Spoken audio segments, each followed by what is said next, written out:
to another Keel Hauled podcast. I'm your host, Captain Logan, and we've got a lot of Sea of Thieves news to cover today, so tie yourselves to the mast and hold fast. Ahoy there, pirates. I hope you had yourselves a good week and a good weekend. I know I did.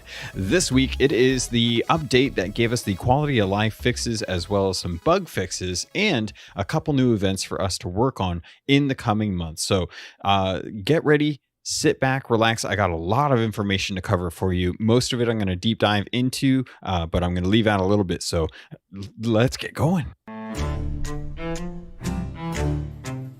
First up on today's docket, I did want to dive into some news that we got regarding something that's coming to Sea of Thieves, but there's a caveat. You have to play another game to get it. What am I talking about? Well, Battletoads is out now. It came out last week and it is available for $20 in the store on Xbox or on Game Pass, as well as Windows 10 for PC. But if you have Game Pass, it's already available to you. And if you haven't been keeping up, this is kind of a remake. It takes place as a direct sequel to the original game, even though it's been 26 years. And initial thoughts, I've played through the first act, which I'll get to in a second. It's actually pretty fun. It's a brawler, so it's going to be something very similar to Streets of Rage 4 or some of the other recent games that we've had come out that are kind of your typical street brawlers. Kind of feels like TMNT or X-Men Arcade, where you just kind of run around, mash buttons, do combos, and beat up a bunch of enemies to move on through the story. The difference with this one is it is heavily influenced by kind of current day cartoon aesthetics. The design of the characters is very unique. It is really funny. They did a good job with the script. I had a good time listening to it. I definitely had a couple moments where I laughed out loud, and it's a pretty decent game, I'll say. It's definitely one of those ones that you'll play through. I think it's about 3 or 4 hours to play through it. It's a 3-player couch co-op, which I know a lot of people, myself included, were kind of disappointed that it didn't have online multiplayer. It was something that I was kind of looking forward to. I'm not sure what the challenges are involved with that, obviously, because I'm not a developer, so I'm not going to speak to why they didn't or how come it didn't get put in. I recognize that sometimes that's just not always an option, even if it's something we would have desired. But the reason I'm bringing this up is not just because it's a rare property as much as it is a rare property, but if it's one thing that we've seen Rare do is use different properties in the Microsoft Studios wheelhouse and turn those into unique livery sets. Now, when this was coming out, I anticipated that we would get an update to the Pirate Emporium. I was expecting us to see a Battletoads ship livery set that you would purchase. We actually got better. So if you have Game Pass, which if you don't, what are you doing? Really? It's a good deal. You really should get Game Pass.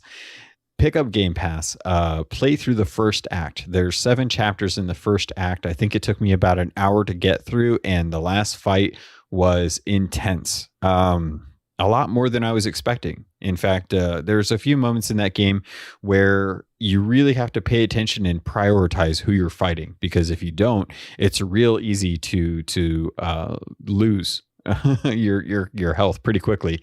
And it's not I had trouble with the actual controls. They're not as intuitive as I was expecting, so I found myself spamming different buttons just to see if like something would work or something would happen the way I was expecting it to. But once I kind of got the controls down, I had a much better time with it. And now we have a way to represent this wonderful IP, this IP that seems like it was shuttered for the rest of all time. You know, if Battletoads can come back, I don't see why we can't have many other IPs come back, produced by different studios, maybe different studios getting a chance to kind of try their hand at a coveted rare IP like Conker's Bad Fur Day or Perfect Dark, things like that. I think would be kind of interesting to see what other companies can do with that IP and kind of build something in that world. But getting specifically to Sea of Thieves, we have the Fightin' Frogs livery set, and you have to play through Act 1, like I mentioned, so make sure you do that. But once you complete Act 1, it automatically unlocks for the Xbox Live account that you are playing on. So make sure that you're logged into the right account with your Sea of Thieves, if that's how you want to get it, so that you can actually get this set. I really like it. It looks great. It's got pimples, zits, and rash as little frogs with swords in their mouths for the figurehead. The Battletoads logo in a beautiful light green and dark green combination for the sails and flag. The hull is a really nice combination of different types of green with the frog logo, the frog silhouette face for the front of the ship. And the the cannons and wheel all have kind of a big frog fist, kind of Battletoads in your face design aesthetic. Really, really beautiful. But as much as I like them, I'm probably not going to be using these because they're big cannons. It's hard to gauge, unlike the traditional cannon or the Sailor cannon or the Killer Instinct cannon. It's so much geometry towards the end of it, very, very much in the fluted style of the cannons. And that's really difficult for some of us who like to have that straight down the sight, have a better gauge of the level of our cannon so that we can aim proper with it, especially on some of those longer shots. So as much as I love the aesthetic, I probably won't be using it all that much because I want to be able to have accuracy when I'm actually fighting. And since most of the time I'm on the ship and I'm going to be using the cannons, I want to be as accurate as possible. The wheel is amazing. I'm probably going to use the wheel a lot, and the capstan is really adorable. It's got the three frogs that are similar to what's on the figurehead on the actual capstan. They did a great job designing it, and the fact that you can get Game Pass, and for the same price that you pay for all the other content that's available on Game Pass, you can play Battletoads in that same cost and earn a what would probably be a $25 livery set for Sea of Thieves is awesome. I think it's great. I love these different things. The one thing that I'm curious to understand is how long is this going to be available? Because as far as I can tell, there's not really a time limit on this. You can play Battletoads whenever you want. And as long as Sea of Thieves is attached to the account in some form or another, it will unlock for you. So if that's accurate, if it persists beyond like a promotional period, that's awesome. I'm very happy to see something like that. So love to see this kind of stuff come into play. It's a lot better for me than having to find a Sea of Thieves streamer and watch 30 minutes a day for a week to try and get the different pieces of the set. I'd much rather invest a solid amount of time into something and be rewarded for getting the entire set at one time, or even just if they split it up across different days and you got multiple pieces in one go. 30 minutes a day for a full like 6 days. That's a little tough. That's a hard ask if you're trying to make sure that people remember how to do this. But one thing I like to tell everyone is Rare likes to reuse a lot of these cosmetics. So if it's something that you think is exclusive and it's being released to the public through an event or a live stream or something like that, fear not, because there's a good chance it'll come back. In fact, a very good chance it'll come back. I remember the days where I paid for the I think it was a shirt and or a what did I buy? I bought a poster, a Sea of Thieves Reaper's Mark poster from the store to get different codes for the game, whether it be Joanna Dark with the Perfect Dark figurehead, the Huntress figurehead, or if it was the Spinal from Killer Instinct figurehead. A lot of that stuff, we used to have to purchase items from the store, and that was kind of tough because the shipping from the UK to the US tends to be a bit costly when you're spending roughly the same price as the item that you're purchasing to get a code. The Pirate Emporium is definitely a good step in the direction to be able to get some of these nice cosmetics. I like it even better when it's tied to me having a different experience with something that I may not have jumped into, because if I'm being perfectly honest, this game is not something that I would have purchased. I don't have a huge nostalgia for Battletoads. I remember playing it when I was a kid and not really being that into it just because of the difficulty of it. Plus, I didn't have anyone to play with at the time. So a lot of it was just kind of wasted on me. And I didn't really like latch myself onto it the way I did with like Conker's Bad Fur Day or Banjo-Kazooie or GoldenEye or Perfect Dark, things like that. So when it comes to Battletoads, it's a nice relief. And I had a lot more fun with the game than I was anticipating, which made it so much more worth worth it for me to have Game Pass and just be able to play it without having to invest that initial upfront cost. So again, if you're looking to play this, Game Pass, I can't tell you guys how good of a deal it is any more than I already do all the time. It's so worth it for me. But also it's $20, which is a good price for this kind of a game. It's a well-made game. It's got really funny dialogue. It's kind of like a Saturday morning cartoon. And I know a lot of people have said that, and it's definitely a very common thing. But yeah, I had a good time with it. But that was just one of the things that happened this week. We actually had a really amazing weekend. If you're a fan of DC, man, we had some cool stuff get announced, but that's for another time. One of the other things that I wanted to dive into is the Sea of Thieves update that we got this week. So I'm going to kind of split it up between the actual release notes and then diving into the events that they announced. So let's get to it. Next up on today's docket, let's talk about something that's coming up fairly soon, that is going for at least a couple weeks. So Hunters of the Deep, this begins August 26th. And it goes till September 8th. So make sure you guys are paying attention to this. Hunters of the Deep is a live event that's going to be coming to Sea of Thieves, where you will be earning shark teeth tokens. I don't know if this is a physical item that you have to pick up or earn. I don't know if this is a new type of currency. It really doesn't explain it in the video that we got this week for the gameplay guide that Sea of Thieves put out. So what we do know is that it's going to include things like they mentioned reading Merrick's journals, which you can find over on Sharktooth Cove or Sharktooth Bay. Wow, I'm blanking tonight. But picking up shark meat and selling it, being able to acquire the blue flame by dying to a shark in the water, things like that are going to earn you shark teeth tokens. And when you get enough of these, you can actually earn the upcoming Hunters of the Deep set. Now, this is a new livery set that is coming to the Pirate Emporium in the next update. So what I'd recommend is something very similar to what happened in, I believe it was June of this year, when we got the State of Decay, the Blighted set. So we got an opportunity to earn parts of that in game before it came to the actual Pirate Emporium, making it a lot easier for us to pick up the other pieces at a cheaper cost.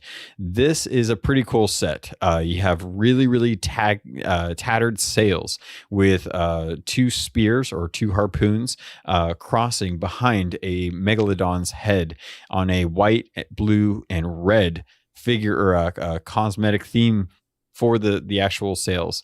The flag is blue, has a couple crossed harpoons, and it has a giant harpoon for the figurehead that looks like it's kind of mounted towards the front of the ship underneath the bowsprit. Looks really awesome. Very, very kind of whaler kind of type of aesthetic. And this is going to be really cool. I am actually going to look forward to doing this because it's a shorter event. It deals with doing stuff that is themed to what's going on, and you actually get to earn liveries before they head to the Pirate Emporium, something I'm always willing to do if it will help kind of make it a little bit easier to pick up some of these cosmetics without having to dip into the full cost. That way I can put some of that ancient coin towards other stuff that comes in the Pirate Emporium, because at this point we really don't know what's coming in the Pirate Emporium.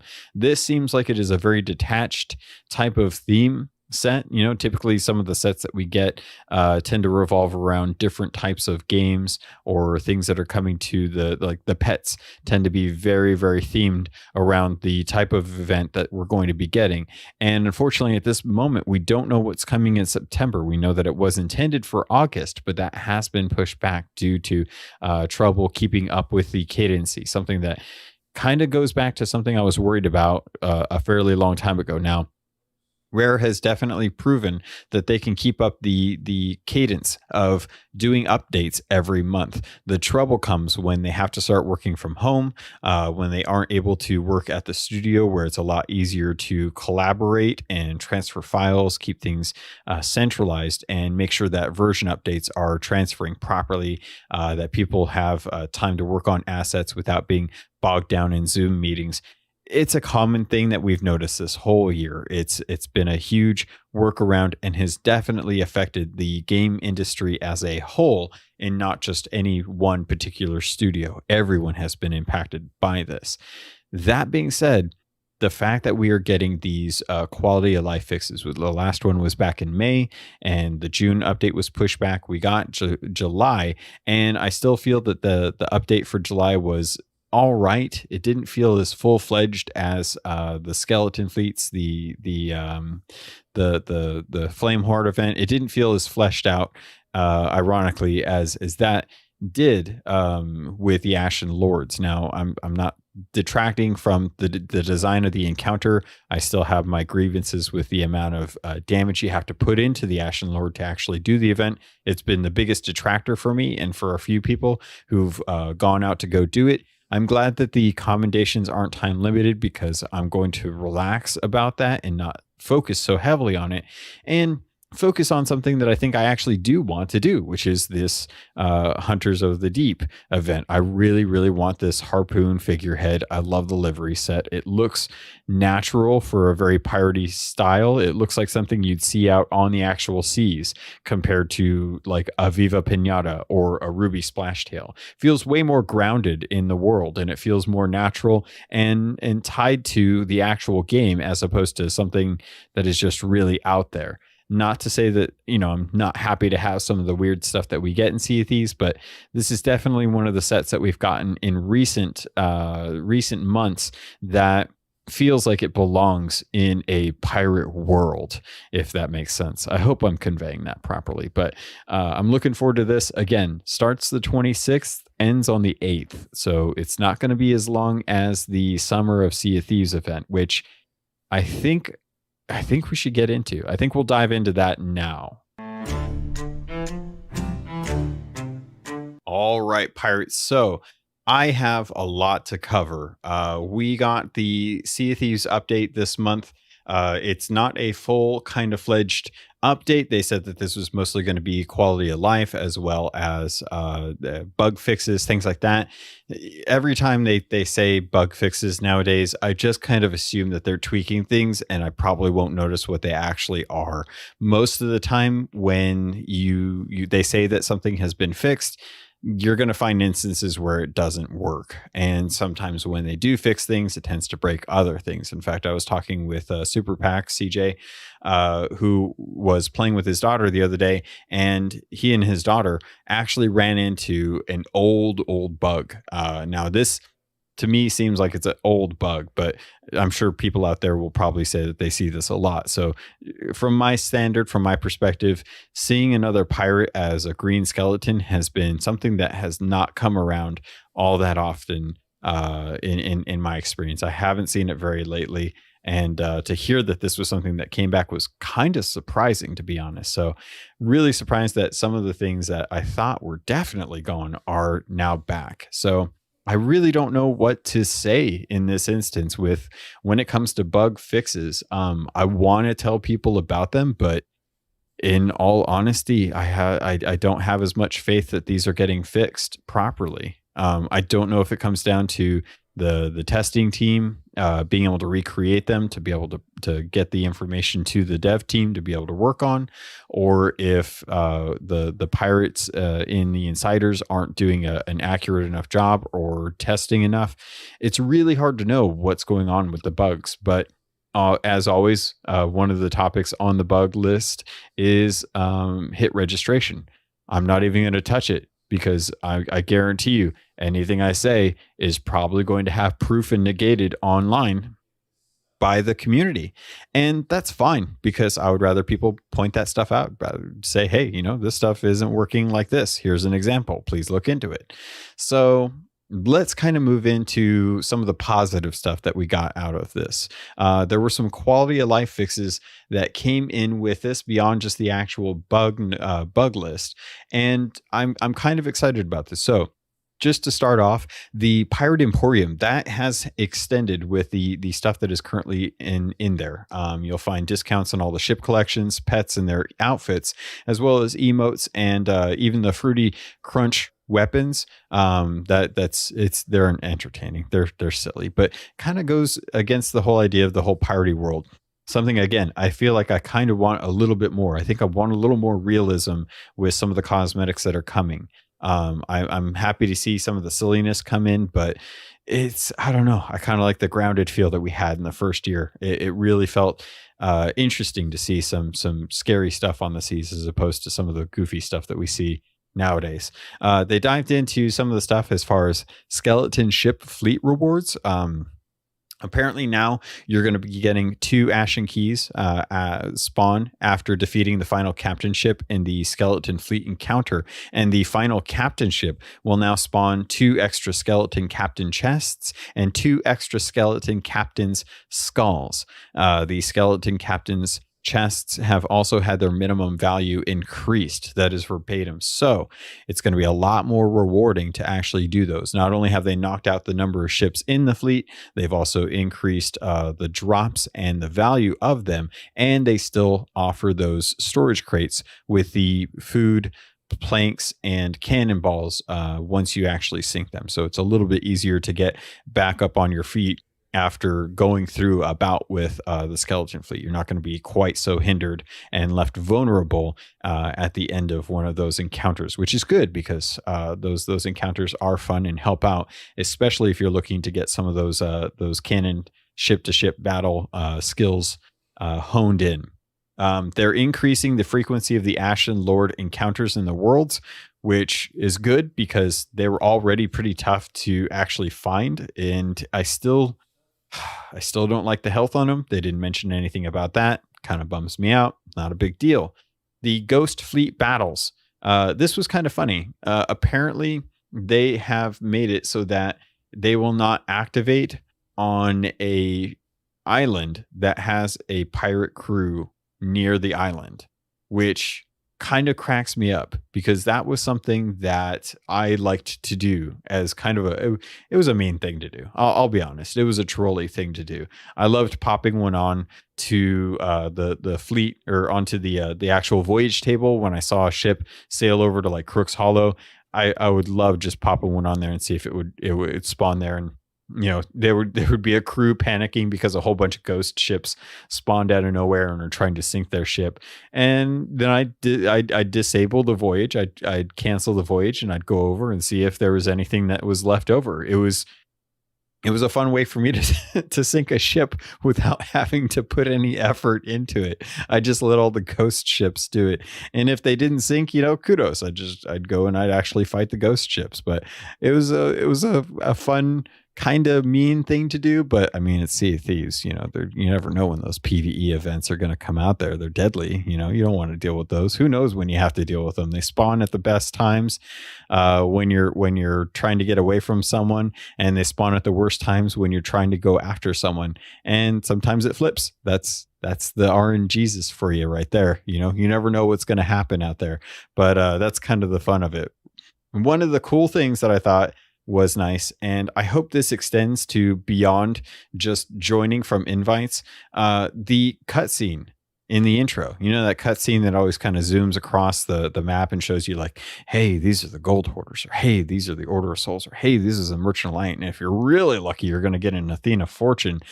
That's something that you won't have to worry about seeing when you join a game via an invitation. So if somebody invites you into a game, you won't have to worry about that nowadays. That's something that's going to be automatically skipped.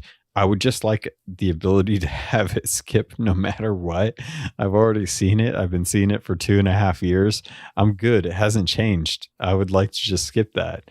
One thing that I do want to touch on, and this is something that if you guys have been following me for a bit, you know that I tend to jump on Sunday mornings in the Pacific Coast time, afternoon for UK time. And I tend to sail for the Xbox Ambassador stream. Sightless Combat does a 2-hour stream in the mornings in my time zone, afternoon for him. And we usually jump on and we end up going out and doing random stuff. We usually fish, or we go do skeleton Order of Souls missions, or we just kind of sail around and see what we can find or have a weird thing. The last 2 weeks, for the Rare 35th anniversary event, we've been trying to get him the figurehead for that, the Griffin with the shield with the 35 etched in the shield that glows blue with the glowy blue eyes for the Griffin. And last week we had trouble getting the Perfect Dark achievement, where he had to sail through the storm on our ship, and we had to get through the storm with no lights on in the middle of the night, and we were having a really tough time actually getting it. This week we actually managed to get it, and I was really excited to see that, because at the time of recording we only had a day's worth of time to be able to do it, and this was kind of the last ditch effort to try and get him the achievement for that so that he could get the figurehead. The one thing that came in through the accessibility, there was a voice translation option that was added to translate other players, which was nice, and a controller input disabling for Windows 10 players if they wanted to. But there was added functionality to the let games read to me options, the improvements there. That's great. I would still love to see the let the game read to me affect items that you take, as well as voyages that you have, so that, say you have a riddle, you don't know what that riddle says unless you have someone read it to you. Same thing with Order of Souls. It doesn't tell you anything on the Order of Souls, who the name of the captains are, what the island is. You have no way of knowing. So you can't help out if you want to. And that's something I feel like in moving forward with trying to make the game more accessible for people, this is just one that's directed towards non-sighted people. This is something that I think would kind of help alleviate some of the frustrations with not being able to do certain things. We actually had a really good time taking Combat over to the galley and taught him how to cook. And he is now an excellent cook, even though he's scared about burning. He was scared about burning a trophy fish, and I threw it onto the stovetop without telling him what it was or that the time was different. And I just wanted to see if he could check it using Pirate Chat and based on the sound. And he nailed it each time. In fact, he actually nailed it before the color of the fish actually changed. And when he checked Pirate Chat, legit, it said this is tasty, and it was like ready to sell for the perfectly cooked. And it was like, well, dang, that's crazy. That's really, really good hearing. So there's a lot of things that a lot of people who play this game can't enjoy if they don't have the accessibility tools to go with it. And again, I'm happy to see that another patch note release notes came out, and they're adding different functionality to the accessibility. They're trying to make it more accessible for people. I really appreciate you guys doing this, guys, man. It means a lot to me, even though I don't even need these. It just makes me feel a lot better knowing that the game's becoming more and more accessible for people. And speaking of accessibility, let's dive into the actual Summer of Sea event that just got announced and has actually been running. Myth is a podcast about the very soul of humanity. Join me each week as I explore stories from our history, from our mythologies, about what it means to be human. I'm your host, Tom, and Myth is available on every podcatcher, anywhere. And if you're familiar with any of my other work, then you might realize that Myth is like a lorecast, but for humans. Join me each week on Myth. Hey there, pirates. You've heard me talk about Gamefly in the past, and I wanted to give you guys an update on that promotion. It seems things have changed a little bit from the initial one that I gave you, so I did want to tell you about the promotion that's going on right now. So for $10, you can actually get 2 months of access, with the first month being completely free. You do want to be able to use the link in the show notes to access this, and make sure that you let them know that I came here, but the link itself is going to let them know that you came from my podcast. So if you're happy with the game, you can return it, play another one, There's no shipping charges. You can keep it as long as you want. And they sell old games as well, too. So if there's a game that you've been wanting to play and you haven't gotten around to it, get it from Gamefly, play it. If you want to keep it, you can pay for it and actually keep that copy. It's a great way to test out new games, or if you like to cycle through different games that have come out, but don't want to have to buy them at full price, this is a great way for you to access that content. As always, thanks for listening to the podcast, and I'll be right back with the rest of the show. All right, pirates, it is time to dive into the summer of Sea of Thieves. Now, what you guys have to do before September 30th is quite the task. It is 11 different categories, and it is all it's 36 events. It's insane. And I do want to say there is a huge shout out to BBXH. She is an awesome streamer. She has been supporting Sea of Thieves for a very, very long time.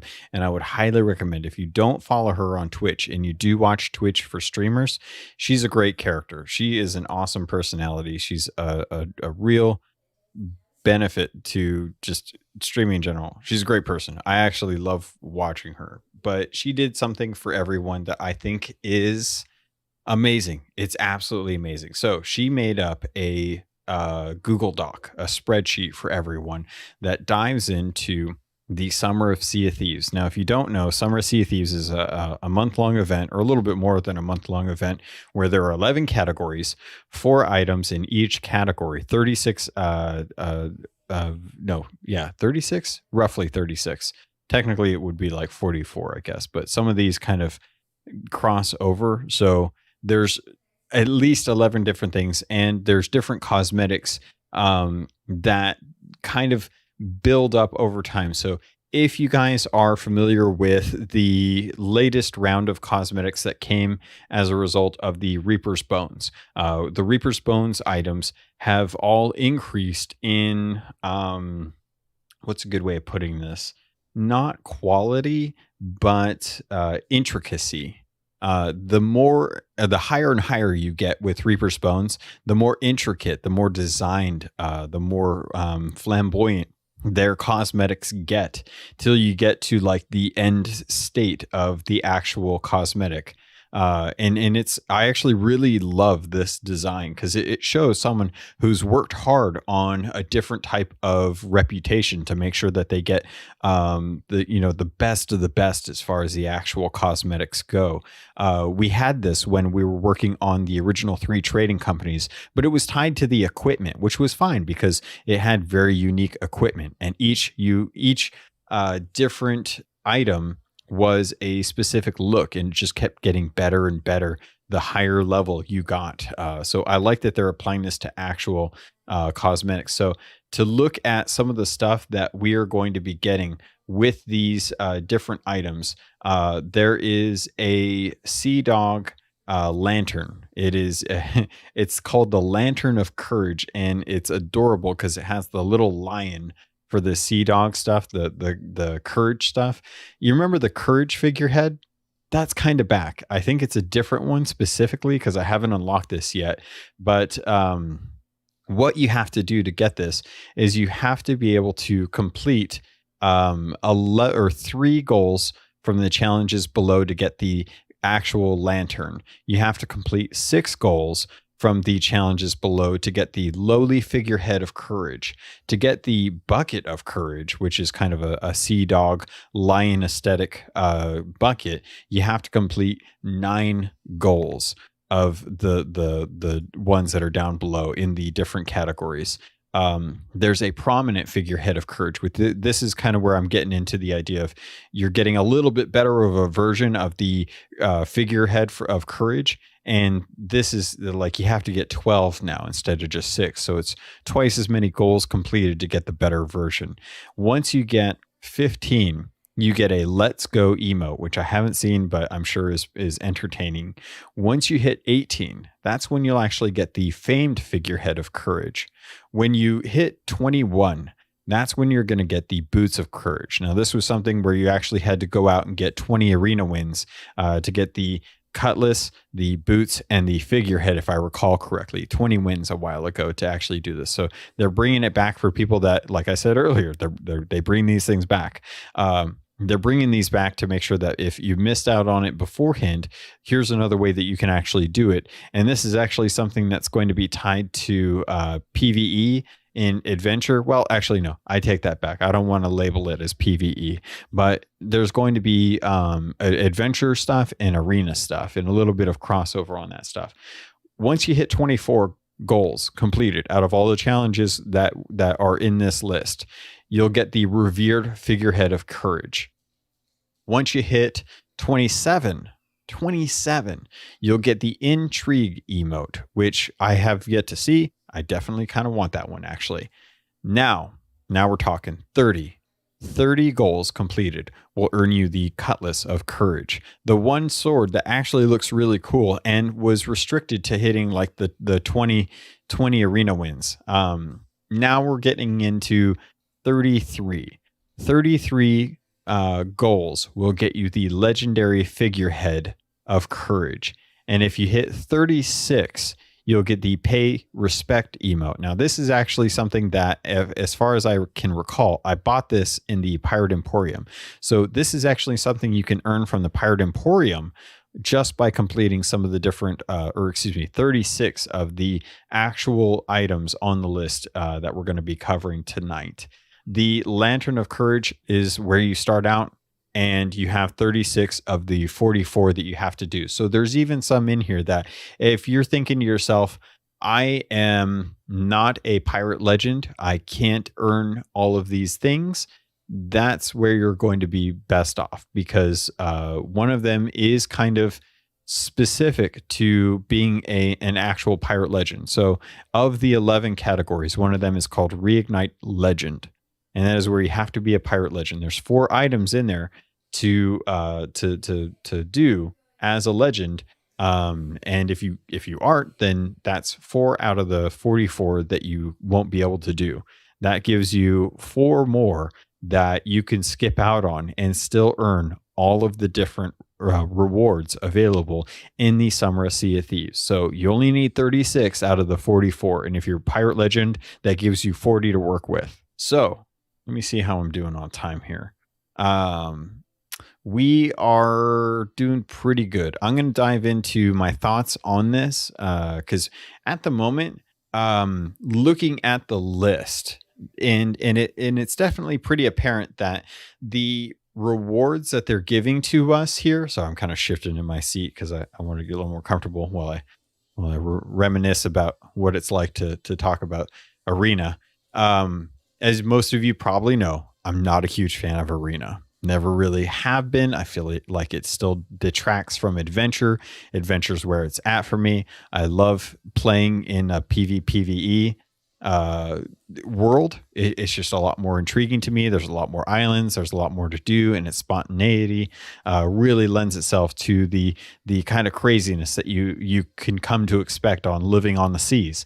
So for me, seeing all of this stuff and knowing that I've already got my 20 arena wins and seeing the cosmetics and emotes that are being awarded here, I don't feel as pressured to do a lot of this stuff. And I haven't, because I really just, I don't necessarily need this stuff.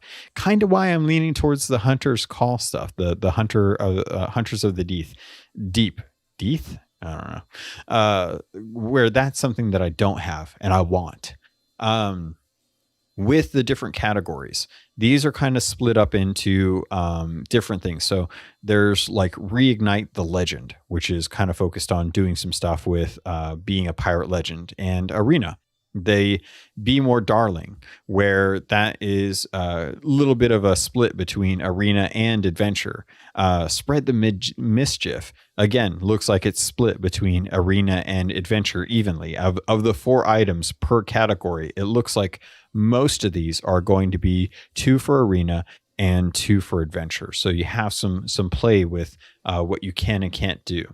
The thing that I will say is nice about this is some of these will overlap. So while I was kind of digging through some of these categories and pulling out some of the stuff, and again, I didn't realize after I'd already done this, but BBXH has actually split this up between categories versus and they have she has a whole nother table that's just for stuff that you do in adventure versus arena. And the list for doing stuff in adventure is a little bit longer, so it's still more skewed towards adventures, but there's definitely some stuff that really, really focuses on killing stuff in arena. So if arena is your jam, then you're set, because you could probably accomplish a lot of these within 10 wins, hopefully.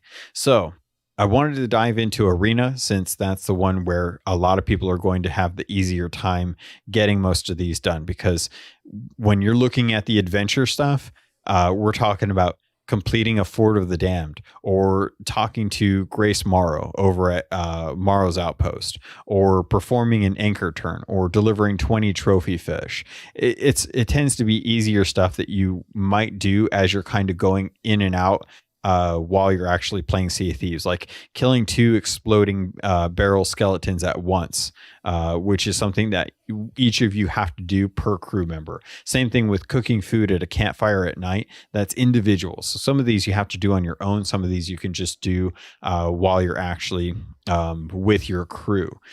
Some of the other ones for adventure are things like completing the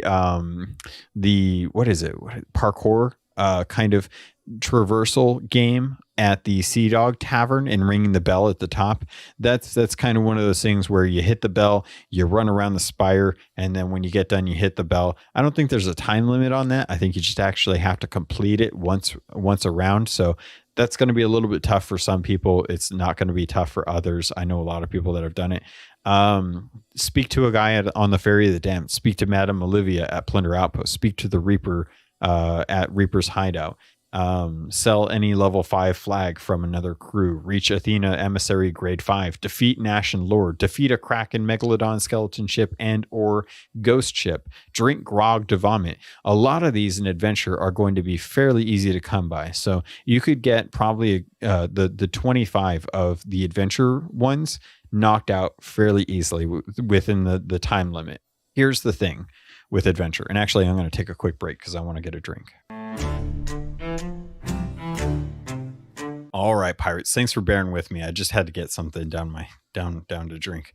I wanted to dive into the arena stuff because some of these you can do in one actual match, and hopefully it won't be too hard. Some of these you can combined and actually not have to worry about too much. You'll actually get credit for multiple goals, even though they're in different categories. So to start off, what you have to do in arena, how I break it down.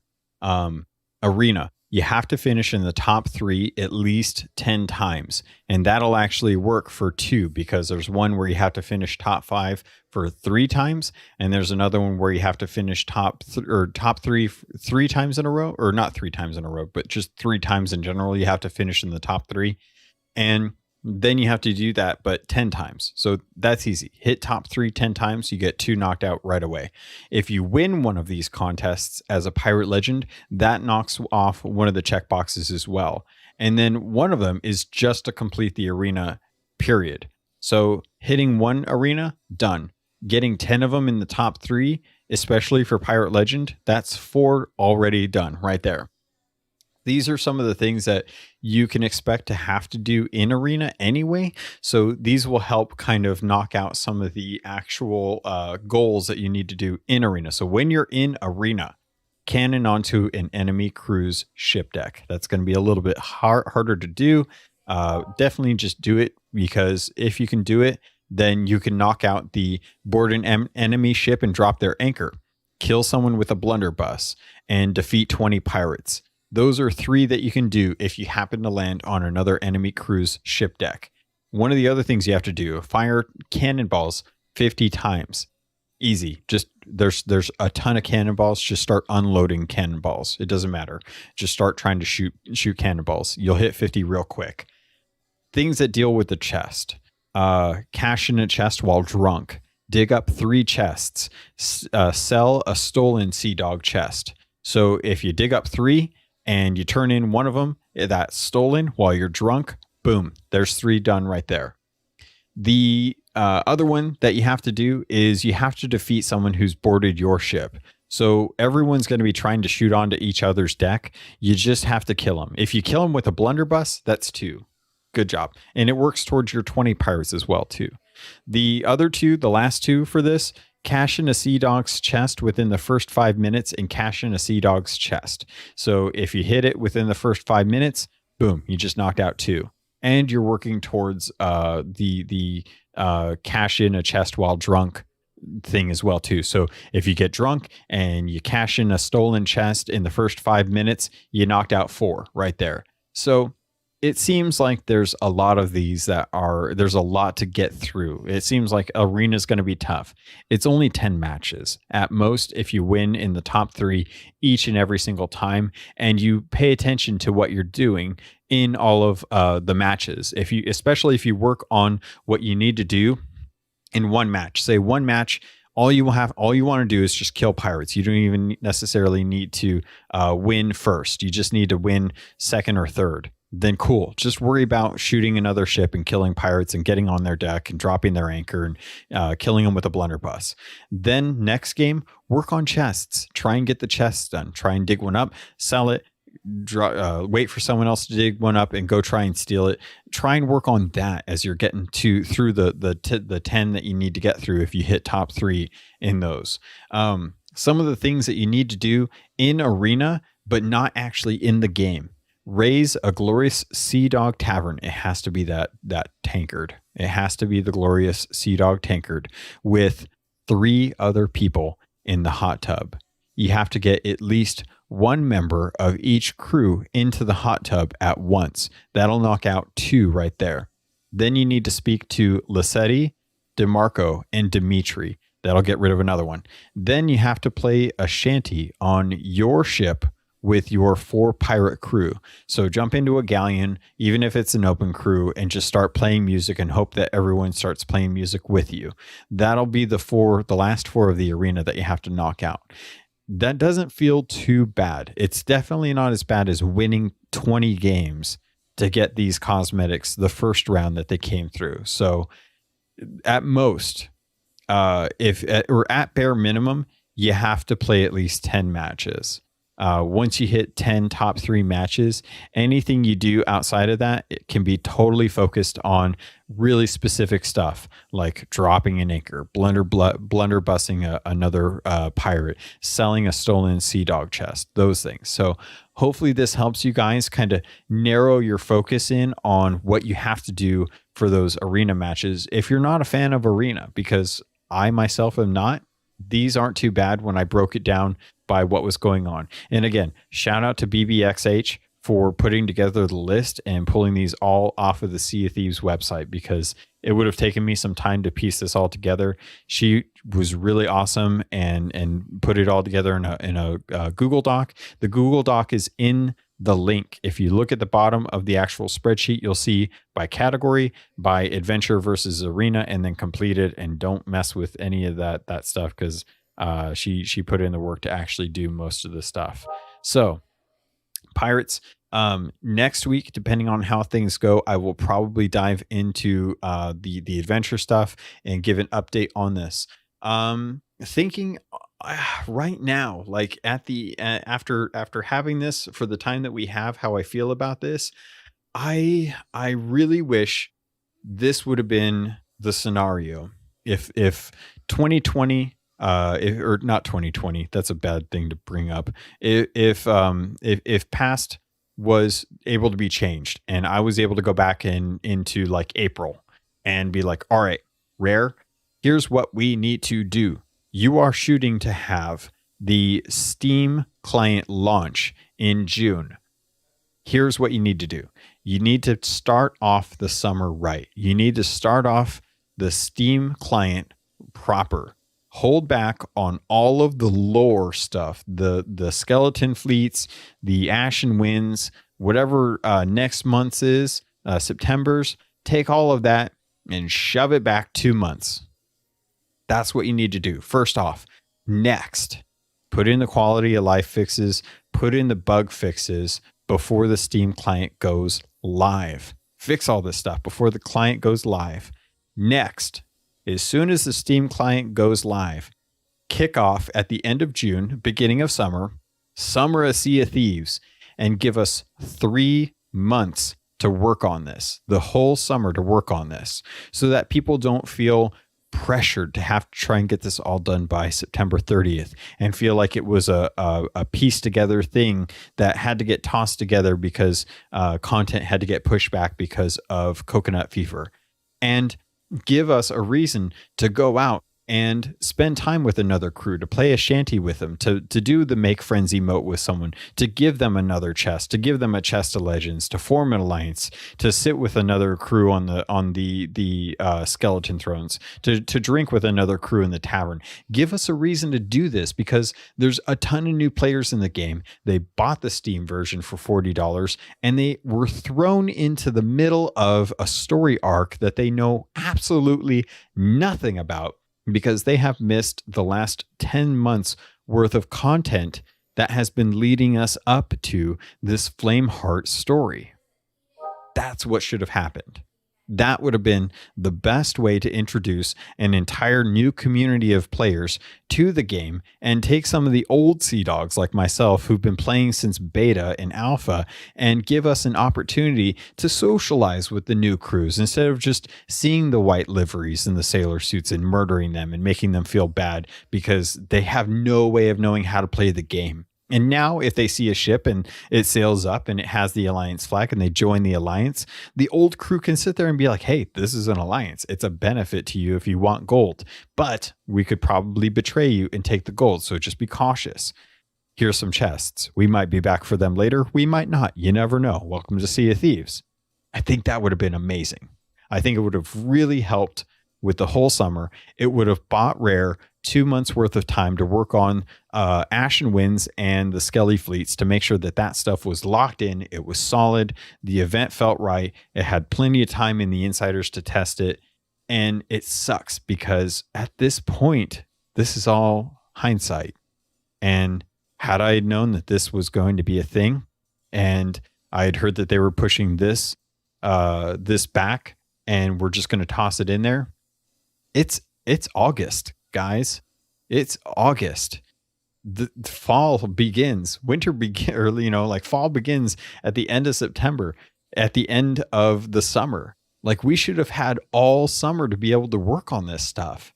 And it would have been great to have the new Steam players to jump into it. Instead, we're waiting for new content with the next update. And we're in the middle of an update that I know at least some people are happy with, some people are not. It's not as big of a win as I think Skeleton Fleets was compared to what I've talked to people who have actually been doing it. And when I look on Twitch, it was pointed out to me, and I've been checking in recently. A lot of the normal Sea of Thieves streamers that I see typically playing the game have been venturing out and playing different games. So it's not something that has captivated us the way that Skeleton Fleets, Skeleton Fleets. I don't know why I keep saying Skeleton Fleets. Ghost ships have. Ghost ships were really captivating. And this just hasn't been, because it's been a sparse event. It's a tough event. And we're looking for something that we can jump in and do and have a good time and not have to worry so much about getting murdered or having to wait for it to pop up and be in the middle of something else, or, never knowing like when it's going to happen, or having to jump servers to do that. Like, nobody wants to do those things. So I wish in a perfect world, I would have had all of these on the table, and I would have looked at my calendar and the development cycle, and I've been like, all right, we want to make sure this stuff hits and that it hits well with the audience. But we got a whole influx of new people coming in. So what better way to kick them off with a welcome mat and saying, hey, here's a beer, have a good grog, get some chests, say hi, meet some friends, and get some cool cosmetics out of it in the short run. And here is the summer of Sea of Thieves from Steam. Welcome. That would have been bang on, man. That would have been amazing. I would have applauded Rare for that. I would have been like, dude, you guys nailed it. This is an amazing launch. And the game, don't get me wrong, Steam was amazing. It was a great launch. We are still one of the top sold games in Steam. And I couldn't be prouder of the team for all the efforts, all the time and stuff that they put in. I wish things had gone a little bit differently this summer, but that's kind of the understatement of 2020. Am I right? Like, it's been a rough year for everyone. So I in a perfect world, I think this would have gone differently. We have what we have, and we just kind of have to roll with the punches on this, and we'll see how things go.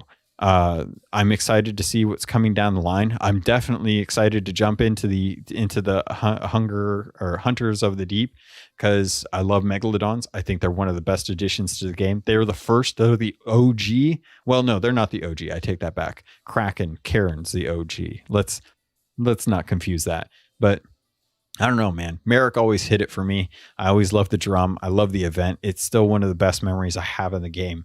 And I can't wait to jump in to start collecting Shark Teeth tokens, or however they say it. I totally blanked it. And it's we'll learn more when the 26th hits, and I'm sure you guys will probably enjoy it. I'm looking forward to it for sure. So let me know what your guys' thoughts are of this. I've already heard some feedback from some of you saying that you're not too happy with how specific it is on focusing on arena content. I have the same sentiment, but from breaking down the actual requirements for some of these goals, it doesn't feel too bad. But if you've already got the 20 wins in the cosmetics, it doesn't feel like it's as much of a necessity for some people, unless you want the emotes. That's the one thing. The caveat here are the emotes, the bucket, and the lantern. So let me know what you guys' thoughts are. Are you happy with it? Are you excited? Are you enjoying it? What have you done? What are some of the things that have happened on your voyages as you've been going out and doing some of this stuff, especially in adventure, because some of this stuff requires you to be kind of social. And this actually happened to us during the Sightless Combat stream. We actually had a sailor crew sail up to us, and they gave us some chests and a Reaper chest, and we joined their alliance, and they said they were going to be leaving soon. Super nice people, just wanted to get their goals done for Summer of Sea of Thieves. And honestly, if you guys are trying to do this, it worked. Them shouting, like, I was ready to kill them. I was ready to blow them out of the water. I was already moving the ship. I was getting my pockets full. I was like, all right, ship's coming in. Me and to get back to the ship. We're going to have to fight these guys.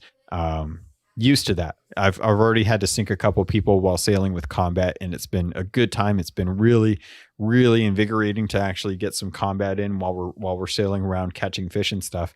But fully anticipated that. But no, we had a really good time. They were like, hey, we're doing CSC, the Summer of Sea of Thieves things, and we want you to take these. And it's like, oh, cool. I recognize what you're doing. And we sailed over to the Reaper's hideout, and lo and behold, there was a skull and a chest at the open at the gateway to or the opening to the fort for the Reaper's Bones hideout. And I was like, man, this is kind of like gifts, but I want people to be happy about it. I want people to actually get these. So as soon as I saw the stuff there, I was like, well, I have to turn this in, because someone made the effort to actually go and put this in. And because it's the Reaper's Bones, people will actually go visit it, because it's a faction now. It's actually a legitimate faction. It's not just like, oh, it's gifts. Oh, it's a December thing. It doesn't matter. It's not a big deal. What do we need doubloons for anyway? It's like, no, this is a reputation. That's going to help you get reputation. So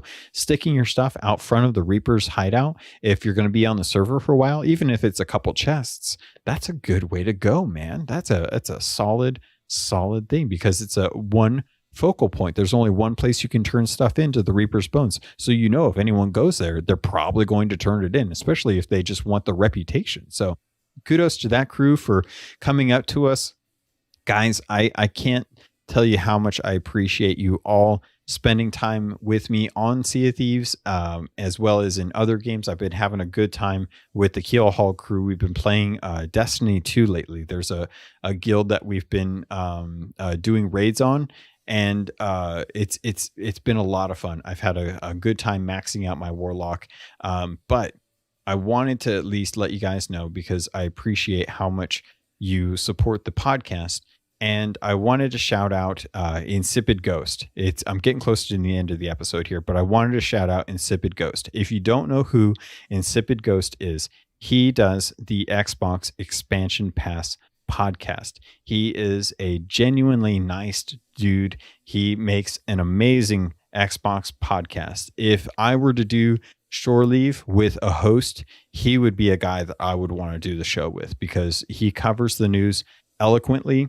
He's very clean about his content, and he has some of the best in interviews with developers. And he reaches out to him. He just sends them a email. Hey, I'm doing a podcast. Would you like to sit down for an hour and talk about your game or talk about your experience or your voice acting or your development? And he has great interviews with people. So he is one of the people that if you had to go listen to podcasts outside of the Robots Radio Network, he would be one that I would definitely recommend listening to for Xbox news. I really look forward to every episode that he puts out, and he's just a good dude with a good voice and a good attitude about Xbox, and I absolutely love it. But he wrote in, he actually put in a Apple Podcast review, and I appreciate him for doing that too, because I realized yesterday that I have yet to actually review his podcast. I thought I had done it, but I haven't actually. And I feel like an idiot because it's one of those check boxes that I thought I checkboxed because I did it and I didn't. I just didn't remember to do it. So he wrote in, he said, "Great show, 5 stars. I am loving the Keelhauled podcast. Captain Logan makes for a frantic listen if you're running relaxed merchant missions on your daily commute. I found his show to be the perfect compliment to my time in Sea of Thieves and on the way to Pirate Legend." Insipid Ghost, I can't wait to find out when you hit Pirate Legend. I would love to be there for that because you've been such an integral part to my weekly life as far as going to work and listening to your shows. I would love to share the experience with you in hitting Pirate Legend. And shout out to Xbox Mike, who just got the Shrouded Ghost achievement. It turns out it's a real thing. So congrats to you for hitting that. It was really cool to see you finally hit that. And congrats to all my friends out there who have been on Twitch and have started after the fall of Mixer. Well, the fall of Mixer. Yeah, the fall of Mixer, and have had to make that transition to Twitch. You guys have been kicking butt and taking names and just nailing it, been doing a great job. And I love seeing you make the transition to Twitch and succeed. You deserve every moment of it. Pirates, I've been talking forever. I think that's going to do it for this podcast. There's a story in the Keelhauled Discord server from Super Pack that you should jump in and join. So I'm going to tell you right now, head over to the show notes. There's going to be a link in the context section that is below all of the links that I'm going to have for this week's show notes, for videos, release notes, the guide for the Summer of Sea of Thieves stuff. Make sure that you head over to the Keelhauled Discord, join up on the server, say hi, sail with some pirates, leave your story in the First Mate's log. Actually, before I even say that, I think I changed the name to the First Mate's log. What did I change it to? I think I changed it to Sea of Thieves lore, or no, Tales of Legend. Sea of Thieves lore or Tales of Legend. I'm good with either. But head over there, leave your story so I can actually share it with the rest of the community, because the stories are the best part of Sea of Thieves. It's everything that comes out in the game. It's just stuff to push you to making an amazing story. And if you're like me, when you play the game, it's you in the game and you just feel like you're playing yourself, then you already understand the joy that you have when you actually have an amazing voyage to share with other people. And I love hearing the other stories, and I want to share those with other people. So please come join, say hi. I'd love to chat with you about Sea of Thieves. I'd love to chat with everyone about Sea of Thieves and share your story, because your stories matter to not just you, to not just me, but to the rest of the Keelhauled community, whether you're in the Discord and you know me, or you're just listening to this. And this is just the way that you get your Sea of Thieves content. Even if you're not playing the game right now, your guys' stories matter, because I'm sure you have them. I want to hear them. So guys, thank you so much. If you want to help the show, support me through the sponsors that I have, support the network so that the network can grow, so that we can get different sponsors in as well too. If Loot Crate doesn't work for you, or if Gamefly doesn't work with you, I'd love to get Audible in here as well.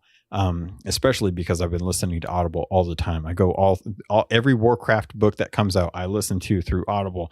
I also listen to like Game of Thrones, Harry Potter, Sandman, books about prejudice, about racism, things that help me expand me as a character too. So many different times I spend my time listening to books on Audible. So if I can get that sponsorship, Audible, if you find this, you got a weird little algorithm that searches podcasts and you're like, oh, that guy said Audible, we should reach out to him. Dude, do it. Because I've got the base. And I know people are already listening to the podcast, so I'm sure they're probably going to like books too. I mean, who doesn't like books? If you don't like books, what's wrong with you?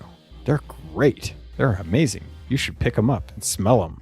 The book smell is amazing. And anyone that says otherwise has not actually smelled a book. I guarantee you.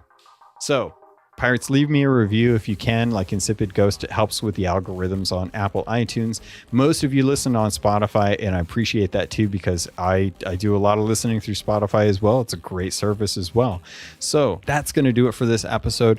Thank you. I love you, and I look forward to sailing with you on the Sea of Thieves.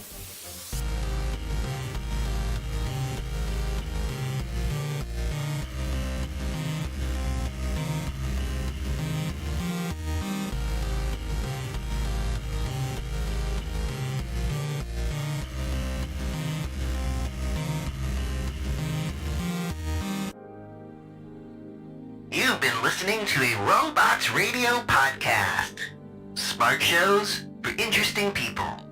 Check out all the shows at robotsradio.net.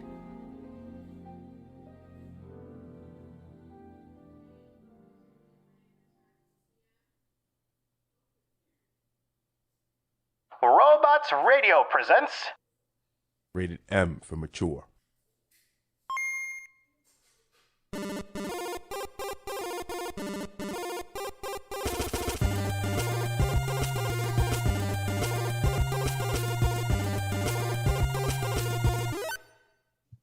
We're here. We're doing it. This is the Download Weekly Gaming News. And we are your hosts. We're just going to power through. We're going to power through today because it's a power through day. It's a power through kind of day. We ain't taking any shit right now. So just, if we lose you, refresh that feed. And we're going to keep powering through. For those of you that are listening on a normal day, we are live streaming the podcast right now on Twitch. As is customary, I take a sip of water. Oh, for the love of God. Just for you. Thanks. Just for you. That cough was just for me too. Yep. Thank you, Yu, for the bits.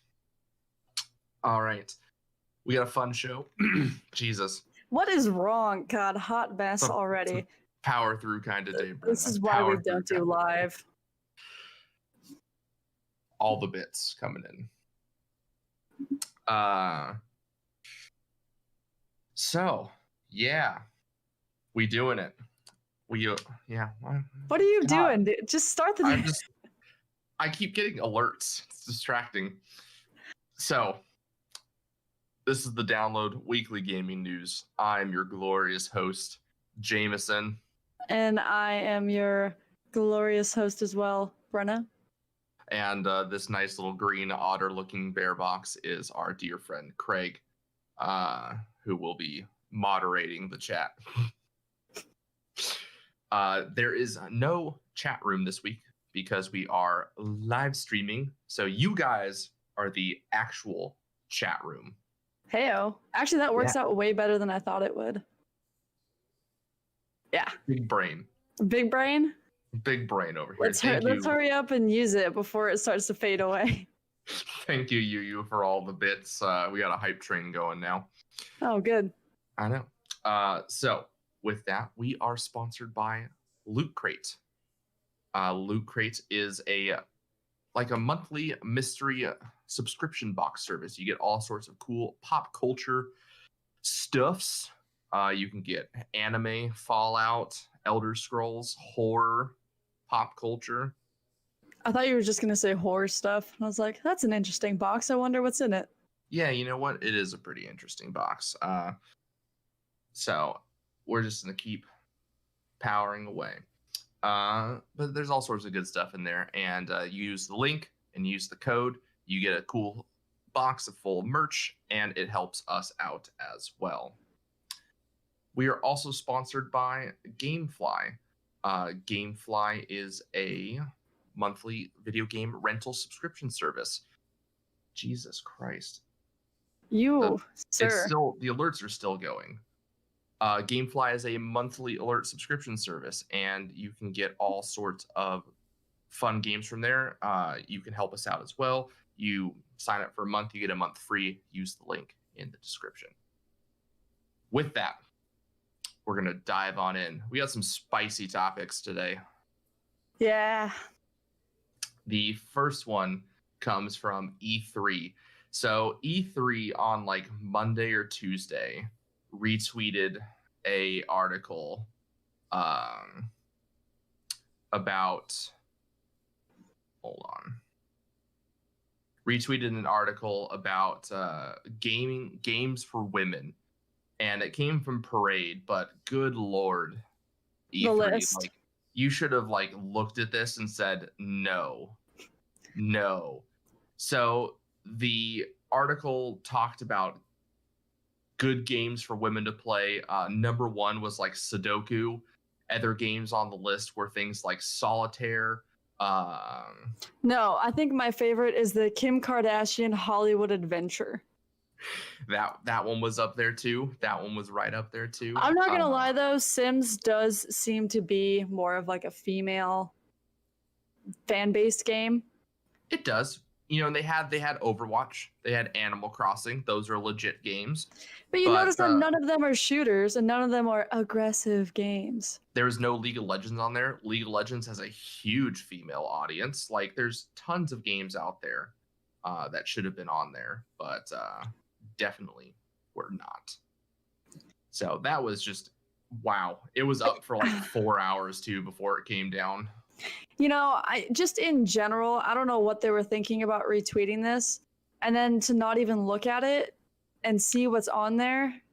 You just Well, and also the article was written by a woman too. So like, why? Like, oh my goodness, like Parade, even the magazine, like they're pretty you trash know that they magazine, don't play video games. Whoever wrote that fucking article doesn't play video games. Well, and the article kicked off by saying they surveyed some people, and this is what they came up with. Who the fuck did you survey?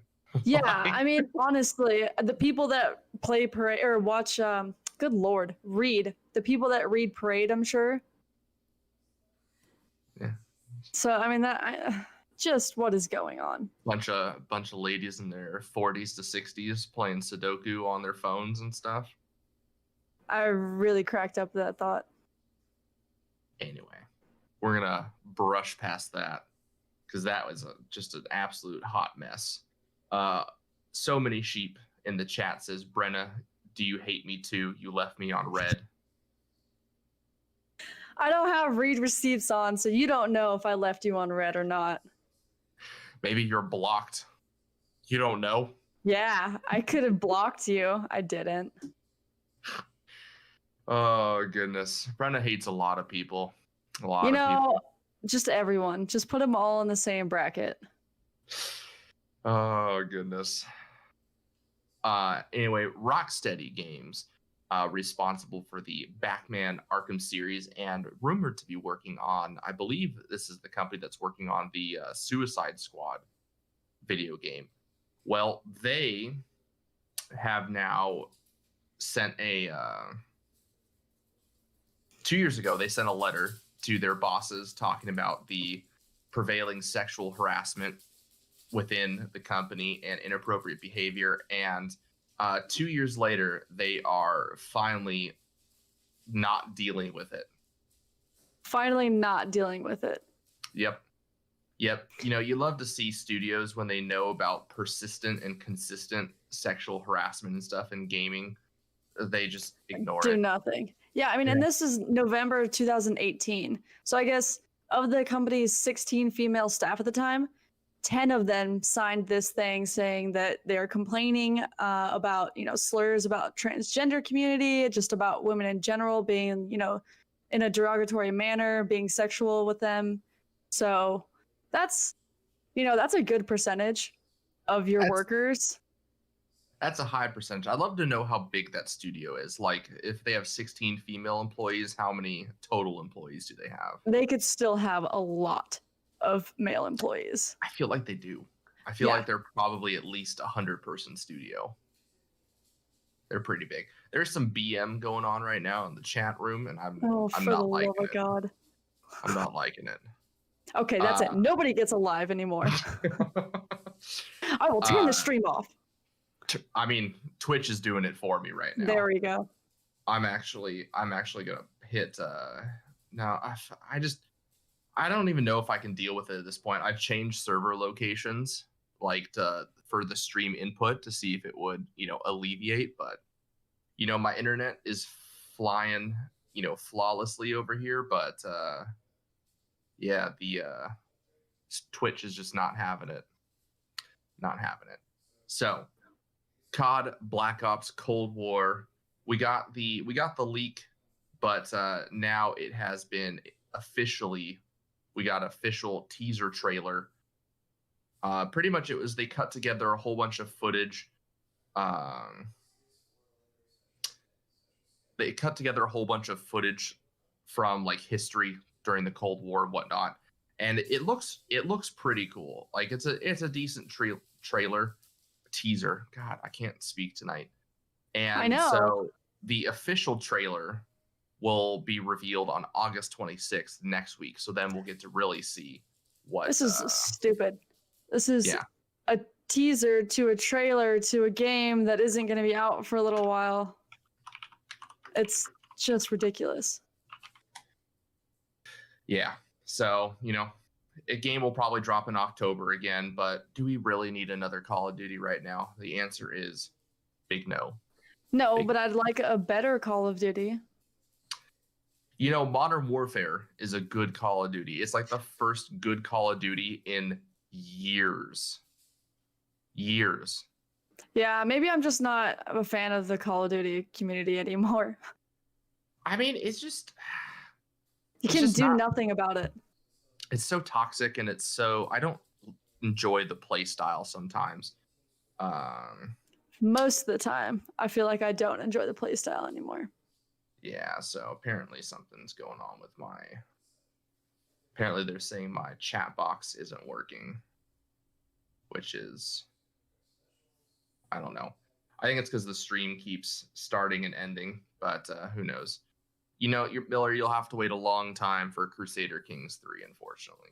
Not that long, but pretty soon. You know what is a little sad, though? Ubisoft is getting rid of discs in Collector's Edition. However, What? Yeah. And that's effective this fall. Assassin's Creed Valhalla. No. Yep. What's the fucking point? So I just get a plastic case with some cover art? Yeah, and a code inside telling you Go to fuck yourself. download. No.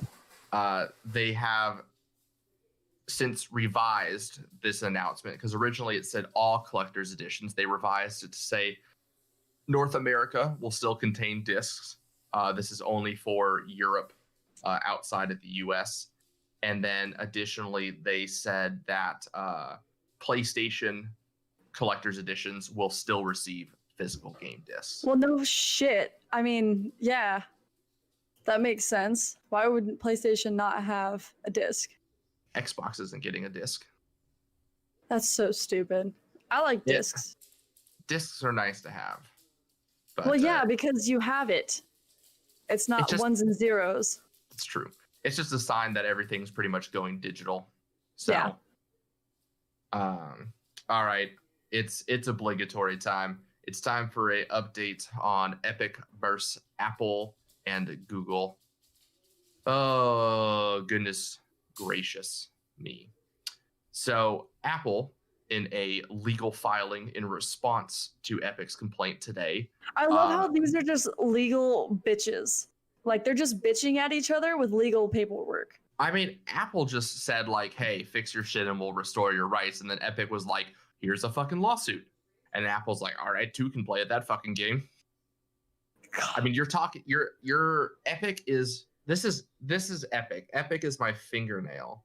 Yeah. My fist is $2 trillion stock market Apple Yeah. about to fucking smash the shit out of you.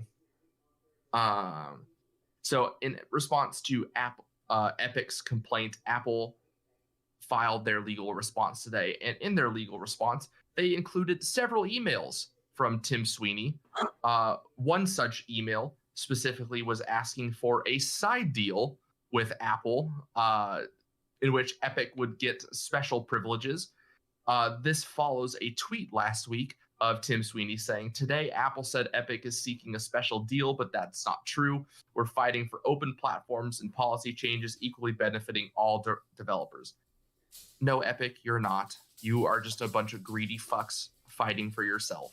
Let's stop and say Tom Sweeney, because it's really all him, and I feel bad for the people that are working there and have worked there for decades. I do too. I even feel bad for their legal team. Can you imagine their legal team is like, hey, we shouldn't be doing this. Prepare and file this, and but it's like, okay, well, we need to do our, we need to make sure we don't have anything. It's like, oh no, just do it, and then it's gonna come out, they're gonna lose anyway. Yeah.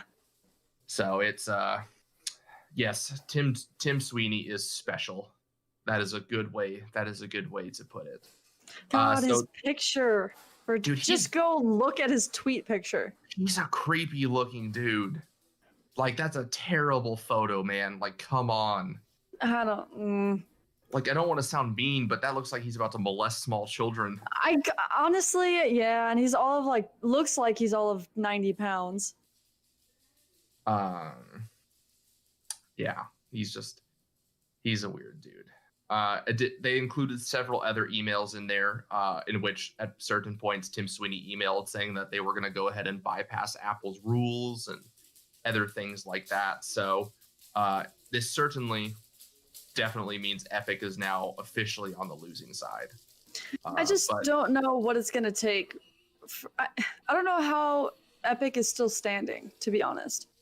Well, they will appear in court on Monday, so I'm excited for the updates. Sit there with some popcorn. Oh man, can we live stream that? Come on now, Please, that would be so great. Patches, hello. Patches has stopped by. Shit, hey Patches.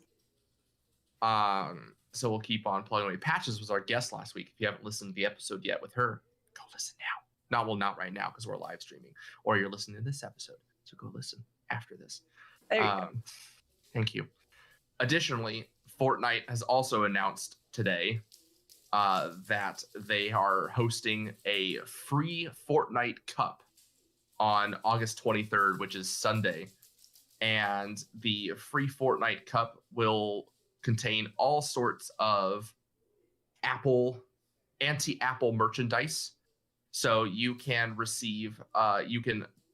pay to receive the Tart Tycoon outfit, which is a Tim Cook looking character with a apple for a head. It kind of looks badass, I'm not gonna lie. It's got those the Miami Vice sunglasses. It does. And the creepy black gloves. You should have the stream up, Brent, on your phone so you can read so the chat. People don't know are that shouting I want to to. you. Yeah. I don't know if you want to either. I have it up against my will. There's a bunch of degenerates in this chat right now. What does that say about our following? Is a bunch of degenerates. Because we are degenerates. We are degenerates. What does my glass say? Trash together. Yeah, that's our saying. Oh goodness. So you can play and compete in the tournament. So you can earn the costume, as well as you can purchase a free Fortnite hat where it has the Fortnite llama logo, but they made it Apple colors. This is the stupidest thing I think I've ever seen in my life. And I love how they said that they weren't weaponizing the customers, their community. Yeah, they totally are. What's the things that people are choosing to fight about these days? I swear to God, it's out of control. But additionally, you can play for top prizes, which they're giving away over 1,200 pieces of gaming hardware, the items that you can win. Apple Game or Alienware. I almost said Apple Game. That would be hilarious. You can win a MacBook. No, you can win a Alienware gaming laptop, a Razer gaming laptop, a Samsung Galaxy Tab S7, OnePlus 8, PlayStation 4 Pro, Xbox One X, and Nintendo Switch. All right, I got a question for you. Question. The thing you would want the most out of there, and the thing that if you got, you would throw a hissy fit. I would. Ooh. I think I already know it. The thing I would want the most would be the Nintendo Switch. The thing I would want the least would be the Xbox One X. Really? The other stuff I could sell. I mean, I would play the PlayStation, but the other stuff I can sell. So, yes, guys, I know Twitch is having a lot of issues. I've tried changing my ingress server multiple times, so we're powering through. I'm sorry, but we're powering through. Didn't one time it was better if someone viewed it on their phone? It's on my end. So like when I'm here in my OBS, it's saying that lost server connection. My internet is just dandy though. I'm pulling 100 megabits right now, 10 up, but it is what it is. But Jameson hissy fit. Patches, I am not throwing a hissy fit. Yes, he is. This is his version of a hissy fit. You have not seen a hissy fit. I've seen a lot, Jameson. I've seen a lot. Let's not go there. Let's not go there. So that's pretty much it for the big news this week. We don't have a chat room, but we don't have a guest for the chat room, except you guys are all our guests. So at this moment, I'm going to open up to you, the listeners.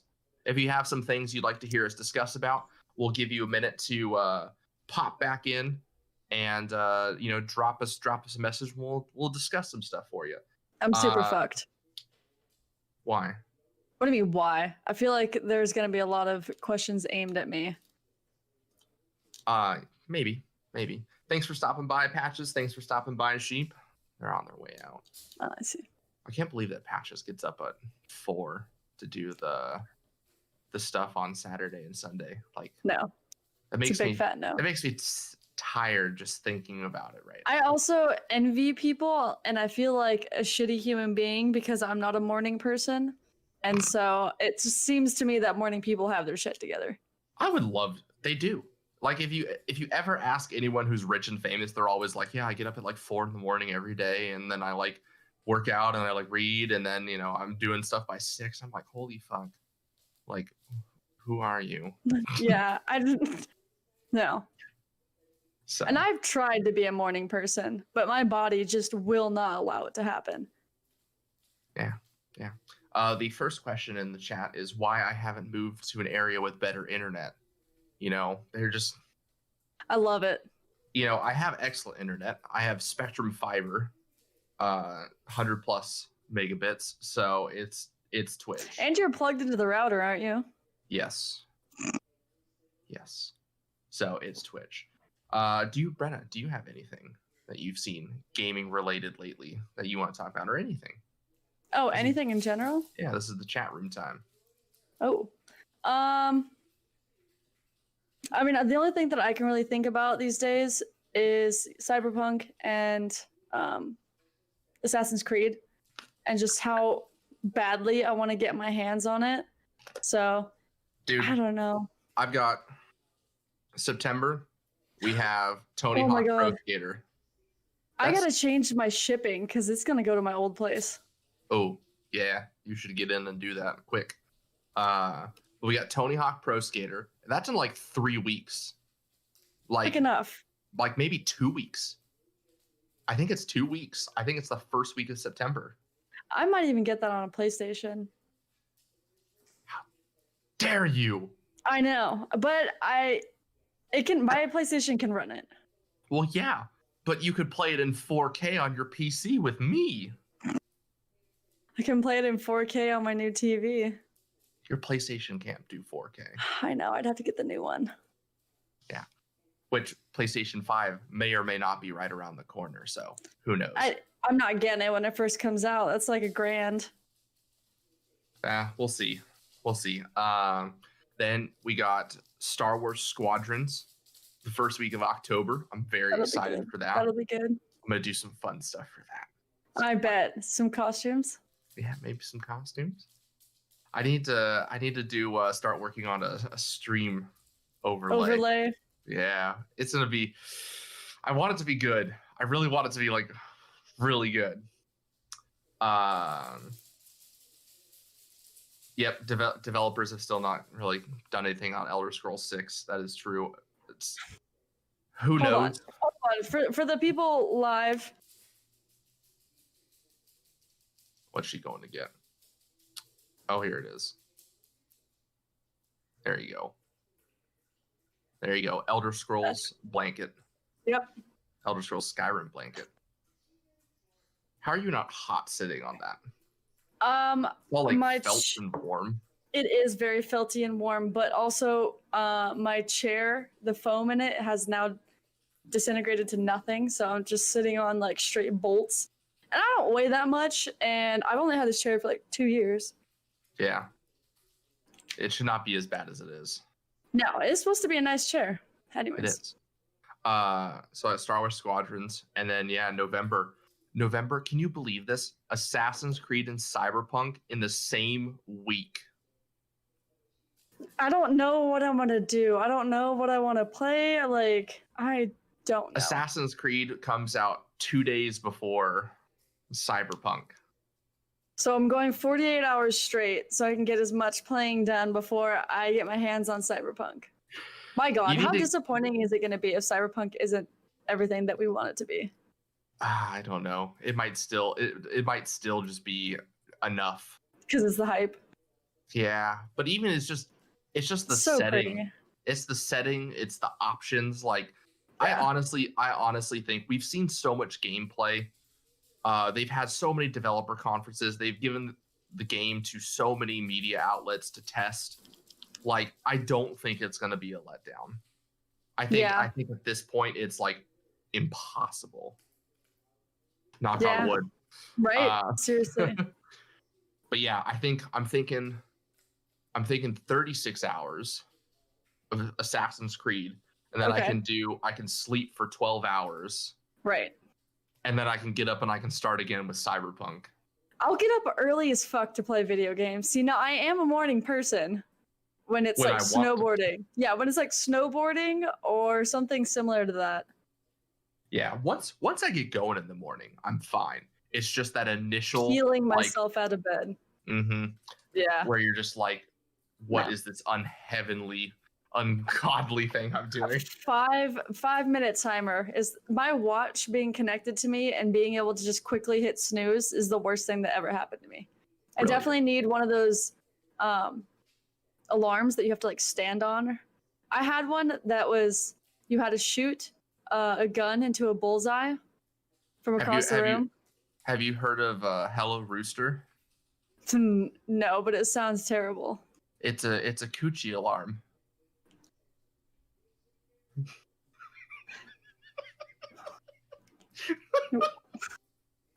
Am I thinking what I think I am? Yeah. Hello Rooster.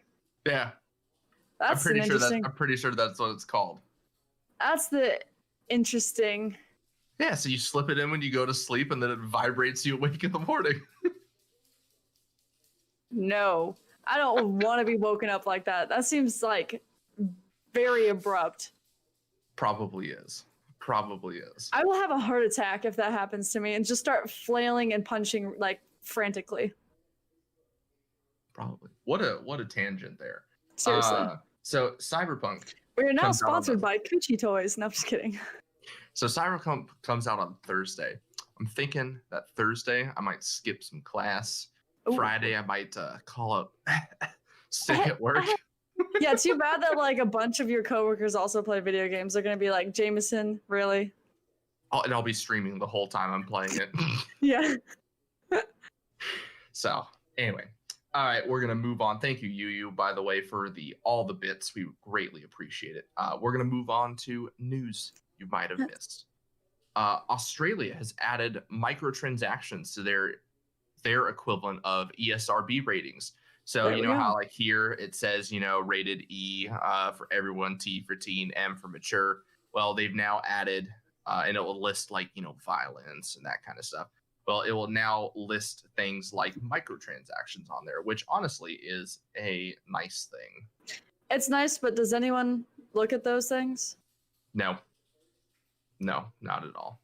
Like, I mean, yeah, I don't see the benefit. I mean, it's great. It's a step. It's definitely a step. It needs to happen, but more needs to happen. Agreed. I mean, if they make it, because it's technically kind of like gambling, if they make it, you have to be 18 or over, that'll really help. At least certain games like Fortnite, you know, where you have to have a parent purchase it for you. Yeah, but then they just then, get around that, and then they just charge it all to their parents, and their parents like, why the fuck did you spend $1,000 on V-Bucks? Have VBIC. Yeah. So, additionally, Brandroid, this one's for you.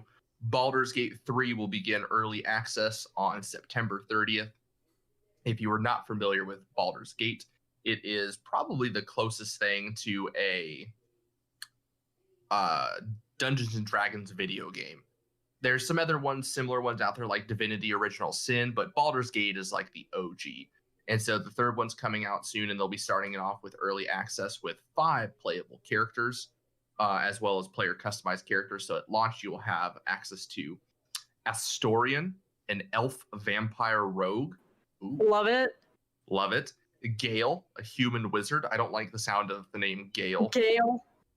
Maybe her specialty magic is wind magic. You're ridiculous. Ridiculously awesome. No, sir. Lazelle, a Githyanki warrior. I have no idea what that is. It's a Is that the noise that they make? What the hell?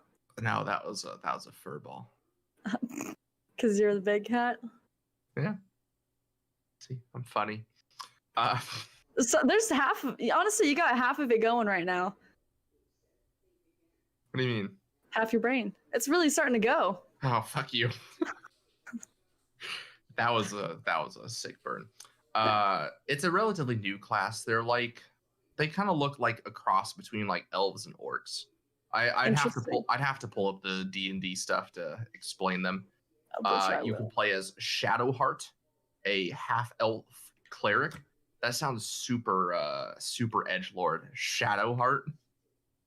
Ridiculous. That makes me think of Chris Pratt's character in Guardians of the Galaxy. I'm Star-Lord, man. Who? Cool. then- Okay, this is like a medium humanoid Gith. Yep, Oh, no. Gith is the short. Yeah. So, and then the last character is Will, spelled with a Y instead of an I, because 2020. Ew. And that's a human warlock. That's a lot of magic. I guess not. But that will be pretty sweet. I might pick up Baldur's Gate 3. That could be something we could co-op. I need more co-op. That isn't a shooter.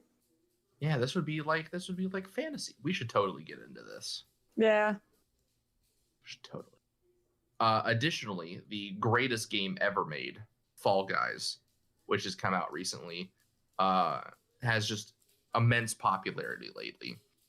And in response, many companies want to get their brand into Fall Guys in the forms of a skin. Now, Fall Guys isn't a sellout like Fortnite, which just, brings in everybody because they all about the money. So Fall Guys has said, you know what? If you guys really want your stuff in the game, you're going to have to give it up for charity. So they're doing it auction style. Each group or person has to bid a dollar amount for their skin to get into the game. And they're all bidding against each other. So surprisingly, none of the big companies have been bidding. However, G2 Esports bid $203,000 for their samurai armor skin, which is their logo. And Ninja had previously bid 200,000 for his custom skin. The bidet maker Tushy is in the bidding process, and they're actually now in the lead at over 400,000. I love this shirt. It says "Ask me about my butthole." Oh, you should. When they bid up to outbid Ninja, because Ninja got outbid, so Ninja partnered with another company. So it was like that company's shirt with like Ninja's like hairstyle bandana thing from his logo, and so his bid, and I love it. True gamer bid. His bid was $420,069. So good. Excellent. And of course, Tushy one-upped him by adding 69 cents to his bid. God, this is what happens when you let this community do whatever it wants.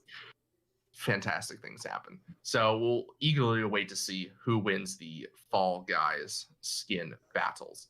Okay, Walmart wants to put their vest in here. Yeah, fuck no, get out of here. I was down for the Colonel KFC skin. Like, that would be great. It should just be like a bucket of like chicken. That would be even better. Yeah.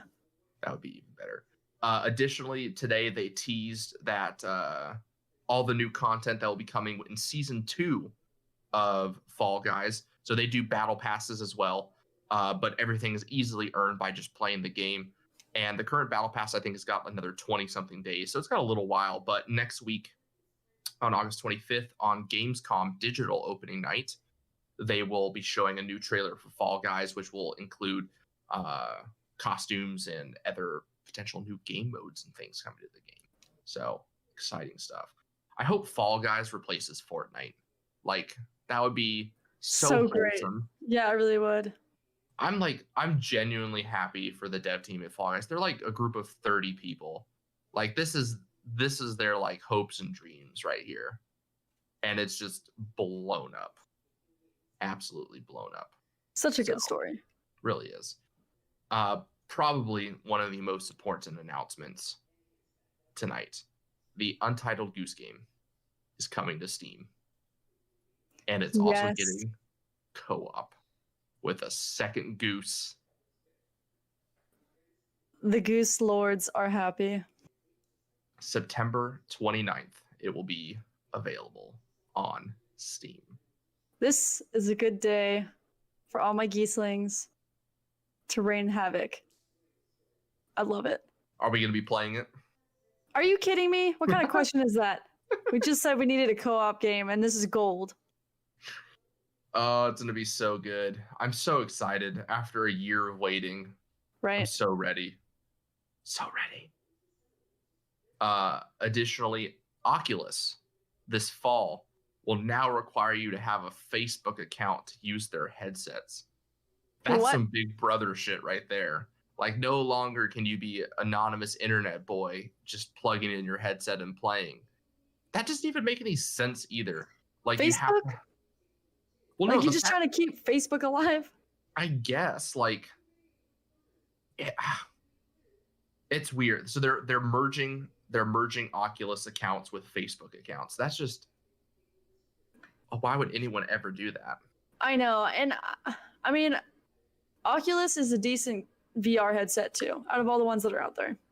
Yeah, but it's not the best. So, I would be spending more time on improving your product to compete with the other products rather than forcing people to use Facebook to play VR. It's not smart. Yeah. Additionally, another game has bit the so-called COVID dust. Deathloop has significantly moved their game to Q2 of 2021. So that is fall of next year, I believe, because the video game quarter ends in like March or April. Yeah. So it's late summer, early fall.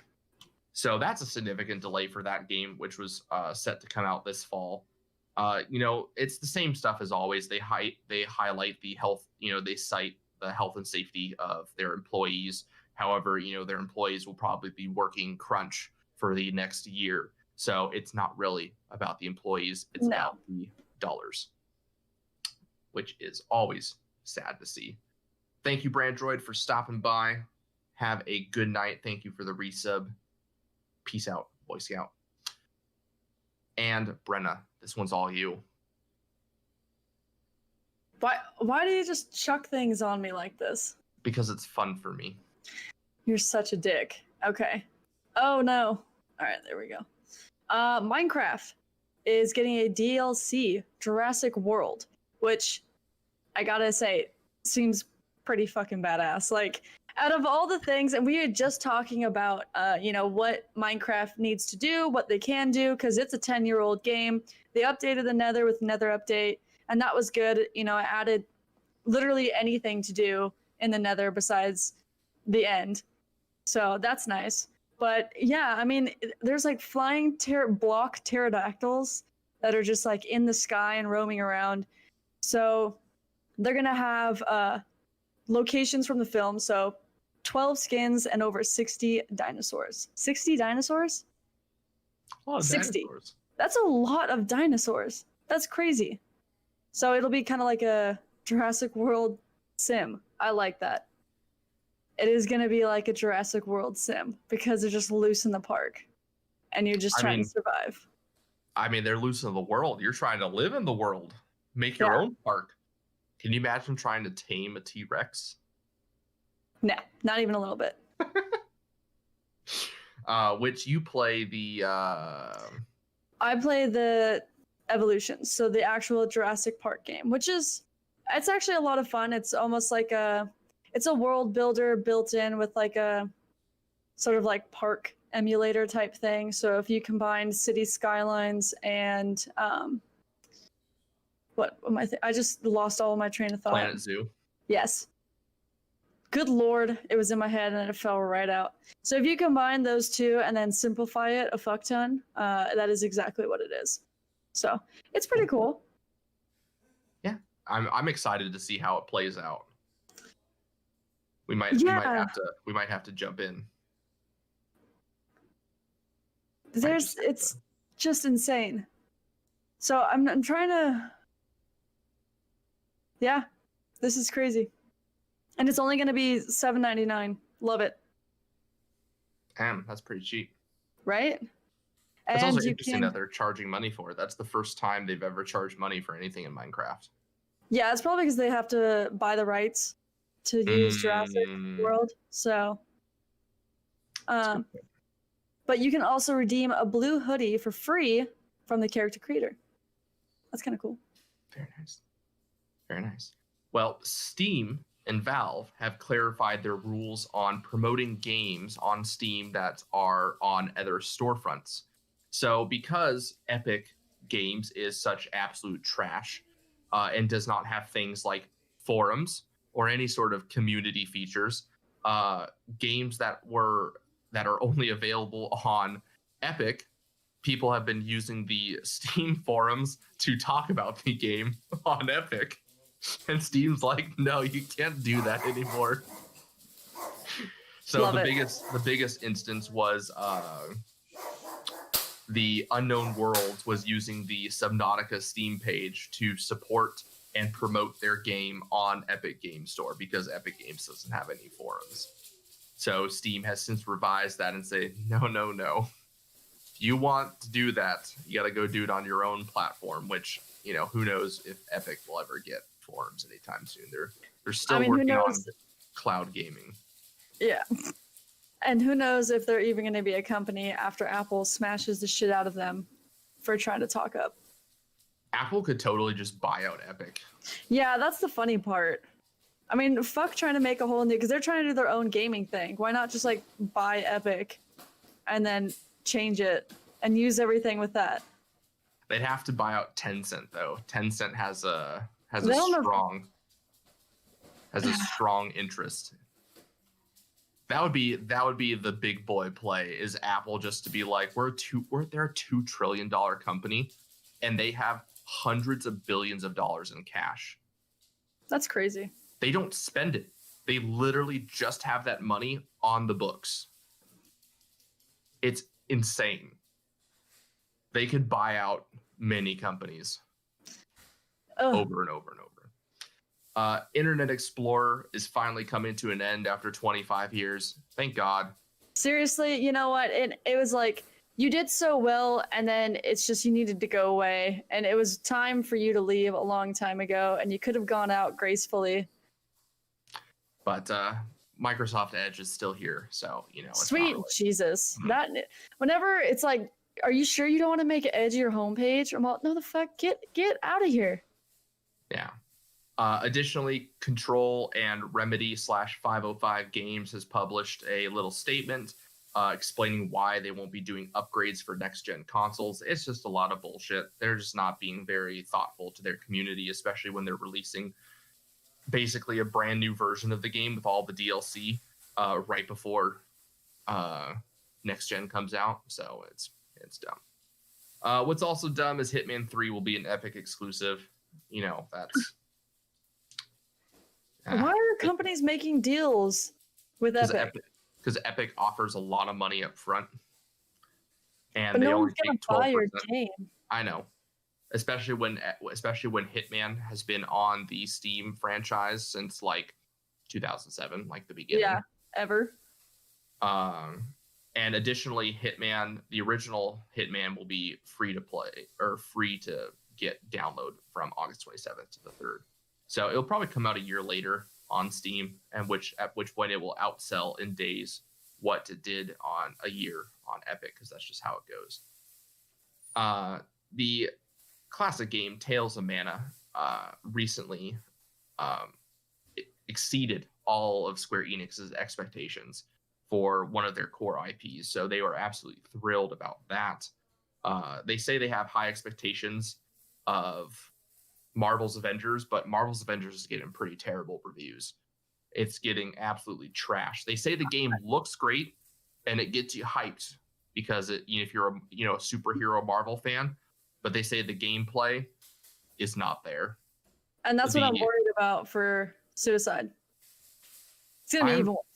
Yeah, I don't know. I mean, at least Rocksteady made the Batman Arkham games, which are absolutely amazing titles. So at least I have a little bit more faith in the Suicide Squad game, but it's still, I don't know how they're going to work that one out either. You know, I'm not usually a fan of like comic games anyways. I'm not usually either.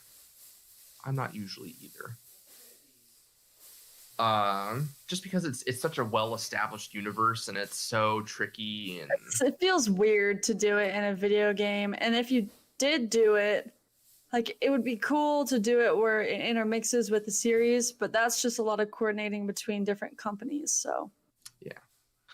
Additionally, Games Done Quick has been going on this week, and they are 100% digital, obviously, for COVID.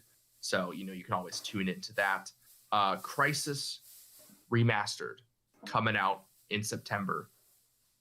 I can smell the smoke burning from my computer. It is, again, redefining. Computers in 2006 or whatever it was couldn't run it then.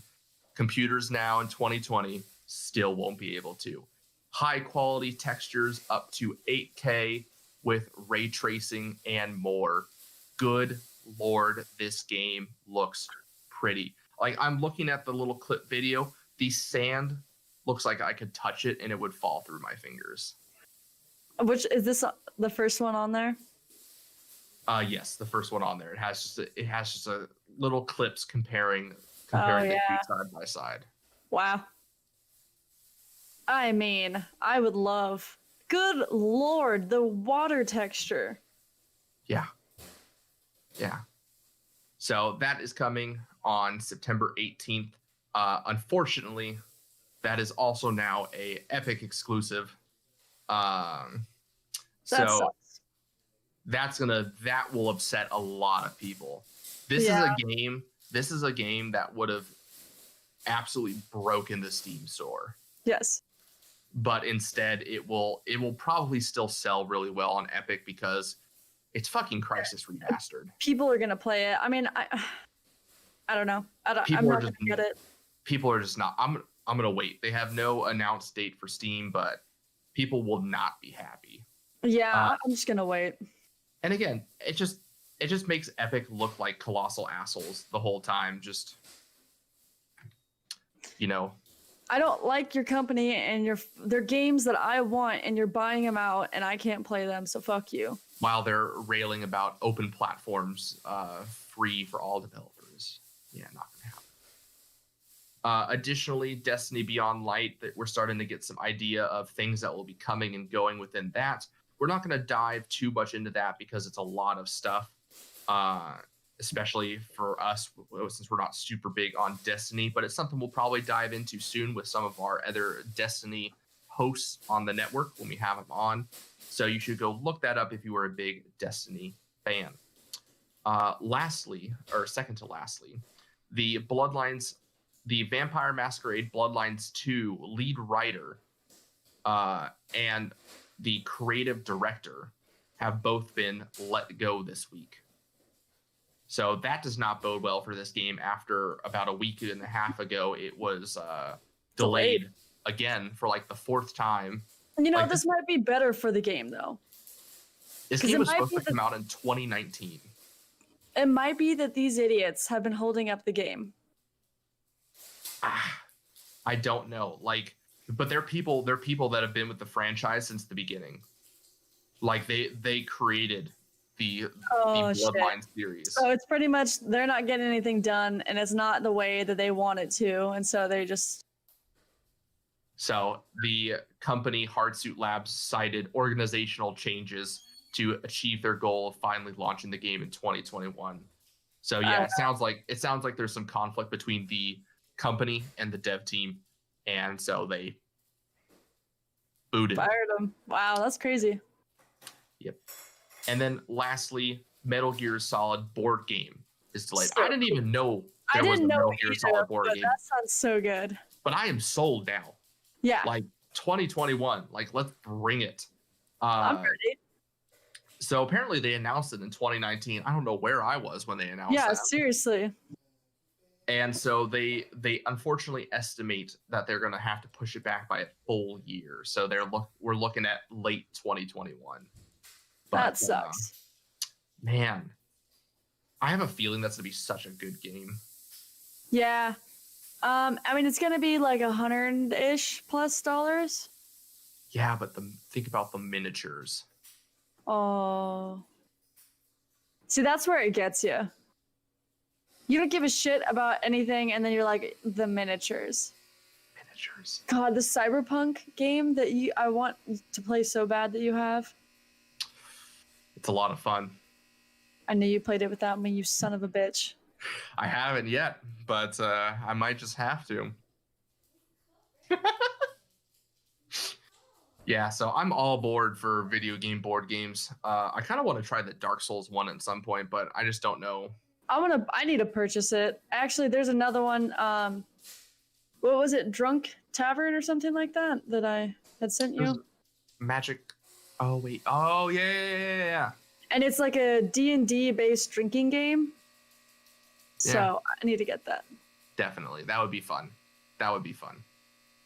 So with that, upcoming game release dates, last week we had Apex Legends Season 6, Microsoft Flight Sim, Mortal Shell, Battletoads, Frostbook on the Edge DLC, Peaky Blinders Mastermind, Remnant from the Ashes Complete Edition, and Subject 2923 DLC, as well as new Super Lucky Tail and PGA Tour 2K20. Next week, we have Madden 21, Mortal Kombat Aftermath, Vader Immortal PSVR. Oh, I've heard such good things about that. Like, unreal. The Control Awe DLC, Final Fantasy Crystal Chronicles Remastered, Fortnite Chapter 2 Season 4, Surgeon Simulator 2, Nexomon Extinction, Project Cars 3, Wasteland 3, and Windbound. And that is it for this Look at week. that. Upcoming news. We're going to work on some bonus episodes for you guys. We're going to be throwing a whole lot of content your way. We're working on some stuff for the YouTube, maybe. For the So- YouTubes. For the YouTubes. We were talking about that yesterday, adding Yeah, we the were. part of things. You know, the Facebook. The Facebook, and then if you add an S in it at the very end, The Facebooks. yeah, there you go. It fucking ages you like 10 years at least. Oh, goodness. So we'll be throwing a whole lot of content your way. As always, thank you so much for supporting the show and choosing to listen to us. We really appreciate it. We really are trying hard to grow a lot this year and get bigger. So we appreciate, you telling people, stealing their phone, subscribing. Brenda's flexing over here. Like I'm trying to get bigger. Oh, I know. You got it in there? That was good. I got you. My other side of the brain is firing now. There we go. We're on all cylinders. Too bad it's at the end of the show. For those of you that support us on Patreon, thank you so much. Patches Play Games, Dr. Brandroid, Durka, Poolfire93, Miller, Cyber Shorty, Old Stray Dog. To those of you that support us on Twitch, thank you so much for the subs, the donations, all of that jazz. It really helps us out a lot. And as far as our Patreons go, I've heard some of you have started receiving your items already. So we both look forward to seeing you tag us in pictures on Twitch or Twitter and Instagram. So please do. Speaking of which, our podcast is on all platforms. You can find us anywhere. Drop a review if you haven't. Guys, we haven't had a review since January. He's getting I need upset. more Where's more Patches? reviews. Where's Patches? He's having a hissy fit. She's gone now. It's okay. It's safe space. I was clapping there too. Jesus. Yeah, you were. So additionally, if you want to tag us on the social medias, Facebook and Twitter at DL Gaming News, Instagram at GooseCadProd, like in production, prod. And you can tag us or follow us individually at DL_Jameson. And at DL_Mother Goose. And that is going to do it for this week and for the stream, guys. Thank you so much for joining us tonight, bearing with us. I know it was really rough with the Twitch settings, but to those of you that hung in there, thank you so much. And to those of you that listen, thank you so much as well. Good luck. Have fun, everybody. And remember, keep your goose loose. Do you like adventure? Yeah. Do you like laughing? Yeah. Would you like to listen to a group of people you don't know play D&D and reference retro pop culture you vaguely remember? Excellent.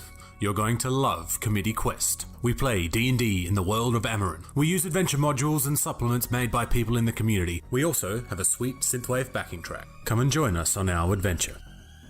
Volume 1 has been completed. Volume 2 coming the end of January. You can find us on iTunes, Podbean, or wherever you get your podcasts from. Since the dawn of time, there have been storytellers who teach through their stories. These myths give rise to fundamental truths, and these truths shape our collective experience. Yet these myths are not something of the past, and today they engage us more fully in the story itself. Video games allow us to live the lives of our favorite myths.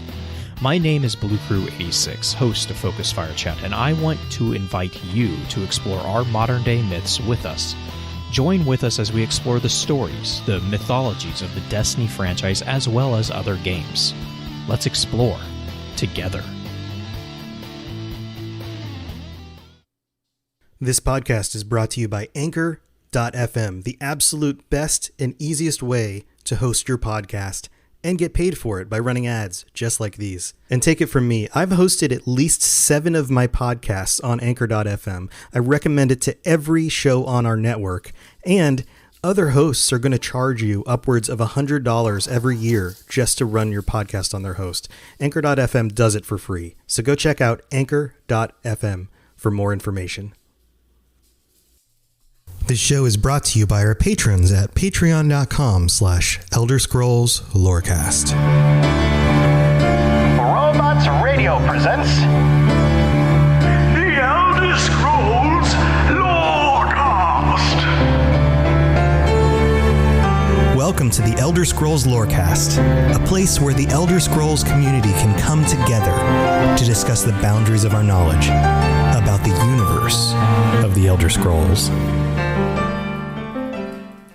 Hey there, adventurers. This is your host, Tom or Robots. And before I get into our episode today, I am super excited to tell you about some changes coming to the show. I am taking all of my Lorecast shows and setting them up so that they can be live streamed during the week on different days of the week so that you guys can come join me live during the recordings. And in order to do this and make it make more sense, because it's a little bit weird to be an individual person just talking into a microphone during a live stream, I will be having regular co-hosts on my shows. So for the Elder Scrolls Lorecast, some of you might be familiar with Lotus of Doom from Tales of Tamriel. He's guested on my show a few times.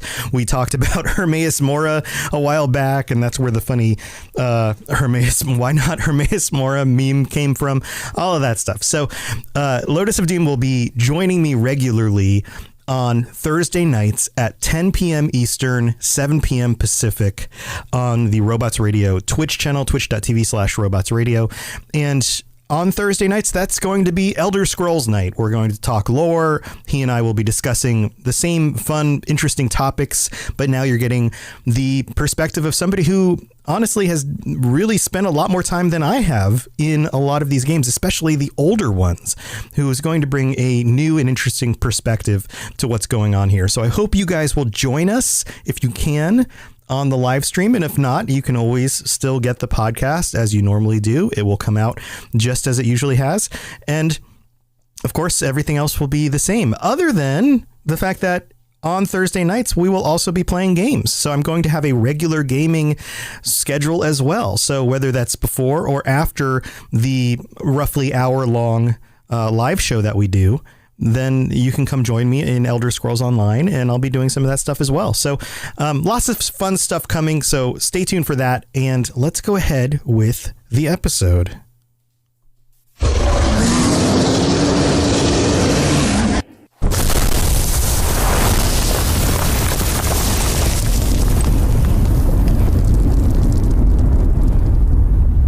This is where you get off.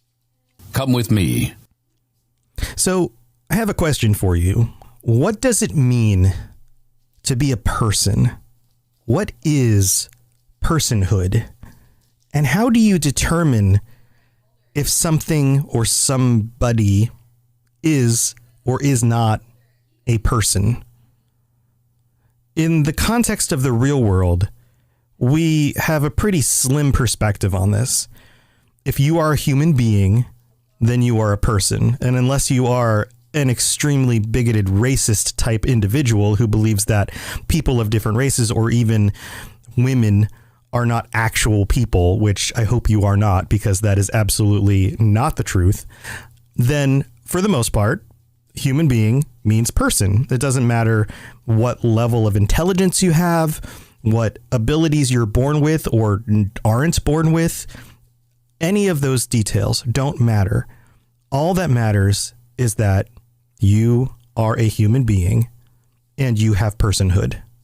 You are the equivalent of any other human being in rights and all of the other ways that the law or that respect should apply to you.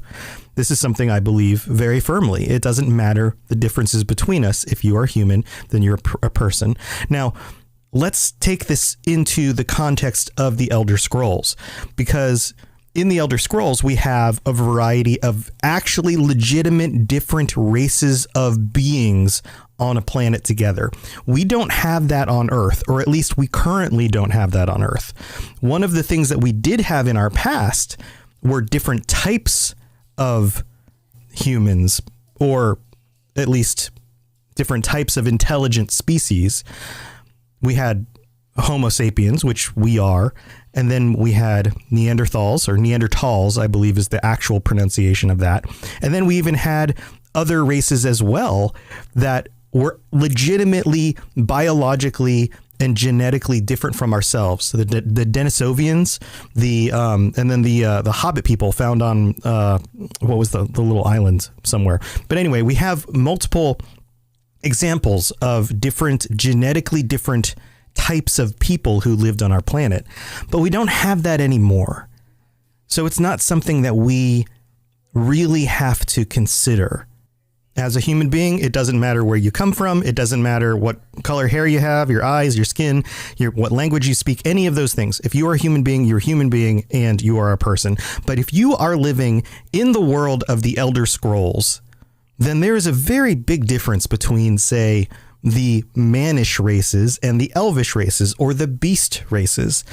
But yet, for the most part, we can all agree that those are all people. Although at certain times in history, say the Dunmer don't treat the Argonians as if they are actual people. They consider them lesser than them. And so therefore they don't have the same rights and they are enslaved. And of course, terrible things like that happen and have happened in our world as well. But for the most part, as a player looking in on this world, we know that we can pick any of those races in order to play in the game. And any of those races are functionally the same, except for a few different details, like the ability to use magic differently or the ability to breathe underwater. But for the most part, intelligence-wise, they all have the same conversations. They all exist in the same world. They all wear the same clothes, roughly, and do the same things. They're all treated as individual people. So I've been going through in this series and covering a lot of different races. We've gone through most of the races in the world. We haven't done the Dwemer yet, and I'm saving that for a future episode. But there's one that I haven't covered, and I've talked about them before. I've speculated about them before, but I haven't covered them specifically. And that is the Dremora. And when I'm talking about Dremora, I'm talking about the most well-known of the intelligent Daedra outside of, say, the Daedric lords themselves, the Daedric princes. So talking about the Dremora, that I'm going to bring them up specifically, not because they're the only intelligent race of Daedra, but because they are the one that we know the most about. There are others as well, but we're not going to go into these in this specific episode. So the Dremora. Let's talk about the Dremora. They look like people. They are humanoid. They have horns, so they're kind of demonic looking to our eyes. But the idea of devils and demons isn't really a thing in the world of the Elder Scrolls. The Daedra are a thing, and so they're kind of analogous in a way, but not exactly the same. The Dremora are a specific intelligent race that are most often linked to the Daedric Prince of Destruction, Mehrunes Dagon. But they're not only linked to Mehrunes Dagon. Other Daedric princes employ them. I guess you could say employ them because they are not like the other races that we find in Tamriel. They come from Oblivion. They are Daedra. If they die, their essence or souls or whatever it is that kind of powers them from within returns to Oblivion and is reborn. When mortals die, they don't do that. They can suffer as ghosts and things like that, like we've discussed before. But for the most part, they make their way to Aetherius, or their souls are captured and harnessed for power by the Daedric princes through deals and bargains that they've made with them. The Dremora are different, but that doesn't mean that they aren't necessarily people. And this is what I'm getting at with this question of what it means to be a person. In the real world, we try to define personhood as having the ability to objectively view yourself. And even as human beings, this is actually something we're really terrible at. But for the most part, we can do it. We look in the mirror, we recognize ourselves. We look at a picture, we recognize ourselves. We can pick ourselves out of a crowd. We see ourselves as separate and distinct from the other things and individuals around us. We feel like we make logical decisions about the world, but yet we have emotional impulses. those logical decisions, we like to think, keep us above the level of just the animals. We have arts and sciences and these higher thinking abilities that some of the other animals don't. Now, I would argue that the Dromora also have all of these things, just like any of the other races in Tamriel. They are basically people. They're just people of oblivion. So there are a lot of different documents and books and writings about the Daedra. There's a lot of dialogue from characters who speak about the Daedra or summon the Daedra. And so there's a lot we know about them. They are, for the most part, driven and controlled by duty. That's the word that I would use to associate with the Dromora, specifically duty. They have a place. They have a place in a system. They have a system that's very leveled and tiered, and they can move up in that system if they do their duty well. And they are constrained by a master. Usually that's a Daedric prince, and it's the Daedric prince's will that gets passed down through the different ranks, like almost like the military. Or if they are summoned by a mortal, that mortal is their master. They are now constrained to do their duty. They have to do what their master tells them to do because they are magically enchanted to do so. But not just because they are magically enchanted to do so, but because in my perspective on this, that is the nature of the Dromora. When it comes to the different races of Tamriel, they have moral leanings, and those moral leanings can be very dark, or they can be very, very light, very positive. They can be evil, they can be good, they can be neutral. There's a big spectrum there.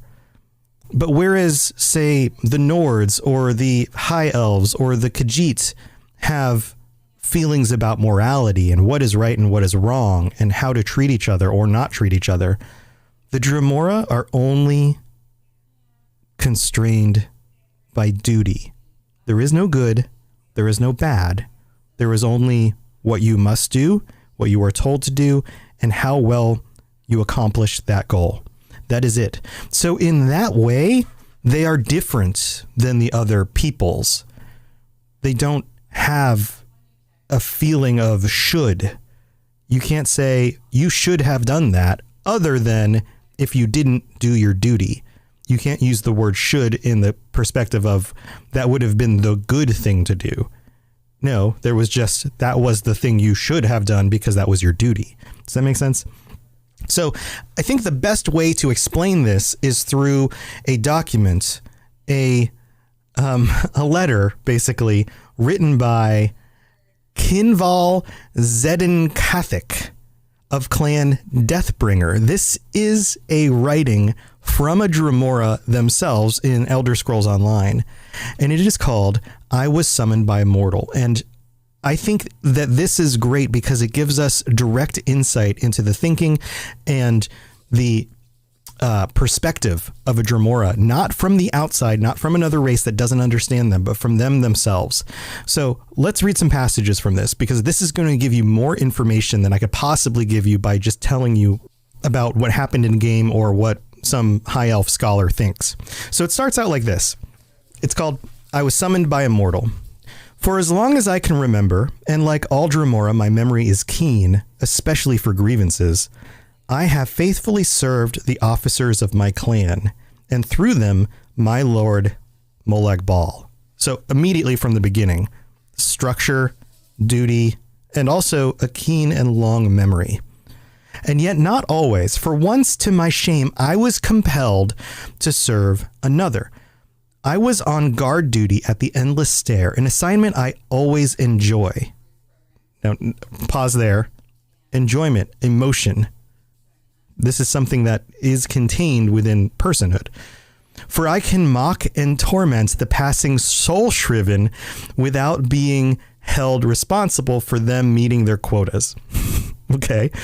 Leaping out from behind a claw pillar while shouting, "There you are, weakling!" just never loses its appeal. So they enjoy teasing the soul shriven. I would assume because they don't really have a perspective of empathy here for individuals and what's happening to their souls. They can't identify with that. So there's no, again, morality on if this is good or bad. It's just a thing they can do and they enjoy it. It goes on and says, I was lurking behind a dark anchor chain link, preparing to terrify an approaching soul shriven by suddenly knocking her down and sneering, no match at all, when I suddenly felt a strange tingling all over, from my horns down to my toes. I grew dizzy as the planes spun around me, nearly fell into a pool of blue plasm, and then suddenly felt myself hurled into an endless black void. So they were being summoned. There was magic being used to do something, to pull them out of their current situation and tie them to someone else's will. I wasn't alarmed at first, because who hasn't been hurled into an endless black void? Like, this must happen all the time in Oblivion. It wasn't until I began to materialize at my destination and got a taste of the air that I had my first misgivings. I smell weakness, I said to myself. And I couldn't have been more right. It was then that I first heard the voice of my conjurer as he said, this one looks fairly robust. And the full horror of my situation broke upon me, for I had been summoned to do the bidding of a mortal. Again, no empathy. They see mortals as being different and below them because they don't fit into their current structure. I turned aghast to see who had dared summon me across the infinites to Nirn, and found myself faced with a tall elf of Somerset. Oh, I recognize the type. I'd abused more than a few Altmeri soul-shriven in my time, and with gusto, for they evince a haughty arrogance entirely inappropriate in mere mortals. This one gave me a brief, appraising look and then turned away, saying, "Follow and fight. There are worm cultists that need slaying." Worm cultists. Can you imagine the ignominy, fellow kin? And kin means the people. That's what they call themselves and each other. And I love here how they're using words like ignominy, or there were some other ones, haughty arrogance, like these kinds of phrases that are either a little bit older or a little bit more obtuse. They signal this idea that there is a certain level of haughtiness among themselves, but also intellect. He goes on and says, not only had I been conjured away from my duty, notice the word duty there, by one of the hated elven mortals, but I must serve him by slaying the minions of Manny Marco, our Dreadlord's lieutenant and viceroy to be. I tried to resist, flexing my indomitable will, another word, indomitable, but the mortal mage's binding spell was too strong. All I could do was say, "No one escapes," and follow him past a pair of torches into a subterranean maze of tunnels. "You serve the great Vanus Galerian, Dromora," my conjurer announced quite unnecessarily, for what need had I to know the name of my slave master? But then I reconsidered and mentally added his name to that long list each of us keeps, the list labeled Vengeance. I followed, not deigning to crouch when my conjurer hunched over to sneak, merely glaring at him and thinking, "I will feast upon your heart." In truth, however, it was as well that I had this elf Vanus to follow, for the tunnels were many and twisting, and though we Dromora are fearless, relentless, and unparalleled among warriors throughout Oblivion, our sense of direction is rather poor. And this is another thing that gets noted in other places as well. It seems that the Dromora themselves are bad at figuring out directions. And maybe that comes from not being on a planet and having a sense of like north, south, east, west, and rather coming from a place like Oblivion that doesn't really have cardinal directions in the same way. It goes on and says, when doing courier duty, I've been known to lose my way right in the middle of the moonless walk and wind up back at the lightless oublet. I think that's how you pronounce that word, where I started. In time, this Vanus began to pause frequently, listening, which only increased my irritation and impatience. Finally, he stopped with a shh to me, which was completely unfair, as I hadn't said a word. But I realized why he'd stopped when I suddenly heard human speech from the tunnel ahead. Hesitating nary an instant, I drew my greatsword and rushed forward, crying, "A challenger is near!"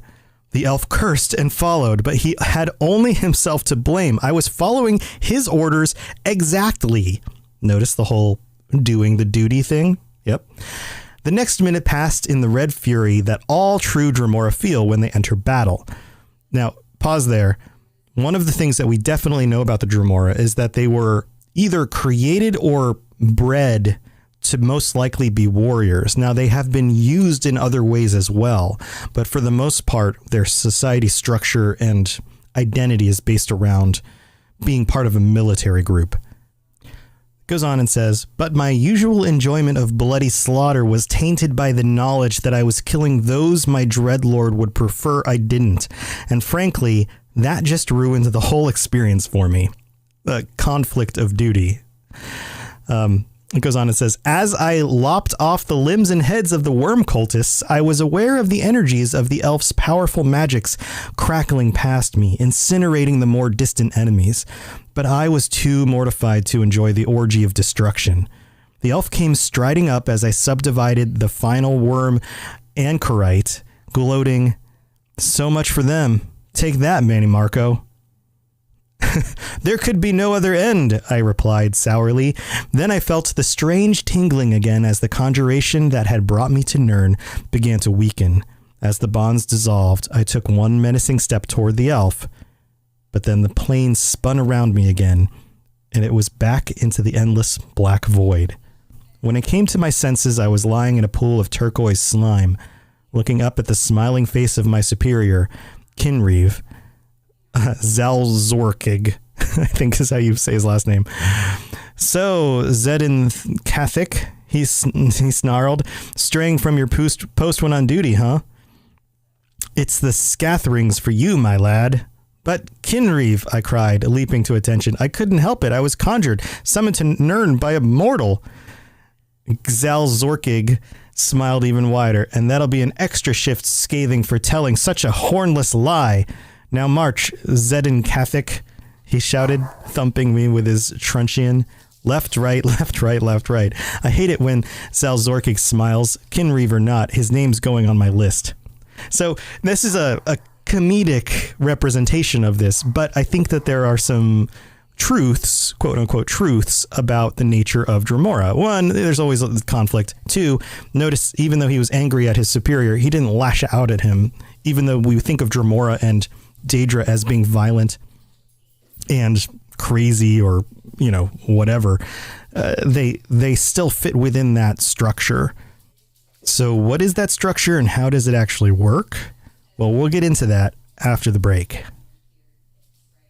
The skies are marked with numberless sparks, each a fire and every one a sign. Hey there, my name's Jameson, or Big Cat. And I am Brenna, or Mother Goose. And together, we are the hosts of the DL, Weekly Gaming News.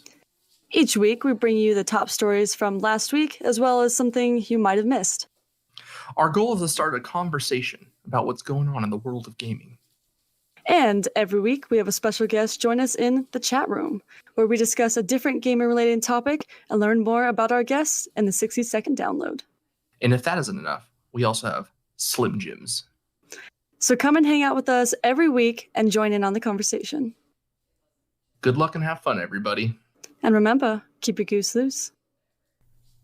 So thank you for tuning in again, friends. This is Tom, or Robots, your host, and I hope you guys are excited, as I am, for the changes to the way that we are doing our schedule and having live shows on the Twitch channel for you guys to tune in and chat with us while we talk, and for Lotus of Doom to be a regular co-host on the show. I think this is going to be super fun, and I'm very pumped about it. Also, thank you to all of our patrons, patreon.com/Elder Scrolls Lorecast. If you're looking to help support the show, and even for $1 a month, get a ad-free version. So go check that out. And speaking of ads, we do have some sponsors. We are always sponsored by Loot Crate and Gamefly. And if you are interested in getting 15% off a Loot Crate, including the Elder Scrolls Loot Crates with a whole bunch of cool stuff in them, then go check that out. Click the link in the show notes. It'll take you to the Loot Crate page the homepage, you can look up the Elder Scrolls Crate on there. And specifically, please click the link so that they know that we sent you there from this specific show on the network. Then you can use Robots Radio, the word ROBOTS RADIO, when you check out to get 15% off whatever crates you decide to purchase. So super cool deal. Also, Gamefly, which I'm sure a lot of you guys are familiar with. You can rent games. They send them to you, free shipping, all of that. They have a deal right now. You click the link in the show notes. It'll take you to their page and you can get 2 months for the cost of one. For the price of one. So $10 is normally how much you would pay for 30 days of rentals, and you can get 60 days for the same amount, which is super cool, especially with the fall coming up and all of these new games coming out. You can rent all of them. You can rent one, play it for a while, send it back, rent another one, play it for a while, send it back, and check them all out before you even decide to buy any of them. So go check that out. They also have deals on used games and those kinds of things as well. So if you use the link in the show notes to get to the site and then you happen to purchase one of those deals, then we still get a little bit of a kickback for that too. So it helps a ton. Believe me, if you guys use the links in the show notes, it really does help me make this work for like a full-time thing for myself, which I'm still striving to get to. So I really do appreciate it. All right, guys, let's get back to the rest of the episode. Yes, you're entirely brilliant. Conquering madness and all that. Blah, blah, blah, blah, blah. So I was talking earlier about the different structures and the way the Dremora see themselves, and it's almost like a caste system. And there's a document that goes into this in more detail called Varieties of Daedra. And I believe I quoted this before when I was talking about the Daedra. There's a section here that specifically talks about the Dremora, and this is probably the next best source, other than coming from, say, their mouths themselves, about what the life and the perspective of the world is of the Dremora. So let's go into that a little bit. It says here, the Dremora refer to themselves as the kin, the people, contrasting themselves to other Daedra, whom they consider unthinking animals. Something very similar with the peoples of any society thinking themselves an intelligent, race or group or whatever compared to the animals around them. The term Kynaz, K-Y-N-A-Z, refers to a member of the Dremora race, he of the kin. The least of kin castes are the churls, the undistinguished rabble of the lowest rank of Dremora. Churls are obsequious to superiors, but ferociously cruel to humans and other Daedra. It's in their nature to just be violent and cruel. And again, this doesn't tie to something like choosing to be evil or good. It's their nature to do this because they are bred as warriors. They are bred for cruelty in order to hurt and kill. So it's just part of their nature. That's part of their duty. Next in rank are the caitiffs, creatures of uncalculating, I almost messed that word up, zeal, energy without discrimination. Caitiffs are used as irregulars in the faction wars of the Daedra, as berserkers and shock troops, undisciplined and unreliable, but eager and willing. The highest of the regular rank and file of Dremora troops are the Kinvals, warrior knights, who have distinguished themselves in battle and shown the deliberate steadiness of potential war leaders. Notice they've distinguished themselves in battle. So it is clear that you can actually move from one caste to the next depending on the nature of your deeds. Above the rank and file warriors of the Churl, Caitiff, and Kinval castes are the officer castes. The Kinreeve is a clan sheriff or clan officer. Kinreeves are typically associated either with a clan fighting unit or an administrative office in the order of battle. The Kin Marcher is the lord and high officer of a Daedric citadel, outpost, or gate. The Kin Marcher's command is usually associated both with a unit and with a fief, a location or territory for which he is responsible. So now we're looking at the equivalent of, say, lords and ladies, basically. Above the Kin Marcher is the Marquinaz, or Grand Duke. A Marquinaz is a Lord of Lords, a member of the Markin, Mehrunes Dagon's Council of Lords. The highest rank of Dremora is the Valkinaz, or Prince. This warrior duke is a member of the Valken, Mehrunes Dagon's personal guard. The Valkenaz are rarely encountered on Tamriel. Normally, they remain by Mehrunes Dagon's side and serve as commanders of operations of particular importance or interest to Dagon. Now, this is very specific to Mehrunes, I want to say that name wrong, Mehrunes Dagon's specific Dremora, but that doesn't mean that he's, of course, the only one who has them. They have been known to serve other Daedric lords as well, and in those other factions of Dremora, they call themselves different names. They may even have different orders and levels and responsibilities, or even goals and activities or personalities based on the Daedric lord that they serve. I was going to say worship, but I don't know that they worship them. They serve them, but I'm not sure that they worship them. There are a few different clans we know about. Boethia has a faction of Dremora called the Blood Wraiths. Molag Bal has a faction called the Deathbringer clan, led by Valkenaz Cirrus, and another clan, and I love this name, the Fool Killers clan, which doesn't note here a specific leader, but also serves Molag Bal. So I'm sure that's a lot to digest about Dremora, but I would love to get more insight about the Dremora beyond some of the more common things. For example, we know that they have ashen grayish, bluish, or purple or reddish skin, that they have horns, that they actually think of their horns as a very key part of themselves.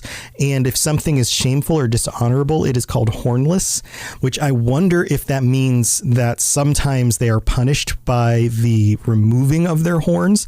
Again, not really sure about that. They, for the most part, can be tattooed. They make their own armor and weapons. They stand generally fairly tall, usually about the size of a regular mannish person, but some are even taller than the Altmer. There's a lot here. We come across them a lot in the games, but yet there's so much we just don't know about them. The last thing I'm going to bring up as I wrap up this episode is that we do get more of a look into their lives than we do in pretty much any of the games in the books that came out for the Elder Scrolls by Greg Keyes, The Infernal City and Lord of Souls. And if you read these, and I've read the first one, I didn't actually get through to the second one yet. I'm not going to ruin anything, but you end up in a situation where some of the characters speak with and live alongside some of the Dremora. And you learn that they are people and that they have their own motivations. They have their own free will even. But for the most part, it seems like they are conditioned by the selfish natures of the other Dremora around them. So when they come across an individual who isn't scheming and lying and those kinds of things, it doesn't make sense in their minds. They have a hard time understanding that. They have a hard time understanding loyalty outside of duty, those kinds of concepts. So if you want more of a perspective on the Dremora, I would recommend reading those books. But again, there's still so much we just don't know. There's so much we don't know. I would love the opportunity to spend more time with the Dremora, or even be one of the Dremora in a future game or expansion or something. I think that there's a lot there that we could explore. So thanks for tuning in again, friends, and I look forward to seeing you guys Thursday next week, 10 p.m. Eastern, 7 p.m. Pacific, twitch.tv/robotsradio for our first live show with Lotus of Doom. And until then, you guys know how to get a hold of me, and have a good one. I'll talk to you later. See ya.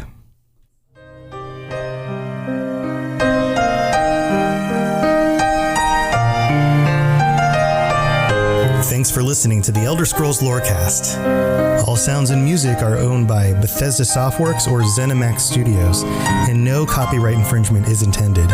If you have something you'd like to contribute to the show, please reach out to us at elderscrollslorecast@gmail.com or on Twitter @ESO Lorecast. If you'd like to help support the show, check out the rewards you can get at patreon.com/elderscrollslorecast. I really appreciate you listening, and I'd love to hear from you soon. And Thanks to our patrons for support, especially our Tier 5 patrons, including Noodle Al Dente. You've been listening to a Robots Radio podcast. Smart shows for interesting people. Check out all the shows at robotsradio.net. Do you like adventure? Yeah. Do you like laughing? Yeah. Would you like to listen to a group of people you don't know play D&D and reference retro pop culture you vaguely remember? Excellent. You're going to love Committee Quest. We play D&D in the world of Amarin. We use adventure modules and supplements made by people in the community. We also have a sweet synthwave backing track. Come and join us on our adventure. Volume 1 has been completed. Volume 2 coming the end of January. You can find us on iTunes, Podbean, or wherever you get your podcasts from. Robots Radio presents... Today's chat is brought to you by the support of all our Twitch subscribers. Through the patronage you provide the Focus Fire chat team through the Twitch platform, we are able to provide you with the weekly podcast as well as the website and other aspects of Focus Fire chat. If you have any interest in becoming a subscriber of the FFC and gaining access to some exclusive features over in the Discord server, please be sure to visit our Twitch account and click on the subscribe button.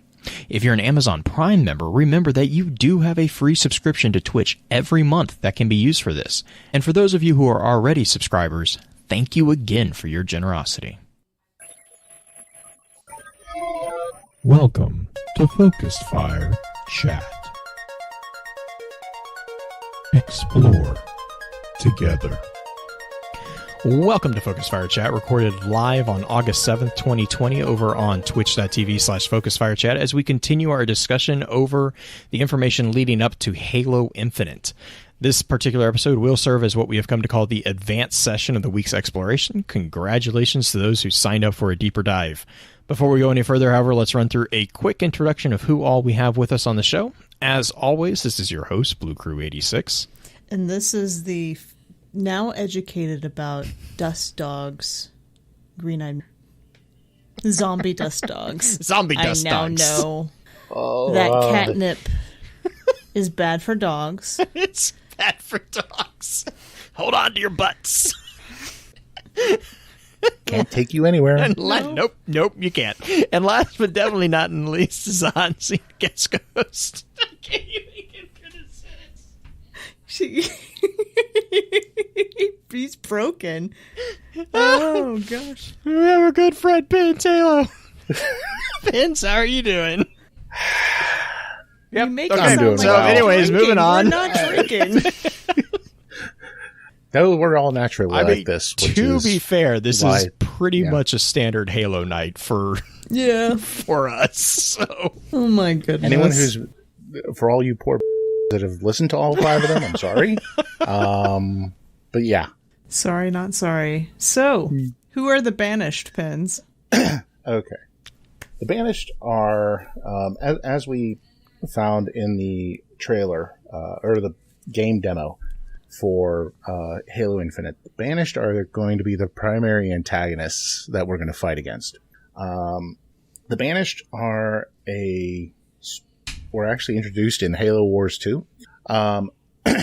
They are a faction of primarily Eurohane brutes that rebelled against the Covenant. The group is led by a Eurohane war chieftain by the name of Atriox. I'm going to kind of run through the summary here, but there's actually a cutscene from Halo Wars 2 that it gives an excellent summary, and I'll go ahead and just drop that there into the Twitch chat, but it's really, really good. So you can't talk about Atriox and the Banished are tied together, so we're just going to kind of run with that from here. Atriox was born into the Covenant. Once he became of age, he joined the Covenant and became known for his strategic genius and tenaciousness. The Covenant realized this, and to help take advantage of it, he and his packmates during the Human Covenant War were under the command of a Sangheili Silent Shadow. The Silent Shadow are essentially Sangheili assassins. And their primary goal was the hunting and slaying of demons. And that meant Spartan 2s. Yeah. As they were known in the Covenant. I just remember hearing grunts scream at demons being us. That is my... Mm-hmm. And that's right before they cheered, yay! Because I popped their head off. Followed by the pop, or actually the pop first, then you get the yay. Yeah. Grunt birthday party's a great skull. Best anyway, Easter egg ever. So anyway, he served loyally for a long period of time, but at some point in time, the Covenant started using his clan as frontline troops, essentially as fodder. The idea that they were to break the UNSC lines, so they would send them 40 at a time, and against to be the vanguard to break the line, and then there'd be a follow up. But the 40 would die. They would die 40 at a time. And in many cases, the battle had been decided and they were still doing this.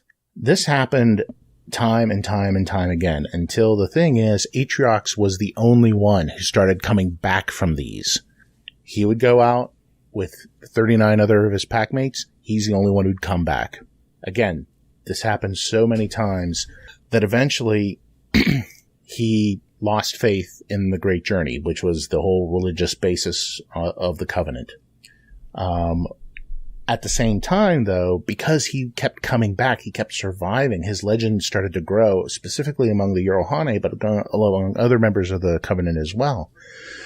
The prophets saw Atriox as a threat now.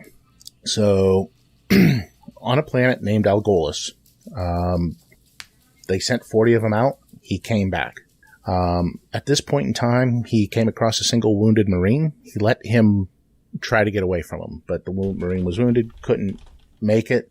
So just before he killed the Marine, he went ahead and expressed severe disdain and hatred for the Covenant and essentially stated he didn't believe in it anymore. Another Yorohane heard this and challenged him for heresy, and Atriox killed him. When Atriox turned back to the base, there was a Sangheili executioner, which was essentially a senior in the Silent Shadow, and sentenced Atriox to death for betraying a member of his pack. Atriox, and you can actually see this in the video, he drops his hammer, falls to his knees. The Sangheili lights his energy sword and goes to stab him in the face. Atriox stops him by raising his hand and capturing the sword, which actually cuts into the side of his hand. He then kills the executioner that was going to kill him, which led his packmates who were still present to take action against the other Sangheili. So at that point in time, that's when the Banished were born. At the beginning, it was mainly just Yorohane that came to his side, although there was some Ungoi, the grunts, who were there as well. The early years of the Banished was all guerrilla warfare. Mm-hmm. They primarily raided Covenant stockpiles, but they also raided some Covenant, some UNSC. This is around 2550, and this is about the time the UNSC actually heard of Atriox. It was from a grunt that they had captured, who went on and on about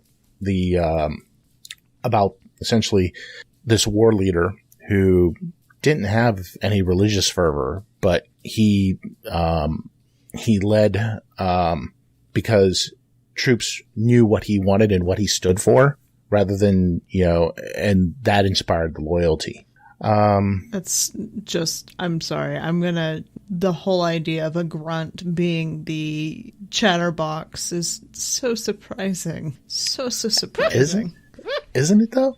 I'm sorry, like, anybody who's spent any time in Halo hears those guys just gossiping like old women at a coffee shop. What's even better is in Halo 5, there's a couple of them who are sitting around the Sword of Sanghelios, and it's just amazing. That particular scene, we've all seen the videos of a young pup messing around with an old dog, and the dog's just the older pups just kind of look at it, sitting there going, "Yeah, whatever, kid." That is played out in one of the hub scenes in Halo 5. If you go wandering around, you will find this. So amazing. They're sitting on a cliff. They're overlooking it, which actually a pretty nice, beautiful looking scene. And you just hear the grunt going on and on and on and on. And every now and again, you hear this grunt from the Sangheili. Oh no. It's amazing. It's priceless.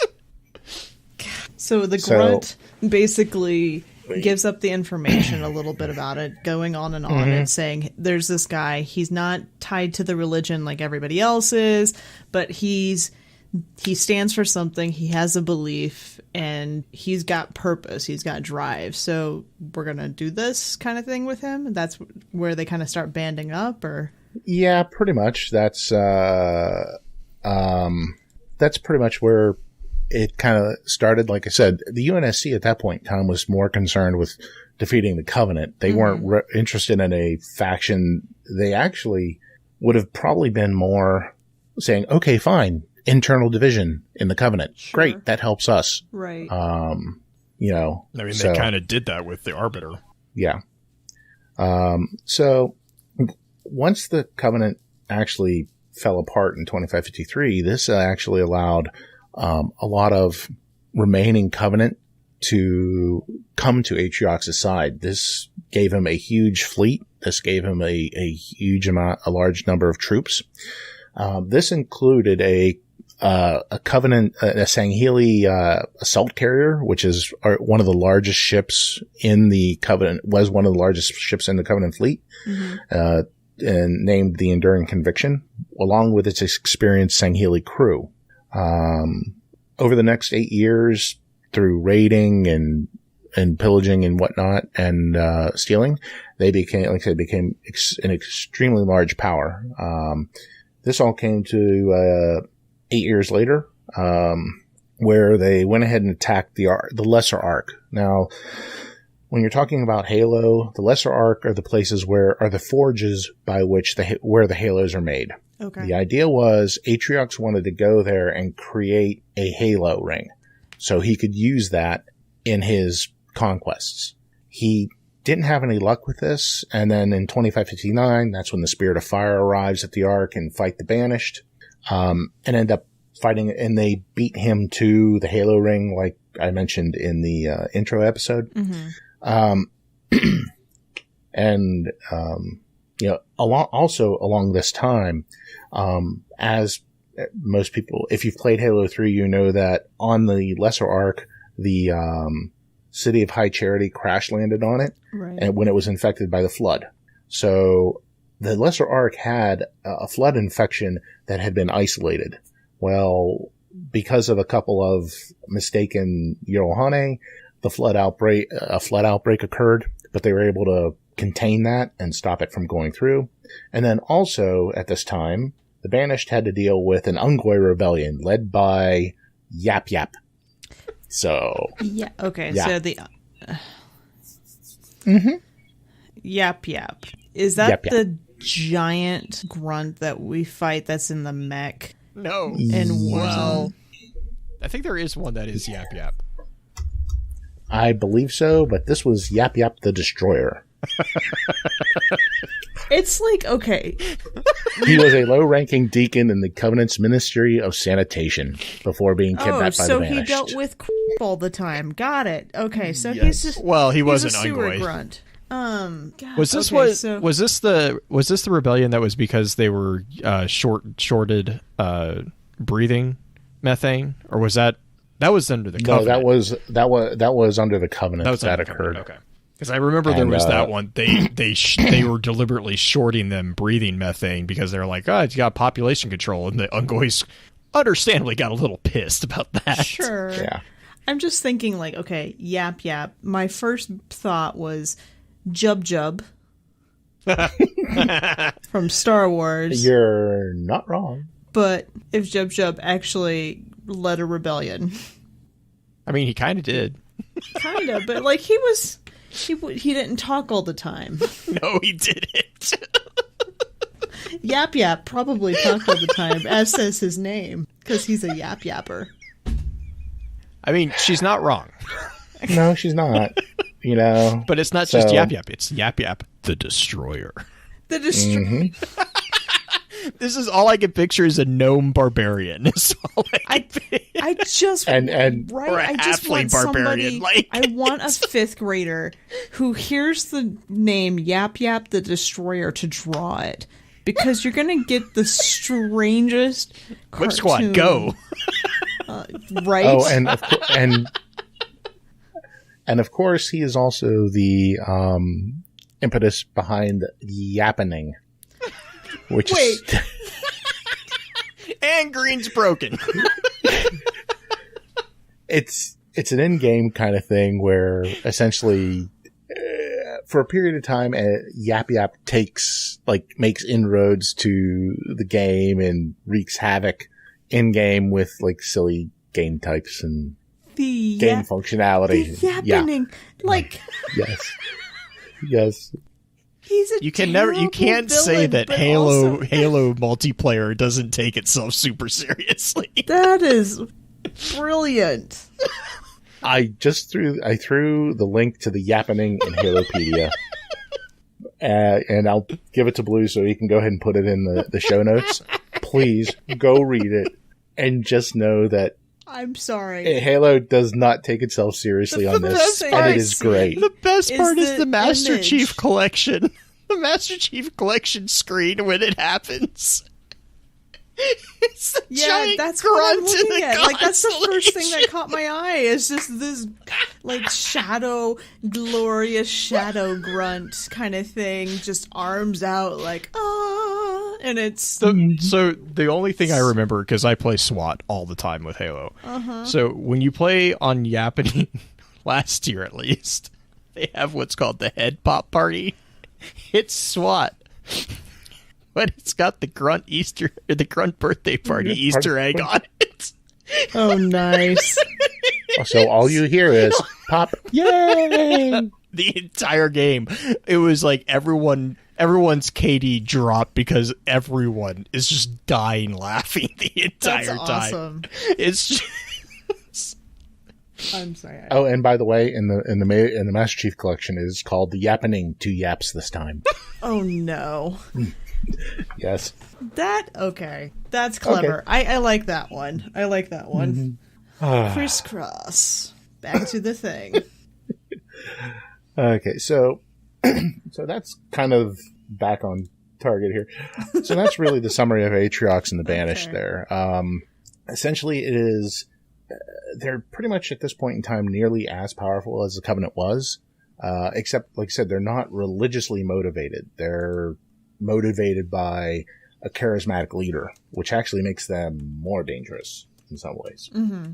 Okay, so the other Yorulhane that we need to discuss is a brute war chief by the name of Isharam.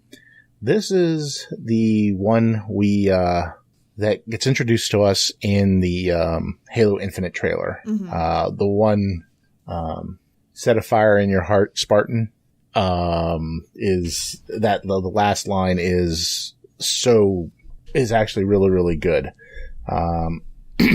We don't have a lot of information on him. All that we know is that he's a war chief, and when Atriox led troops to the Lesser Ark, he rose in power to the remaining Banished that were left. And it is this group that discovered Installation 07 and defeated the UNSC in 2559. Okay. So, from the trailer, Mm-hmm. or the clip at the end of the gameplay demo, he seems like he is someone who fights, who lives to fight, who is always looking for the next challenge. Just based upon the way he spoke, because there are lines in there that seem to indicate that for a long time he didn't have any motivation because there was no one worthy to fight him, and then all of a sudden here's this demon. Although, well, how did he put it? Like the UNSC calls them Spartans, the Covenant called him demon. To the Banished, he's prey. Oh gosh. Okay. So, yeah. And it's, like I said, it's somebody who seems to be highly motivated when there's someone who is who he sees as an equal in combat, and he wants to measure himself against someone who is his equal, and that's the kind of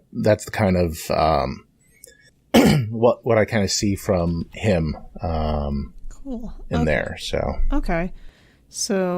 Blue just threw in a factoid. Is that the guy playing Escharum? Is that how you say his name? Escharum. Escharum is the same guy who plays Callus in Reinhardt, and I did not realize that Darren DePaul played Callus. Yeah, and actually, John DiMaggio is the voice actor for Atriox, who is, if I remember this correctly off the top of my head, Banshee. Okay. Mm-hmm. I actually know Darren DePaul a little bit better because I love watching him. He's a very charismatic voice actor who does all the Reinhardt stuff at Yeah, cons. he can also uncannily switch into Reinhardt voice crazy quick. Yeah. Yep. Awesome. Okay, so that's actually a good place to stop before we dive into a little bit more on Installation 07 or Halo Ring, whatever it is. I feel like I've been put in a blender. My brain has a little bit. There are contents in there that are recognizable, and I'm starting to get a coalescence of something that could be a smoothie eventually, but right now it's still... She's still recovering from the yappening. That one's having a hard time. But let's take a quick break before we jump into that. In a world where solid-state electronics and vacuum tubes are still meta, people never stop loving atomic-powered everything. A chosen 500 stepped inside a subterranean vault to be spared the nuclear horror of the inevitable Great War. 25 years later, they emerge after the fallout settles to retake Appalachia. Among them, two former rivals whose blood feud will tear West Virginia apart in their epic struggle for survival.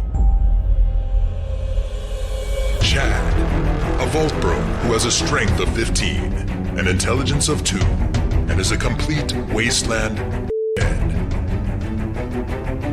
Simon, a complicated anti-hero who chooses light and hope, but accidentally becomes a cannibal and wakes up naked and afraid with a Scorchbeast queen after a date goes terribly wrong. What? I mean, it's a wild wasteland, right? This dark humor radio drama will have you driving off the road and crawling out from under the fallout. 2 men, 1 wasteland, and so many nukes. Chad, a Fallout 76 podcast, rated R, now streaming on your holotape player podcasty thing. So, okay, moving past the yappening, moving past the Reinhardt voice and everything else going on with that, there are other things that are possibly coming forward within Infinite or going to come forward that it's just like, okay, when was Chief woken up? Chief hasn't been woken up. He's still in the thing, isn't he? Like, that didn't happen at the end of Halo 5 that he's still entombed-ish? No. Well, kind of with the trailer that was released in E3 last year, what we see is Chief is floating in space, and his Mjolnir armor kind of is locked down to protect him. Okay. That is a new version of Mjolnir. It was introduced in 2559, so we know that he wasn't like in cryo at some point in time. Well, I shouldn't say that. We know that he has his new armor, so we know at some point in time he was either en route or heading to Installation 07. Just as a side note, there's a novel coming out later this year called Shadows of Reach. It takes place in October of 2559, and it's Blue Team returning back to Reach because of something that Halsey says is needed to try to combat Cortana. Okay. We don't know any other details. So that takes place, I think, a month or so before essentially the loss to the Banished.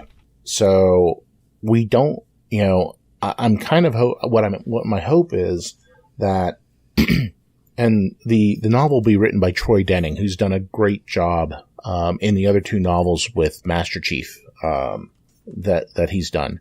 He's picked up the mantle that Nyland set exceedingly well. Excuse me.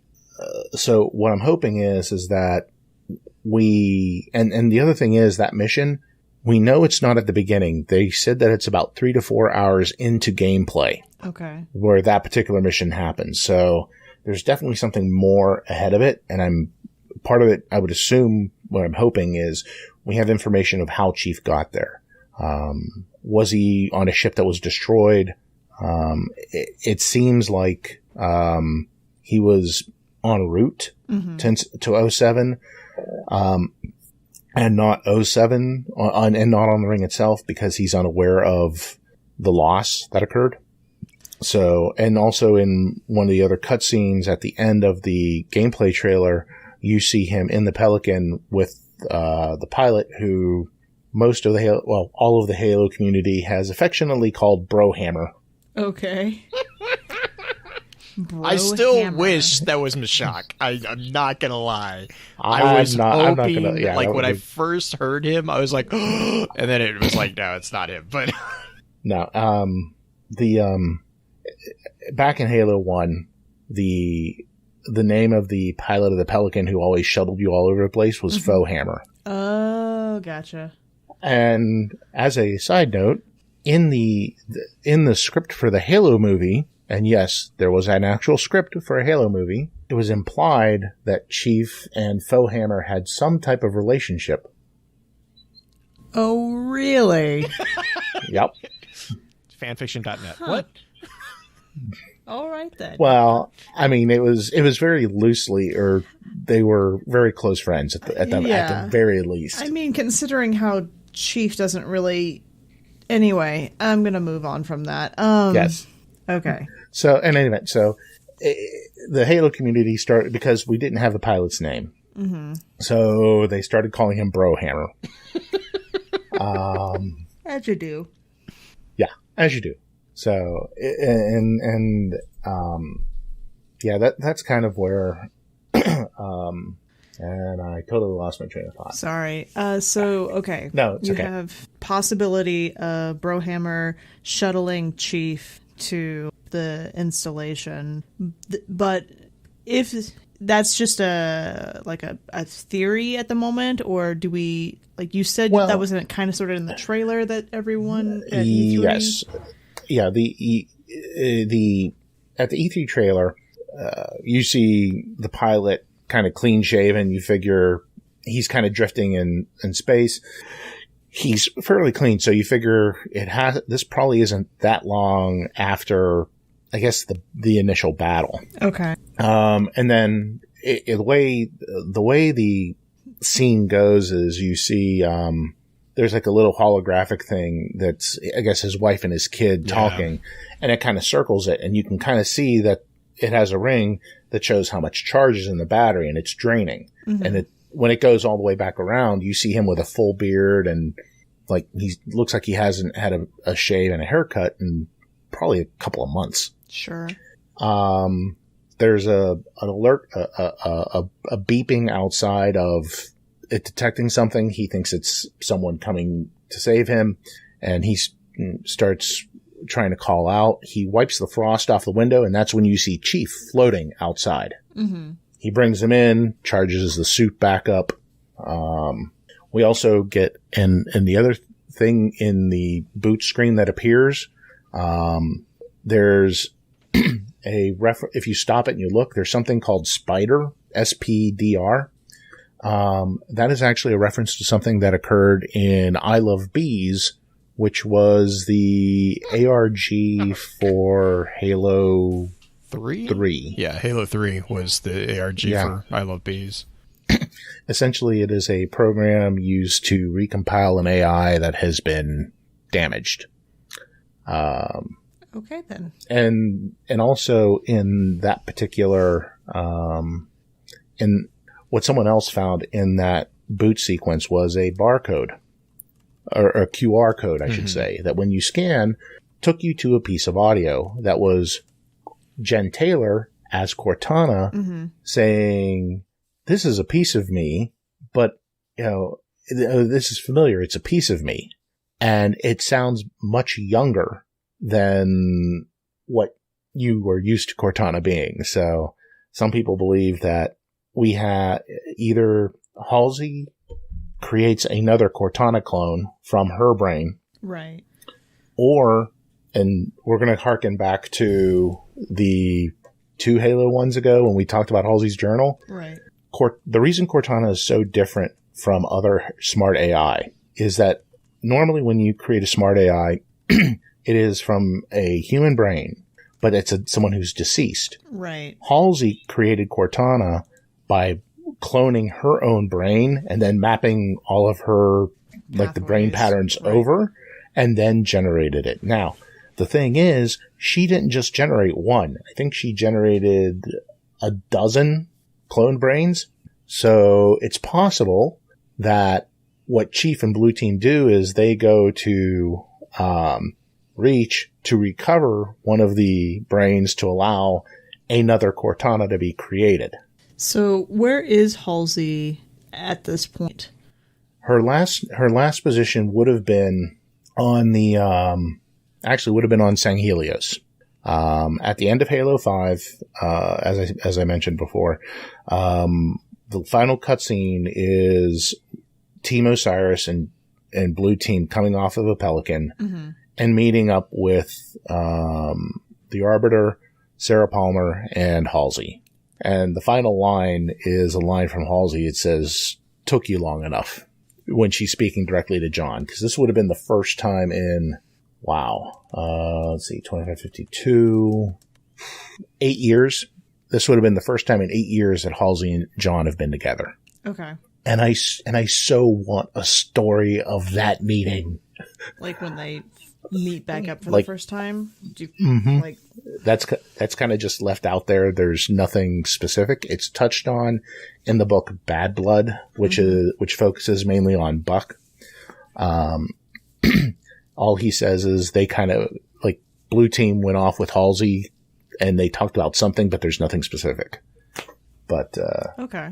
Yeah. So that's kind of, I mean, there is some supposition, there is some thought that we have another Cortana clone to either try to recompile or absorb the rampant Cortana in, or to defeat it, or do something, which would kind of parallel the whole mendicant bias and offensive bias. Mendicant bias was a Forerunner AI that got turned to the Flood and betrayed the Forerunners for the Flood. The Forerunners created offensive bias to defeat mendicant bias. So it's not out of the realm of possibility that the UNSC is going to create a Cortana clone AI to defeat the rampant Cortana that is the leader of the created. Okay, so Cortana is will the Cortana, if she isn't absorbing the quote unquote bad Cortana, who is not the Cortana we used to know, because she's somebody we now I have that song in my head. If the Cortana that we see in Infinite does not do any sort of absorption or anything like that, do we think that Chief and her are going to be, I mean, they're going to be compatible because they were compatible prior, because they were initially put together, but that's got to be painful for Chief because she wouldn't have any of those memories necessarily. She would be a blank slate. Yeah, and there's right after, in Halo 4, right after, and the mission is called Composer.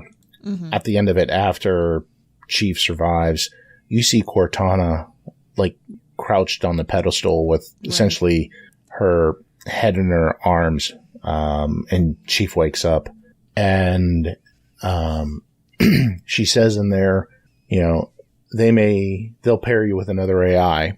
They may even give you another Cortana model, but it won't be me. You know that, right? It's at that point that I think, and maybe I'm reading into this, but it's at that point that I see Cortana realizing that the odds of her coming out the other side are slim to none. Mm-hmm. Now, Chief is the one who essentially believes he can still win. And fun fact, Halo 4 is the first time that you as Chief lose, because the mission, the overriding mission of Halo 4 wasn't to defeat the Didact, it was to get Cortana back to Earth to get her healed, fixed, however you want to phrase it. And that didn't happen. Right. Because that was the whole thing, was he was trying to get back to Halsey, because the entire time Halo 4 he was Halsey will have an answer. Halsey will fix this. Halsey will fix this. Halsey will know what to do. Which is why the ending was so painful, you know, as you guys were talking about, because that's where the line that he, like, I think it's Lasky actually makes the comment about, like, which one's more machine and which one's more human about with Chief, and it's just it was so interesting, that dynamic. Chief says that it's our duties as soldiers. And Lasky comes back with the phrase, something to the fact that he's like, you say that like soldiers and humans are not human, and we're not, or that soldiers are machines. And his last line is, she said that to me once about being a machine. Because Chief is always the machine. Choked up just talking about it again. Chief was always the machine, and Cortana was always the human heart of the pair. Yes. And so that was like the whole thing was like Halo 4, and with Halo 5 too, is like that's the conflict that Chief has, is he's being forced to grow as a character, to not have to depend on the whole someone else telling him what to do. He has to make some of his he makes his own choices, like that. I'm not saying that, but like he makes choices in the moment, which is what Chief, like, and they talk about this in Hunt the Truth. Like, he's very, very, very good at making split-second choices and making the right choice. And he's always been that. But he's not emotionally driven. He's logically driven. That's the machine aspect, it's right? actually even like, there's that, but it's also, he doesn't operate on a big picture. He operates in, he's a very much squad-oriented, individual-oriented decision maker. Okay. Whereas Cortana was always the one being like, okay, we got to go there, so now we have to do this, and this. And she would set counterpoints to him. Yeah. But Chief would be like, okay, I can't get here by path A, so I'm going to go to path B, or whatever. He would get to the checkpoints, but Cortana was the one that was setting the end goal. Or, Lasky became the next one that was setting the end goal. And then we see, like, that's like Halo 4 and Halo 5. You start seeing different characters kind of take on the role of Cortana in trying to drive that. And that's where, at the end of Halo 4, it was so hard, because it's basically the Band-Aid gets ripped away. And he's left there kind of hanging with the fact that like, there is no one who is showing him the big picture anymore. And I know this is a little bit off tangent, but the thing with Chief and Cortana is you have to remember they weren't paired until 2552, literally just before the fall of Reach. So was it right before or was it after? I thought it wasn't it. No, nope. It was in the book, The Fall of Reach. Oh, in the book, yeah, okay, that's right. John is paired with Cortana essentially a few months before Halo CE. Because there was the scene in there about Ackerson making them run an obstacle course. And that is that. Oh my God, I forgot that scene. using the armor, or getting ready to use the armor. Yeah, that's actually when he got the updated Mjolnir armor. Yeah, right. That's also when you saw how scary Cortana could be when she gets territorial about Chief. Mm-hmm. Oh yeah, but But in any event, but the other thing is that, and anyway, I'm not down this tangent. Let me just finish this off. The thing is, the there was only one of the Spartan 2. Halsey saw all the Spartan 2s as her children, which was kind of messed up because she didn't have a relationship with her own daughter. But she saw all of the Spartans as her children. But the one she had the greatest connection with was John. Mm-hmm. So it is not that far to believe, because the way she created Cortana as a direct clone, that the clone would also have that connection to John. The other thing is that when Halsey had Cortana choose a Spartan to be paired with, she chose John. She actually modified her own processing buffer to essentially make her like 99% compatible with John. So even though they were paired for a very short period of time, you essentially have two entities that are essentially totally compatible with one another. Mm-hmm. So it's not a surprise that the two of them bonded like they did. I mean, it's not a romantic love, but there is love there. Well, gosh, the way it's just depicted in Halo 4, it's almost as if there is there's quite the codependency, between the two of them. John needs Cortana in a lot of ways throughout the Halo 4 stories. Mm-hmm. And then you see that Cortana in a lot of ways also needs John, because you see her meltdown and her breakdown. Mm-hmm. Well, and John is her strength at those times too. Right. Like, I think it makes me think of like the four types of love: the eros, the storge, the agape, and the philia. And this I would say this is more like a philia, which is like the love of friends and equals. Mm-hmm. Because I mean, and it's almost agape. Like, I mean, it almost is, because it's just like they operate on the same page, like without thinking, like without even realizing it. Right. Yeah. So may I redirect our little tangent a bit? Yes. So what I'd like to get into is probably the thing that most people are most excited about, which I think you mentioned at the beginning, and I want to take a quick ad break before we jump into the Halo ring that we're heading to. Have you ever wondered how deep the Elder Scrolls lore rabbit hole goes? Have you got a grasp of the basics and want to find out more about the universe? Written in Uncertainty is here to help you. We'll be mixing in philosophy, theology, and whatever other theory is useful with Elder Scrolls texts to untangle some of the biggest questions in the series, like what are dragon breaks, how does Chim work, where did the Dwemer go, and more. Check us out at writteninuncertainty.com or find Written in Uncertainty on any podcatcher. Thanks for listening, and catch you later in the Grey Maybe of Tamriel. All right, so moment that everybody's been waiting for. What do we know about Site-07? Okay, there's a lot, frankly, but I'll try to give the cliff notes on this. And okay, so the one thing you have to remember about the Halo rings is that all of them were built at facilities known as the Ark. Mm-hmm. Now, the thing is, there were two Ark facilities, a greater Ark and a lesser Ark. Mm-hmm. The bulk of the Halo rays that we come across in game were all created at the lesser Ark. They all have a diameter of 10,000 kilometers. However, the ones that were created on the greater Ark actually were 3 times bigger. They had a diameter of 30,000 kilometers. There were initially 12 of the Halo array that were from the greater Ark, and then there were 6 that were from the lesser Ark.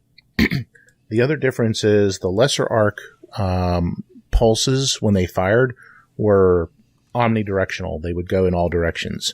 The greater Ark would only fire in a conical form. Right. So, Installation 07 originally was one of the 12 that were manufactured at the greater Ark.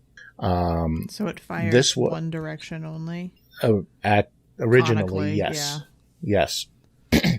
So this is the location that also had a large number of after the human Forerunner War, a large number of humanity was devolved which is probably the best way to essentially to make them pre-technological. And they actually lived in certain places in Forerunner sites, and one of the main sites was Installation 07. It had a huge human population. Now, one of the other things about 07 was this was the site that when Mendicant Bias, essentially, this was the ring that eventually held the Primordial, which, long story short, was essentially the very first grave mind. It was a flood. It was a flood grave mind. Okay. This is the thing that actually, after 40 some years of discussion, turned Mendicant Bias against the Forerunners. It also was the one where, in the Human Covenant War, it was found that the reason the humans were pushing into Forerunner space was because the flood was attacking them. But the flood turned around and stopped. Well, it ended up that they thought that humanity had genetically modified like 1/3 of its population and essentially fed them to the flood, and they thought that's what stopped it. So, and then of course with that done, and after what the Forerunners did to humanity in devolving them, the flood started coming after the Forerunners. So the Forerunners wanted to figure out what the humans did. Mm-hmm. Well, they used 07 as a site to test humans for what genetic part of the humanity will allow the flood to be stopped. So this all happens in Halo Primordium, which is the second book in the Forerunner series. Essentially, the Forerunners perform a lot of horrific acts against the humans there to try to figure out why they, how they were able to turn the flood back. Neo, the Palace of Pain was the name given to the site where this testing occurred by the humans who were living on the ring. It ended up that the master builder, who was the one who had decided to perform these acts, he was put on trial by the Forerunners. It ended up that Mendicant Bias brought all of the original 12 Halo array to the homeworld of the Forerunner to essentially destroy them. It was during this time that he got stopped, essentially by a clone of the Didact, which is another story altogether. Short answer. Forerunners have the ability to imprint themselves on other Forerunners to allow them to mature. It's a maturing rate. The Didact, before he got driven mad, actually left his imprint on another Forerunner by the name of Born Stellar. Born Stellar Last Eternal was his name, and he became essentially a copy of the Didact. This copy of the Didact was able to halt the attack on the Forerunner homeworld to an extent, and during this, one of the safety features of the ring was when they came under attack, they would escape. So when 07 went to escape, it ended up getting destroyed, and it essentially the Forerunners reconfigured it to shrink it down from a 30,000 kilometer array to a 10,000 kilometer array, and adjusted its firing so it would be omnidirectional, not a conical firing. So even though it's part of the original 12, it functions and looks mostly like the newer ones that we deal with, that are the omnidirectional arrays that we deal with originally. Okay, so why did they shrink it down? To try to hide it, possibly, or? Because a huge section got damaged when it was escaping. So instead of and they had lost, at that point in time, no, they hadn't lost the greater arc yet, but they couldn't repair it at the greater arc. So they just essentially said, okay, we're going to lop this section off and shrink it down. They basically resized it for a wedding ring. Okay. Yeah, that's how we got all the Lego sets. Well, actually, Neo mentions it in chat that part of the safety thing to try to prevent it from falling into enemy hands was to essentially send it crashing into a planet. However, Mendicant Bias was able to change it so it would pass around the planet, not through it. Okay. But there was enough gravitational shearing that took place that damaged it. Okay. Yeah. And that's what, and it ended up getting shrunk in that. So pretty much, and then again, it was it was then renamed 07 to make it the 7th of the 10,000 array, 10,000 kilometer diameter array.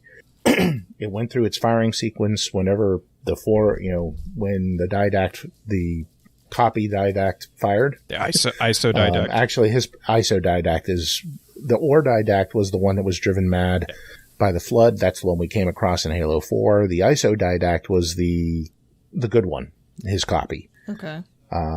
He was the one who actually initiated the firing of the Halo array. And Installation 07 was the last one to be found. Like I said, it was 2553. And the UNSC had actually sent people there to research it. And the thing is with 07, because it's originally was a 30,000 diameter and it got shrunk, the maps of like how the other 6 array were built really don't apply to it. So that's why you kind of see the landscape look totally different from any other Halo array that we've come across so far. Mm-hmm. Because it is so old. It is hundreds of thousands of years older than the other Halo array that we've been on, which from a story perspective leads to huge possibilities. I mean, there was also 10 proto-grave mines that were supposed to be on that ring. There were supposed to be a number of different monitors there on that ring. You have the Palace of Pain, which is where all the testing came done. You have the chamber where the Primordial was stored. Now, what the ISO Didact did with the Primordial was essentially sped up time, and so essentially the Primordial broke down into dust. So it's just don't bring dogs around it. No, just don't feed the dogs the dust. Exactly, you're fine. Just don't. Okay, so that's kind of the real quick and dirty of it. Okay. There's a lot more. So there's a ton of story potential is what I'm hearing from having all those different possible antagonists. Well, it's not just antagonists either. It's the like the Lifeworker central hub is on it. So I mean, like there's a host of information as well that they could take and go their own way. Sorry, one of the things that I thought was most interesting that caught my ear a little bit was when you had mentioned the Palace of Pain specifically having modified, because this was you said it was tested on humans, modified humans that we've never dealt with before. Like the possibility of that is really intriguing to me. Yeah, I mean part of it was the Forerunners doing their testing, and then at one point in time they were essentially exposing them to the flood too. So well, and that's also when you got to see the beacons, like mind controlling, or not mind controlling, but subduing. Yeah. But I mean, the interesting thing about this one is that it has the Lifeworker beacons, which are basically devices that were embedded across the ring. Do the other rings have beacons on them? I'm assuming they do, right? I can't remember right now. But anyway, so like beacons are basically the devices that it basically it with a subtle it basically hijacks entities, what they refer to as Gias, which is basically their instincts, and you can control them through that. So it's a really interesting kind of manipulation of like an instinctual sense of a being by the life workers or the forerunners to control them, which is how they were able to control them with the Palace of Pain. They actually would just round them up and just basically herd them with these beacons. Yeah, I mean that one is specifically mentioned on 07, but I don't think I've seen it referenced on any other ring. So, but that's that's like I said before. That's one of the things I'm really looking forward to finding out is the history. That ring is unlike any other ring that we've come across. And admittedly, there's Alpha and Delta Halo, which is the rings from CE and 2 respectively.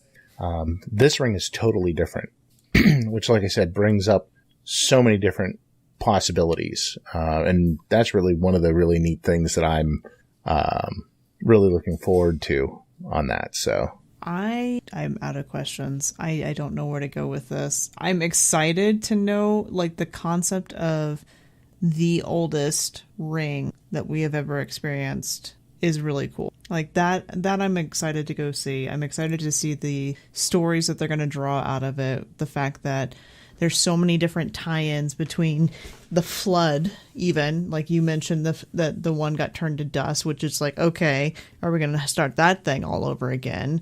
And then the grave mines and everything. Just bring your vacuum cleaner. Okay. We're good. Oh my gosh. Okay. That does not work. That does not work. I'm sorry.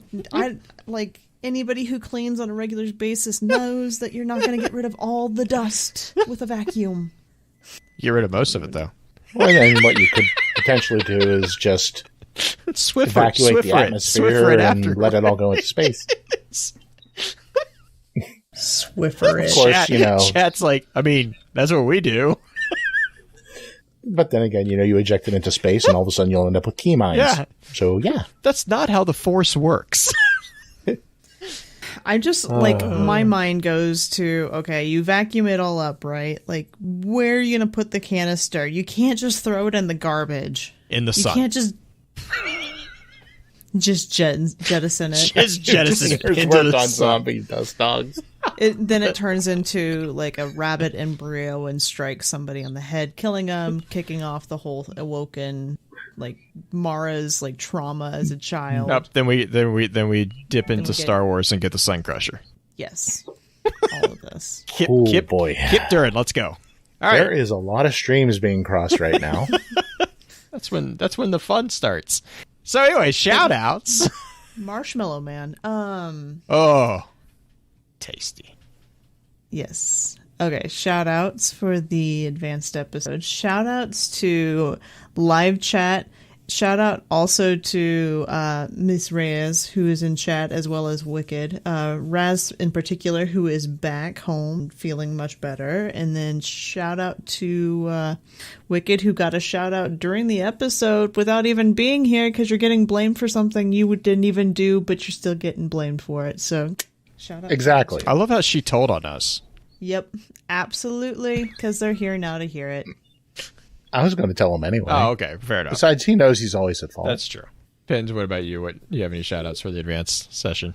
I'm going to give a shout out to 343. And there's a lot going on in the world and whatnot. And I know that they have people there, just like at any major studio, who all they really want to do is put out the best possible game. And having read through some of the reactions of people and frankly some of the stupidity that some people have said and done, I just want to say to them that I can't wait to see what they put out, and I'm going to withhold any judgment on that until I get my hands on it. I just wish him the best, and that whatever they put out, I'm sure that they put their heart behind it. And then also, like I said before, just thanks again for having me on. I know I tend to ramble and kind of start chasing squirrels, you're in there. But there's a lot of that with the Halo universe. I find myself just going, oh, then there's this, which depends on that, which depends on that.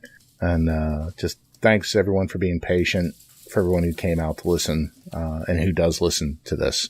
So thanks a lot. I really appreciate it. No, I mean, really, I'm just going to double down on what you said, especially about 343. You know, I know a lot of people love to take sides and make judgments about stuff that they don't do. It's not a simple switch that gets flipped to make these things. And I mean, I agree. I think if you're gonna be judgmental about something, at least give it the decency to wait until you actually experience it. That's my 2 cents. I'm not saying you have to love it, but at least try it out before you knock it. But that, and also, you know, again, big thank you to you for putting I mean, you basically put the show together this week, so yep, it was easy for us. We just showed up and hit stream. I can't remember. I know you said it in the past, like, okay, we're talking Halo. Okay, go ahead, Pence. Yeah, you just run with it. Yeah, go. You got it. I also am just grateful that you sent me the show notes ahead of time so I could look them over and start looking up some of these names and terms. I'm impressed. I'm impressed with Skype's little subtext keeping up with the saying Helios names. Like, yeah. Well, it is Microsoft, so you know there's probably some Halo fans. Fair. You know, fair. I did not even think about that, but that's fair. That's fair. So as always, thank you for your time, and until next time, remember, with wisdom we conquer. Stand strong, stand tall, and keep exploring. With that, we'll begin to wrap the chat up. Thank you again to those over on Twitch for coming to spend your evening with us. If you'd like to join us for the live streaming of the episodes, please be sure to give us a follow over on twitch.tv/FocusFireChat. Links to all our episode archives can be found at www.thelorenetwork.com. Please be sure to email us at focusfirechat@gmail.com with any comments and or questions for the team concerning the podcast, and let us know how we're doing by giving us some feedback and a rating over on iTunes as well. So until next time, focus your fire and may your light shine bright. You've been listening to a Robots Radio podcast. Smart shows for interesting people. Check out all the shows at robotsradio.net.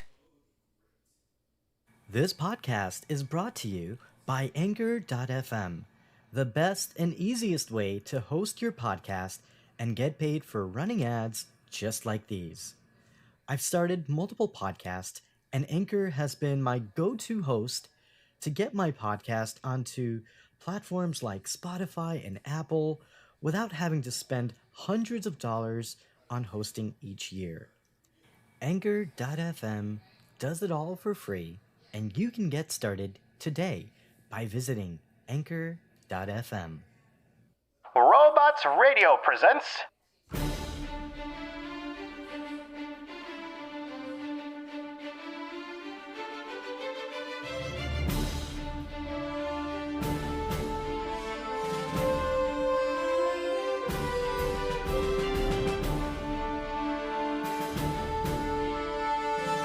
Hello, Guardians, and welcome to the Destiny Show podcast. This is episode 48, and I am Cornholio. On tonight's episode, we have a lot to talk about.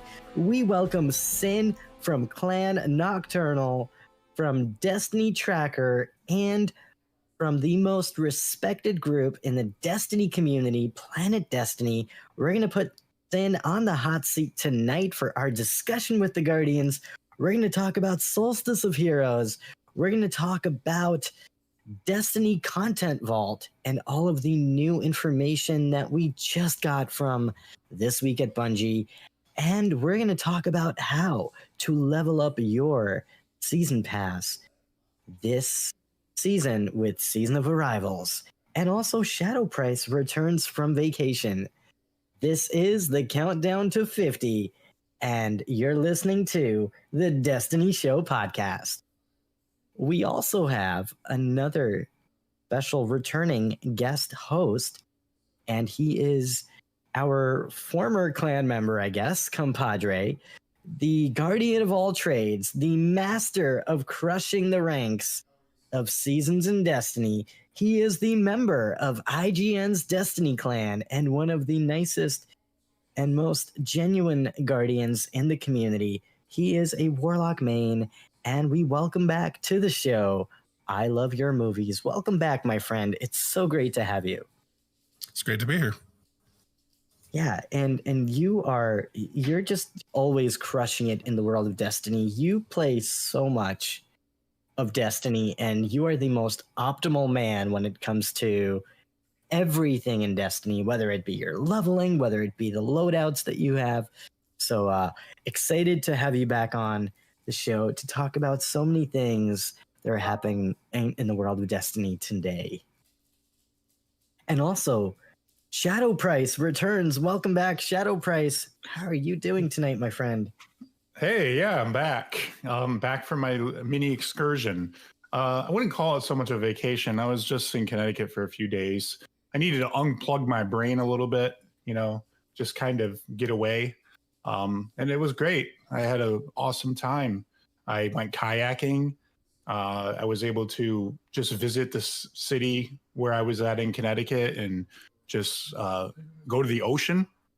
Oh, it was so awesome being in the ocean and just seeing all the different, sights and just soaking it in for a couple days. But I'm happy to be back now and get the show on the road. Yeah, it's always good to take a break and relax and go on vacation and just not have to worry about anything. And especially 2020 is the year when we all need a vacation. It's been a rough year, to say the least. Yeah, I mean, I just went it's literally only a 3.5 hour drive from here. So it was not far at all. Easy drive. And, we made sure to take all the proper precautions too. We masked up everywhere we went. So we made sure to follow the guidelines. So, I don't know why, but I just picture Shadow Price walking around Connecticut with like a Ghostbusters suit. I don't know. I just picture that. I mean, I guess I'd be Venkman then, so. Well, that's good. So were there any highlights from your trip that stood out? Oh, the kayaking. Kayaking. Okay. Yeah. It was a lot of fun to do that kayaking on the Long Island Sound. And it was just, it was a new experience because I had never been kayaking before. So it was really nice weather too. So, I mean, it was like the perfect time, I felt like. So nice. And how's the food? Of course, food is important. And that's kind of one of the most exciting things about visiting a new place. You get to try out new food. Food was great. I had, we cooked the first couple nights we were in, and then I had seafood the third night I was there at this place called Riptide, and it was nice. It was the oceanfront restaurant. We were outside, so we were safe there as well. And the food was great. Great atmosphere, great food, great people, great time. Interesting. Now, out of curiosity, like with COVID happening, was it different going on vacation now as opposed to in previous years? Did it feel different? Like, what was your experience vacationing during this time? Yeah, going everywhere, you see people still, people wearing masks. When we went to the store, people were in masks. When we were out just driving, we saw people walking wearing masks. So people were being very cautious and safe, I would say, everywhere I went when I was there. People maintained their distance. Nobody got too close to one another, especially groups that, weren't together. Obviously, the groups that were together were, close, but not the ones that weren't with other people. So cool. Well, I mean, it's great to have you back, and welcome back. And we have so much to talk about. Oh my goodness. And it feels like it all happened in a matter of like an hour. Yeah. Everything just kind of came out of nowhere.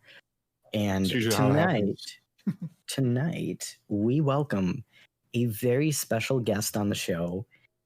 He is a talented streamer and Destiny content creator. He is the man who is everywhere. He is part of Clan Nocturnal, the awesome Tracker Network team, and part of the most respected and oldest stream team in the Destiny community, Planet Destiny. He is Sin, and we welcome him on the podcast. So, Sin, thank you so much for joining us today, and welcome to the Destiny Show. Happy to be here, Corn. Thanks for inviting me on. Of course, brother. And yeah, it's so great to have you on. And thank you for everything that you do in our community. Thank you for all the positivity. And thank you for joining us to discuss so many awesome things. We're going to talk about Solstice of Heroes.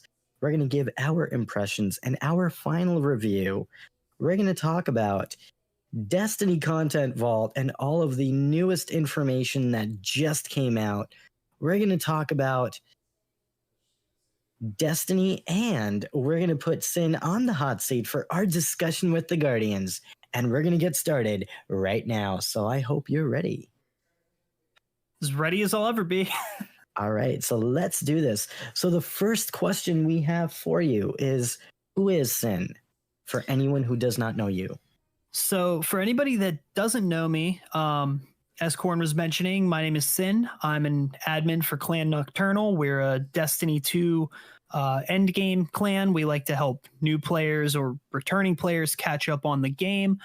We have an awesome Discord channel that we've built from the ground up to be as welcoming to creators, people that want to learn more about the game, people that need to get higher tier, higher skilled objectives done in the game. I work with the Tracker Network's Tracker Pro team. I stream every Sunday from 8 a.m. to 11 a.m. on the Planet Destiny channel. I stream on my own channel most nights of the week, anywhere from 6 p.m. Eastern time to 11 p.m. Eastern time, playing Destiny 2 primarily.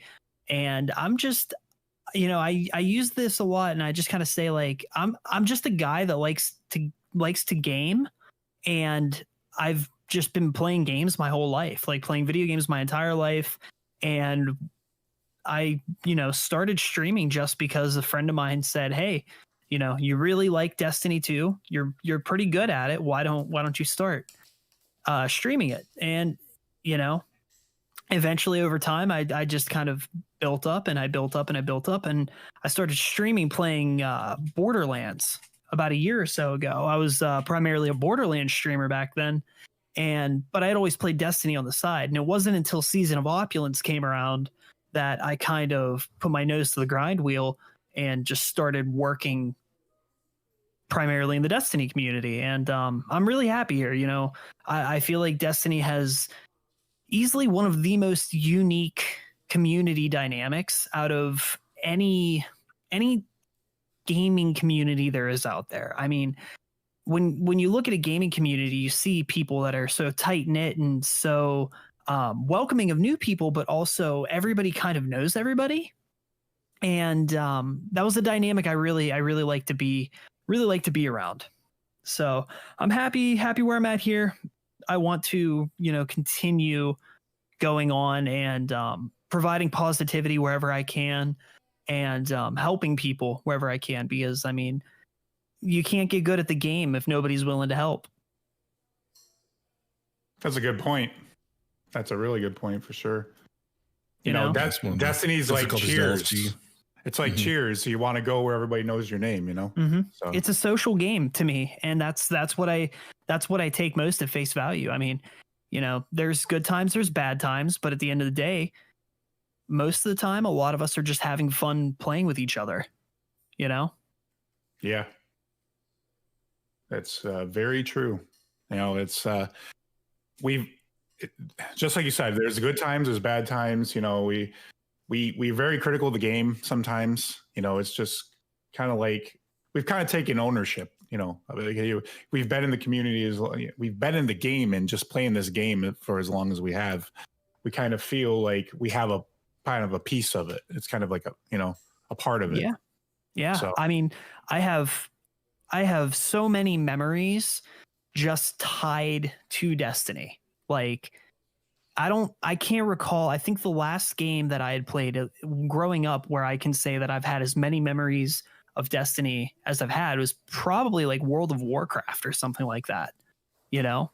Oh yeah. I mean, that's the last time I had really felt there was like this huge social dynamic around a game. And then here comes along Destiny, and here we are now. Yeah, and I keep saying this all the time. I sometimes I feel like Bungie does not know what they had really, like, at first.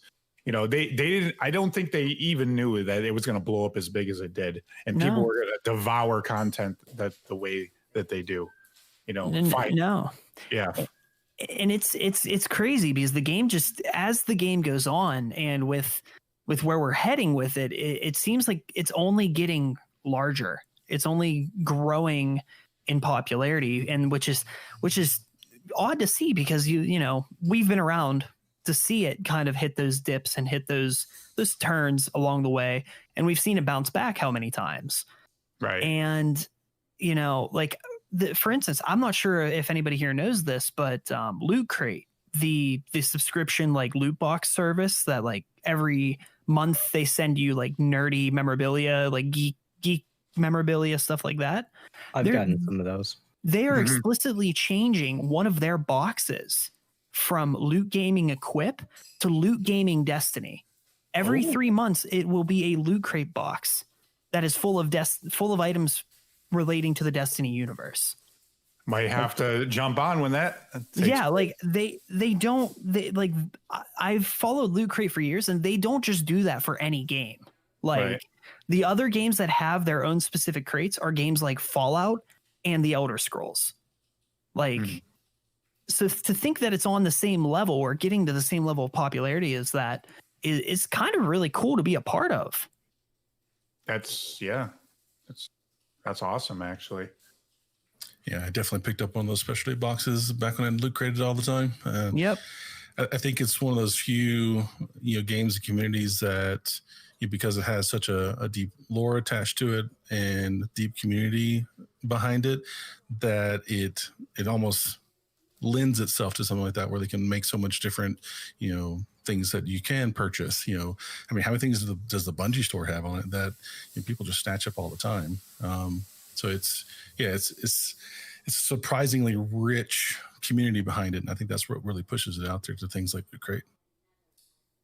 Yeah, and I think the other really cool thing is the Destiny community is extremely talented. Like, you have so many artists in the Destiny community who create some pretty incredible art, whether it be t-shirts, whether it be posters and different things. Like, it's really, really cool how creative the Destiny community can get. 3D printed like models of the guns. Yeah, that's so cool. I still need one. Oh man, I'm gonna get one at one point. And the employees get those at their like yearly milestones, so it's pretty crazy. Yeah, I actually heard that Bungie hired the fan of the game who pretty much created 3D models of these incredible weapons and different guns from Destiny, and they pretty much hired him to do it full time for Bungie. And every time they have a celebration for one of their employees, they pretty much have him design something just for them. So it's pretty cool. Yeah, there was one post a couple days ago. They did a Lord of Wolves for one of the employees. It's pretty cool. Oh yeah, I saw that. That was awesome. Yeah, that was sick. Mm-hmm. They I think the same person did the Xenophage that was on display at GCX last year, or Guardian Con. Oh yeah, that looked awesome. How would one go about trying to buy something like this? Is it even available for sale? Is this like something that I can just buy? It's funny. I actually know a guy. There's one of our clan mates. His name's Cold Death. He has a friend that does 3D printing, and he 3D printed a Thorn for him. And another friend of ours got a last word from him. Oh, so nice. That's pretty cool. Yeah, so if anybody's interested, I can put you in contact with Katie. Okay. I bet you movies would like the last word, wouldn't you, movies? I'd like one bigger than the one I bought from Bungie. Yes.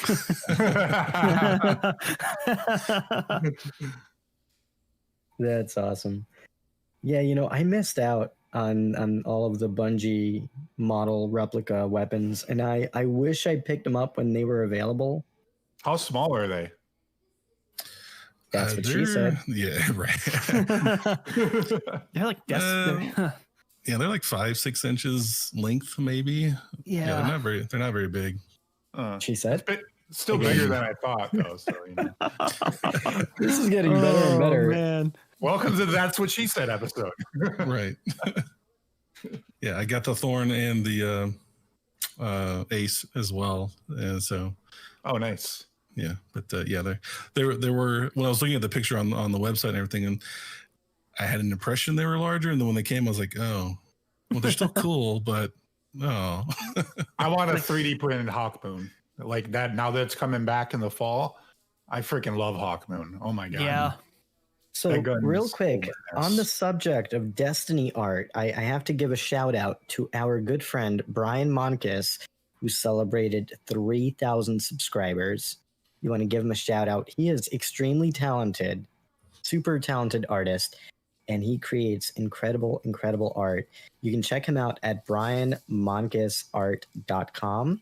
And he's also running a 25% off promotion right now if you purchase any of his art designs, and he has a really sick Trials of Osiris one that I'm definitely going to pick up. But there's a discount code that you can put in if you want to check it out. Let me find it for you real quick. Pretty sweet. There's no affiliate relationship here. I just think his art is really, really awesome. Yeah, And, Brian's art is incredible. I think it was today he finished a Corvo Atano piece from the Dishonored series, and like that's one of my favorite games, and it's incredibly underrated game, by the way. And like I was looking at this thing and I'm like, I need that on my wall. Like, okay, so check this out. Promo code LOVEYOU3000, LOVEYOU 3000, and you'll get 25% off, and he's willing to sign the prints for you. That is insane. That's awesome. Make sure to check him out. Again, brianmonkisart.com. And definitely congratulations to Brian on the awesome milestone. So on that note, Sin, how did you end up working with Planet Destiny? I mean, that's one of the most respected organizations in our community. It's really not like a glamorous story of, it was actually a right place, right time kind of thing. Back in, I think it was right around the time I had gotten back into Destiny for like streaming purposes.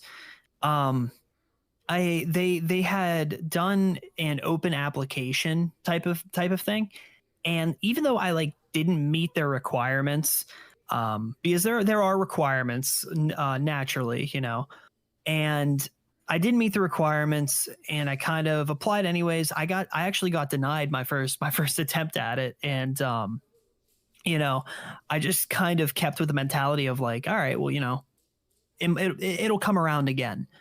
And it did. It came around again towards the end of Season of Dawn. And at that point, the channel, the community that I was trying to build myself had surpassed the requirements. And that was, a 4 or 5 month span of time. So I had applied and I heard back. She's my manager for Planet Destiny, Moonvald. She just DM'd me one day and was like, hey, going over your application, and we want to interview you to bring you onto the team. So it was like an actual interview. It was as if I was going for a position at a job, honestly. And I ended up passing the interview. And that was pretty much it. But I guess the whole moral of my story as to how I ended up working for Planet Destiny is, as you said, they're one of the most respected and oldest stream teams in the Destiny community. I mean, so many creators have gone on to do so many great things for the community. A lot of them started in Planet Destiny, and it's kind of a launching off point where, you know, you bring all of these great creators together and you all kind of just bounce ideas off of each other and just share your love for the game. So it's a networking opportunity. It's an opportunity to help refine your skills as a creator.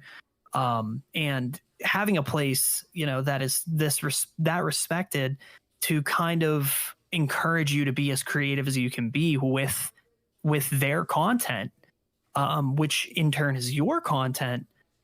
It's a very surreal experience, but it's not a bad one. It's one where it's kind of like, you know, you meet people and you just work together as a team. Yeah, it's very well spoken. Like, there are some great individuals over at Planet Destiny. Moon is amazing. Nem is amazing. Danfinity is amazing. Like, and we've had them all on the podcast, and they're all incredible individuals. Yeah, I mean, if I'm being honest, you know, he's if he sees this, he's probably gonna laugh about it. But Dan has kind of, in a way, like, because I mean, I'm not young, but I'm young in the community when it comes to these things. Dan has kind of become a mentor to me, you know. Anytime I'm struggling with an idea or anything like that, you know, he speaks from his experience and he helps me out, which in turn helps me grow. Not even as a creator, but just as a person. Dan's an all around great guy. Moon is, you know, she's more than a boss at this point. She's a good friend, and you know, everybody over there is just this tight knit community, and they're there to help creators grow in a natural way and make those natural connections. And that to me is the core, what a stream team should be. You know, it shouldn't be about the brand or anything like that. It should be about the people. Definitely. And I think for me, when I was first introduced to Planet Destiny, it was the Planet Destiny podcast. Way back in the day when DCP was essentially Planet Destiny. And that's when I started following Planet Destiny. And on top of that, I remember all the guides and all the articles that were written about different weapons. And it was definitely my go-to place to learn about what's happening in Destiny right now in terms of new weapons, optimal loadouts, stuff like that. As I continued my journey in the Destiny community and as we started the podcast, we've had some amazing individuals from Planet Destiny on the podcast, and we got to meet a lot of these individuals and got to know them. And I can definitely say that Planet Destiny has some of the most dedicated people in the community. You know, Nem, Moonvald, Jarv, you know, all Jarv, amazing good old people. Jarv. And I mean, there's so many amazing individuals who are part of the Destiny community who are just doing so many amazing things and supporting the community in such great ways. So kudos to you all and everything that you all do for the Destiny community. And on that note, I'm curious. We've been playing something new the last couple of weeks. We have Solstice of Heroes 2020 is now live. And I'm curious, what do you like the most about Solstice of Heroes? It's definitely the Warlock armor. And I'm going to say that first and foremost. The Warlock armor this year is probably one of my top 5 armor sets for the Warlock in all of Destiny 2. I don't know what it is about it. I really love the Warlock armor set. The helmet looks incredible. You know, the chest piece looks awesome. And I mean, they're really, to expand on that, I mean, the rest of the armor sets look incredible. I love how they have like this theme of like the light breaking out of our armor through like these cracks, given the overall theme of where the narrative's going. I think the art team at Bungie really nailed the designs on these armor sets this time around. Doesn't it almost have like an appeal from Destiny 1? Like when we got the ornaments from, I think it was King's Fall, right? Yeah. Because those were also like, it seemed like the light was breaking out of that armor. You know, so yeah, I think it looks like fantastic on the Hunter so far. But yeah, damn, I guess I got to play my Warlock too for it. Yeah. See, I'm a Warlock main, so that was my first. Warlocks dive for in right life. there. Heck yeah.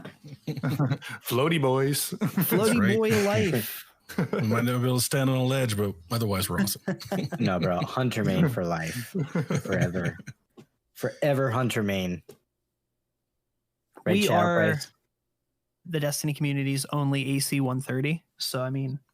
Yeah. Nice. So I'm curious, what do the rest of you think of Solstice of Heroes? What are some good things that we think about Solstice? Let's be positive.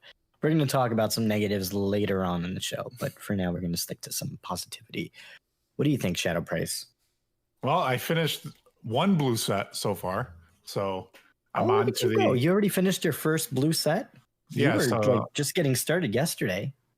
Yeah, I mean, I got on. I was working today, you know, but Let me ask you this: Did you get a positive glitch for the first time ever? Like you actually get something going in your favor? Because for me, the blue armor, I felt like it progressed 3 times as fast as Yeah, it it did. should.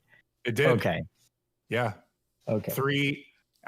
Each thing counted as 3 completions. Yeah. Yeah, there's a modifier on it. So yeah, I was like, okay, this is awesome. So I mean, it looks like the next set's going to be. I mean, you know, it's only the second one, but it's definitely a little bit more grindy. But you know, it looks cool though. So I guess it feels better than last year. I don't know. Something feels better about it this year, I guess.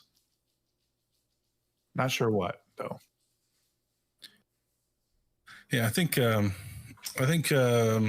definitely the armor. The armor is overall, because you know I've done like the past 2, so it looks a little more polished in my opinion. Like the previous ones, if you really looked at it closely, there was a couple of design flaws and things like this. This year's armor actually looks really good.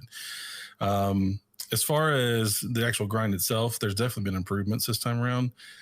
I can tell you one that I don't miss from last time was the mini bosses and the EAZ. I don't know if anybody else had to basically cheese that whole thing with the. I remember. I'm just getting flashbacks to last year. I mean, oh geez. there was that yes. one, and then wasn't it like 20 patrols on Titan or like 20 patrols somewhere else? Yeah. My gosh, it was ridiculous.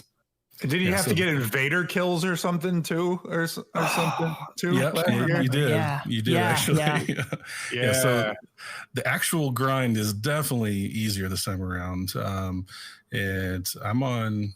So I've got Magnificent. I'm working on that Magnificent on all 3 at this point. I've actually got 1 done except for Trials completely. I was actually going to wait till all 3 because of the whole, completed it once, but then I had a friend that hopped on and asked for help. So I actually have 1 character almost completely done, and the other 2 are Magnificent, but definitely easier, especially with the modifiers. That was definitely a great change to add the modifiers in there. But just there was a little more synergy, I think, in a lot of the different goals that you have. I distinctly remember last year where I basically did everything, and then I still had to go back and grind orbs for like hours just to get that completed.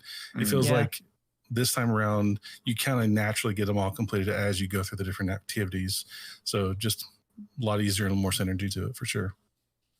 Yeah, and I think that's a big one. They got like they nailed the synergy this time around. I remember last year just mindlessly grinding through everything you had to do just to realize, oh no, I was supposed to be on a solar subclass or right. So I mean, they definitely improve the grind when it comes to the objectives. I know the community's talking about Gambit, but I mean, I don't mind 10 games of Gambit's 10 games of Gambit. Just casually knock it out, run some bounties with it, bring a couple friends and have fun, you know? Yeah, because I remember having this conversation last year with Korn, and he's like, "Should I go for all three? And like, should I go for all?" I'm like, "Dude, I'm doing one. Like, that's it. I'm not." Dude, it was last year. It was a race for me, and I failed. Let me tell you. I got it on 2 of my characters, but on my 3rd one, I mean, I was literally fighting against the clock. And as soon as it was like 1 o'clock in the afternoon, it was over and all of those bounties had expired. And I didn't get it on my 3rd character, but I got 2 done. This year, everything's different because I started my grind early, fairly early. The first week, I was really focused on my shadow title because I was so freaking close and I got all of my flawless things done. So at that point, it was like, just grind out your menageries, you know, do the Arcborn challenge or whatever stupid thing I needed to do. And I spent that week grinding out. I think I did like 30 or 40 menageries. It was intense. I played a ton of menageries and got it done. And then this past week, now that I got my shadow title, I've been focusing on getting I was grinding out on my hunter for the solstice armor. And it's not that, I mean, it's not that bad, but the 10 Gambit matches, no, it's too much. Because if you were to do it on all 3 characters, that means you have to play 30 Gambit matches. Who thought at Bungie this was going to be a good idea or a fun experience? Who's the Gambit? It's Pino, right? Isn't that the Gambit guy? It's Pino. We blame Pino. Yeah. Pino. It's all Pino's fault. Pino, please. Don't make us play 30. 10, well, they did. 15. You get the multiplier, so it's not 30 technically. Oh, wait, so the multiplier works for the Gambit? Okay. Yeah, it works. It works for everything. Yeah. Oh. Yeah, it's actually kind of nice. Well, that changes things then. Yeah, that 3rd character was way easier.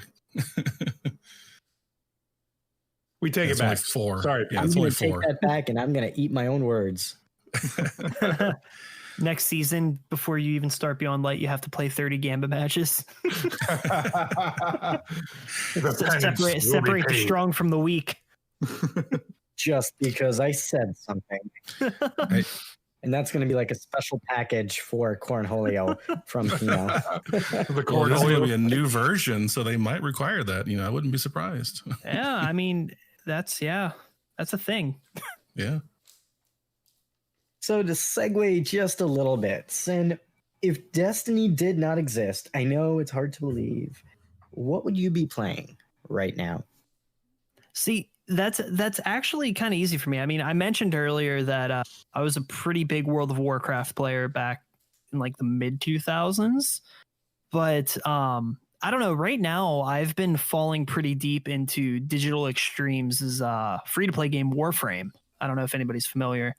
But I've been playing a lot of Warframe off stream, a lot of Warframe on the side. I actually did a little kind of test the water stream a couple days ago of it, and you know, it went pretty well. And it's a game that I feel like if Destiny just for whatever reason never existed or didn't exist, I probably would have picked it up a lot earlier because it kind of sates the want to play an MMO. But not wanting to put in the time of a game like World of Warcraft with like all the complexity and all the little nuances that come with it, and kind of waters it down in the same way as like an action RPG like Diablo or Path of Exile does, or Borderlands even, you know? So it's a game that I feel like would kind of hit all the right notes for me. If Destiny 2 did not exist, I'd probably be sitting in the Warframe directory constantly. Does Warframe have raids at all? So it did, and this was one thing I looked up. For some reason, I'm obsessed with raids. So it's like if I see an action RPG, I'm like naturally, all right, is there any kind of raid-like activity? So there used to be one in it, and this is really weird, but there used to be a raid in Warframe back in like 2016, 2017 when they had started releasing story beats for the game. And it did not do well. It did not do well. So they actually went as far as removing the raid from the game completely. And they just never brought it back. Wow. But the end game of the game is really that, you know, you build, there's 40 plus different like alien armored suits that you roll around the galaxy with, and you just kind of knock enemies down left and right. You know, you have to put your nose to the grind wheel and like target grind these, you know, parts, these pieces of these warframes and build them.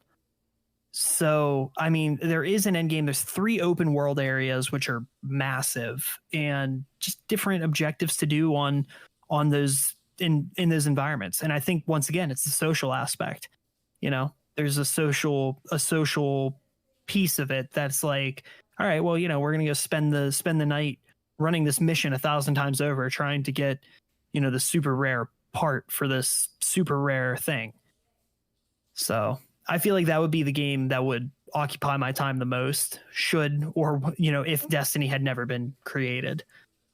And man, the story elements are really great, but they take a while to get to. It's kind of like a trial by fire sort of thing. You either play enough of the game to get to the good stuff, or you fall off of it. And it's kind of sad to see, but it's just the nature of the game, I guess.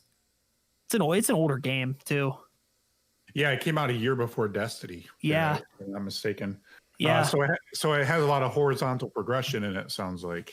Yeah. It's like horizontal progression. You know, you kind of do this, you do that. There are challenges that are kind of like, you know, these big giant alien monsters in this open world area that can randomly spawn, and like you and 3 other people, if you even want to think about taking them down, you need to be specced out to the teeth with like correct mods, like, you know, the correct weapons that do the correct damage type. Like there's definitely end game aspects, but I wouldn't say it has like a true end game. The game just kind of keeps going. How many people are in the social area at once? I mean, how many people can be out in the open world at once? Out in the open world? Yeah. So out in the open world, it's a party of 4. However, in the social hub area, we're talking anywhere from like 30 to 50 people. They have them split up by servers.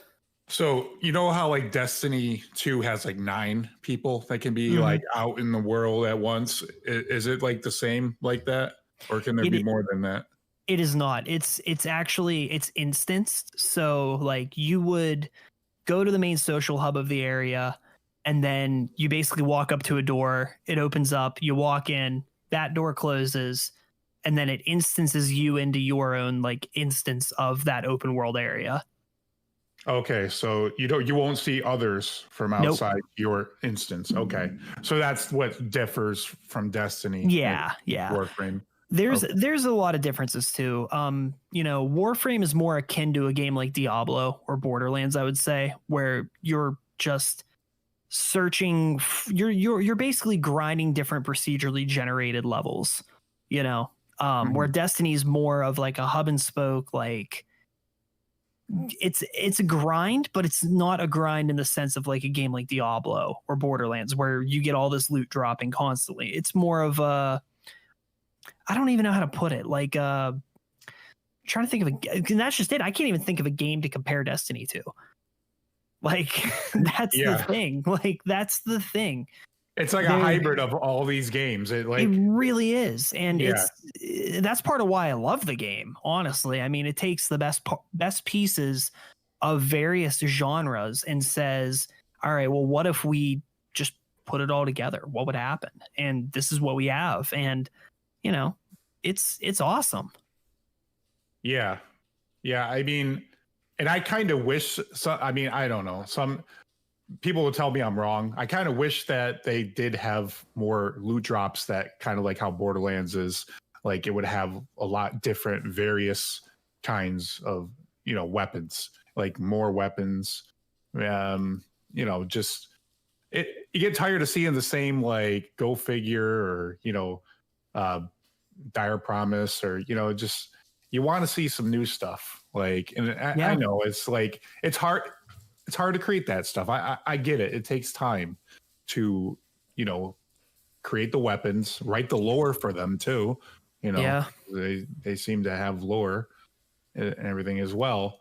And you know, that all takes time, I guess. So, I mean, how does Warframe do it? Is there a lot of different loot drops in that too? So it's kind of weird. Like Warframe takes a very strange approach to how it kind of gives loot out. Like you are actively grinding for resources to build parts for weapons based off of like a blueprint for that weapon. Like for instance, for a Warframe itself, you need to get the blueprint for that Warframe, the Neuroptics blueprint for the Warframe, the chassis blueprint, and the systems blueprint.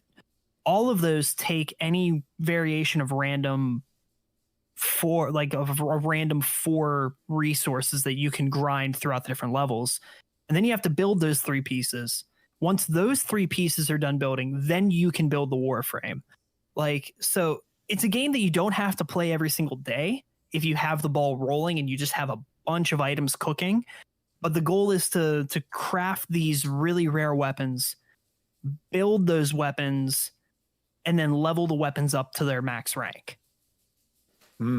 So it's just this cycle. It's a cycle, honestly. But you know, I'm constantly finding new things in the game to do, which is nice, you know?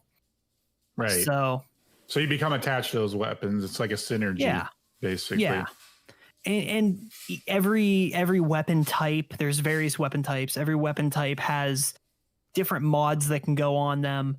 As you level it up, you get more space to put more mods in. It's actually very similar to how Destiny does their mod system with the 10. You have the spot of 10. Certain mods take up certain like amounts of that piece of armor. So it's not like infinite. It's just Warframes is scaled differently. Yeah. But it's a system that works, honestly, and it adds for a lot of customization, which is really cool. And I feel like it's one of those things where, you know, Destiny took it and they made it their own. It works for the armor we have. It works for it works for the armor we have. You know what's funny is like it's also on the Switch too. Like Warframe. So like it makes me think that Destiny could work on the Switch if Warframe works on the Switch, right? So that's actually funny. I haven't. So I started playing Warframe about 2 weeks ago. I had originally tried playing it back in like 2016, 2017, and I just couldn't get into it. But I have actually a couple friends of mine from the Destiny community that have been playing the game for a lot longer than me, and I kind of like just joined them. And next thing you know, they're just like, all right, well, you're playing it with us now. So I haven't had the chance to try it on the Switch, but I've been interested in at least trying. It's actually not bad. It's actually, I mean, it works. It's great playing it handheld on the Switch, actually, believe it or not. Huh. Yeah. I mean, I actually today I broke my Switch out and I'm like, you know what? I'm going to install and see what happens. Yeah. And I think they have like most of the expansions too, which is crazy. Yeah, they're I think they're all caught up on the Switch expansions. They didn't release them all at like once. Over time they kind of patched in the rest of them, and they have one coming out on the 25th, I think. So I'm like, you know, I just started playing and now there's already going to be more for me to do at some point, but Destiny's my primary squeeze, but if it didn't exist, I could probably find myself playing games like Warframe or, you know, games like Dark Souls or any kind of action RPG title. Mm-hmm. So are you looking forward to Demon Souls remake? I've never actually had the opportunity to play Demon Souls, like the original, so I'm excited for that. Because I'll get to experience it for the first time. So you're gonna get a PS5 then? More than likely, at some point. And like, I keep telling both myself and my fiance, I'm like, I'm not gonna get a PS5. I'm not gonna get a PS5. But I know how I am. And at some point in time, I will come into possession of a PlayStation 5. Don't know when, don't know how, but it will inevitably happen. So same with us. I'm going to be picking up a PS5. Yeah. Just for the VR, because I have a PSVR, so I feel like I'm kind of invested, and I have a pretty sizable collection of games for PlayStation. Death Stranding, amazing game. Yep. So I'm excited to play the next gen consoles and to get a chance to experience Destiny and be able to play on all platforms with all my friends and experience some parity in the graphical performance that I'm getting on PC. And I'm sure you guys can relate to that because we all play on PC. So we know about high frames and high refresh and all that good stuff. Oh yeah. Mm-hmm. Yeah, it's gonna be a cool time, you know. Oh, definitely. So on that note, Sin, who inspired you to create content and why did you create content? So it wasn't really an inspiration. I think it was more of like a life circumstance. I gamed a lot throughout high school, gamed a lot throughout college. After I left college, I ended up, well, actually in college, I tried streaming. I think I did like 1 or 2 like Far Cry and like Outlast streams under the name Sin Trigger 96, which I don't go by anymore. And I kind of dropped it from there. And I left college, started a band. I used to make music. I used to be in a metal band, and you know, we were together for about a year or so. And then I left that and I started working like, you know, a typical 9-to-5 sort of deal. And I needed a hobby that really just kind of clicked with me. So, you know, I had a friend, he would come over, we'd chill all the time. We'd just play video games. And I remember it was when Forsaken came out. When Forsaken came out, he came over the first day and we kind of just chilled on the couch and played through the campaign and, you know, went through all that. And, you know, he saw how I was playing and he was like, hey, like, obviously play a lot of this. He's like, why don't you try like Twitch streaming? So, you know, a couple days later, I went out and bought a PlayStation camera, one of Sony's just PlayStation cameras, and I streamed just using the native built-in software on the PlayStation. And ever since then, it was just kind of like, okay, well, you know, I have enough money to invest in a decent webcam. I have a laptop, got a capture card, and then I started streaming on PlayStation. Moved into Borderlands for a little bit, started growing the channel there, and it just kind of started a snowball effect. And now here I am. It's like I moved to PC when Shadowkeep came out, and I've been there primarily ever since. Just kind of keeping on doing what I'm doing. So, you know, fun fact about Borderlands, that was actually a game that I kind of started playing with, you know, when I started playing PvE content. It was me and one of my old friends, and we just played Borderlands all the time, starting with the first one, and it was such an awesome game. And I think it was like one of the first cooperative games that just felt like very, very immersive, and it had such good co-op. And that really got me into gaming, really. And since then, I've been playing video games myself too, so I can very much relate to that. Yeah, I mean, it's Borderlands was kind of my first love when it came to like looter shooters, because I mean, it really was like the first looter shooter, and it just kind of born this like love in me of like, hey, I just want to play to just see what I get, like that adrenaline rush of like random roll drops, you know, like taking down this huge boss and getting really cool weapons and all of this stuff. And, you know, so I eventually just revisited Borderlands, spun up a couple streams of it. Next thing you knew, I hit affiliate on Twitch, and that was pretty much it. Like I was playing Destiny on the side at the time, and I was still streaming it, but I wasn't playing it as like my primary focus. And then something just clicked in Season of Opulence. I said, you know what? Like I've played Borderlands to death. I think it's time to give it a go. And I just put everything into one basket and said, Destiny's my thing.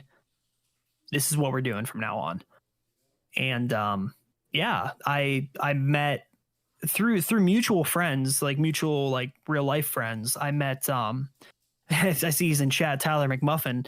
He's a good friend of mine in real life, and he was part of a PC clan called Violent Horizon at the time, and I joined. A couple months later, their old leadership stepped down, he stepped up, and I became an admin of that clan, and we rebranded as Clan Nocturnal. We've just been building from there.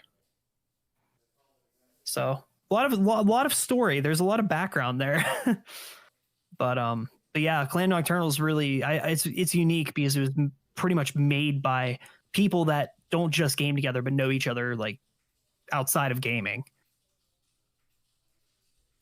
Nice. That's really cool. Yeah. So yeah, I mean that's what got me into it. I mean, you know, what have been some challenges that you face as a content creator?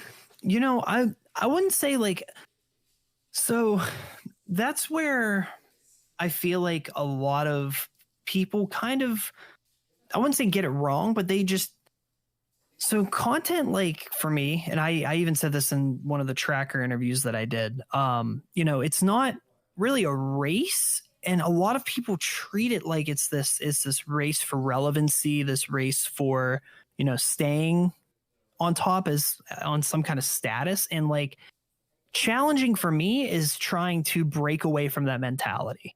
You know, it's I'm successful in it most of the time, but sometimes it's hard as a creator to not sit back and think like, am I doing enough? Like, am I being as productive as I could be?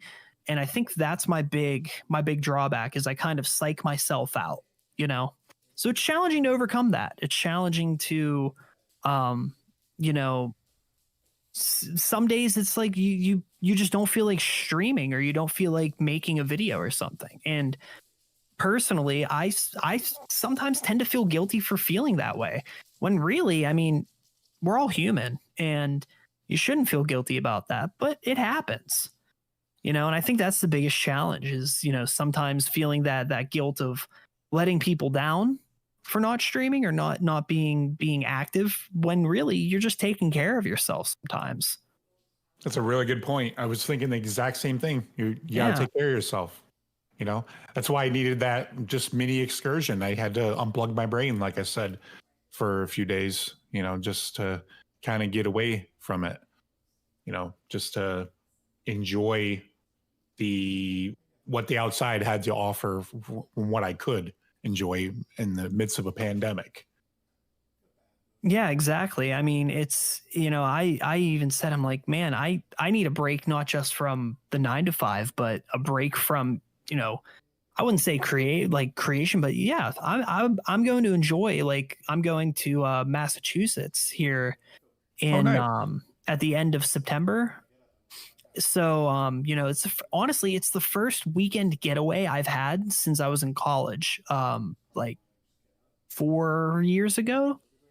No, not even college. It was actually high school. I haven't really been away since high school, and I'm so excited to just not be in town where I'm at, and you know, just being somewhere else for even a weekend. Yeah, you know? It's always nice to get away and just to, you know, see something new and explore a different scene than what you're normally used to. So I can definitely agree with that. Exactly. And it's like the entire time my fiance and I have been together, we haven't even taken a vacation or anything together. So it's like, it's going to be nice for us, you know? So I'm looking forward to it. It's going to be a good time. So I think this is a good segue. What do you do when you're not grinding out Destiny or when you're not streaming or playing the game? So typically I'm just kind of hanging around. I'm a big like nerd for pop culture. So if there's like a TV show that's big right now that everyone's talking about, you know, you'll find me just kind of hanging out on the couch watching it, you know. You know, I work my 9 to 5, as I said before. I do technical work. I'm a systems administrator. And I spend time with my fiance. I spend time with my family. You know, just the typical life stuff, typical life things. Honestly, you know, every so often, well, not so much now because of everything that's going on in the world, but you know, I'd go hang out with a buddy's house over a weekend, have a couple drinks, hang out. You know, same stuff. And if I'm not playing, or if I'm not creating anything, or I'm not streaming, oftentimes I'm just playing video games. Because I mean, thankfully, I mean, my fiance, she's a pretty big gamer herself, so it's kind of like that's just our bonding time sometimes. You know? What instrument did you play when you were in your band? I did vocals. I did vocals nice. for a hardcore metal band called Remission out of Pittsburgh, Pennsylvania. Oh wow, So, cool. Did that for about a year. You know, we didn't really break out of the local scene, but we put out a couple EPs and a couple singles, and you know, just had fun with it because we were kids. You know, Mm-hmm. we just a lot liked of- playing loud music and hitting each other. So on that note, Sin, what is next for you? What's next for me? I guess that depends on what's next in Beyond Light, honestly. I mean, I'm looking forward to it. I just have a gut feeling like this is the year where, you know, I'm going to do everything I can. I'm going to push to get my name out there, to get the Planet Destiny brand out there, even more so than it already is. You know, I'm working with the Tracker Network. I'm working with that team over there to build their brand and kind of just be a representative of that. But most of all, my Destiny clan, Nocturnal. You know, there's a ton of great people that are fantastic players that aren't content creators over there. You know, they're just players. You know, and bringing them along for whatever ride we're all on. You know. Is going to be awesome. You know, I'm going to be coordinating with Tyler and a couple other members over there to start putting together our world's first race team. We're going to be going after that. And this is the first year. This is the first year that I think, you know, we are going to stand a chance. So I know those are bold words, but we have some really good people in our corner, you know, so I'm excited for that. I'm excited to see what happens there. I have a feeling the directory is going to explode when Beyond Light comes out. Oh yeah, you know, I have a feeling it always does. Yeah, I have a feeling that Beyond Light is going to change the face of it's. I don't think the Destiny 2 that we knew from the beginning up until Shadowkeep will still be there, but under the surface, I have a feeling it's going to feel like a brand new game. Yeah, I feel like it's going to be what Bungie wanted it to be all along. Mm-hmm. You know, like they're bringing back the greatest hits of Destiny 1. You know, they're merging that into that. You know, to become into Destiny 2, but it's going to feel like Destiny. I feel like. You know, having the Cosmodrome back, having VOG come back next year. You know? So. No, you're right. It's going to be a really interesting time to see what Bungie has been working on, and on their own, with their own creative direction, without the control of any outside publisher or any creative responsibilities. They can create their own path and their own destiny. And I'm excited about that. Mm-hmm. Yeah, I am as well. I have a gut feeling, and sometimes my gut lies to me, sometimes it doesn't. Depends on how hungry I am. I like that. So I think this is a good segue to talk about something a little bit different. And my goodness, Sen, thank you so much for sharing your journey and for opening up about who you are and what you do in the community and sharing some of the things that you learned along the way. So that's really cool. And I think it's a good segue to talk about some other things. And we also have seasonal ranks in Destiny that are happening right now. And if you're like me, you're probably still climbing that rank because you got a GG like myself. And I'm currently at season rank 75. So I'm getting there. I'm getting close. But we invited a really special individual in the community who is crushing it when it comes to seasons in Destiny. And every season, he's like season rank 300 plus. It's insane. I don't know how he does it. He is a leveling machine. And I Love Your Movies is one of the best Destiny players that I've met in the community. He is always the first one to get the new weapons in the game, and he truly does go beyond light. His current rank is at like 180 or something like that, right, Movies? Yeah, 185, I think. So. Oh my goodness, 185. You're going slow this time around. We're going to pick your brain so that we can learn how to GG like you, so we can finish our season rank. And this goes very appropriately for me. So the first question that I guess we have for you, for anyone who does not know I Love Your Movies, who is I Love Your Movies? Well, I'm a Renaissance man. I like long walks on the beach and cold beer. But other than that, I'm just a gamer. I'm old school. First game system was an Atari, so I've been around the block a few times. But I actually was not a Destiny 1 player because I'm a PC only guy. I think my last console was a Xbox, so been PC ever since. And I did not have the fortune of playing Destiny 1. But one of my mantras is if I play Destiny 2 long enough, it will become Destiny 1. And it kind of sounds like it is. So we're going to bring a lot of content for Destiny 1. So I'm going to have the pleasure of playing that next time around. But yeah, just a Destiny 2 community member. I started, I got plugged into the IGN clan, helping streamers. So I played several times with people like Fran and Destin and things like that, and just kind of helping them out, and got plugged into the community. And I'm just one of those guys that's always playing. And if you ever need help, hit me up and I'll do it. Very, very cool. And yeah, it's really cool. You're definitely one of the most dedicated and hardcore players. I feel like every time I'm online, you're on playing every time. Like, you play Destiny pretty religiously. How many hours do you have in Destiny 2?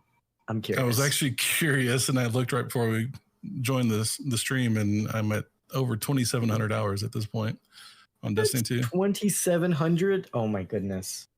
That's insanity. What? Wow. So what's your favorite activity? I'm not a streamer, which is sad. You should be. You totally should be. Favorite activity? I mean, that's kind of morphed, as the game has gone on. I mean, I'm a grinder, so a lot of times I like to just put my head down and pound things out. So, something as simple as strikes, I actually have fun doing. But I think right now, probably the Prophecy Dungeon is one of the most unique things that's going on right now that I'm having a lot of fun with. Just loving the kind of the whole 80s kind of style it pulled off, and a lot of the new mechanics with the light and the dark modes and things like that. You can really tell that they were trying to experiment and really make it a unique experience. So definitely something I'm really enjoying right now. That's really cool. Yeah, I've been really enjoying the Prophecy Dungeon also. I think it's very unique in just the environment. I think it's very different from what we had before. So I'm really happy to see that Bungie went out of their way to experiment and try something new. And that was really cool to see that all come together. Yeah, if you haven't checked it out, they did a stream talking about how the development went when they were making the dungeon. So if you haven't seen it, definitely check it out. So it's pretty cool to see the thought process behind it. So, yeah. And now, what are your thoughts on Grand Master Nightfalls? Because that's something that I will admittedly say that I avoided this past season. I just haven't really done them. I felt like I haven't been ready for them.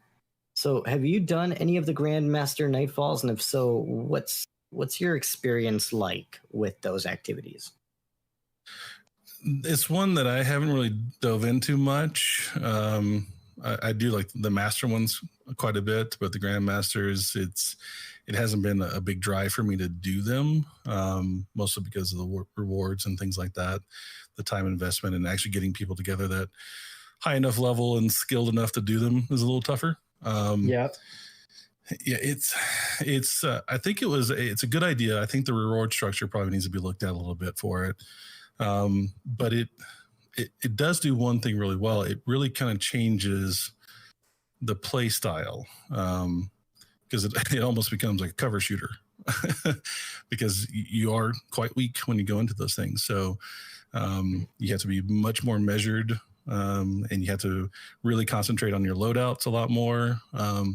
So it does offer a completely different play style than any other content in the game, because even some of the like raids and things like that, if you're skilled, it almost doesn't matter what you're carrying with it, you can get it done. I mean, there's more ways to get it done efficiently, but there's a lot more teamwork involved in the Grandmasters, so it successfully made a new play style, and I think that's something that should be applauded for. I think just the reward structure probably needs to be fixed a little bit. Yeah, I agree with you on that. I think the rewards, just overall, I think that Bungie has been struggling with the rewards in the game. Certainly Indeed 2. I think in Destiny 1, they had a pretty good grasp on the rewards, although arguably the earlier expansions and content releases had better rewards during Endgame, at least. But that's something that I really wish that Bungie took more effort to make special, because I think it is important to motivate players to grind out difficult activities and to keep playing your game. So I think it is very much important.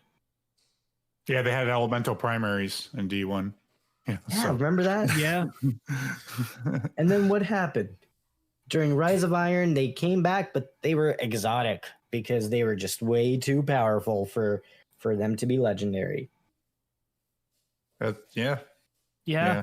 Adept weapons, but not. Do you think we'll see them again? Do you think they'll go back to that well? No. I'm gonna say no. Hard no. I think they might. It's. I don't know. So adept weapons, maybe I would see them having maybe like an added perk, maybe. But we have osmosis, which could make a kinetic weapon in elemental ones. I don't know if that would be the main appeal of them in Destiny 2. Yeah, it'd be just nice to get that rainbow burn back, Oh yeah. It was so fun in D1. Nice, but I think they found that it was too overpowered and they weren't able to balance the game around it. And I think that's the problem that he had.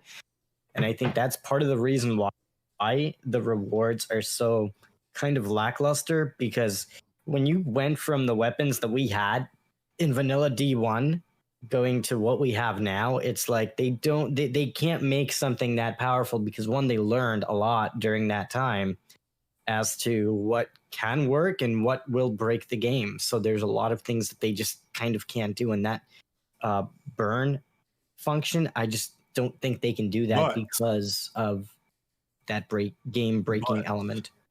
There is a new element coming in the fall, is there not? Stasis. Oh, True. Yeah. So, what is that going to look like? Could we see somewhat of a return of elemental primaries then, with a new element coming into the picture? It's funny. I'm a big Borderlands person, and I played all of those. And the first thing I thought of was Borderlands pre-sequel, because of all the ice weapons in that game. But it's one of those things where that was one of the struggles I had in Destiny, especially when they went to all of the shield breaks and things like that. I was used to playing Borderlands where I could put any weapon on and do any combination of rainbows of elements and things like that to tackle anything I was up against. So it always almost felt a little bit limiting. So the osmosis was kind of liberating for me, and I actually use that a ton on my Warlock, because I have a one of those crazy super generating builds that I use osmosis on, and with grenades and stuff like that. So that was actually really awesome. So I'm kind of excited to see, because they're already talking about expanding even just the skill tree within the stasis. So right. if they're willing to go stretch it there, hopefully they're willing to stretch it in the weapon side too. So I'm definitely excited to see what they do. Mm-hmm. But I think the problem we're in right now is they are kind of limited by PvP a little bit, because they can only go so far before it breaks PvP or the community says, hold up, wait a minute. I can't be getting my face ripped off by Lord of Wolves, So it's a fine line. I feel like they feel a little comfortable with where the balance is right now, even though for my community, I feel like they're starting to feel like it's feeling a little bland, like Destiny 2 launch, where everything was really balanced.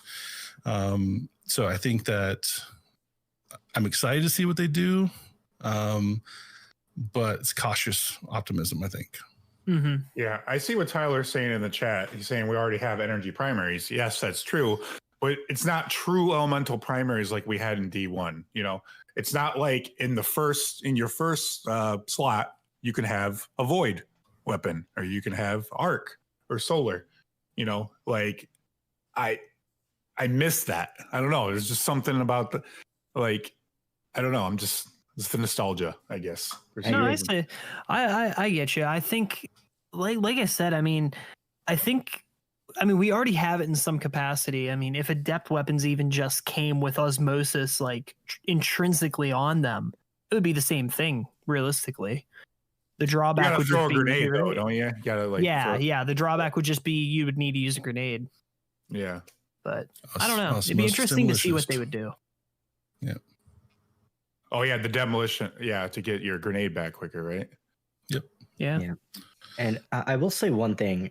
One of the positive things about sunsetting is that it forces Bungie to give us a lot of stuff. Now the question is, what will they give us? Are they going to give us old weapons and old things from Destiny 2 that have just a higher expiration date, or are they going to give us just completely new things?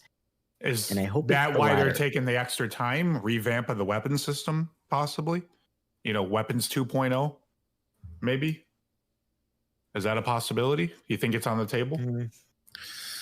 And I know that in a couple of different interviews and things like that, it wasn't in the near future, according to a couple of different interviews that they've done. It's something that's on the roadmap at some point, but there was a lot more other things that were taken care of before then. So I doubt it initially, but eventually I think it'll get there.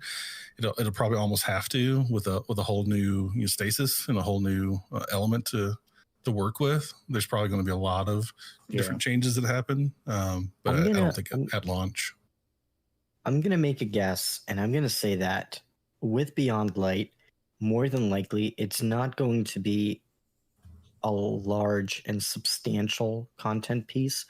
I think it will change the game and how the foundation of the game is laid out, because a lot of things are changing, and we're going to talk a little bit more about this, a lot more about this in just a little bit. We're going to talk about This Week at Bungie with what is leaving with the Destiny content vault, and I think this next expansion will be that ground that Bungie is laying to be able to create a sustainable new model for the game, because I think what Bungie had in the last year, I don't think it's sustainable.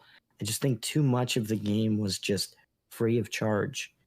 And I'm not against free content, but I do think that at the end of the day, when you have a business that needs to make money to sustain, you either have to make money through microtransactions and Eververse, which I don't know if that has been working so well for Bungie, or you have to make the content paid. And I think this next expansion is that step to making that content paid. And I know some people may disagree with me, but raids, campaigns, that's going away for free. You will have to pay to be able to access those type of activities in the future.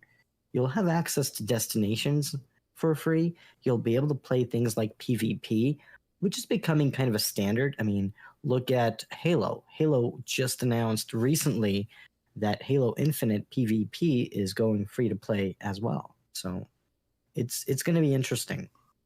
Do you feel the story doesn't have a potential to be big because it's just going to be one new location and a return location? No, I think the story doesn't have the potential to be big because it's just Bungie on their own. They don't have High Moon Studios. They don't have Vicarious Visions. They don't have anyone but themselves to handle not only producing the game, but also now publishing the game. So you have to set realistic expectations for what we're getting. And I think this last year in the game, it gave us a lot of insight into what we can expect from the game going forward. I think next year we're going to get something a lot more substantial because Bungie will have had enough time to create something more substantial. I think this expansion, based on the pricing of it, based on the expansion being, what is it, $39.99? Yeah, it is. Now, does that come with the A little season bit. also? Isn't that $5 more than Shadowkeep was or something? So I it think so. has the potential to be as bigger than Shadowkeep, right? So Maybe hold on now. size. If it's $39.99, does that price include the season for that time period, or is the season separate? It does. Oh, No, go ahead. Go ahead, Sin. No, I think it doesn't. I think the $39.99 does not include that. I could be wrong. I think the deluxe because the deluxe edition comes with the season pass. I think that $39.99 does come with the season. Yeah, the season is included. That season is included with Beyond Light, and then the other three are a la carte, or if you get the season pass. And go ahead. Well, yeah, I was going to say, I think maybe not necessarily for the same reasons, but I think Core might be on the right track because it's a lot of the things that they're doing right now are structural changes. I mean, they're taking entire chunks of the game out. They're redoing things for new players. They're kind of redoing that whole new player experience. There's a lot of structural things that are going into place to set up.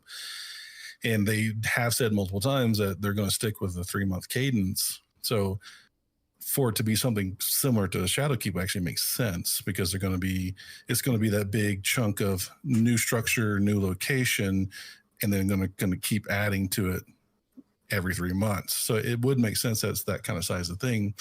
But there's always that we hope we get something really crazy and a story that blows us away. But so they can build on to Europa. They can build on to this location. Like with the seasons, right? Basically. Yeah, that's probably what that's going to happen. Yeah. Well, and they're already planning that, and they already confirmed that the Cosmodrome is coming back, but it's not coming back all in one piece. It's going to take time for them to build that environment out, which also paints a picture as to what the development cycle is like to be able to produce this content. Clearly, if the Cosmodrome was able to come back in a full capacity with Beyond Light, it would, but clearly it can't. They're not able to do that. So that also, to me, says Bungie is not able to produce content at the pace that they want. And that's a realistic consequence of not having a publisher. So, and that's where I think that Bungie has kind of I don't want to say missed opportunity, but it definitely underestimated. It's not going in their favor by not having a publisher. And I think Bungie did very well underestimate the benefits of having that type of relationship with a live service game. So. Yeah, I mean, it makes sense that they're taking the extra month and a half. I know a lot of it, is COVID, but also just reintroducing the Cosmodrome. It's not a copy pasta. Well, and here's to... something interesting. Here's something interesting. So, according to Tyler and Sin, the expansion does not include for $39.99 the season, which to me then says, logically they would price the content based on what you're getting in the game. So maybe Bungie has been working on Beyond Light for quite some time now, and maybe we are getting something a bit more substantial than a $30. That's what I'm thinking. So I have some insight on that, and this is something that I had actually spoken just in passing with my clan. I forget. I'm trying to remember what the gentleman's name was, but I believe he worked with Bungie while Activision was still in the picture, back around Forsaken time. And he had mentioned on Twitter the day that Beyond Light was announced, he had mentioned on Twitter that he was excited to finally see Beyond Light come to fruition because it was the last thing he had worked on with Bungie before he had left. And he had left at least a year or two ago. So I'm trying, I want to be able to cite my sources, but I can't remember what this gentleman's name was. I believe he either works for Activision or he works for Riot Games.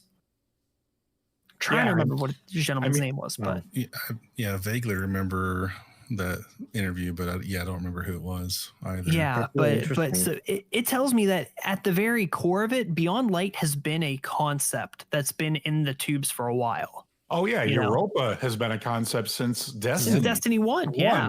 Mm-hmm. So good point. It makes sense that they've been working on this for quite some time. The better half of 2 years, if not longer. It takes time to build that environment.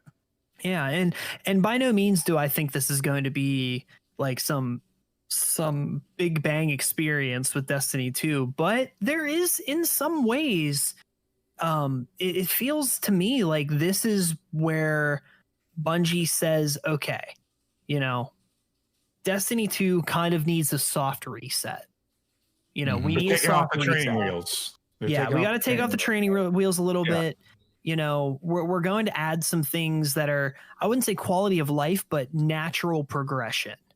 Like, this whole concept of we're going to start using this new subclass ability.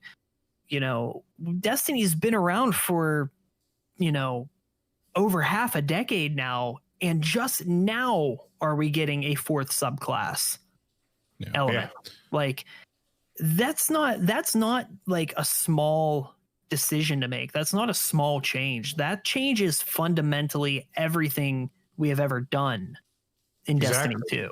Yeah. So it's going to be interesting to see how they expand on that. And even more so for me, I just, we're being told that we're going to be able to see these places that we've only heard about in the lore that were introduced in Destiny 1. Like, this is something new. And it's like new. And I feel like even Shadowkeep was kind of like, all right, it was remastered. You're right. That is a great point. Like, yes, this is in theory a concept from Destiny 1 because we knew about this area from Destiny 1 from the concept art, but in practice, it's going to be a new destination for us. I mean, even Forsaken, Dreaming City was a new destination, but that was just a continuation of the Taken King storyline in a way. This is essentially the start of a brand new storyline. And where's the stranger been for 5 years? Yeah, we're getting all of these fundamental things that we're seeing. And I mean, my only hope is that they're presented to us in a way that feels worthwhile, cautiously optimistic, but still like excited for the changes. Yeah, I think that's the main focus and the time that they're spending is changing the feel of the game, because if they don't change the actual feel and the base experience of it, it's just another map, and that's not going to sustain or keep those players that come back to check it out. They're not going to stay around if it's just a new map. They're looking for that. Okay, I've been playing Destiny for all these years. I need a new feeling, and I think that is going to happen. Not only with the new stasis. I mean, that's going to be a game changer right there as far as the feel. It's something brand new to really work with. It's new skill tree, so new something to work with. But with them changing all these structural things underneath, that you can't help but change the feeling of the game. And that's what makes me excited and hopeful that we're going to see a bunch of people come back and stay. And I don't think it's, reasonable to think that it's going to be this gigantic, story driven, because that's not what their focus really is. It's really about getting that base experience to feel new again. Yeah. Just the return of the stranger, return of the Cosmodrome, paying off some of those old story beats. It's like the stranger is one of the most iconic characters in Destiny, even though we haven't seen her in over 5 years. Yeah. So no, great points. No, absolutely. It's going to be really interesting to see what Bungie comes up with this fall. And, I think the extra time will really help them to polish the content and to flush everything out. And I think that knowing Bungie and their history, they are very active with the community and responding to our feedback. So the things that will make the game better, I think they are in the back of their minds thinking about it and working on implementing the changes as quickly as they are able. Yeah, really interested to see that PvP stream. What the hell they're doing with PvP? Yeah. And we're going to talk about PvP in just a little bit. We're going to dive into all of the changes that we can expect this November. But before we do, I do want to touch on a few other things. Now, I love your movies. We did learn that you are a complete badass when it comes to leveling up your character.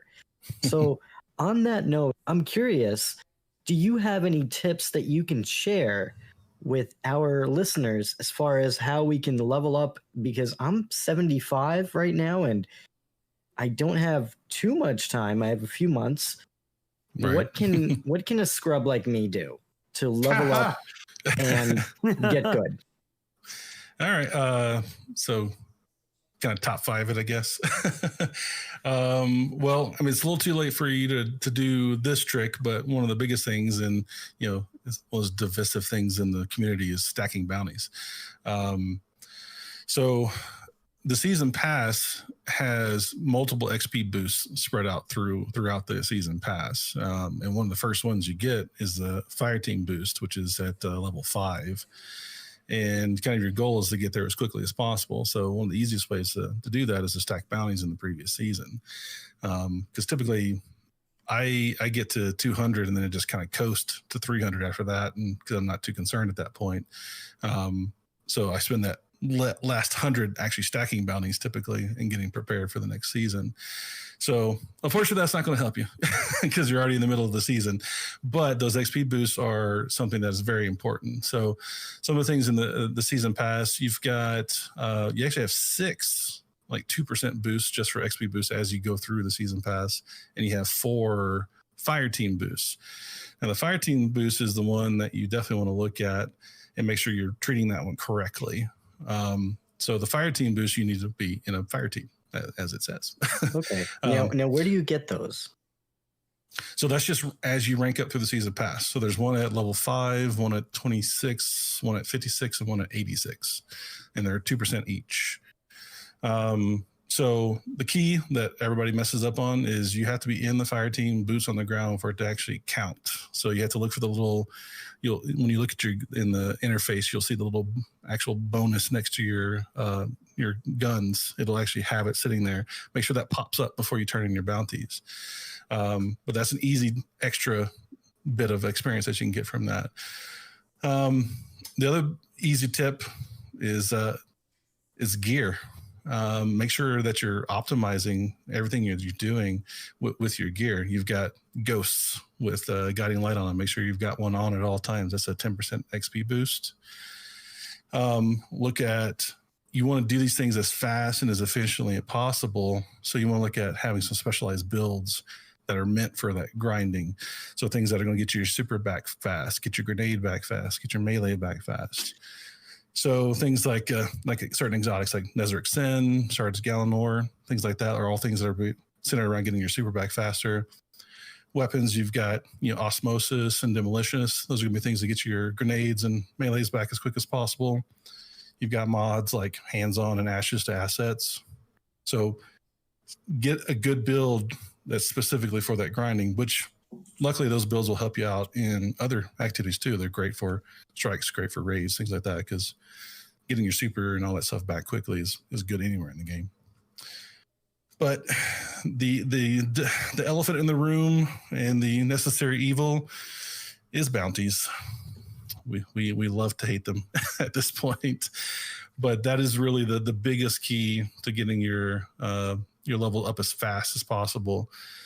Make sure you're doing your weeklies. They give you the most XP in general, but also like special bounties like Gambit, like the prismatic ones right now. Any of the event bounties are typically going to give you more XP than other normal ones.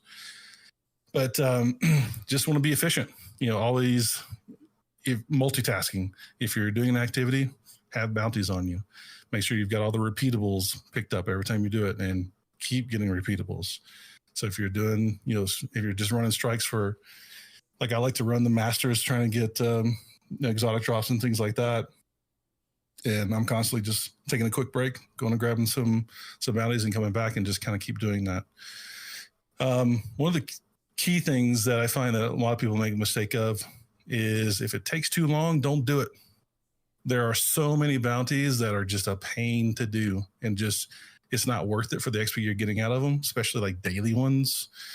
If the dailies or the repeatables, they're meant to be just simple, quick ones. So if it's something that just takes too long, just throw it away. It's not worth the silver at that point or the time.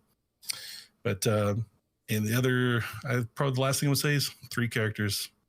That's how I really do it, because I do it all on through all 3 characters every time, and that's how you can really get up there quickly. And I have kind of a routine that I do pretty much every day. I go in Tuesday reset, hit on my weeklies, and then I do the planetary bounties. So I just go in a circle around the map and do all the planetary bounties on every planet. Mm-hmm. So there's my top 5. That's great advice. Thank you for sharing that. And a lot of these things I need to take and apply to my own gameplay, because I don't grab bounties often enough, because sometimes, I did a bunch of stuff, I got my weeklies done, and then I just kind of get bountied out, where it's like, I've done it. So yeah, I definitely need to be more consistent with grabbing bounties every time I turn whatever previous bounties in again. I think one thing that would help with that process is not having to go to the tower to grab those bounties. I think having a system where I can just, from orbit, just quality of life improvement that will make that process more streamlined and will motivate me to just, grab my bounties, get into the activity, and go. Didn't Bungie say that they're going to have a solution for that? Like they have something in the works, I think. Coming 2022, Guardians. Right. Yeah. I actually heard someone on another podcast. They were talking about that, and they were talking about how it would be cool if you were doing bounties in like Crucible, and then just Shax just comes up over the mic and is like, hey, we've got these bounties you can do, and you could just go into a menu and pick up some more repeatables while you're in orbit waiting to go into the next match. I'm like, that would be nice. That'd be make that much easier for sure. So, I feel like things are going to change once these next gen consoles come out. Once they ditch those freaking Jaguar cores, get that trash out of here. Get that 30 frame trash out of here. Hey man, I just got an Xbox One X. It's my trash. I love my trash. I mean, I think next gen's going to introduce a lot of quality of life changes that they just weren't able to make on the old hardware.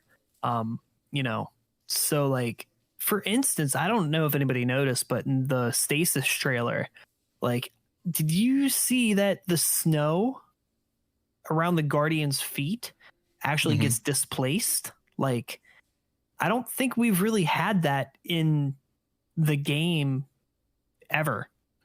Anything like that, where Like we have displaced physics in the game. So I know that kind of sparked a conversation about like the engine Destiny runs on and if they're upgrading it in any way. They could be doing it behind the scenes. Yeah, they could be doing engine work. There was a job posting for Bungie a couple months back, and it was a senior software engineer or architect or whatever it might be. And I mean, I just know from the technical standpoint, I work in tech. You know, that's a possible. They could be potentially hiring people for that. I mean, look at the prophecy dungeon going away. Yeah. You know, a technical update. A technical update, right? I'm gonna throw out some conspiracy theories here. Do you remember that? Do you remember that hour and a half long event in the tower? Yep. I think behind the scenes it was something bigger. I think it was a trick that Bungie was playing on all of us to get us to pretty much be in the tower while they make all the upgrades behind the scenes on the engine. That's the only possible reason why. There we go. I cracked the code. Yeah, there's that. Or, I mean, in the same wavelength of that, there's the possibility they use that as a technical test. Honestly, I mean, that could have been a technical test using that engine. Really, really good point.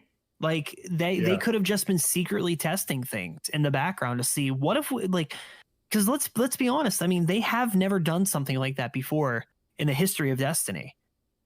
And, you know, for them to just come out and say, we're having a live event when we have never had a live event before in the history of the entire game, it was kind of shocking. Yeah. Like I was expecting to go to the tower and just watch a cutscene. That's what I was expecting at first. And then they say, no, this is a genuine live event. That tells me that they have access to some new technology that they've been working on for probably a long time, considering the Tiger engine is Halo Reach era. Like, yeah, I agree with Tyler. Yeah. I mean, Tiger engine's Halo. They built Halo Reach on that. Yeah. Like that thing. Like I was in middle school when they were building on that thing. I am an adult now and I'm getting married and they're still using it for Destiny 2. That's just the perspective of time. Now, like, come I feel on. really old. Well, hey, I'm just saying. But like time perspective, honestly, like if they're going to move Destiny 2 to the next gen consoles, they can't wait another console generation after that to finally do a facelift. It's gotta happen. Absolutely correct. It's gotta happen. They can't. I mean, obviously, Tiger has been updated a little bit, but I mean, not to the. You can't put that on the new consoles like the way that it is in its current state. I mean that would be like using Unreal Engine 3 or 4 when Unreal Engine 5 is coming out for next gen.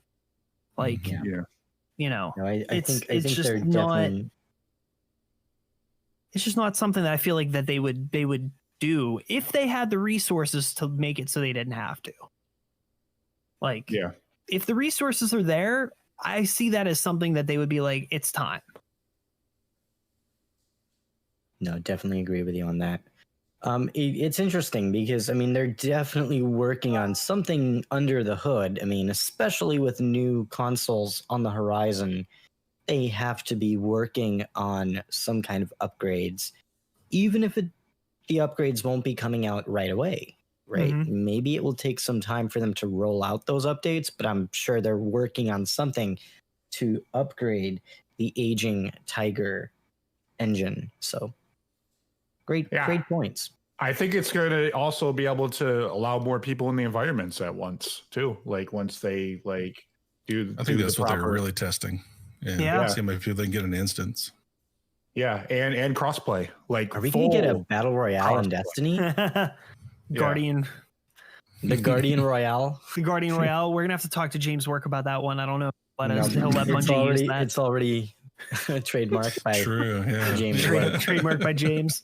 Thanks, James. They'll just give him a check every month. It'll be all right. Yeah. So that's how you play the game. Exactly. James Work is a smart man. Yeah, so he is. Guardians, let's segue a little bit. We're playing something new /old kind of familiar. Solstice of Heroes 2020 is live. Shadow Price took a week off, so he probably doesn't even know it exists. But yes, Shadow Price, there is something called Solstice of Heroes. Don't get too excited.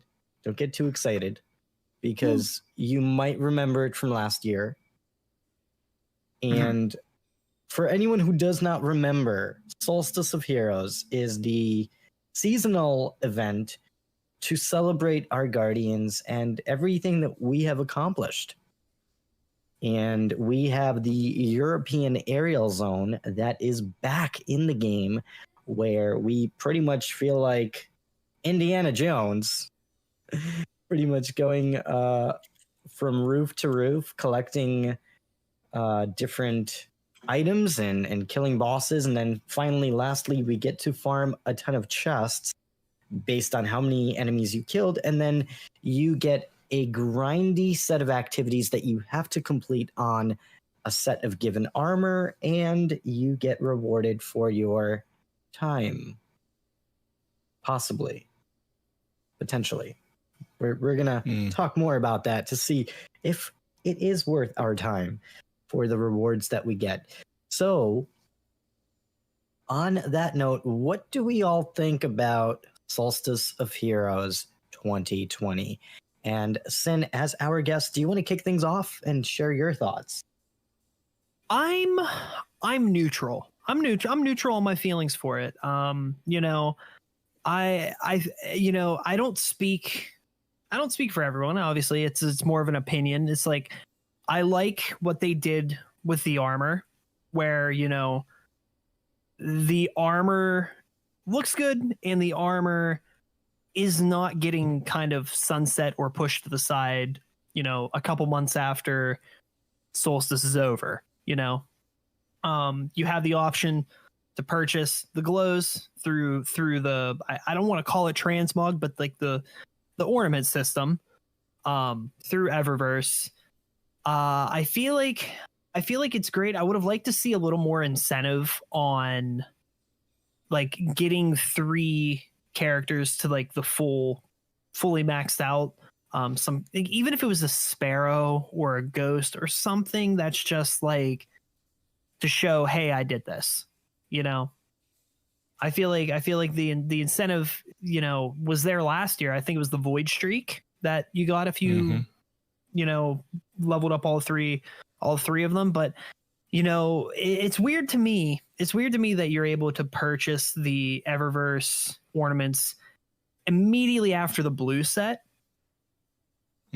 And it kind of almost de-incentivizes you to grind out the rest of them. At least for me.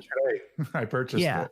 At least for me, like I did my blue set and I purchased the ornament, and I already have high stat rolls on gear that I like that are not going to be sunset, that I'm kind of sitting here like, do I really need to go through the rest of this to then unlock them in the packages and then grind out the Solstice keys and the Solstice boxes to get maybe a high stat roll on a helmet or gloves or whatever it might be.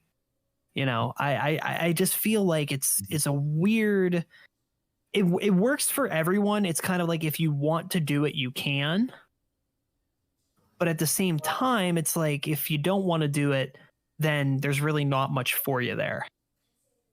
So now I'm curious about that. For the ornament that you can purchase, that automatically unlocks on all of your characters, and you can use that ornament on any piece of armor, correct? So it that ornament unlocks. It's class based. So you change your subclass and it goes with that glow. Correct. It's a universal ornament, though. It's a universal ornament. Yes. Okay. Yeah. Now, the one that you acquire from playing the game, is that also universal, or is that not universal? No. And how do you get that one? You get that by going all the way through the masterwork. So I think it went like Magnificent then Majestic. I think it was Magnificent then Majestic for the purple So like if you go from the blue set to the purple set, and then you do all of the objectives for the purple set, then you masterwork that purple set, and it gives you a white glow on that armor. So the white glow is for masterworking the entire set. And that glow is only applicable to the Solstice armor, correct? Correct. Oh, that's a drag. Correct. Yep. And then so to unlock the glow that changes with your subclass, all you need to do is to do the objectives to go from blue to purple. You don't even need to level all the way through the purple set before you can just buy the universal ornament and call it a day. I did that today on my hunter. That's what I did. And it's nothing against the grind. It's just I'm personally at the point in this season where, you know, I'm just ready for something new. But that's just me. I mean, a lot of us we play the game constantly, you know. Mm-hmm. Most of the time when we're playing, we're there to help people out that just aren't on the level we're at. And if I'm just casually playing, I don't know. I think that was probably the biggest drawback, is that there's not much of an incentive to really play Solstice, but at the end of the day, it's also a free event when you look at it. So it's a catch-22, but I went through with my Warlock. I'll probably do my Hunter and Titan, get them from the blue set to the purple set, get the ornaments, and I'll be done with Solstice. You know, the Solstice packages, they don't, from what I'm gathering from around the community, the Solstice packages, the drop rate for the armor is very low once you finish it. Extremely so it's low. like, it's very, very low. I mean, it's high stat rolls, but once again, I have high stat rolls that aren't being sunsetted on multiple pieces of gear that are all fully masterworked out, that I've had ready for Beyond Light since the season even started. And with Transmog coming next year, you can just make it look like anything or something, right? Well, I think for it's kind of designed for that more casual player and give them an opportunity to get those high stat rolls, but Iron Banner does a better job of that, because you can get high stat rolls in Iron Banner, and pretty much anybody can go in Iron Banner. So agreed. That's And then the point. universal ornament is applicable to any piece of armor. So exactly, you know. But I hear the white one, from what Tyler says, looks the best out of all of them.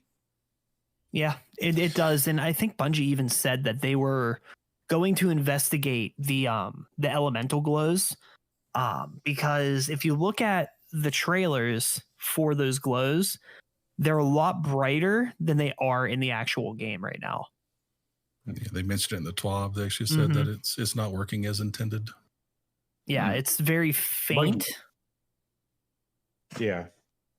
Didn't they say, like, the closer you are to your super, don't they glow more brilliant? Or is that the white? Yeah. Mm-hmm. Oh. Yeah. They're not brilliant enough. We want more brilliance. Come on, Bungie. Yes. Step your game up. All the brilliance. All the brilliance. We want all the brilliance. Brilliant. And an important note is that once Stasis comes out, that will be included in the armor glow as well. Yeah, They're that's- doing a dark blue armor glow. Is that if you purchase it or if you No, acquire it'll it be through included on the buying? universal version of the Okay. Solstice armor. So you have to pretty much pony up the bright dust. Pony up the bright dust or the silver, whichever tickles your fancy. And it's 6,000 bright dust, by the way. Yeah. I mean, it's not going to break the bank. It's not going to break my bank. Like, I have, I think, 26,000 bright dust. So I Yeah. can See, take you it. got enough for all three. Yeah, I was about to say, Wait, wait. yeah, you 6,000 each. 6,000 each, yeah. Each. Yep. So 6,000 each. 18,000. If you're doing all three characters. No. Yeah. No. No, I know I said I love the Warlock helmet, but like the Hunter glow looks pretty cool. Like the devil horns. This is terrible. I thought it was 6,000 for like all of it. No. I mean, you do get a lot of bright dust, though, now. through those 6,000 a bounties. piece. Like, it seems like you get, Do like, you? you could do those Get repeatables bugged. and get bright dust for them. Now that they're It's not kinda bugged bugged, anymore, though, right? isn't it? No, they're not anymore, right? Did they fix it? I think they fixed it. Yeah. Yeah, they said they fixed it, and they're supposed to do another patch to give us like prorate us to the stuff we already earned, supposedly. So yeah, the people who turned in the bounties and didn't get the bright dust for them, are going to be refunded. Now, correct me if I'm wrong, but I think last year didn't you have to buy the individual subclass glow? Yes. Like set. Yeah. So, in if I remember correctly, wasn't that like a lot as well? Because I remember it wasn't 6,000. It was like, I want to say it was on like 4,500. I think. Yeah. Something So like that. when you think about it, you're paying 6,000 for all 3 subclass elements, and you're getting 1 more. I mean, that's better. It's a lot better when you think about it. Other than buying, so you have 3 characters, 3 glow types. That's 9 Eververse items you would need to technically buy if this was last year. And you can take it with you through the Universal Ornament System. Permanently through the Universal Ornament System into Destiny 2 Beyond Light and beyond Beyond Light, and the armor itself, it won't be sunset for another year. So and Beyond Light too. So yeah, it definitely has more value. Just the fact that it's Beyond Light too. Yeah, because who doesn't want to go out there and look like a glow stick? So working title. Exactly. It's perfect stealth formation. I mean, it worked for that dude from Splinter Cell. Glowing lights, man. So no one will ever see you coming. So let's quickly run through what is required to complete your Solstice of Heroes armor. I know Shadow Price probably needs to be caught up to speed. He was on vacation last week. And we're going to run through this really quickly because we have a pretty big and juicy TWAB to talk about. So we're going to move on to the TWAB right after this. But before we talk about the TWAB, I do want to kind of go over what we have to do with the grind to get our character leveled up with Solstice of Heroes. And if you have your Titan, you have to do the following to get your blue set upgraded. For your helmet, you have to land 50 precision final blows, complete 1 EAZ run, defeat 100 Hive. Pretty easy, not too bad. Gauntlets, defeat 50 enemies in EAZ, while with an Arc subclass, get 50 super kills, defeat 50 enemies on the EAZ. So it doesn't seem like it's that bad for upgrading the blue set. Plus, you're getting faster progression as well, correct? Shadow Price, you were doing that yesterday. Yeah. Getting 3, doing 1 and getting 3 for 1. Okay, so that's not entirely too bad to get your items leveled up. Now, for your Majestic set, I think that's where it starts getting a little bit unreasonable. And here's why I say that. I was working on my Hunter. For me to upgrade my Hunter, I had to do the following. 2,000 enemies defeated with elemental damage, and you have to defeat 300 enemies with arc weapons. And then lastly, you have to defeat 200 enemies in EAZ. 300 enemies with arc, 200 in EAZ, I can live with that. 3,000 enemies with elemental damage, that's kind of grindy. Kind of a bit much. For your gauntlets, you have to complete 10 heroic public events, collect 300 arc orbs in strikes, defeat 300 Cabal using a subclass that matches that day. Now that sucks, because the Cabal suck. So, that one, I actually got that done fairly quickly. Believe it or not, you can get Cabal doing strikes. You can find Cabal on the EAZ. So that wasn't so bad. You could do Volunder Forge when it comes up. Mm. Yeah, that's a good one too. True. The next Me thing, being the efficiency guy, I would suggest not though. I would say like I've already done all 3, and generally speaking, I only needed about 200 more as long as I did just the activities that were needed for all the other pieces of armor. So it's a good place to finish that last 200, but I wouldn't start there for sure. Can you do the Castellum? Does that count? Yeah. Oh, well, there you go. Lots well, of yeah. there. I don't know why I totally forgot about that. I guess I'm going to Castellum if I'm going to that's proceed on that. The only place I know for sure that doesn't drop on some of these is Gambit Prime. Gambit Prime won't drop orbs. Yeah. Now, here is a pro tip. Because the next thing that Bungie wants us to do, it is a bitch. I'm going to come out and say that. It's a we have to big play 10 Gambit matches. That's not too bad. I mean, It's based easy. on the multiplier, it's actually not that bad, right?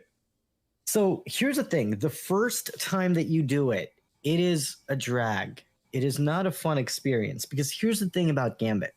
Gambit takes a long time to complete every single match. So I would say the one activity that's going to take you the longest amount of time, it's going to be Gambit because you can't really make the activity shorter or go any quicker unless you're playing with a team that goes in you're and just takes. throwing and you're Yeah. throwing in the towel. And at that point, you're ruining the purpose of playing the game to begin with, and that's just bad game design, in my opinion.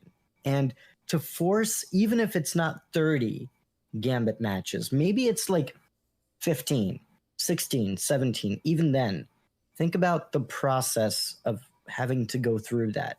For me, it was pretty tedious, and I would recommend going into Gambit Prime or Gambit First and doing that as the first thing, because you're going to have to do 10 matches. You might as well do that and get other things completed while you're doing that. So you're going to have Cabal that you're going to have to kill. You're going to get the orbs and elemental kills that you need to progress your other armor pieces along the way. And Movies, do you have any thoughts or any advice on leveling up Solstice? Because you are ahead of all of us, I think. I don't know how far Sin has gotten into his Solstice. Not far. not too far. Yeah, I'm magnificent on all three, and You are magnificent. There you go. Oh, you can stop right there. I am magnificent. yes. First tip, blue gear right off the bat. Do your helmet as quick as possible so you can go ahead and get the other 5 pieces. So don't waste any time doing anything else. Just bang out the helmet real fast so you can get all the other stuff. So you can start getting that efficiency. Other than that, it's paying attention. This is the hardest part with Solstice every time, is paying attention to multitasking all the different things that are required and trying to do as many as you can at once. I think one of the biggest things is just missing what the requirements are. So the key is, actually going into the details of armor and reading the actual what it wants from you instead of just the super short version that it has in your basic preview window. But yeah, like I said before, with like the elemental kills, every time I did it, I was typically only had like 200 more elemental kills to do. And that was after I'd kind of done all the other activities. So there wasn't really that need. Like a lot of people are going blind well farming in strikes, and you're almost wasting time when you do that because you spend way more time in there than you had you just gone and done the other activities. So I wouldn't focus that, down to that one thing to try to nail it out. Try to do 3 or 4 things at once. And you'll naturally progress the orbs and the elemental kills on their own. Definitely pay attention to the daily burn, the singe, because that is a requirement, and it will help you out. Other big tip, do it with other people on the same step for sure, because that's going to help you out with getting the same elemental orbs done a lot faster and all that stuff. So that'd probably be my big tips. Yeah, no, that's great advice. Go in with a guardian that you are playing with who's also on the same quest step and also is doing it on the same character, because you will have identical objectives. So if you're using the same subclass, you're doubling or tripling the amount of orbs that you're gaining, so your progress will be double or triple with some of these objectives, which helps out a ton. Yeah, I think that also it helps you get through it. If you've got a friend you're playing with, you're not going to be so concentrated on, I got to do another Gambit match. Mm-hmm. So I think it'll help you just with the grind in general, just to have friends doing it with you. Yeah, I pretty much, my friend during the Gambit grind was Apple Music. I was listening to music the entire time because nobody was on, and generally it's really hard to find people to play with these days because a lot of people just tuned out. They played Solstice the first week. I was focused on my Shadow title the first week. The second week, everybody's gone. It's crickets, man. Like, so getting things done can be a bit of a challenge if you don't have a dedicated fire team. But definitely recommended. Go out on LFG, go to the Bungie forums. You can find people to play with. You don't have to be a scrub like me.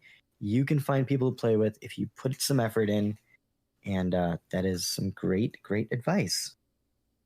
So to wrap things up with the magnificent armor, because you are pretty magnificent with your accomplishments. What do you have to do in order to get your final set of armor upgraded on that final stretch? And how bad of a grind is it? That's not too bad at all because it's just singular activities. So you have to do a Master Nightfall, a Prophecy. No, not Prophecy. What's the other dungeon? Pit of Heresy? Yes, Pit of Heresy. Pit of Heresy, just get a checkpoint. That's the easiest way to do it. You can even LFG that. There's tons of people in LFGs that have checkpoints for the boss. That's going to get it done the fastest for you. Master Nightfall, Pit of Heresy, that one. And what was the biggest one, and which one I still have not done yet, is the 7 Winds and Trials. And that one's going to be fun to try to tackle. But everything else is I'm ready whenever. You ready? You know, I'll play whenever, man. I love Trials. I mean, I love the spirit of Trials, not so much the cheating. I love what Trials. Spirit. He doesn't love the losing. That's the part that's not so fun. Neither does his desk or his keyboard. At first, it's great, but like give him about an hour or two, and we'll see how it feels. Yeah, I was gonna say I'm not a fan of those runs where it's just you just feel like you're banging your head off of a wall just to get a win. Like those sessions, not the greatest, but it's the spirit of it. The spirit of losing. The spirit of losing with people you care about. Exactly. Isn't that what playing Destiny is all about? Come on. That's right. At its core, yeah. Yeah, it's the friend game, remember? Come on. Yeah, it's a social game. Yeah. I'll tell you the one thing for the Magnificent that a lot of people don't realize, it's kind of, I don't know, not really explained very well. It's the Altar of Sorrows one. You actually only have to do just one full run of Altar of Sorrows. Just go all the way up through all, was it 6 tiers, I think, total? Nice. Yeah. Do it once and it's done. It's just done. Because it mentions like having to do 5 3 times or some. Tier 5 3 times. Yeah. Yeah. You just do it one full one and that completes it. Good to know. Yep. Really good advice. Yeah. Great. I wish I knew all Super good advice. Super good advice. Almost magnificent. Almost magnificent advice. We're getting there. So on the topic of magnificent advice, play the Gambit first. Do the Gambit first. Get it over with. Just get it done. Play with friends. Listen to music to maintain your sanity because that's important. Maximize your orbs. Make sure you're equipping the right exotics to give you more orbs. If you're, for example, using Arc Strider and you're on a hunter and it's Arc Day, make sure you're using the the chest piece. What is it called? Radiant Flux. Thank you. Stuff like that, and make sure you are running the subclass that is appropriate to the day that you are playing. I think during strikes, what worked for me is to visit the blind well or play on a strike where I can also do heroic public events. So essentially you're killing two birds with one stone. And I wouldn't necessarily go into strikes first. I would maybe do that like as a last thing because you can get everything else done before it. And if you need to finish up any additional orbs, you can do that in the blind well. And it's a pretty simple process to get that done. And I feel like for me, my progress was the quickest to get my orbs during the blind well because you kept getting your supers pretty quickly and there were a ton of enemies. Yeah, for the elemental kills, I would suggest probably starting with your hunter or your titan first because they have the best melee that you can just proc over and over again. Especially the hunter, you can do the dodge melee on the arc. So you can just sit there and tumble, roll, punch top over tree. again. Top tree arc strider. Yep. And because you have the multipliers on the other characters, you can get that multiplier easily on your hunter or your titan. So they both have classes that you can kind of just melee forever. So good, quick, easy way to get elemental kills. Mm-hmm. Yeah, and one character at a time is really good advice. There was something that Bungie talked about, I believe last week, where they mentioned don't complete something on your first character, start your second. Do you know what I'm talking about, Movies? It was for the Magnificent specifically. So if you do the Magnificent on one character, it will apply to all of them. So you can just do it once and it'll complete for all three characters. Huh, interesting. So you should start your other characters and get them to Magnificent and then complete it on one character. Okay, well, that's really good advice because knowing me, I would have done it ass backwards. And we know what happens when you do things ass backwards. Doesn't end up well. Wait a second. So if you get everybody the Magnificent set, you only have to do those last objectives on one character? Yep. And you actually don't even have to be wearing the gear while you do it, actually. As long as it's on your character, you don't even have to be wearing it. Wow. Okay, so that's probably why you haven't completed like all the way, right? Because you're doing it exactly like that. It makes sense. Okay. Yeah. I was not going to do 7 trials wins 3 times. Yeah. We're waiting for that one. Oh man, that's going to be a drag. But hey, that's also required for your moments of triumph this year. So it'll make sense to get that done. Yeah. So eventually we'll get it done. So I got to ask, Guardians, how can Solstice of Heroes be improved for next year? Something new. Probably. Something new. 100%. New activity. Yeah. 100% something new. I think that's the only way. Yep. I mean, I'm gonna put out the unpopular opinion here, but get rid of Solstice key fragments. Have them just be the boxes. Have them just be the boxes. I mean, we're swimming in a sea of blues and world drop loot with a very, very small chance of getting an enhancement core. I don't. Giving us more of these boxes is not going to be some overpowered, broken system at this point. 100% agree. I think if anything, that Destiny has a currency problem. You have a currency to buy a box with a currency to open the box. Stop it. Just drop it. Just and then keep it a drop. And then you're opening Pandora's box. So, right. You know. Yeah. And next thing you know, you're in like the Borderlands universe. Right. Hey, that wouldn't be a bad thing. Yeah. I'm so confused. Great. I think biggest improvement I can say, aside from the blanket, give us something new.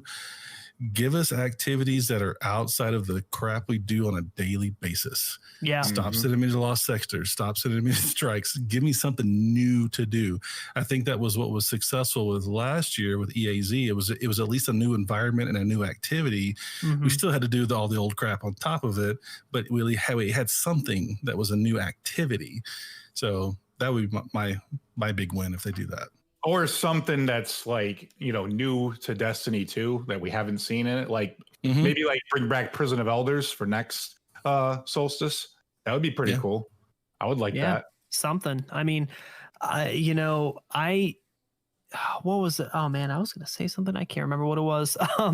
There was, yeah, I don't know. Yeah, I'll think of it. So I'm gonna be the unpopular opinion here, because I think that what Solstice can improve upon isn't necessarily giving us new stuff. I simply think that's not realistic. They're not going to save new content for a Solstice of Heroes type of event. I think Solstice of Heroes would work well as an event where they encourage you to play activities that maybe you wouldn't normally play. And I'm not talking about grinding Gambit to death. That's not what I'm talking about. But think about this. If they can make some small changes to heroic story missions, or especially the ones that are going away, they could have used that content to build something interesting for us to do. They do that in the first Solstice. Did they not do that in the 2018 Solstice, where they had you run those old missions, right? Yeah, and they did. Yeah, they already did that. Yeah, I mean, they already did that, bro. I missed that. They already did that one. I mean, add some extra stuff to it. Add some orbs. I will say, I don't know. I enjoyed that actually, because I had not played those original story missions in forever at that point, so it did feel like a new experience, because they tweaked the enemies a little bit too. So that was, and it was kind of a truncated, shorter version of the mission. So actually, that was a lot of fun. Yeah. Well, I got an idea. How about make ones for Cosmodrome, like for next one? Yeah. Since they're bringing back the Cosmodrome, and it'll be hopefully back at the fully year one parity by then. So. And if you're going to bring back the Cosmodrome, please bring back the loot cave. Give me something to farm for hours on end. I will shoot in the loot cave for 6 hours. I will shoot that hole for hours on end. I will. I'll do that. And I will shame anyone who steps across that line. And you know what that line is if you play during beta. Dude, that's the line of death. You step across that line. You don't cross. Yeah, you don't cross that line. Sin, you know about that? You know about that loot cave? I know all about the loot cave. I know all about the loot cave. Yeah. I learned my lesson agree. The first time that I crossed that line, somebody gave me that look. Cosmodrome story and loot cave. Yes. Yeah. Send it. So, package it. Package that. Yep. It's not that difficult. And here's why I think that repurposing content would be perfect for this type of activity, because realistically, they only have so much resources, and I would rather them put their efforts into building the next expansion and making that better than focusing more efforts on the stuff that's sort of in between. Remember how crazy it got during when you were shooting in the loot cave, though? Like when the freaking Urza would come down during the public event, and then guys, think about this. What if they just created new public events within the spaces that we already have? They have Solstice of Heroes. They have this crazy expanded version of a public event with like a new boss, new mechanics, something on a larger scale where you have to pretty much play with 6, 7, 8, 9, 10 people to actually beat it. I think that would be really cool. That would make the game more fun. It would give us more incentives to play. Yeah, I'm gonna go come out of her wormhole, down in the bottom. Yes. The Cosmodrome, so it'll be a party. Please, Mr. Pino, please, not so much Gambit in the future. Por favor, no more Gambit. I don't want to play Gambit. With our tinfoil hats earlier, and possibility of engine improvements, something I would throw out there is make the whole world involved. Like if you play Borderlands and they do a Halloween event, you have every enemy in the world has a pumpkin for a head. Make it feel like it's something that's affecting the entire world instead of one singular specific location. I got it, guys. Faction wars. No, honestly though, in that same vein, I would like to see them do that with expansions to begin with. Like You know, we got like the Taken War variant of strikes when Taken King came out, where the Taken were invading. Like that was cool. That was cool. Updating what attacks you in the world and what you go after in the world based off of what's happening. And I think even Luke Smith said that in an interview, the interview after the Stasis trailer came out. He stated that throughout this year, we're going to see stasis, or, you know, the darkness abilities kind of start moving its way across what we know. So I'm wondering if even the strikes that are not getting vaulted, I'm wondering if we're going to start seeing like the fallen in the world, like all of the fallen that would be around. Yeah, remember the wolves? The wolves are roaming. I'm wondering if the Crota. fallen are going to kind of sink back. Like the ones we know are just going to kind of go away, and we're going to see the new fallen kind of taking over. That's right. They taking over like EDZ or the Cosmodrome or whatever it might be. They do that. They introduce the new content, the new expansion. Like the world changes. Like obviously the world's definitely going to change with the exodus of those planets and locations. Like I'm still very intrigued to see what they're exactly going to do for that. Yeah, you know. So I'm curious. We briefly touched on pumpkins, and this leads me to ask: do you think Festival of the Lost will be any different than how it was last year? It's gonna be Festival of Lost Planets. I mean, that's gonna happen while Festival of Lost is going on. You know that, right? Yeah. Well, so while I was talking, I was kind of looking at, I was kind of like just zooming through Twitter just to see what other people's thoughts were on the TWAB, and I noticed that, you know, Festival of the Lost has Infinite Forest, right? Yeah. Well, the Infinite Forest, the Haunted Forest. Thank you. Well, yeah. it's Mercury's getting sunset. Don't say that, please. This is too painful. And I'm not ready. Well, with that happening, like if the Exodus is going to happen before Festival of the Lost, or like the Exodus quest at the very least for whatever comes out, because I think that's the 8th, September 8th. I could be wrong. Sometime early September that's supposed to be happening. That if that's all happening and we're going to see this whole Exodus thing come to fruition before Festival of the Lost comes out, and that Festival of the Lost was intended originally for Beyond Light, like are we going? I honestly think we might be seeing something new with this Festival of the Lost, just for the sake fact of the Festival space of Lost that Planets. the space that once was the Infinite Forest is going to be gone, or would have theoretically during development been planned to have been gone by that point. Yeah. So assuming they got that far, yeah. Yeah, I mean it's a lot of just assuming if they got that far, but I wouldn't be surprised if we saw something at least new or tweaked in some kind of way. They did say it's going to be like no other time in Destiny. Remember? Well, yeah. So, I mean, yeah, we're starting to see the beginning effects of that, and I think this season still has some tricks up its sleeve before we're through with it. Yeah. I still think there's a couple things to come, I believe, that, you know, we'll be very surprised to see. They definitely like to throw surprises in. I mean, look at the 0 Hour mission, look at Whisper mission, you know. So I mean, yeah, I agree. So the last thing that I want to ask, and we have a tradition where we rate things in the form of spicy tuna rolls, and we're going to stick to that. So how would we rate Solstice of Heroes in the form of spicy tuna rolls between 1 and 5? 5 means you just got world-class spicy tuna. 1 means you probably want to go to the emergency room because you will have food poisoning. Let's Sin go first. I'm going to sit neutral. I mean, I have to be honest. I'm going to sit neutral. Like, I'm saying about anywhere from 3 leaning more towards a 4. just because I think it's average. I think this year's Solstice it's average at best. I mean, it's not terrible to the point where it makes me not want to play the game.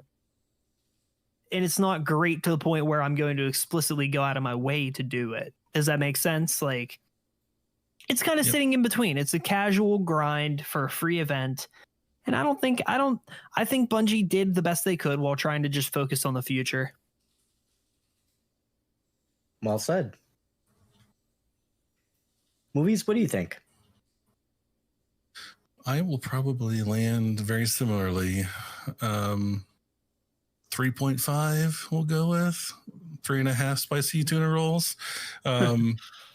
They did at least make the effort to make some improvements. I definitely feel like I'm not sweating as much as I did last year. Mm-hmm. So much easier grind.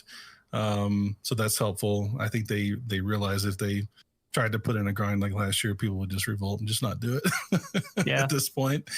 But yeah, I mean, the state that we're in at this point, couldn't really expect them to do a ton with it or make changes, but they did at least try and make some quality of life changes. So, but still, the rewards, the fact that the terribly low percentage chance of actually dropping gear that you'll want to use is you don't really have a lot of reason to do it, except for people like me that are completionists and like to do everything that's in the game. So if you just want to have something to hang out and do with a friend, it's a good time. You'll get some cool looking armor, but other than that, it's just something to bide our time until the next drop.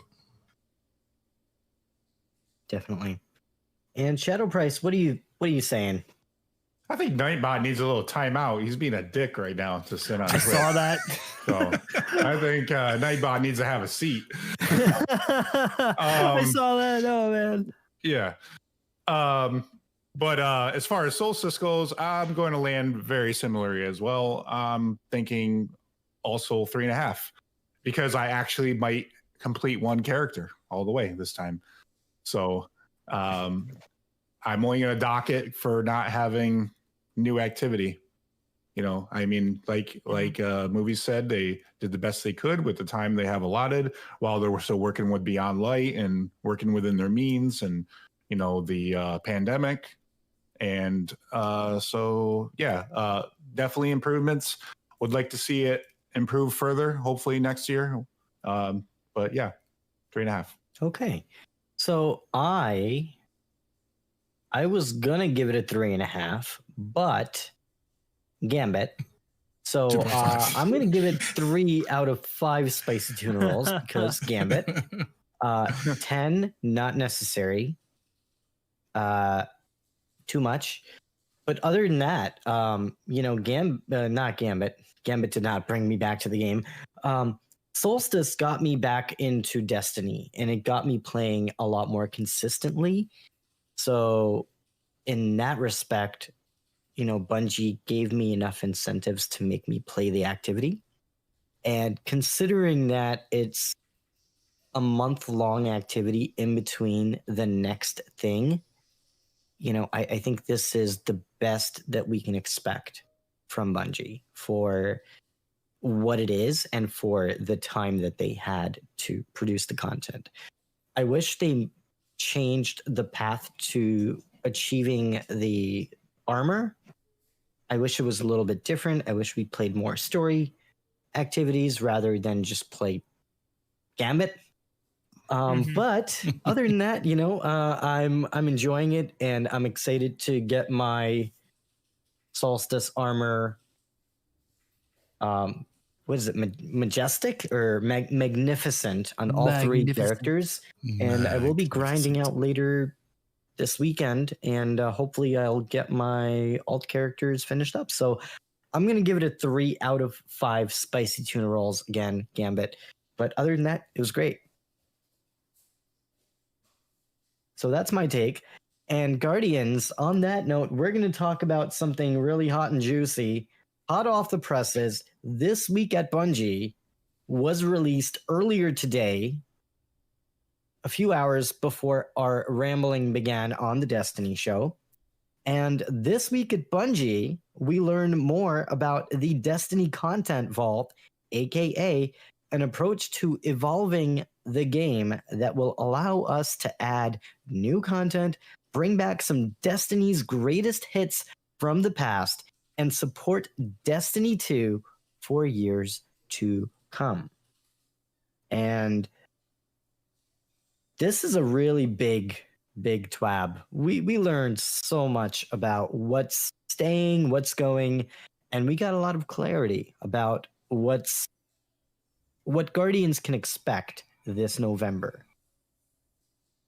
We do know that Titan, Mars, Mercury, and the Leviathan are all going bye-bye. And Io. And what else? Oh, yeah, and Io. Io. Oh, I missed Io. Yep, there's Look at 4 me of them. go. And Io. They're all going away. Any thoughts on that? Any negative feelings, positive feelings? What do you guys think? Hi, Felicia.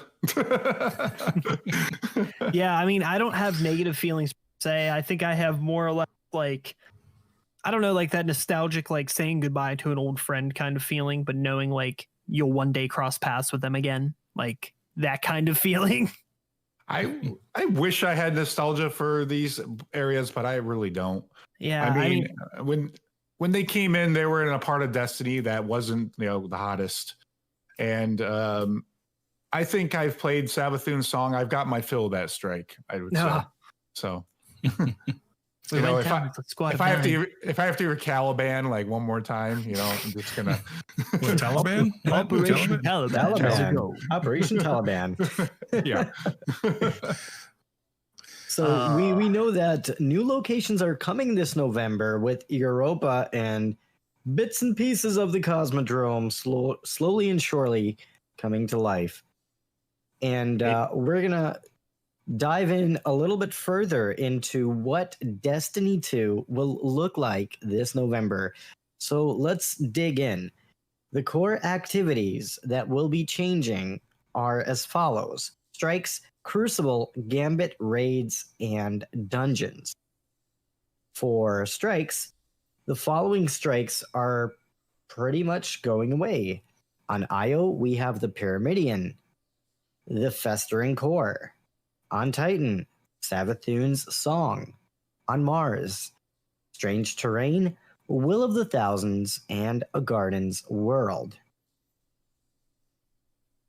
Any thoughts on these strikes going away? And are you going to miss any of them? Nope. I just realized, I mean, the Festering Core came out last year and it's already gone. Yeah. And I'm not but it was gonna also miss my it. least favorite strike, so I'm kind of okay with it. Yeah, I'm not gonna miss it. Yeah, a lot of these I don't think I'm gonna miss. Running, I think the only one out of these that I might miss in any capacity is maybe Strange Terrain, which is odd, but I like that strike. I like Nokris. Like nuking the shit out of Nokris. See, Yeah, it's fun. I'm gonna miss Will of the Thousands because I Zol. kind of like. Look, I like the fact that we got to fight something totally freaking different. It was like this dragon-looking thing. Like I think that was really cool, and I'm going to miss that strike. And Yeah, it wasn't just like a bigger version of an enemy we already have. Right. It was something completely Well, unique. Something funny that happened with Will of the Thousands is I was actually playing with someone and they were like, hey, they added this new mechanic. He'll actually come down and bite you. And I was like, that's not new. If you get too close to him, he'll do that. He's done it from the very beginning. So it's kind of surprising that, most people just stood in the back and baked him or, used anarchy or something like that. So Yeah, I they was don't gonna say see anarchy. so they don't see half the mechanics that are actually there most of the time when they're running it. So Mhm. it was kind of surprising to see somebody just now seeing those mechanics. I mean, and also think about how many new players came into Destiny recently since the free-to-play model was introduced. So that's another thing. And we know that we're going to get some new strikes, some good news in between all the bad. The Will of Crota will be coming back, so yay for that. and we're getting something redacted, something that we don't know. It's coming with the new season with Beyond Light. So that's going to be cool. Do we have any thoughts on what this strike will be? I mean, obviously, we can safely predict it's going to take place on Europa. Mm-hmm. Now, are we only getting one strike on Europa, one new one? Probably, I would imagine so. I would think so. Yeah, I would think so. I kind of am erring on. So, you know, I'm one that whenever not new content, but like new trailers come out, new videos or promotional material comes out, like I analyze and dissect the hell out of it. In one of the trailers, I can't remember which one it was for Beyond Light, there is a Pyramidion-like structure that appears to be on Europa, filled with Vex. And I'm wondering if that's going to be the strike. Because it's like, it looks like the Pyramidion that's on Io, but it's like different. So I was thinking, I'm like, that's either going to be something to do with the raid, but ever since the whole Rise of Iron, Wrath of Machine thing, they don't show any aspect of what's actually in the raid. So like, I'm thinking it's probably going to be Vex related somehow. And it might be like a hybrid Fallen Vex type of deal, where like the Fallen are trying to go after the Vex for something on Europa. The Vex will have ice on pretty them. Cool.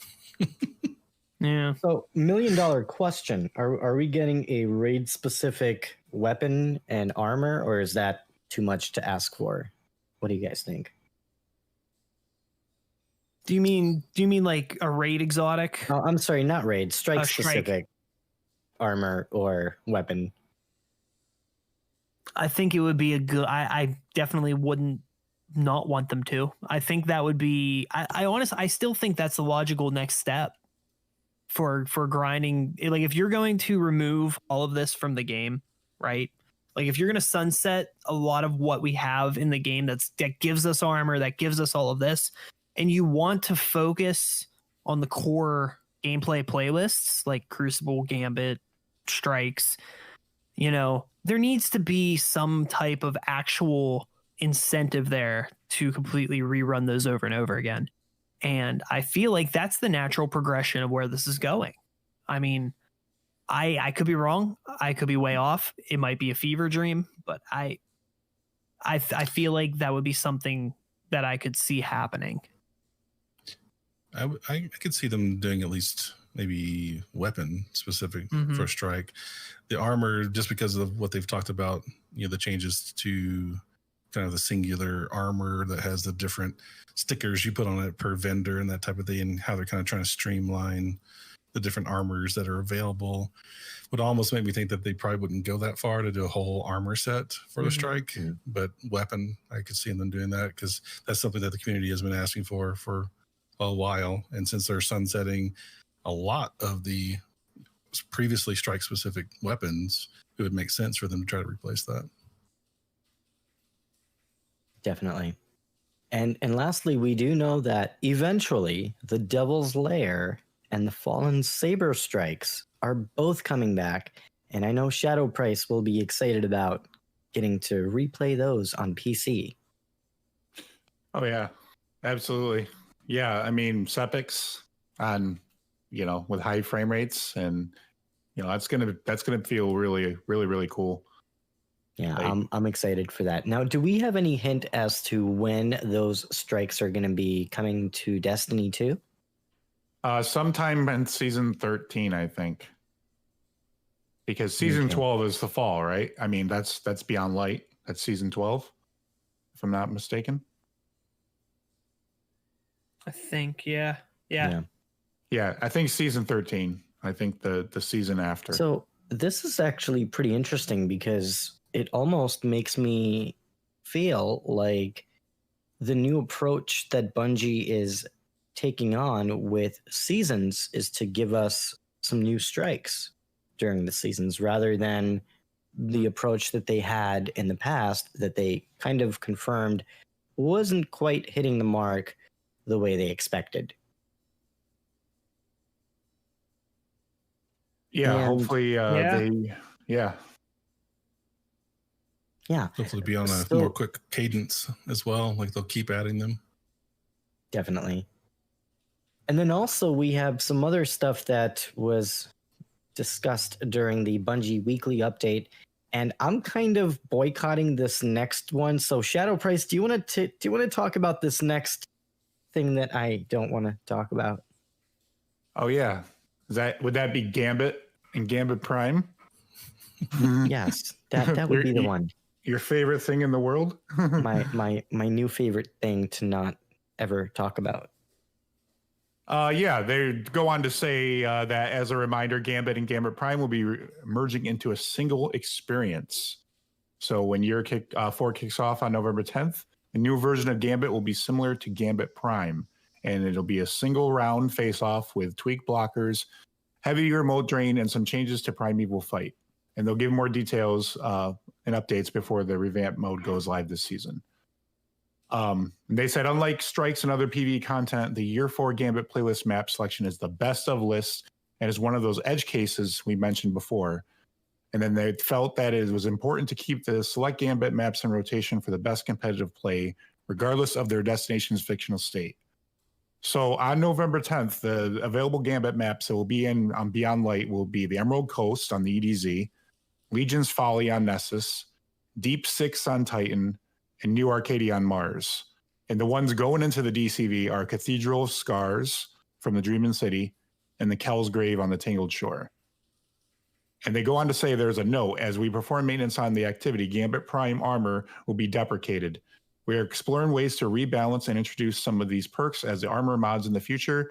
Alongside these changes, we'll be rotating some maps into the DCV while retaining popular arenas for the mode. Thoughts? The comment about heavier moat drain caught my eye. I'm kind of curious what that exactly is going to be like. Honestly, I've kind of had a lot of speculation and conversations about the new Gambit Perfected. And one of the things that I would like to see and what I think might happen, hopefully, fingers crossed, because of all the sunsetting with the armors, how they're going to take care of the Gambit specific armor. I would hope they would change it into kind of a class type thing where the armor sets kind of, you choose what role you want to play. Because I think there's been a lot of comments from people who played early on in Gambit and tested it, and they had restricted loadouts. And the common thread is that it was really fun when everybody was using the same stuff. And as soon as all the other gear got introduced, that's when it got crazy. So I think that would just be a cool, really different thing and really would make Gambit stand out. It'd be the only mode in Destiny that has like class specific things going on, and they're really actual class specific. I think mods are the way to go too. I think that is a evolution of what Gambit was. It'll be nice to. Hopefully, it'll give it a fresh appeal too, a little bit. Yeah. Yeah, I think so. I mean, Prime in itself, to me, if they had adjusted some things with Prime, I feel like it would feel like the perfect version of Gambit. The 1 round is all you need. The whole 3-round thing in the traditional Gambit is just nobody has time for that. Mm-hmm. Not in Destiny, at least, and not for a core playlist mode. No. Yeah, it's I think one of the problems for me with Gambit is that it's too long of an activity for the reward. It almost feels like it's twice as long as it should be. So I hope that Bungie works on addressing that as they combine Gambit and Gambit Prime together, fusing some of the things that worked for both. Also, I would like to see more incentives for playing Gambit, and I'd like to see perhaps maybe like some kind of a seasonal ranking ladder that you can climb to give you more of an incentive in the activity. also, the other thing that I think is kind of a missed opportunity here is to utilize the clan feature to allow people who are within the same clan to play together and to create like a team experience with different sets of loadouts based on what their role is within that group. And I think there's a lot of opportunities with Gambit to incorporate that and to make it into an activity that's fun and engaging and something that is well balanced, which I think that's one of the problems they have right now. Gotcha. Yeah, I think I would agree. Yeah, that's kind of what I was talking about with the set roles. So instead of you getting wrecked by that one team that actually has all the Gambit armor, you actually go in with roles you kind of assigned to you so that it's more of a level playing field and it feels more balanced and isn't steamrolled as easily. Yeah. So Shadow Price, what's happening in the world of Crucible coming this November? What's coming into the game? What's going and what's changing? So basically, they're going to have, again, a best of mix, and it's be pulled from Destiny 1 and 2's Legacy. And so the maps that are moving into the DCV on November 10th are going to be the following. It's going to be Meltdown, Solitude, Retribution. Kind of sad about that one. I kind of liked Retribution a little bit. The Citadel, Emperor's Respite, Equinox, Eternity. Those can die in a fire, though. Those two. Same thing with Firebase Echo. Get the crap out of here. Gambler's Ruin, Legion's Gulch, and Vostok. A little sad about Vostok, though. I kind of liked that one. So the maps that will be available on November 10th will be Bannerfall, Exodus Blue, Rusted Lands, Twilight Gap, and it says those are the Destiny maps. And then the Destiny 2 maps that are going to be available are Altar of Flame, the Anomaly, the Burnout, Cauldron, Convergence, the Dead Cliffs, Distant Shore, Endless Vale, the Fortress, Fragment, Javelin 4, Midtown, Pacifica, Radiant Cliffs, Widow's Court, and last but not least, Wormhaven.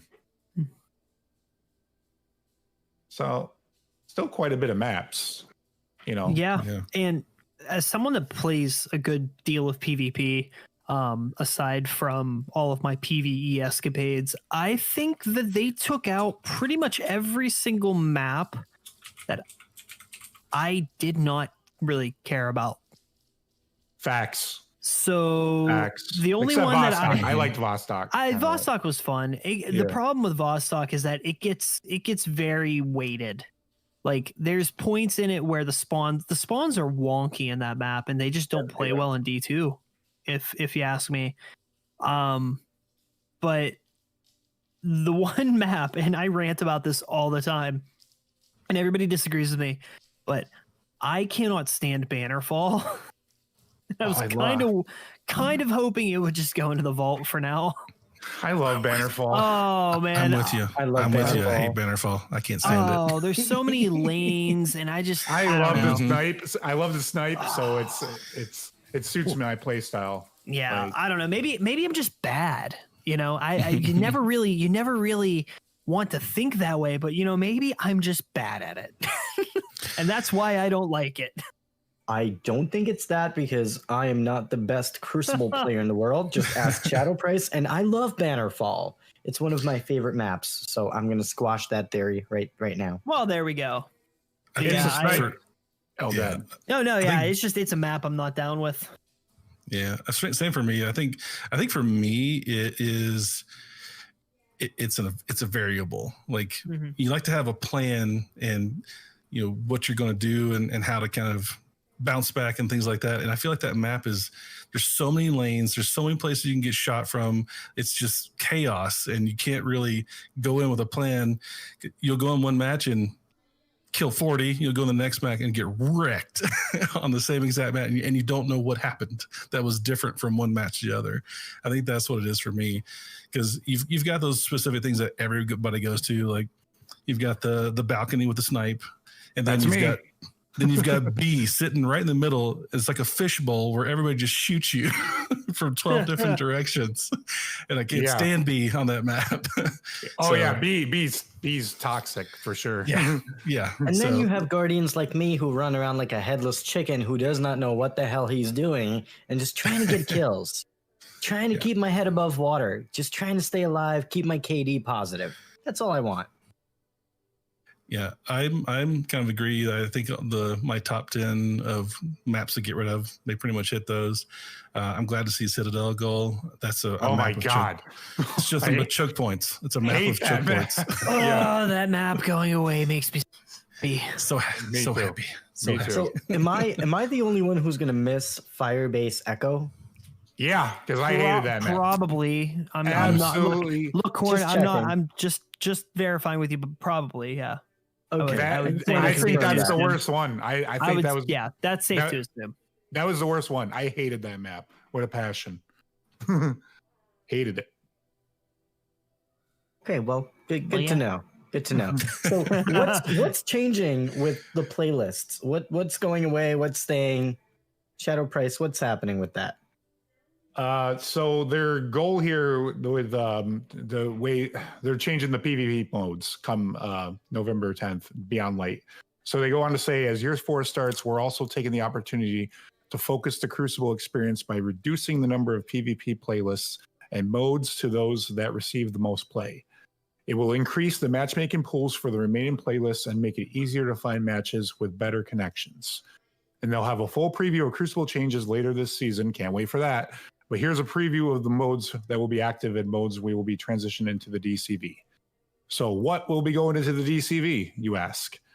Supremacy will be going in there. Next will be Countdown. Bye, Felicia. Lockdown. Breakthrough. Doubles. Momentum Control. Kind of going to miss that one because that was like SWAT and Halo. Scorched. I don't care about that one. Scorched can go in there. Okay. And the ones that will be... Oh, did you want doubles? To say you know, I'm upset because I like days. Doubles. Come on, like that was kind of a cool activity. Why, Bungie? Well, actually, wait a minute. That might be okay because doubles is going into the DCV. It doesn't mean that by Valentine's Day it can't come back, right? They'll do Crimson Days. They do. Yeah, They'll probably my guess. They'll bring it back. They'll bring it back for the event. Yeah, for the event, they'll bring it back. Okay, so in that case, I'm okay with it. So the ones that will be staying is Rumble, Clash, Control, Iron Banner Control, Elimination, Trials of Osiris, Showdown, Survival, and Mayhem Clash. I don't think I've played Showdown like once. I don't even know what that is. I was thinking the same exact thing. I'm like, what's Showdown? Because I'm trying to remember when I played Showdown. I can't remember. So that means that either it was a really long time ago or it wasn't very memorable. Yeah, same. Does anybody else know what that is? How do you guys feel about this change? Are you guys okay with these activities going away? I'm okay with all of them except Momentum Control. Same. Yeah, I liked Momentum Control. All of them except Momentum Control. I love the Momentum Control. I love I don't want to call it like a hardcore mode for those that are like Call of Duty players. You know what I'm talking about. Yeah, but like right here. I like hardcore modes, and I feel like it was a lot of fun. Hardcore TDM. That was me and Corn. That was our mode, right, Corn? Yeah, and Ghosts. Oh yeah, so all day. You know, I like there being like both a risk to getting shot even once and being the one dishing out the shot. You know, I like that. I think it was a fun mode, and it's just weird to me that it's like it came out this year. Why is it going into the DCV already? Like, yeah. I don't know. Maybe it just didn't get the play time that they wanted it to. Well, maybe when they bring it back, they'll improve it even more. You know, so Yeah, I mean, everything I've ever heard about Moment Control was positive feedback. So, I mean, it's a fun mode. You know, it's definitely good for practicing headshots, and it's great for grinding bounties. if you need to get kills, that is one of the easiest ones to get in there and do it.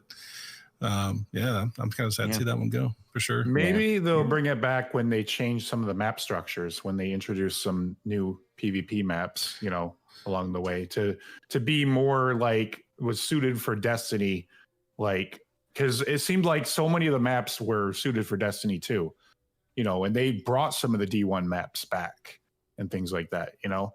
So I'm thinking that as they, you know, transition into Beyond Light and then further Beyond Light, that maybe they'll bring it back when the maps are more suited for the game mode. Maybe. I'm wondering what the asterisk is next to it, because I'm looking at the 12 trying to see what that was referencing, but I can't find anything. I can't either. I mean, I'm sure they're going to bring these activities back as special events or during certain times. You know, I mean, there's going to be a time and place for them to bring these activities back. And I think they will, based on the overall community response. I think Momentum Control was pretty popular. I think Doubles was pretty popular too. I don't think people dislike Doubles. So I was actually pretty surprised for those two to be going away. Yeah. So I do want to talk about a few more things before we wrap things up. And the next thing that I want to touch on is raids and dungeons. And we did learn a few things about raids and dungeons going into this November with Beyond Light. The first thing that we learned is no dungeons are rotating into the DCV this November, as all dungeons hosting destinations will remain active in the game during Year 4. Note, the Prophecy Dungeon will become temporarily unavailable to allow the team to make necessary technical updates. Details and dates will be coming soon. That's really interesting. So the dungeon will be temporarily going away, but it will be coming back later in the season once they make some tweaks and changes to it. Do we have any predictions for what technical changes Bungie would be making for the Prophecy Dungeon? Technical. On a technical standpoint, I don't know. I can't think of a single thing technically that's like in a technical sense is wrong with it right now. Yeah, I don't know. That's just weird to me. Unless there is some, engine changes that they're, working on and they're trying to implement it, into some of the, activities, and Prophecy being one of them, yeah. But it's really interesting. They're specifically talking about the Prophecy Dungeon. It's not like they're disabling endgame activities like the Prophecy and the raid, that the Garden of Salvation raid and stuff like that. So I'm curious to see where they would have a need for them to improve that specific activity from a technical standpoint. I'm almost wondering if it has something to do with the lighting, because you've got ray tracing on the new consoles. Right, you have ray tracing on new consoles. You made a lot of differences and changes with how the light was actually perceived in the game to get the light and dark modes. And well, there it is, right there. That makes a lot of sense. There we go. Yeah, and especially with next gen consoles coming out, it would make sense for them to make more substantial changes under the hood. And now that I'm thinking about this, when they talk about technical changes, we talked about the aging engine that Bungie is currently using starting to be upgraded. So maybe this is what we're seeing. Maybe the engine is being upgraded for that activity to test it out to see how it functions. Makes sense. Do you think the Tiger engine? Do you think the Tiger engine can, support ray tracing? I mean, they could be doing some changes under that hood. I don't think my computer can even support ray tracing because I don't have one of those fancy graphics cards. And I mean, I have a pretty good one.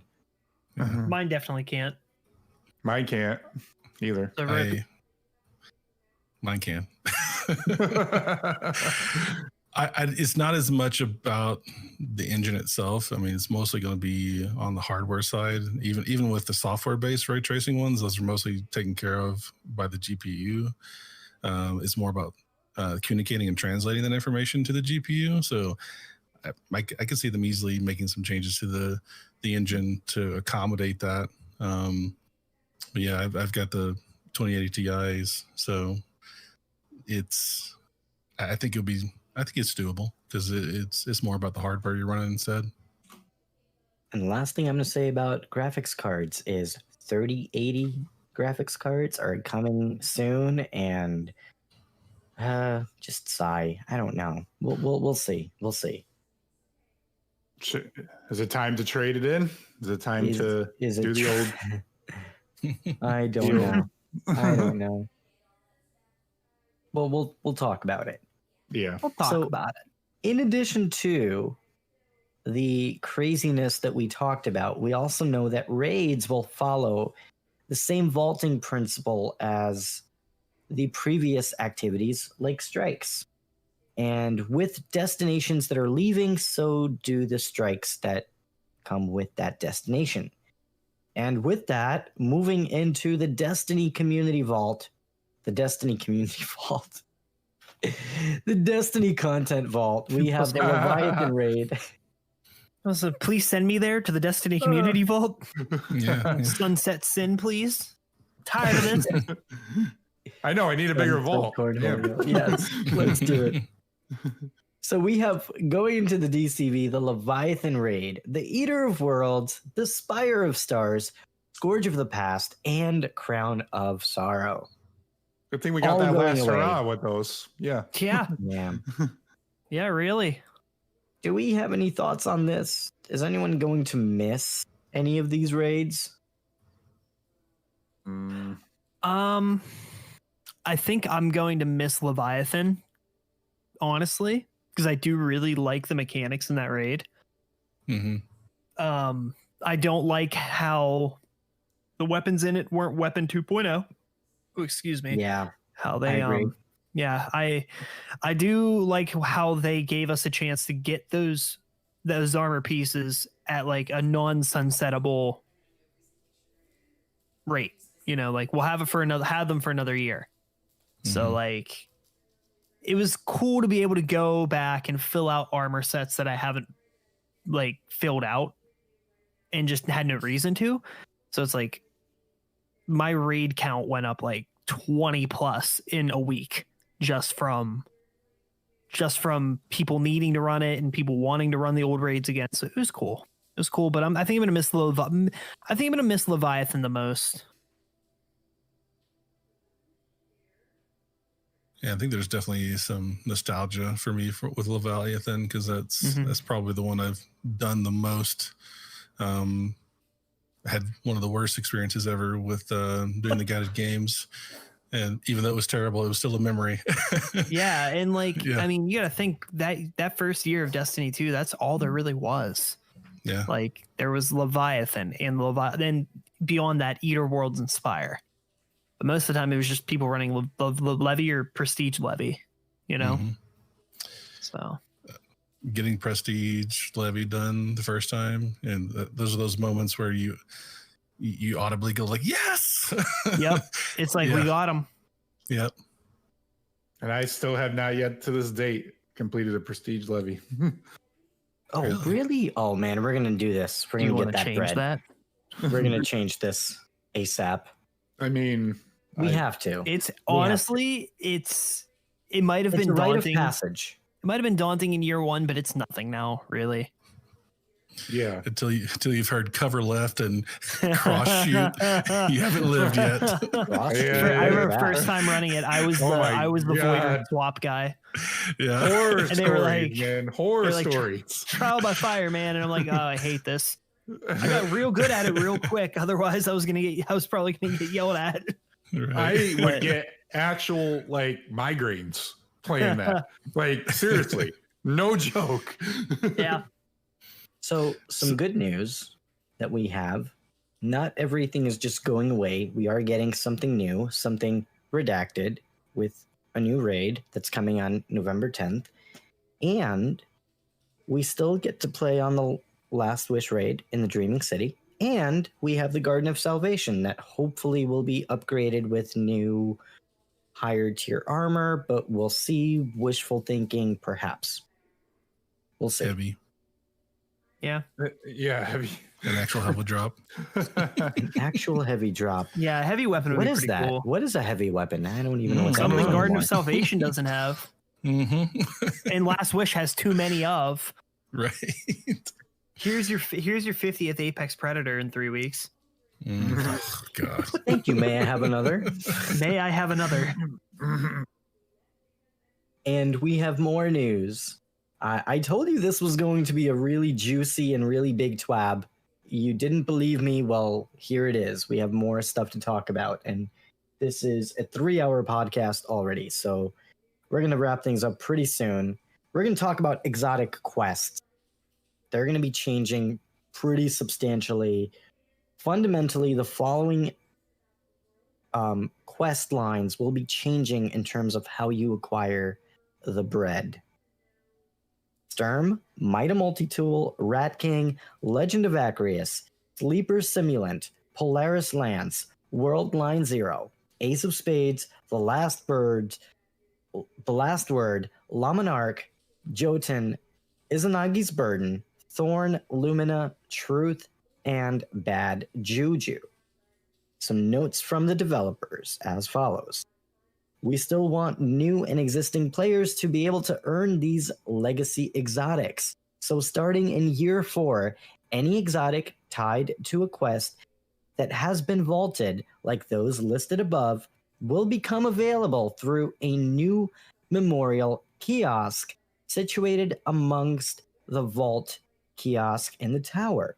We'll have more information later this season on how exotic archives will work and how to earn any exotics that you don't get your hands on before year 4. That's pretty interesting. A second thing. Now, you may be asking, what about Catalyst previously acquired through content that's now in DCV? Here is a list of catalysts that are going into the DCV and will become unavailable to earn starting in Season 12. Another note, if you have these catalysts already equipped and their objectives completed, you can continue using them at your leisure. If you already have any catalyst with an asterisk, make sure you finish completing the necessary objective to apply it, as the objective will no longer be available at the end of Season of Arrivals. Wow. So available now until November 10th, we have Ace of Spades, Black Talon, Borealis, Cerebrus +1, Cold Heart, The Colony, Crimson, Darcy, Ariana's Vow, Fighting Lion, The Fourth Horseman, Graviton Lance, Hard Light, Jade Rabbit, Lord of Wolves, Lumina, Merciless, Might of Multitool, Prometheus Lens, The Prospector, Rat King, Risk Runner, Sturm, Sunshot, Suros Regime, Sweet Business, Symmetry, Tommy's Matchbook, Tractor Cannon, Trinity Ghoul, Vigilance Wing, Wardcliff Coil, and Witherhoard. There we go. So these are all catalysts that will be available. Moving into the DCV, we have Bad Juju, Huckleberry, Izanagi's Burden, Legend of Acreus, Polaris Lance, Skyburner's Oath, Sleeper Simulant, Telesto, Outbreak Perfected, Whisper of the Worm, and World Line Zero. So all of these will be moving into the DCV. Make sure to complete these before the end of this season, or else they will be unavailable after Season 12. I got like 2 on that list, I think, out of all of them. Oh my God. I think I have quite a few of them. I don't think I have all of them, but I'm going to have to double check I'm not going to lie. I kind of wish they revealed this information sooner, because it almost feels like with the amount that's being sunset, they're not giving us a whole lot of time to acquire these items, especially given the fact that these are largely random drops from various different activities, correct? That and 3 of them you gotta go in the raid for. Like you got Outbreak, Outbreak, Whisper, and Worldline are also time gated. Mm-hmm. I gotta get Outbreak. I gotta at least get that one. You got to do them week. So I think each one takes a total of 3 weeks to complete. Yeah, because you have to get the weekly Singe controls that one. Mm-hmm. I'm at like 93% though. I think I just have to go in and like do the heroic, right? And like you got to do it on the right rotation or whatever it is. Yeah. That's really interesting. Yeah, for me, I have some of them completed. I think I have Whisper of the Worm, Outbreak perfected. I think I have Sleeper, Polaris Lance, Legend of Acreus. I don't think I have Bad Juju. I think I have the Huckleberry. So, I mean, I'm going to have a little bit of grinding to do with this. But, I'm going to try to get them all, but I'm not going to worry too much about it. But it'll be nice to get them all done, especially because these are exotic weapons and they don't really expire like the legendaries do. So I have a little bit more of an incentive to grind to get the catalyst finished up. If I were to just throw a tip out there for anybody looking to try and get, like, if you had to pick like 2 or 3 of them out of this entire list that are going away, I would say it's probably looking like Izanagi's, Legend of Acreus, and Whisper. I've got Izanagi's and Whisper. Mainly because the damage on Izanagi for the fully catalyst Izanagi's is insane for DPS. Yeah. So that's a big one. Acreus, the normal Acreus, I believe, gives you 2 shots. The catalyst gives you like 4 or 5. Now, correct me if I'm wrong. You can just farm the Castellum, if I'm not mistaken, right? And just like open up the 3 doors and get that chest to try to get it. to get Acreus itself. Yeah. To get the catalyst, you need to do a prestige run. Yeah, prestige. Or it can drop in prestige. Sorry. Okay.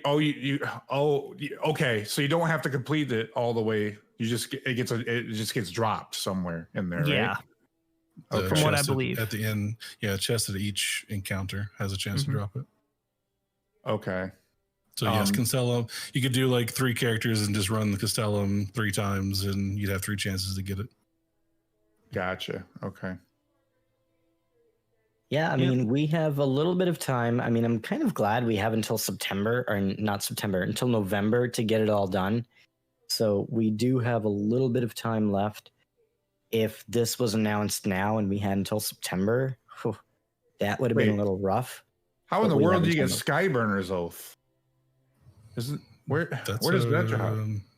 Skyburner's Oath. I think you have to play Strikes, if I'm not mistaken. I feel like that wasn't that a raid or a nightfall? I thought that was like a raid. I think it's a raid. Skyburners is... I think Skyburners is regular Leviathan. Really? I think Skyburners might be regular, just a random drop from regular Leviathan. Oh, because Legend of Acreus is Prestige Leviathan. Mm-hmm. So regular Levy would be just Skyburners, I think. Sleeper Simulant is Spire of Stars, right? Telesto is Eater of Worlds, I think. Yep. Yeah. Correct. Now, out of all those, Acreus and Sleeper are the 2 big ones you're going to want to try and get and do. The Sleeper, I think it reduces the charge time on it. Oh, I mean, which is really nice, really nice. If that Fire's not that bad anymore. No, it's not. Since we played it last, I mean, we seem to have figured out the mechanics. Yeah. I just hope I didn't forget everything. I mean, that was like over a month ago. Yeah, you just Wardcliff. Everybody runs Wardcliff. Throw a bubble down. Two Wardcliff bursts, and Valkor's dead. Oh yeah, I remember Like, it's that. busted. Yeah. Make sure you put on that what is it, Argent Ordnance perk, I think. Yeah. Heavy-handed or whatever it is. Yeah. That mod. Yeah. Yeah, it's gonna be interesting. It'll give us something to do, something to chase after before we get ready for the new content. So think of it as an opportunity to finish up that grind, get those exotic ornaments and the exotic catalysts, so you can become your best guardian. And the final thing that I want to talk about tonight, we had a Q&A with Bungie regarding this new Destiny content vault, not Destiny Community Vault. And they touched on a few things that were pretty interesting, and I'd like to briefly talk about before we wrap things up for the evening. And the first thing sorry, Corn. Didn't mean to interrupt you. I see a little note. It says all of these catalysts will come out of the vault and be made available with new objectives if needed in a future season. So that's promising, right? Yeah. Yeah. Yeah, I just wanted to point that out. So it's like gone, but not forgotten. Except Not Forgotten's gone, technically. Oh, it's gone. It's gone. Yeah. So the Q&A with Bungie, that was pretty interesting because they talked about some interesting things that we kind of touched on earlier relating to the free-to-play model of Destiny 2 and how it's changing. And Bungie kind of confirmed a few things. The first question that Bungie answered in the TWAB was the following. What will new Guardians experience if the Year 1 campaigns are going away? The answer was the following. With some of the core Year 1 destinations entering the vault, it's true that the free-to-play Red War, Curse of Osiris, Warmind campaigns will no longer be playable. We are building a new expanded Guardian origin story on the Cosmodrome that will launch alongside Year 4 and will be available to all Guardians to play. It is designed to introduce you to the world and mechanics of Destiny and prepare you to play the action MMO game that we all enjoy. The Forsaken and Shadowkeep story campaigns will still be playable in Year 4 for owners of those expansions. So here you go. The game is pretty much stepping away from the free-to-play model. I think that the new stuff that we're getting for free-to-play, quote-unquote, it's going to be extremely insignificant. It's going to be a small story mission that gives you a preview of what the game is. It gives you a taste of it, and then you pretty much have to expanded. That's an interesting word right there. Expanded. That means bigger, right? Yeah. If I'm not mistaken, Typically. that's what expanded means, right? So I'm kind of interested. Like, and it's going to be available for all players. Like, I want to see what they're going to do with that, and I might give that a test drive myself. I'm going to play it just because it's there and it's new story content. So of course I'm going to play it. I think by expanded, they mean it's going to be bigger than the introductory story mission that we got last time around. It's going to be 2 story missions. Maybe it'll be 2 story missions, or maybe it'll be a story mission and a half. Who knows? But regardless, I think it's going to be 1 mission that you can play, or maybe 2 missions. And beyond that, you have to pretty much pay for the content in the form of expansions. Well, the Crucible will be free, though, and so will the Strikes. So. The Crucible will be free. Did they confirm that the Strikes will be free? They didn't confirm that they wouldn't be free. Okay. Well, we'll have to wait and see. And they were free before. So. So the next thing that Bungie talked about is what is happening to the Whisper and 0 Hour secret missions and their exotic rewards. The Whisper is entering the vault alongside Io, and so too is 0 Hour, given the old tower was part of the Red War campaign, and which is also entering the vault. Their exotic weapon rewards will not be acquirable until we find a new way to reintroduce them. So if you're keen to get them, make sure to do that now. I got to do that. I think I have both, so I don't think it's going to really matter for me. Shadow, you don't have your Outbreak? I have it, but I don't have the catalyst fully, fully masterwork. I'm at 93%, so I got to run back in there. So, you gotta do it one more time. Able Guardians that want to run in there with me, as long as I'm playing on my Hunter, I'm down because it's a little bit of a jump. No fun intended. But yeah, I'm down. And then the next question that Bungie answered, and the last question that Bungie answered was, with the Forsaken campaign, Tangled Shore and Dreaming City sticking around after Beyond Light's launch, does that mean other Year 2 seasonal content will remain playable in Year 4 also? The answer is no. The Year 2 seasonal content, including the Forges, the Reckoning, and the Menagerie, will be entering the DCV on November 10. Be sure to experience the content and mark the final items off your collection and checklist before they are vaulted. Here's a cheat sheet of what to complete. So they have a little bit of a list for what you should do. Talk to Ada 1, do the Black Armory and the Season of the Forge quest, play Gambit Prime, the Reckoning, and Season of the Drifter quest. Yeah, right. Or you don't have to play the Reckoning. You don't have to play No, thank you. No, thank you. I know all about this one. Talking to Benedict 66, Werner 99, doing the Menagerie, and the Season of Opulence quest. So if you're chasing that Shadow title, you don't have a lot of time. You better get on that grind.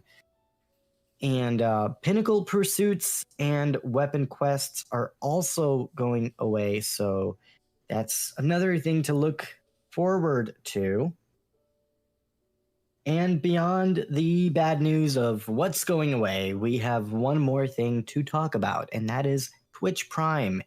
If you are a Amazon Prime member and you have Twitch Prime, you can get some new loot in Destiny. You have the new Standoff exotic emote, the Neon Helix shell. It's an exotic ghost shell. The Vespular exotic sparrow. I probably butchered that name. And finally, the EGBE-01X legendary ship. So all of these items are obtainable through Twitch Prime, and they are all available right now. So you can go and get that bread, and it doesn't cost anything. Just, log into your Prime account and make sure you link up your Bungie.net account. So, Guardians, I think we have come to that time, my goodness, where we get to rate the Bungie Weekly Update, or This Week at Bungie, in the form of spicy tuna rolls between 1 and 5. I have a feeling this is going to be a bit of a spicy one. So, Sin, as our guest, do you want to kick things off and give us your impressions on this week's Bungie Weekly Update? This is a hard 5, honestly. I mean, they answered a lot of the questions we've wanted about the DCV. Whether it's good or bad, they've answered that. And, it's interesting to see where it's going to go from here. I mean, I'm not going to lie. I mean, I have concerns, I have hopes, and I have things that I'm excited for. It's kind of all of it. At least like last year, we didn't know what we were getting into with Shadowkeep, really. And this year, it seems like they're taking the effort to paint a better picture of what the game's going to look like. And I don't think they could have been any more clear with it, honestly. So yeah, I'm gonna put it as a 5. I think maybe a 4.5 just to be a little fair on the side of, not taking Bannerfall out of rotation. But 5 is pretty resounding right now. Cool. And I love your movies. What would you give this week's Bungie Weekly Update? Well, I was leaning into a 1 because it's such a tease, but yeah, I'd probably say a 5. Yeah, it's same reasons. They answered a lot of questions. I almost feel like someone took a picture of one of the whiteboards they have at Bungie and said, "Hey, type this up." Because I almost feel like they're flying by the seat of their pants right now. Just a little bit. Just a little bit. Like all these decisions were made like last week. But yeah, I think they did a great job of answering a lot of those burning questions. I'm glad that they put the QA at the end to really kind of answer those top of mind questions from the community. So yeah, I'm going to give it a 4.75. Okay, so we just went from 5 to a 4.75. Just heads up. Yes. Okay. The math Making checks sure. out. Yeah. Mm-hmm. And Shadow Price, what would you give this week's Bungie Weekly Update? Yeah, I mean, this was a spicy one. They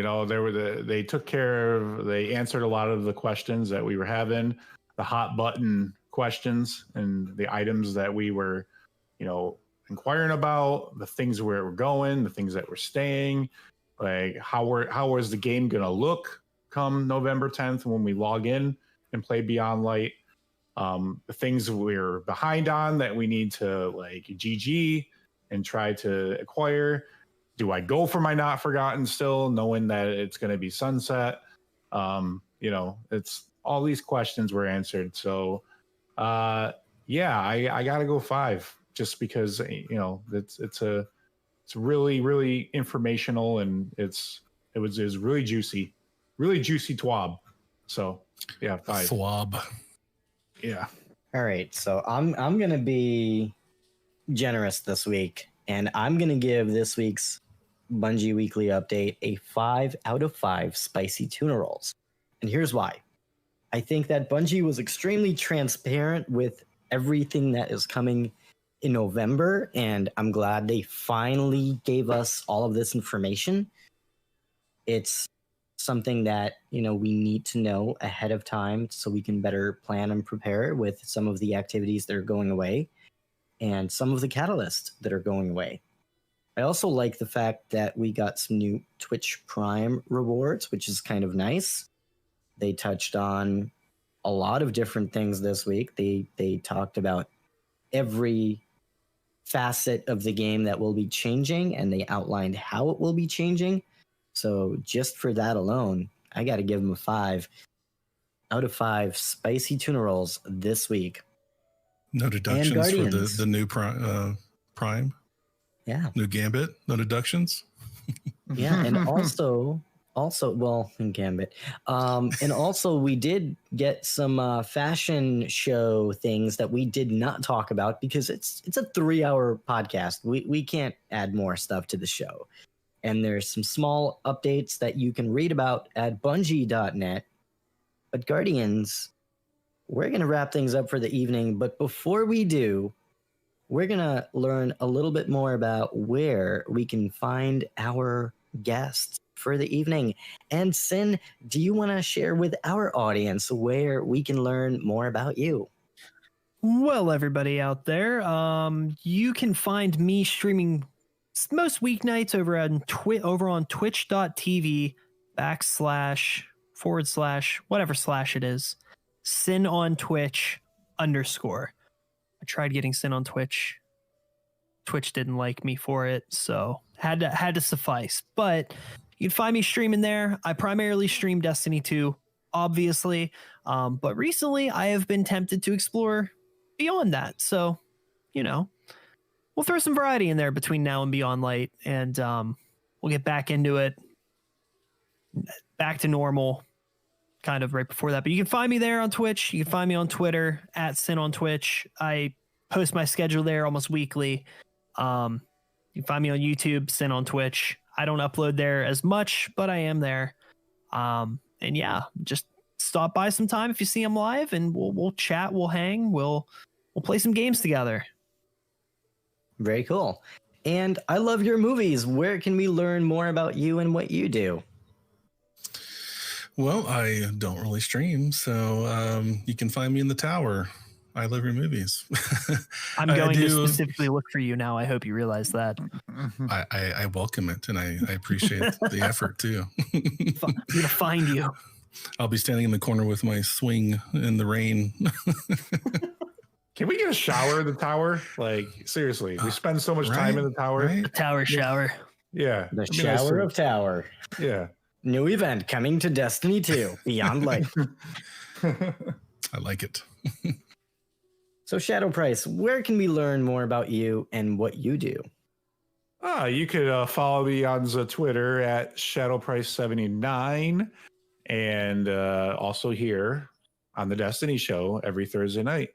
And yeah, thanks for having me. All right. And you can find the Destiny Show podcast on all your favorite podcasting apps.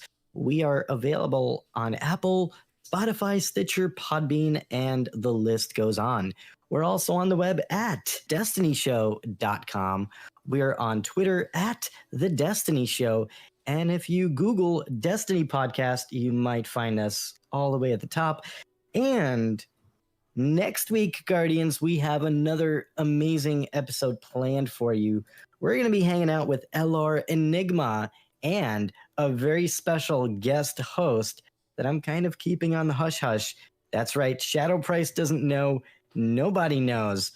But we're going to learn more about that next week, next Thursday, 7 p.m. Eastern, 4 p.m. Pacific, on twitch.tv/The Destiny Show.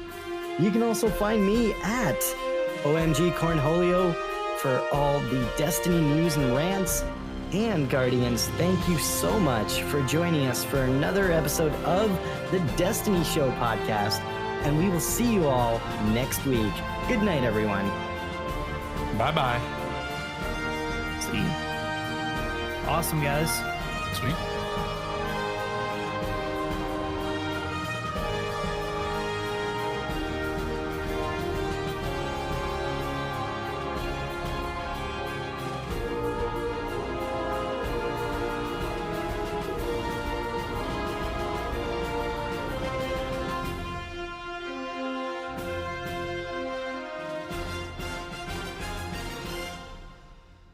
You've been listening to a Robots Radio podcast. Smart shows for interesting people. Check out all the shows at robotsradio.net.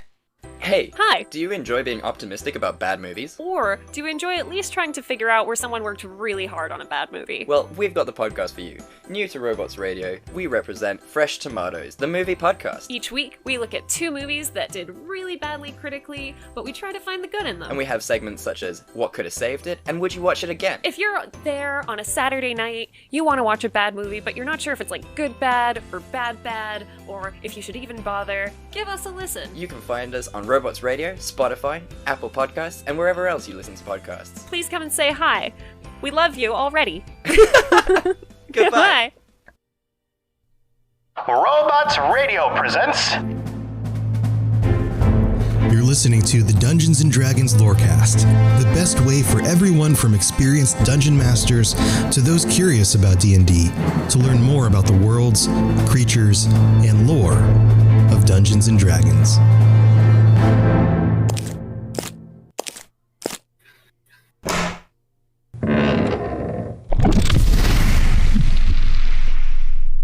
So, welcome back, adventurers. This is your host, Tom or Robots, and Stuart and I are here as usual in our Wizard's Tower. And Stuart's stuck in one of his books again. Stuart, what are you looking? Remember we were going to record a podcast. Yeah. Yes. Well, I picked up a. What is that? I picked up a bundle of adventures from a group called a company called Frog God Games, and I'm just reading through this. Frog God Games. Okay. Yeah. Uh-huh. I'm just reading through this one. It's called Fishers of Men. Fishers of Men, like fissures, like men who break into pieces. No, as in I believe they fish for people. Oh, fish, like man fish, humans. This is slightly mer people. Yeah, mer people. I don't think so. It's slightly different to what we've talked about before. Most of the stuff we've talked about before has been in the Forgotten Realms. This is in a different world, and I've got some questions about the world. Just to clarify, so I think what we're going to do is we're going to just summon the author. We can just do that? Yeah, sure. I mean, we've got the magic scoring pool. I guess we can do whatever we want. All right. Let's see what happens. Let's see what happens. Okay, you all right, you're already walking up to it. All right. I'll just put my hands in and I'll think of the. I mean, we're not going to summon like a mer person into the room instead, right? This isn't going to go weird on us, like sideways. Remember the Halloween decorations across the whole room? Like that was okay. I guess we'll just give it a shot. I mean, we got nothing else to do. We're stuck in the tower. All right. You say the magic words. We'll see how this works. There he goes. Hey, this is Tom. Tom, meet Tom. Wait. Your name's Tom too? It is. Well, so you're probably okay. Your eyes are kind of big here. Looking at we are powerful wizards from a realm you are not familiar with, and we are fans of your work, and so we've summoned you here to speak with you. How was that, Stuart? Was that good? That was good. He won't even know. All right. Well, welcome. You guys are really powerful because this worked. Holy crap! Yeah. So ignore the baseball cap. It's also baseball caps are also very popular in this world. Mm-hmm. And we see that you still have a fork in your hand. I think we must have interrupted your dinner. Sorry about that. Oh no, not at all. It was now I understand that you do have some questions for me, as I believe you wanted to speak with a person who can give you some insight on what to do in this particular situation. Is that correct? That's right. He's extremely insightful and very receptive to being teleported into new locations. Stuart. Stuart here is into all sorts of works. He's been studying lots of different lore behind Dungeons and Dragons and magical realms and those kinds of things. And he was see this collection of books he has. I guess he's got a hold of some of your work, and we had some questions about it. Oh, absolutely. That's what I'm here for. Wow, excellent. All right. Well, firstly, tell us a bit about yourself. What's your name and where you're from and what do you do? I am Tom Knaus. I am from the States. I'm from New Jersey, and I am one of the writers for Frog God Games. But I've done some freelancing for other people over a long career. I started about 20 years ago. So, oh wow, I've done probably I've lost track. It's at least 30 or 40 books at this point. So wow, that's a lot. That's a lot of writing. Yeah. A lot of content. I think we tried to figure it out, and once we got into the millions, it was like, I got it. Figure out how many words it was. Yeah. Well, I'm looking through this. So this is from part of Quests of Doom 4, this adventure, and there is some text in there. It is, and it's like some amazing world building going on, which is where my question comes from. These adventures, they're set. Where are they set? They are set in our Lost Lands campaign setting, and that adventure that you're looking at, Fishers of Men, if I remember correctly, came from one of the Perilous Vistas books that I did called Marches of Malice. So it was originally written for Pathfinder, and I guess you've got the 5e version of it? Yeah. Okay, cool. Yeah, I've also got Forgive and Regret as well. Okay, yeah. That came from the same book. That came from Marches of Malice too. Very dark. That one, well, both of them are very dark, but that one's just very. It's hard to describe the difference between the two. Fishers of Men is more horror because, it's the fish decide to turn the tables on the people, So like that Simpsons episode where the dolphins take over. Yeah, pretty much. You hit the nail on the head. Yes. So we're caning people. They're chicken of the sea, I guess. Or That's chicken of the classic. Land. Yeah. So I love that. So one of the things that we talk about on our podcast all the time are, Faerun and the worlds of Dungeons and Dragons and the gods and things. But it seems like you must be a bard or something from some other realm, some other world. Yeah, I come from the world that's called the Lost Lands. It goes by many names. It's gone by so many, I even forgot what they all are. But the main continents, the main places are Akados and Libanos. Those are the two major continents of the Northern Hemisphere, which almost all of our adventures have been set for the last 20 years, going back to the old Necromancer products. But, I took a little detour to the south, which no one's ever explored before in a new book that hopefully we'll talk about a little later on.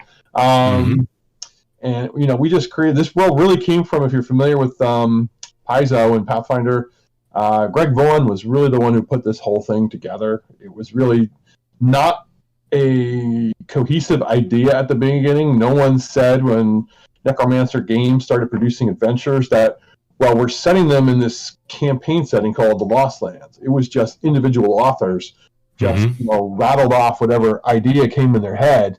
And at some point, the decision was made, let's put these all together and make them into one cohesive world. And that was a huge undertaking. I mean, it was gigantic. We actually released last year, we released our campaign setting book called The World of the Lost Lands. And that's really the culmination of 20 years of adventures and material that Frog God put out. And it was just a massive undertaking with a lot of people involved to make this world something that's really, I think, special in the world of RPG. Wow. That's very cool. Being a DM, having been a DM before, and Stuart DMs a ton, I would believe that a lot of dungeon masters out there who are making their own content for their own homebrew games have this kind of this secret or not so secret want to be somebody like J.R.R. Tolkien, right? To have this this is an adventure I made, and then I made this other adventure, and I made this other adventure, and they all kind of fit into the same world, and the world building is. I feel like to be a DM in many regards, you have to have kind of that in your blood. This is like taking that to the next level and going, okay, we have all this content from all these different content creators, and now we're going to stitch it all into this realm, basically this much larger world where all of these things can fit together. How do you even go about working that out? Well, after banging your head against the table about 3 or 4 times, you kind of look at it, and what was kind of being done. It was kind of being done midstream, because the idea to make this World of the Lost Lands really kind of got its birth with the birth of Frog God, because Frog God was the successor for Necromancer Games, who produced a lot of these older adventures. So if you're familiar with some of the older products, Rappan Athuk. Yeah. I think I kickstarted the 5th E one. They started as Necromancer game products, and it wasn't really until Frog God came around 2008, 2009 that there was kind of an idea of, let's take all of this stuff and make it into its own world. And what kind of happened was, if somebody created something that we didn't know what to do with or didn't fit into what was already existing, it was like, okay, that's in Libanos, that's in the other continent we haven't talked about. So it's foreign. It's even if they mention something, like if there's a Medusa in this one and there's a Medusa in that one, they're different. Well, it's a different continent, so those are different kinds of Medusa. Like I'm sure you have those issues where you have to like justify similarities and differences and why they don't always exactly match up. So that's one of the issues that comes up. So I mean, when we did that, we put things that we didn't, weren't part of that world into Libanos, and they're not completely separate though. So this is not like they're two totally autonomous domains here. There is interaction. It's limited in many regards, but it's not like it's completely a different world. There are still some ties that bind the two together. Mhm. So there is some interconnection. Granted, it's not that strong, but it does exist. So you don't really need to make much of it. More or less is the different cultures and different histories. Yeah, and that makes sense, and that makes sense even from like the real world perspective. You know, like it's so like if you take ancient cultures, it's not like there aren't serpentine drawings on places in the cultures from the Middle East and cultures from Asia and cultures from the Americas, but they're all a little bit different because the cultures have their own myths and creations around something that's similar, but yet it's different because it's a different culture. So there's that connection, even though there's the difference. Is that kind of thing? Yeah, that's pretty much provided an excellent summary of it. That pretty much nails it right on the head there. Well, you're welcome. Yes, if you're interested in any more consultation on this topic, I'll send you my fees and we can discuss that further. I've got a few million words of content. You want to review them? Well, I'm not cheap, but go on, Stuart.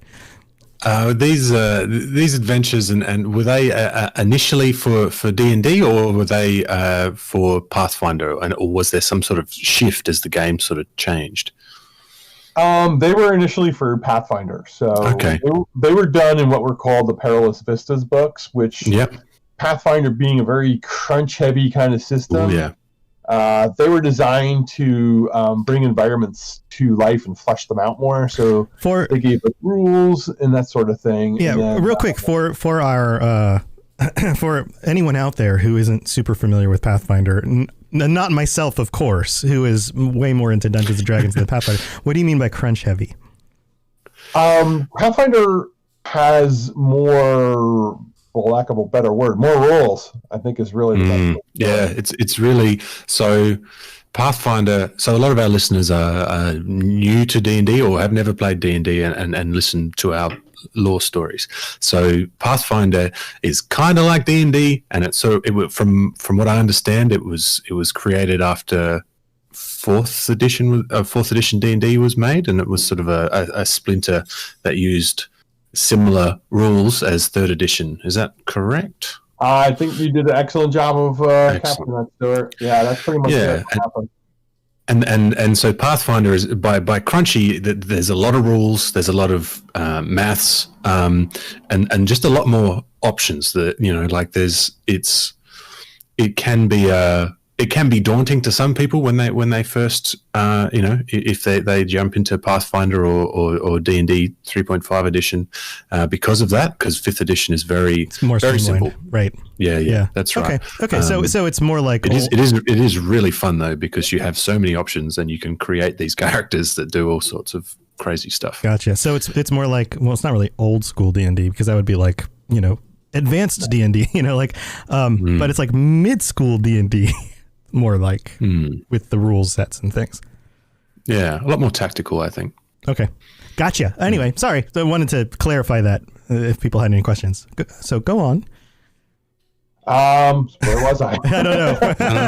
Well, just on that, did you get started? When did you first start playing tabletop games or RPGs? I first started playing when I was, I'm going to say like 12. And if I date the year, it's probably 1979, 80, somewhere in that range. Mm-hmm. Okay, cool. So you were in the heat of it. Like we've interviewed a few different people now who were back in that early time period of Dungeons and Dragons is worshiping the devil, and you nerds are never going to do anything with your lives. Yeah, like that kind of thing. Yeah. I mean, it was kind of like D&D. As I remember Dungeons & Dragons, it was something that was started kind of niche, spread through schools and universities and actually the military, because there was a lot of time, sometimes between assignments, so this is what you did. And then it kind of went a little mainstream. We had the old Dungeons & Dragons cartoon in the mid-'80s. Yeah. Yeah. There was a plethora of swords and sorcery movies that started coming out, Conan the Barbarian. Right. The greatest one. The greatest one. It's at least entertaining. I'll give it that. But That film.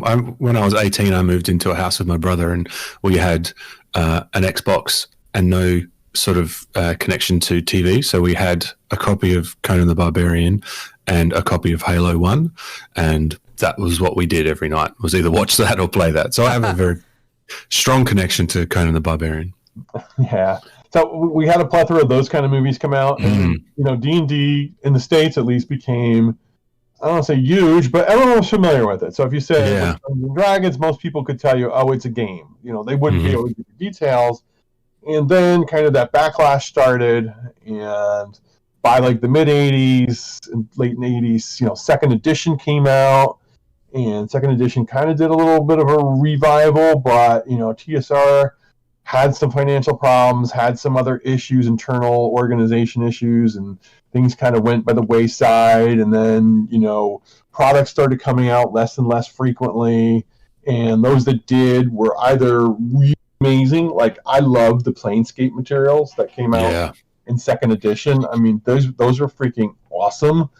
And then there was some stuff that was kind of iffy in terms of the splat books that came out later on. Where the quality could be very uneven. Some could be good, some could be just awful, and some could be just downright broken. So, it wasn't until really the resurgence of third edition, and really, I like to say the OGL was probably the best idea they came up with, because a lot of new talent, not a lot of new people into the industry and into the game that might not have been interested. It was just the same cast of characters producing material.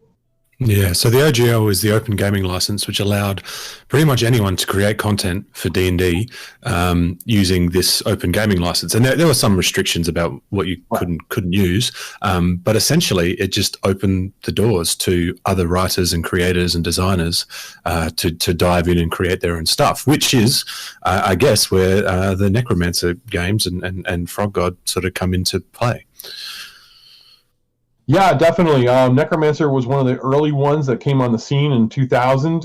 They produced some products under the Sword and Sorcery imprint. I wasn't involved in Necromancer games. I was involved in other companies at the time. And, they just kind of mushroomed. There were so many that came out. Yeah, for sure. Only a few have really survived over the last 20 years. I could probably name maybe 5 that have been around from the beginning. And then others are, picked up the mantle from somebody else. So Frog God really was the successor of Necromancer games, even though most of the people who were at Frog God were the same ones at Necromancer games.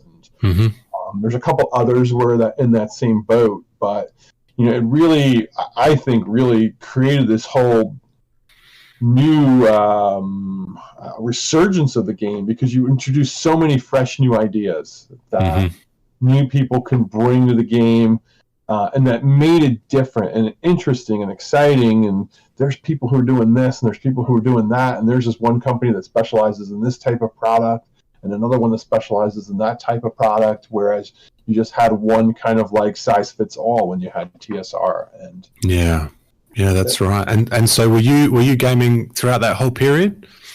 I was. And I remember second edition, and the one thing I have some friends of mine, we all still play, same group, and they kind of say, well, I like the early editions the best. I like first edition, I like second edition, and I'm not trying to flame anybody or anything like that, but I just remember having second edition. I remember having like 3 or 4 pages of house rules to fix kind of things that worked so well.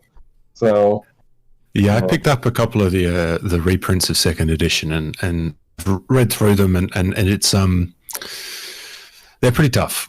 some of the reading in there is pretty difficult. But really, first edition and AD&D and second edition, it's like they were the first time any of those sort of games had ever been made. So it really was. Yeah, you got to cut your teeth with it. Yeah, you got to try. You got to throw things up against the wall and see what sticks. Yeah, definitely. And you also got to, see, it's hardest to be the first person. It's a lot easier in my mind. Excuse me. It's a lot easier to fix something than to make it from scratch. Yeah, that's right. That's like when you're editing your writing. Sometimes it's really hard to get those words down on the page, And then once you finally get them down and you come to editing, you're like, oh, okay, I can see why this isn't great. And I can see why I was having a hard time writing this. I'm going to change this to this, and I'm going to change this to this. Yep. Yeah. Yep. That's how it works. And so when was your transition from being a player and a DM to starting to write your own adventures and, you know, and working with Frog God or all the other companies you're working with? Sorry. Well, I had always wanted to do it. And I had been a DM and wrote my own material, wrote my own adventures, and usually, you know, I did use some of the TSR worlds, you know, Forgotten Realms and that sort of thing, but I kind of did my own thing here and there. And then in 2000, when the OGL came out, and you started seeing, you know, all of these open calls for people looking for material, you know, send us in your ideas for magic items, send in your ideas for spells. So I started small and sent a few of them in. I'm like, they're not going to get picked up. And the next thing I know is I get an email saying, oh, we owe you $60 for picking up your ideas for a magic item. I'm like, oh, this is nice. This is cool. Cool. All right. This is different. So, you know, then I went to someplace else and I said, hey, would you like an adventure? And I pitched an idea and they said, oh my God, we love that. Can you write it? I'm like, I guess I can. Sure. So I write it, send it in. And they pick it up and they publish it, and slowly but surely, I built up a repertoire of work. And you know, as I built more and more stuff, more and more people were interested. And you know, so I got to a point where I was working at a company called Bastion Press. I don't know if you've heard of it. We were doing a lot of products back in 3.0 and 3.5, and got a chance to design my own like part of the campaign world, which was really cool. Yeah. And then from there, I moved on to Frog God Games a little later, a few years later, and it's been that story ever since. I've just been doing work for them for the last 8 or 9 years. So this is a full-time gig for you? Well, no. Okay. So it's still a side thing? Yeah, RPGs for writers, unless you're like a super big name and you live someplace that's got a low cost of living, it's not very viable in the States. I mean, it just doesn't pay enough unless you're, you know, like I said, unless you're a superstar, big name who's going to get 10 to 15 cents a word. I mean, it's just, you know, it's not really feasible to live off RPGs. And I would say of all the people I know in the industry, I think I can name maybe 2 or 3 who will do this full time. That's about it. Gotcha. So you write full time. You just do other work as well? Well, yeah, my sideline is, I would call this my part-time job, my second job, we call it. So I have a primary first job that pretty much pays all the bills, and then this is like my slush fund money to go to Atlantic City or do something silly. Sure. Yeah. And I think a lot of this stuff, it's like that for a lot of us. It falls within that realm of content creation. So whether you're creating adventures for people to run through dungeons or you're doing a podcast or whatever, oftentimes it's the thing you do in your spare time that you might make a little bit of money in order to keep you going. But you're doing it really because you love creating something. You love connecting with the community around that thing and that side of it. Yeah, that's definitely true. You've got to be in this because you love doing it, because if you don't, you're going to become, you know, kind of jaded and just kind of like almost mailing it in at a certain point. You know? Right. I never want to get to the point where I'm mailing it in, where I'm the music creator who's got to produce an album, my 8th album, and I have no ideas, and I'll just mail something out for the fans. Right. Just because I have to. That's right. So, it's not something you get into because you want to, you know, get really rich really quickly. You know, it's something you do because you love it.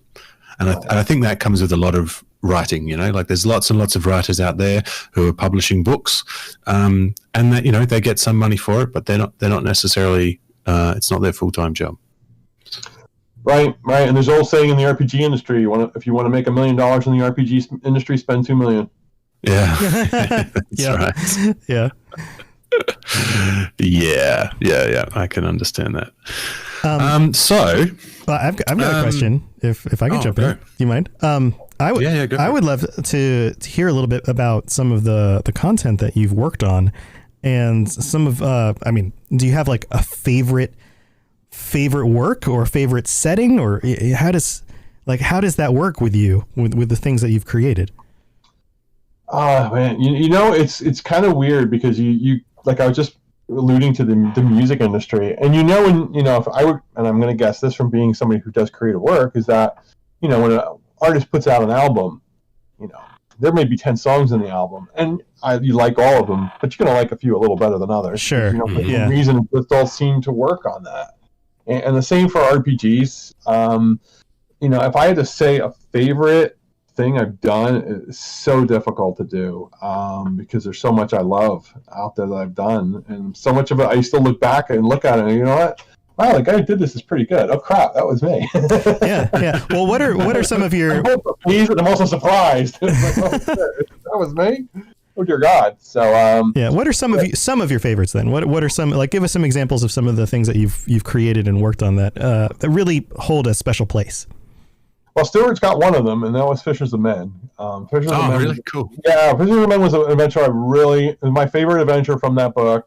I really enjoyed it because my genesis for ideas is kind of bizarre. It starts very small, and I work my way out. I worked on a project called Ages of Empires for Legendary Games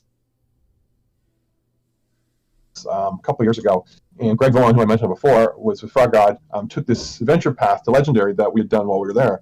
And when he presented me with this idea, it was like a 40-page outline of this entire overview of what's going to happen in this. I'm like, holy crap, I can't read that.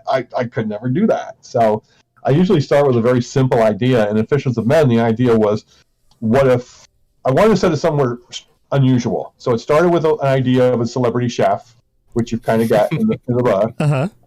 And then it goes from there and says, well, what does a chef make? Well, how about it's a fishery? Because nobody's ever done an adventure in a fishery that I can remember. It's pretty unique. It's pretty unique setting. And then I said, what if the fish turn the tables on the people? And then I just kind of ran from there, and you got the adventure you see. And that's probably my favorite from that book. That's definitely my favorite from that book. The other two are really good too. But then again, there's others who like the other adventures in the book. So who like them more. Like I believe that one of the reviewers thought that the first one in the book was the best, which was Hunter's Game. And others thought Forgive and Regret was the better one. So it really depends on your style. But Fishers of Men is definitely one of them. Marshes of Malice, the entire book, was probably my favorite of the Perilous Vistas books to write. Because I really, really did a deep dive into everything I can think of that had like a culture involved in a swamp. Okay. I just went crazy with it. I dug in deep into like Americana, and there's a lot of New Orleans feel to parts of the book. Right. Do you draw from, a lot of, one of the big buzzwords around any of this kind of stuff is Lovecraft and Cthulhu mythos and those kinds of things. And there are a number of his settings that are set in places like, the bogs of Louisiana and that kind of thing. Do you ever draw from that? So I'm going to be honest. I've never read a Lovecraft story. No. I'm sorry. I love Call of Duty game. I love the game. I can play the game. I've just never read one of the stories. So, right. I'm familiar with them. So it seems to be one of those go-to things. At least you see a lot of influence in role-playing games and video games and those kinds of things. Everyone wants to say, "Oh, this is Lovecraftian," or whatever. That's been a buzz for a decade now. But I think it's so sort of ingrained into pop culture now that you can just pick up what's Lovecraftian. If there's a tentacle and something horrific, or an ancient god, or an ancient god, without reading them. I've read some of them, and they some are really good, and some are sort of tough. It's whenever you're reading older text, they've got a different language they use, and it can be right. So tough. You're drawing from like Americana, and is this like Louisiana bogs type Americana? Like, what are you drawing from for this? There was some of that. I was drawing some of the oh boy, I'm trying to come up with a good word for it because I don't want to say the one I'm thinking of. More like some of the traditions in Louisiana. Okay. But other parts of the American Southeast. So part of the Mississippi mud mounds that they would build. There's an entire culture in much of the American Southeast that kind of just, is really almost unheard of. They built mounds and they had a lot of some cities, but they kind of vanished when. So Native American cultures specifically. Yeah. Some Native Americans, some also other cultures too. Some Southeast Asia, a little bit for swamps. Interesting. Central America. Yeah. Wherever I could just find bits and pieces that I thought fit and seemed to mesh well together, I would, put them together. That's cool. You need a jumping off point for any idea. There's, whether you admit it to yourself or not, whether it's subconscious or on purpose, there's always something that your brain is pulling from. Like Stuart talking about, having the words on the page, it's almost like having words on a page already if you can draw from other cultures and combine them into something.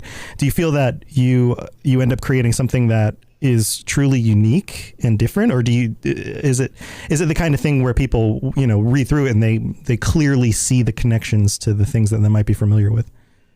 I think the connections are usually under the surface, but you can feel them, but they're not going to be obviously staring you in the face. Oh, cool. So I don't like just making it just a carbon copy of something else. I like to take the influence and insert it there, and it's below the surface if you dig deep enough, but it's not blatantly obvious that it's there. So right, and it's also kind of like blended together. So I don't necessarily take one particular influence and use that to the exclusion of all others. Right. So right.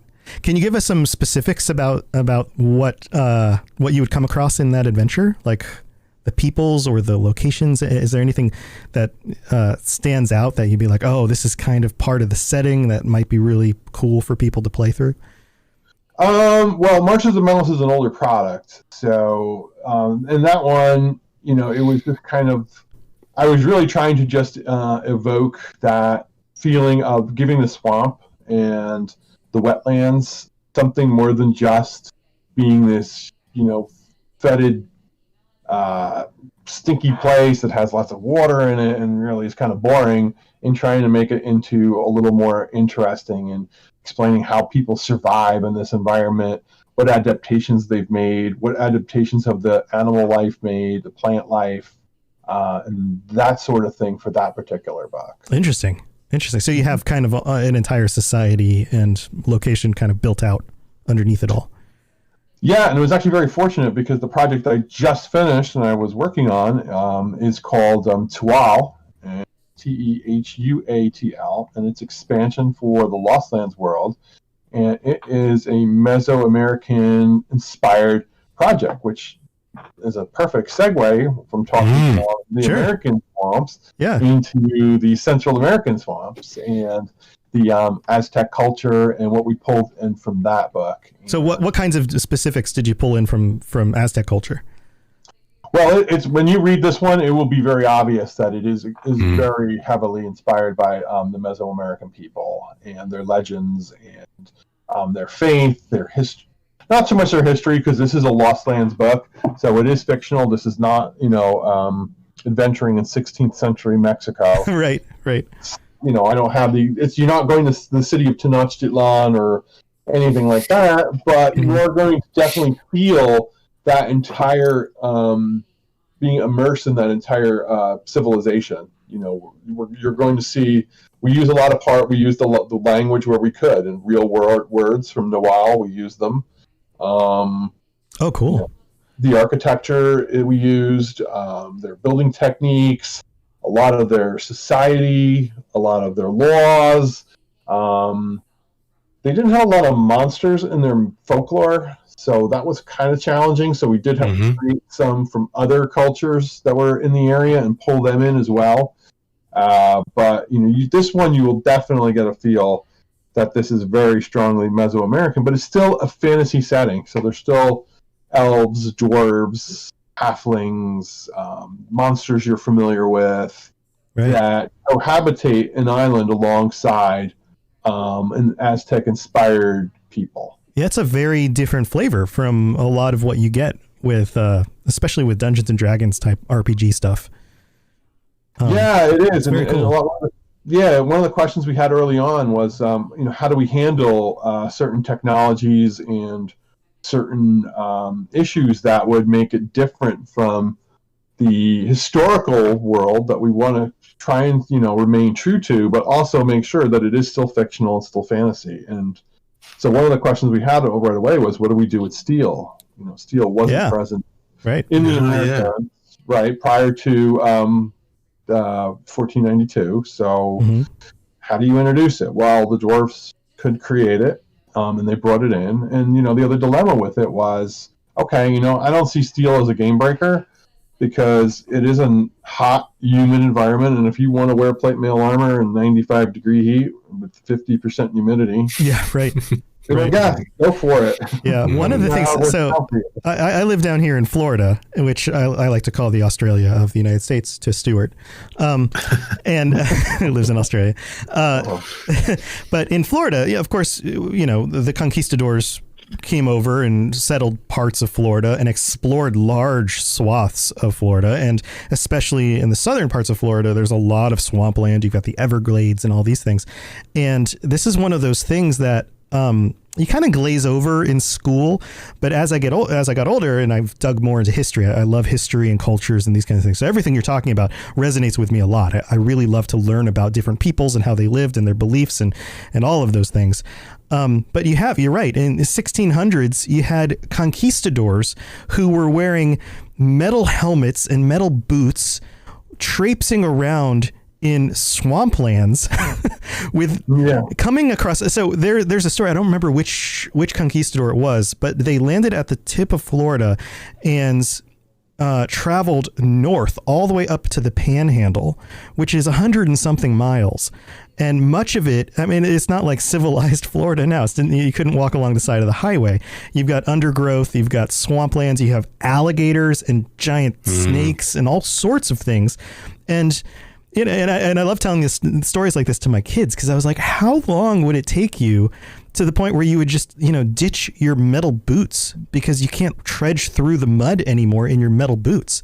Like the way those people looked and the things they wore when they got off the boat compared to when they made it to the final location that they got to must have been completely different.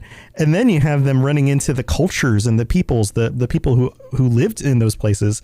Can you imagine coming out of like a forest clearing and you and all of your soldiers come out to a tribe of Native Americans and what they would think of you? Like, who are these aliens wearing this strange clothing with hair and skin that looks different than ours? Like, they must have felt like they were being visited, but from aliens from another planet who just all of a sudden came out of a forest. It's like, it's just those kinds of things really make me, I don't know, imagine that, like, what must have that been like? Because those things actually happened historically. So to put them in the context of something like this, like you have the dwarves working on these metals and how does that connect to this culture, and what does that culture think of them, and how do they adapt to that? Those are real world things that we've had to deal with as human beings in history. Yeah, it's really true. And one of the books I read by Dr. Restall, he was when Montezuma met Cortez. One of his theories was that Montezuma and the Aztecs had a zoo, and one of the things that he kind of speculated was they were actually keeping Cortez there to put them in the zoo. Right. Yeah. Because they found it so strange. They had never seen anything like that. Right. They speak this weird language. They have these things on their bodies that make sounds and explode and all sorts of stuff. Like, what is going on? Yeah. But in this world, we really avoided any of the, again, like I was saying, we wanted to make the technology grow, and we really wanted to avoid any conquistador tropes in this. So, we had to introduce certain things like vulcanized rubber, because they did have rubber, the Mesoamerican people, and we felt that a natural progression would be to develop a technique to vulcanize it and make it hard. So, as an alternative, it has two benefits. One, it's an alternative to steel and it doesn't rust, and two, it's not as heavy. So it was something we thought was functional, but we also didn't want to change it fundamentally by introducing horses and those type of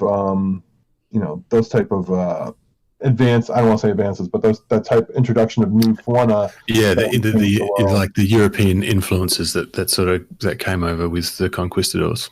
Right. We wanted to avoid that. So we've, and then again, the Aztecs, we know from history, didn't have, a formidable navy in terms of giant galleons or warships, but in this version they do. Because it makes sense. They're in an island. They're in an island, and they would naturally need to defend themselves, and also need to trade with other far-off places. So they would need to develop ocean-going vessels to do that. Yeah, it would have been more of a priority. Yeah.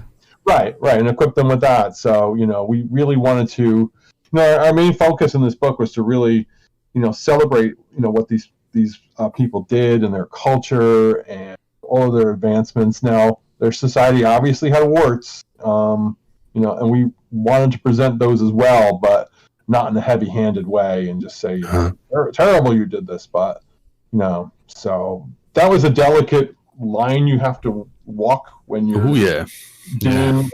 writing about a culture that's different than your own. And we don't have the luxury either of talking to somebody from the 16th century Tenochtitlan and asking them, how's your daily life go? Yeah, right. Tell me about your how things went today, because they don't exist. So yeah, what's your daily routine like? How are the kids? And a lot of the stuff that's sort of left over is journals and accounts of the Spanish, which are not the best form, so it's really hard to do that. Right, they're going to be skewed in a certain way. So. Yeah, that's exactly right. We actually, it's part of the Australian curriculum in Year 8 is to look at European expansion, and what I do with my classes, we look at the Aztec culture. Yeah, so it's cool. Yeah, it's cool. It's really interesting stuff. So this book this is obviously a setting, and is there adventures that go with this as well? Yes, there's actually 2 books for this project. It is, like I said, it's called Tual, and there's a main book that is the system neutral setting book. So cool. It's in the southern hemisphere of the Lost Land worlds, which is really pretty much unexplored. It's one of what's called the Arcanos Islands. And this book provides you a gazetteer of the island. It gives you a history of it, an overview of the people, culture, their traditions, their lifestyle, the type of animals and plants you can find here, their faiths, and some equipment. And with that book, there will also be an add-on for system specific for 5e, Pathfinder, and our imprint brand Swords and Wizardry that will introduce spells, magic items, equipment, and class options for 5e and Pathfinder. So if you are a 5e player and you want to play a certain type of warrior that you've seen in Aztec culture, you'll be able to do it with the add-on. Cool. We made 2 for every class, so awesome. Yeah. So we really did a good job, I think, with that. Yeah, that's great. Right, and then we have an adventure book. It's going to have 3 adventures to start. One by me, one by Rob Manning, who's a friend of mine, who's done a lot of work for Wright Publishing, and he's done some for Frogod. Mm-hmm. And one by Tim Hitchcock, who's done a lot of work for Paizo. So if you're familiar with the Paizo's Adventure Paths, the name of Tim Hitchcock, you should have known, because he's probably done about 10 or 15 of those over the years. Oh, wow, okay. Yeah, and he's done a lot of work. So awesome. And so what's the timeline for this? This Kickstarter should be coming out extremely soon. So okay, a few days or a week at the most. Very cool. All right, excellent. We'll have a link to the Notify Me page for that in our show notes. So if you're interested, listeners, you'll be able to check that out there. That's really awesome. I think that sounds like a fantastic setting, and I love the idea that if you really want to be entrenched in the world, you've got all these class options that allow you to be a part of that society as opposed to someone coming into that society. Right. Now there is the option, of course, of being somebody from our familiar areas of Akados and Libanos, but the tables are going to be turned on you slightly because you're going to be the outsider instead of Very cool. Yeah, so if you want to still, do your traditional stuff that you're accustomed to, or you want to play a dwarf or an elf, you can still do that in this world. It's not prohibited against it. But of course, we're going to encourage people to play one of the characters that originates here, one of the indigenous people from this island. And, we're going to give you the tools to really immerse yourself in it and to really, explore some place that really has been unexplored in RPGs for the most part. It's kind of been shied away from for whatever reasons, not because there's anything insidious about it or anything like that. It's just that, other things have,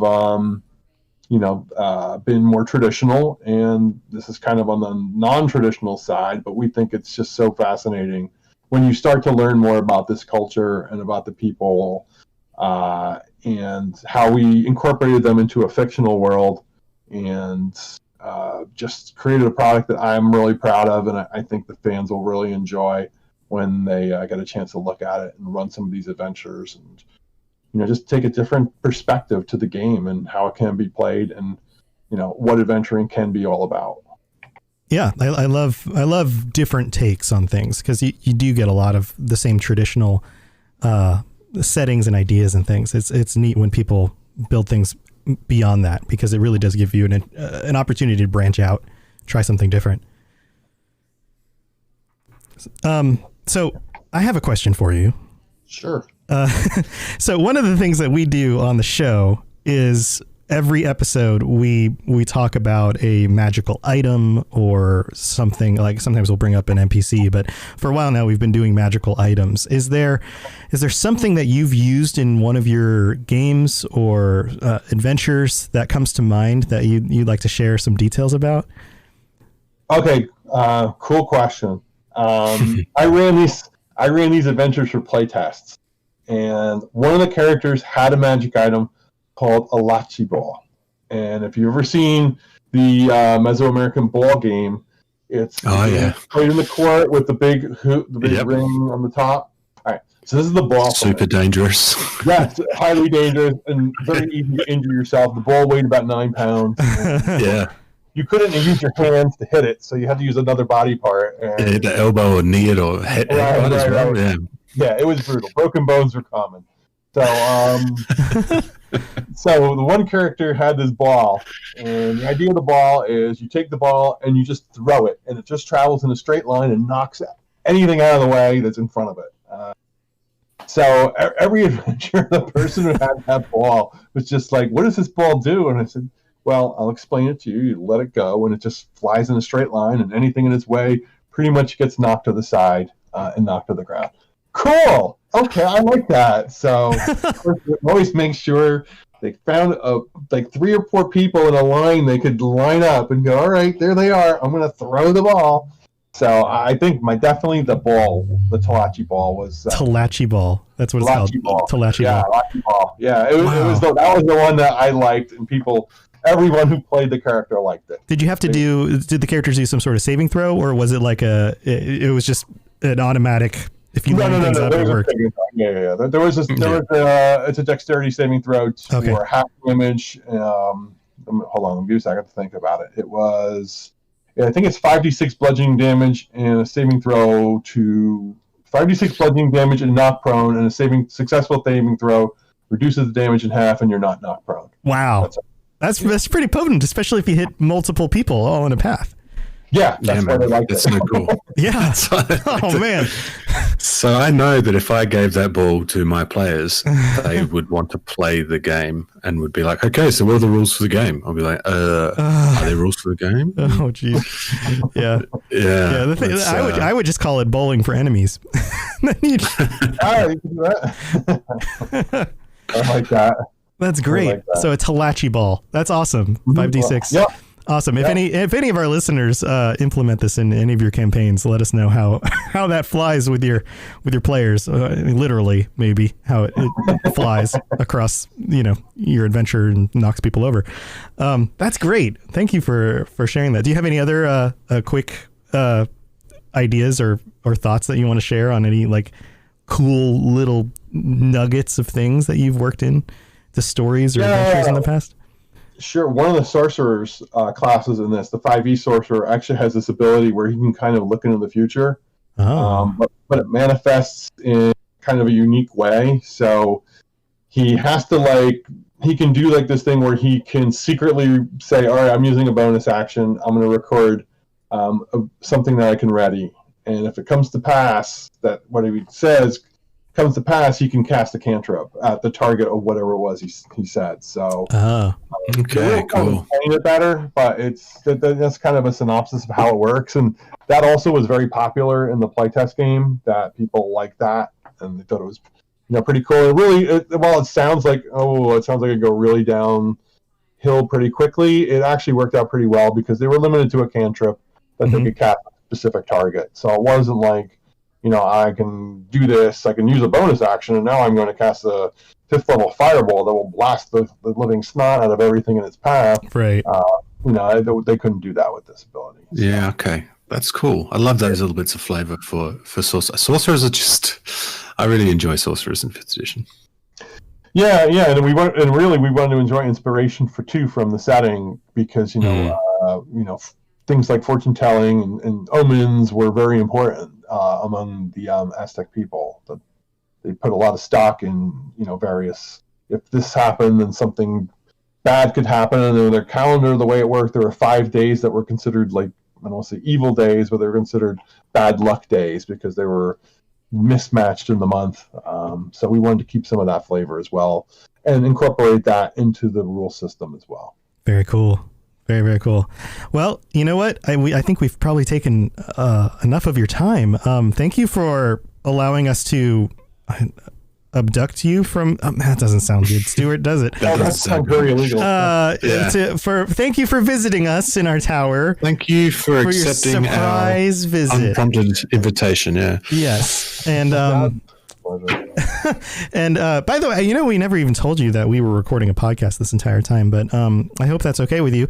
And since you now are on a podcast and you've been talking about the things that you've been working on, how would people get a hold of you if they wanted to reach out to you or check out some of your work? What's the best way to do that? Well, you can check us out on the socials. Frog God Games has a Facebook page. That's probably the best way to contact us. We also have a Discord server right here on Discord. So go to the Frog God Games Discord, and I'm frequently posting or checking out lurkings a lot of times because if I spend too much time posting, I don't spend enough time writing, and that's very bad. And I get a nasty gram of why are you behind on something. Or you can check me out on Facebook, Tom Canals, and my link is Tom Canals 52, I think, is the number. So if you want to shoot me something, I usually will accept requests. I'll check your page out first, though. So if you warning, if you put things down there that are a little, off the beaten path, I may not accept it. But sure, yeah, it's best to be safe on social media for sure. Yes. So those are the best ways to get a hold of us. But Discord is, right here on the Discord server. Find the Frog God one, and if you want to post in the World of the Lost Lands, I'm happy to answer questions there. That's awesome. That's awesome. Mm-hmm. Well, thank you so much for joining us. And I'm going to have to check out some of your stuff. I'm new to the Frog God stuff. When Stuart brought you up, he was like, "Hey, this guy's written a bunch of cool stuff. You should check it out." And I was like, "Okay, cool. We'll talk to him." But I need to check out some of your stuff and maybe pick up one of these adventures to try it with some friends. There's some friends that I normally play with, and it's been a few months since we've started a game, so I need to get back into something. So maybe one of these will be my next foray into something. Yeah, absolutely. Cool. Very cool. Well, Thanks for joining us, and I guess we'll just send you back out. Let's see if we can't teleport you back out of here. Let me here. See that podium over there in the middle, the little magical-looking shiny podium thing with the water in the center? Just kind of touch that. Okay. All right, here you go. Oh, there he goes. Then he's gone. There he goes. That was awesome. That was awesome. Well, very cool. I like that we can just summon whoever we want to chat with. It's awesome. We'll be able to do that in future. So yeah, good to know. Watch out, writers. Watch out, writers. We're going to be abducting you visiting with you. Stop using that word. Stop using that word. That's not a good word. Stuart, is there anything else going on that we need to go over real quick before we wrap up the episode? No, I think that does it for today. Okay. If you enjoyed this episode, make sure you give us a rating and review. That'd be awesome. Yes, that would be helpful. Please share it with some friends if you're playing any adventures with other people and you would like them to have the best Dungeons and Dragons lore podcast on the internet to listen to. Then send them our way, because this is where you find that. I'm not biased or anything. And real quick, right at the end of the show, we are, as usual, sponsored by Loot Crate and Gamefly. You can get 15% off your Loot Crate purchase. Click the link in the show notes and use the code RobotsRadio. And Gamefly right now does a bunch of game rentals and movie rentals, and you can get 2 months for the price of one. All you have to do is click the link in the show notes and go check that out. So go check those out if you're interested in either of those. And until next week, stay safe and be careful if you're bowling for enemies. That doesn't make any sense. But yeah, let us know if you use that Tamagotchi ball or whatever it was called in your next adventure. And we'll talk to you next time. Oh, and before I forget, we will be streaming the show Wednesday nights at 9 p.m. Eastern, 6 p.m. Pacific on twitch.tv/robotsradio. This was something we were doing a few times, and then I changed my setup and we got kind of out of the pattern of it. So we'll be doing that regularly starting next week. So come join us Wednesday nights, 9 p.m., 6 p.m. Eastern Pacific, and hang out with us. And then after the shows, I'll be playing some games online, and there's an early access version of Baldur's Gate 3, which will release at the end of September, and Stuart and I will be playing some of that as well in just the next few weeks when that comes out. So lots of fun stuff on the horizon. Come join us, and until next time, stay safe out there. We'll talk to you later. See ya.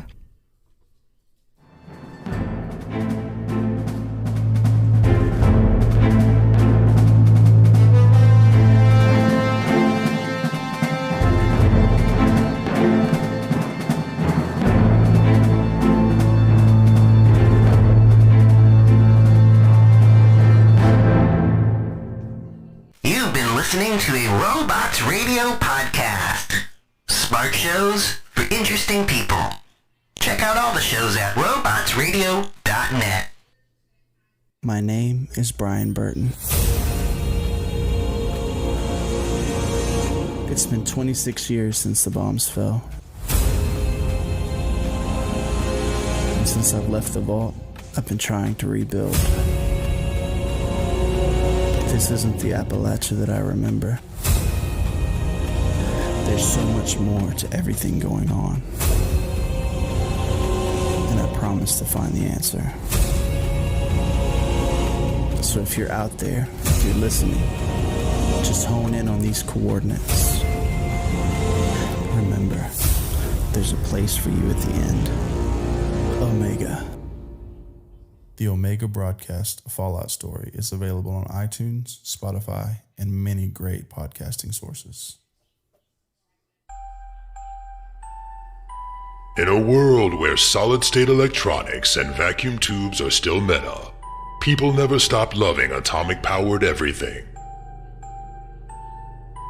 A chosen 500 stepped inside a subterranean vault to be spared the nuclear horror of the inevitable Great War. 25 years later, they emerge after the fallout settles to retake Appalachia. Among them, 2 former rivals whose blood feud will tear West Virginia apart in their epic struggle for survival. Chad, a vault bro who has a strength of 15, an intelligence of 2, and is a complete wasteland dickhead. Simon, a complicated anti-hero who chooses light and hope, but accidentally becomes a cannibal, and wakes up naked and afraid with a Scorchbeast queen after a date goes terribly wrong. What? I mean, it's a wild wasteland, right? This dark humor radio drama will have you driving off the road and crawling out from under the fallout. 2 men, 1 wasteland, and so many nukes. Chad, a Fallout 76 podcast. Rated R. Now streaming on your holotape player podcasty thing.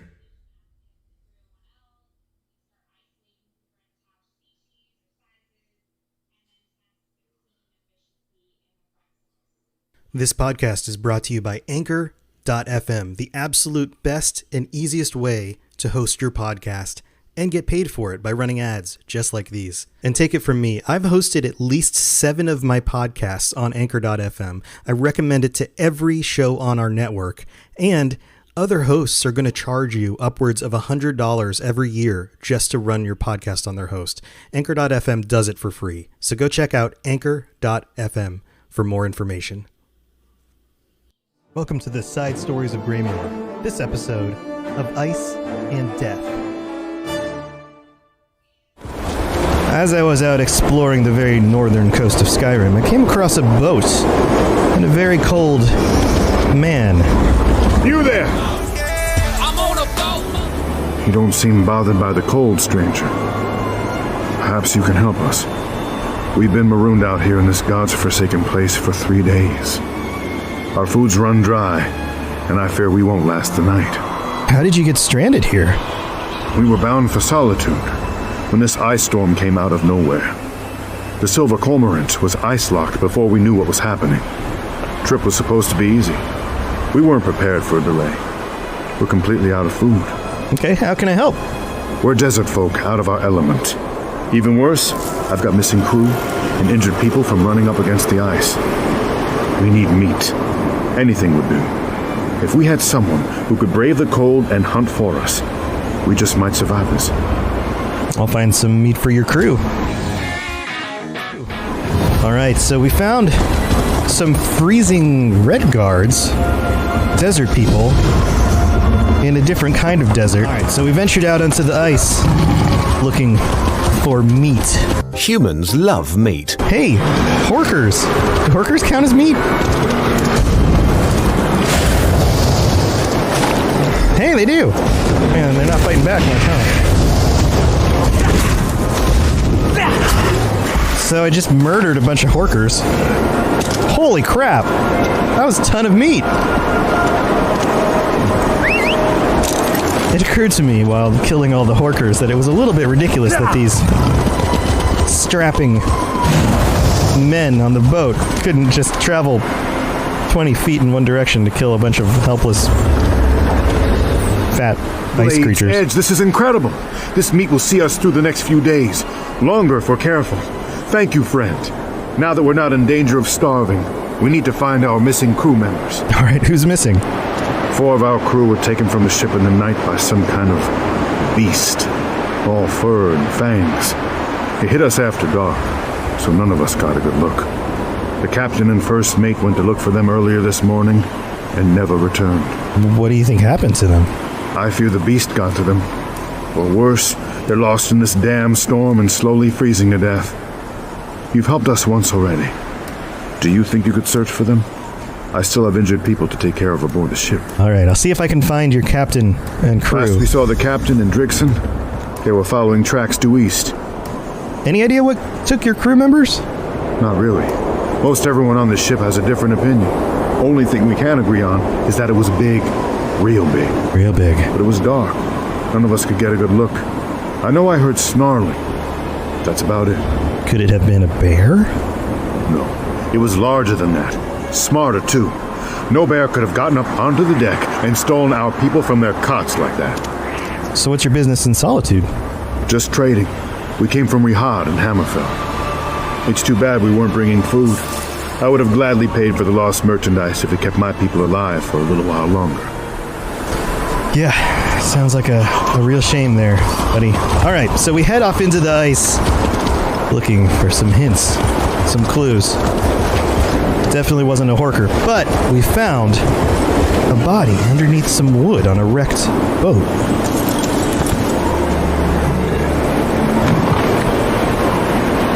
A broken wheel was all that was left. A broken wheel? Why is there a wheel on a boat? Boats don't use wheels. We found another ship just north of there and searched for the crew over there. We found somebody among the barrels underneath the wood, and then my cat got stuck. And I couldn't get out of that place, so I had to unmount and get stuck myself.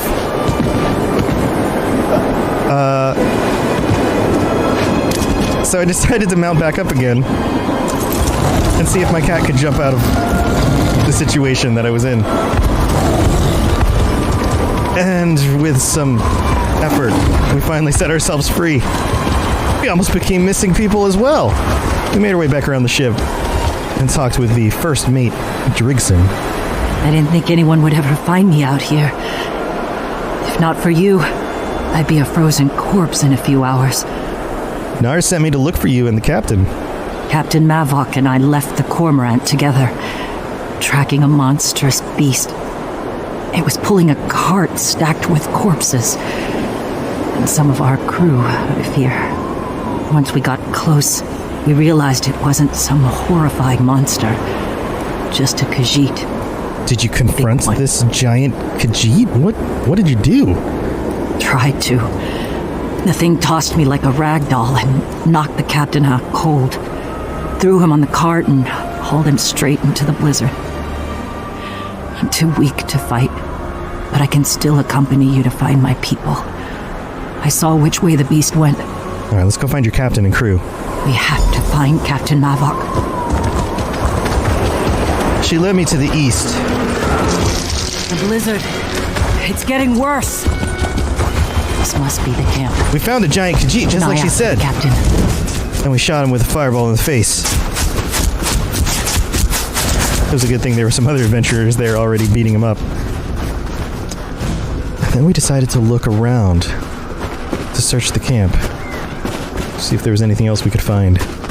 Oh, it looks like there's something over here in a broken barrel. Today's instructions. Zenik.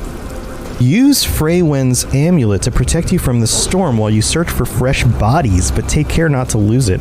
Locations to search. Recently icebound merchant ship along the ice shelf south of the stronghold. Items to acquire. Humanoid corpses. 1 wolf corpse. 1 Argonian corpse. Return to my workshop beneath Varglass Hollow with these items, or don't return at all.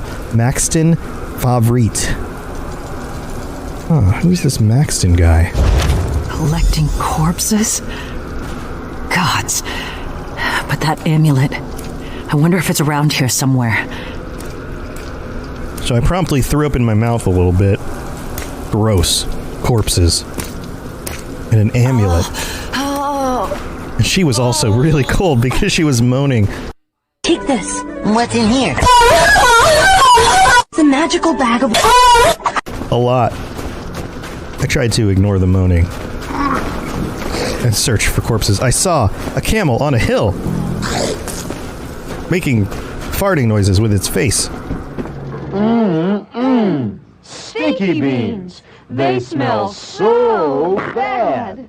And so will you. The beans with the afterburn. Stinky beans. Aha! A warm satchel. What's in the warm satchel? That amulet. It almost seems like it's calming the blizzard. Amazing. All of a sudden it became way more comfortable in here. So we decided to investigate Varglass Hollow. The hill. Those ruins were hidden by the storm. Is that Vergla Hollow? Vergla Hollow. She corrected my grammar. I've been to places like this before. Draugr. All sorts of creepies. Why do you refuse my gifts? Why does no one understand the beauty of what I offer? They were a little confused. I didn't understand what beauty, what gifts. Why was somebody yelling in a dark place like this? Came across some skeletal cats and wolves. Cats and dogs. Unliving together. This was madness. Human sacrifice, dogs and cats living together, mass hysteria. Alright, time to kick their butts. Mamdahan. Wait, are these like frozen goat? What are these? They're transparent, right? Or are they just reflective? I think they're reflective. They're like frozen people. I was confused by the frozen ghost-like people. I wasn't sure what to think about them. Continue further into the cave as the adventurer in front of me seemed to kill everything very quickly. I assume that you are here to kill me? Probably? That must be Valre. I mean, that's what we do to bad guys. We kill them. We murder them. The amulet could melt it. So we decided to try the amulet to melt the barrier. Ooh. Seems to work. Did it? The amulet destroyed the ice. And we were able to get through the door. Onward. Perhaps I deserve death. Destroy as easily as I create. I taint that which I love. I wasn't sure why Maxine was using the word taint so openly. Seemed like a dirty thing to say. Quasnarine! No! This must be Maxton's doing. Kurga! No! I will not let my shame snuff out the power I have wrought. I must finish my work. We must be getting close. We headed into a hatch on the floor. Destroy the frozen dais! It's where she draws her power! Behold the frost focus, the font of my creation. Wow. So, she sent some bone flayers at us. And had some really fancy stuff going on. Why does no one understand the beauty of what I offer? Frost fount?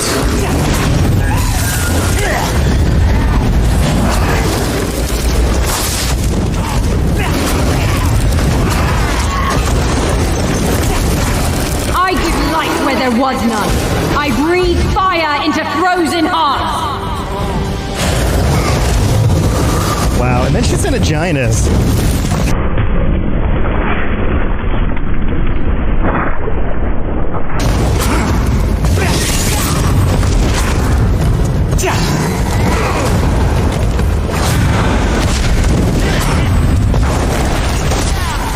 Giant was pretty slow and stupid, so he didn't last very long. Forget me! And then Maxton finally came at us herself.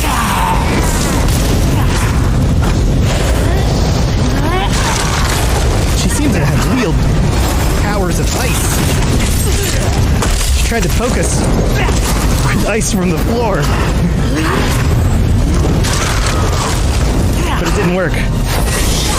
And we stabbed her in the face. Take a gander at this replay. The angle at which Sterling deflects the ball off his skull is nothing short of perfection. Like what? And searched her corpse. So we touched the frost focus. And somehow that destroyed it. It didn't like my... Here a moment longer. My hands. I need to see the sky. Hey there. My name's Jameson, or Big Cat. And I am Brenna, or Mother Goose. And together, we are the hosts of the DL, Weekly Gaming News. Each week, we bring you the top stories from last week, as well as something you might have missed. Our goal is to start a conversation about what's going on in the world of gaming. And every week, we have a special guest join us in the chat room, where we discuss a different gaming-related topic and learn more about our guests in the 60-second download. And if that isn't enough, we also have Slim Jims. So come and hang out with us every week and join in on the conversation. Good luck and have fun, everybody. And remember, keep your goose loose. So did you know that you could listen to podcasts on Spotify for free without a subscription? That's a whole thing. That's the whole thing. I know some of you guys know this because I know that about 30 to 40% of our listeners are already listening on Spotify.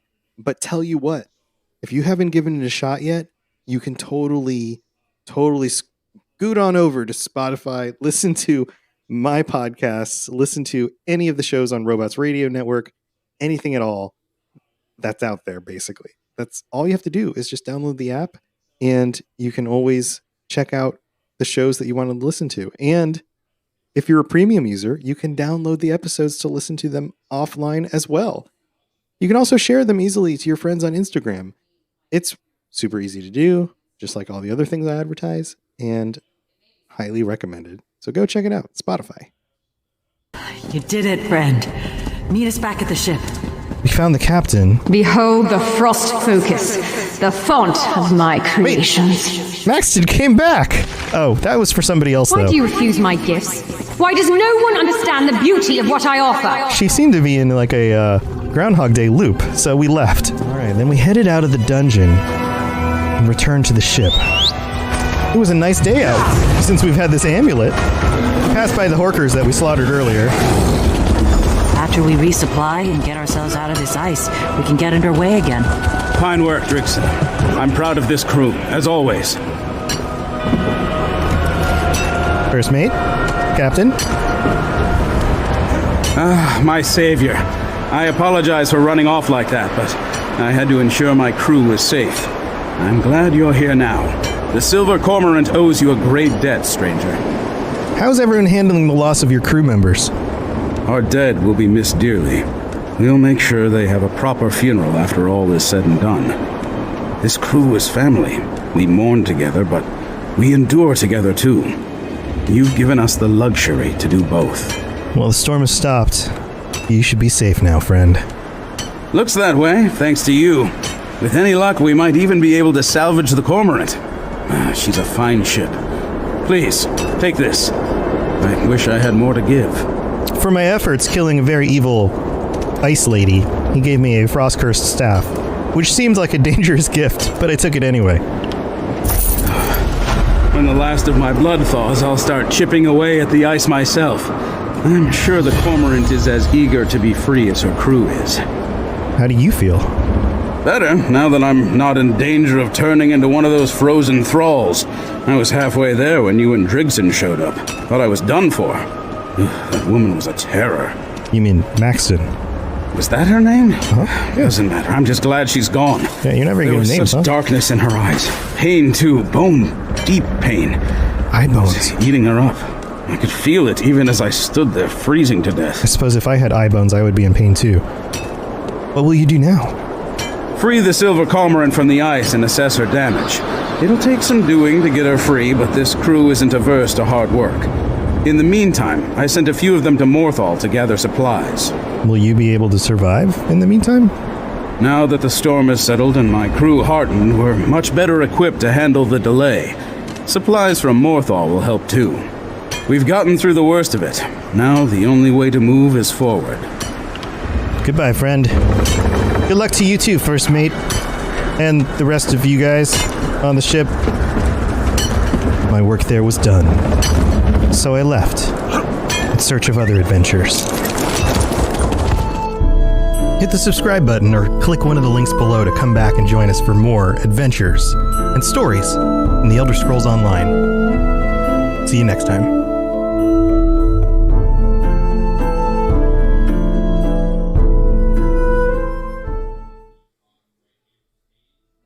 You've been listening to a Robots Radio podcast. Smart shows for interesting people. Check out all the shows at robotsradio.net. Since the dawn of time, there have been storytellers who teach through their stories. These myths give rise to fundamental truths, and these truths shape our collective experience. Yet these myths are not something of the past, and today they engage us more fully in the story itself. Video games allow us to live the lives of our favorite myths.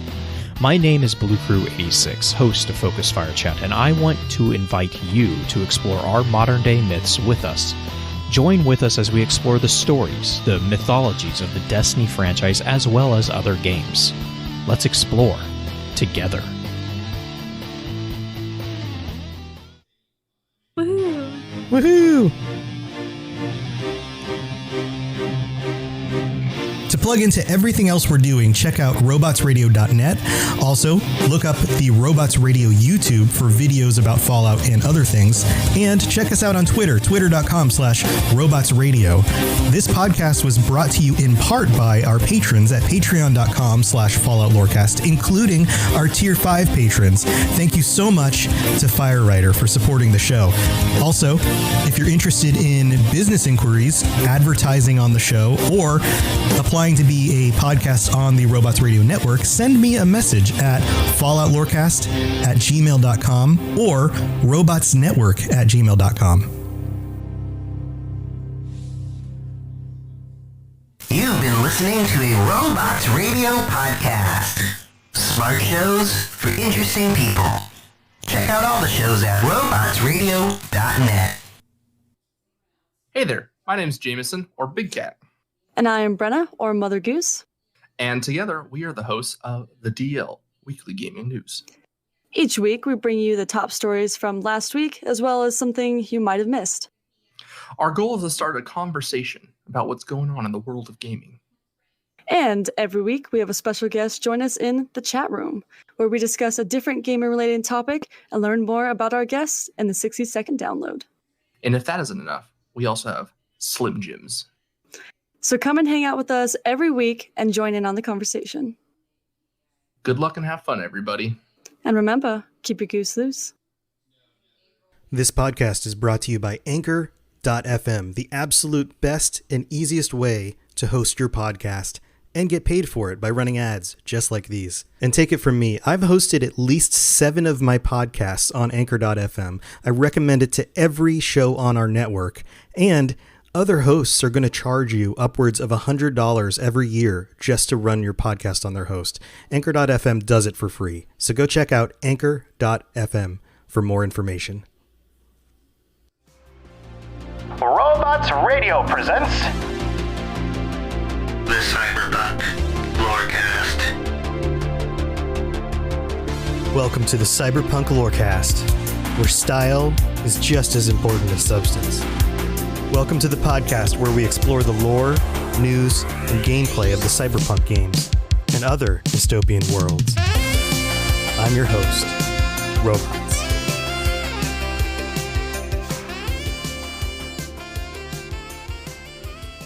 Going somewhere? Adam's voice cuts through the silent offices like a bullet crack. Someone screams, "Cover!"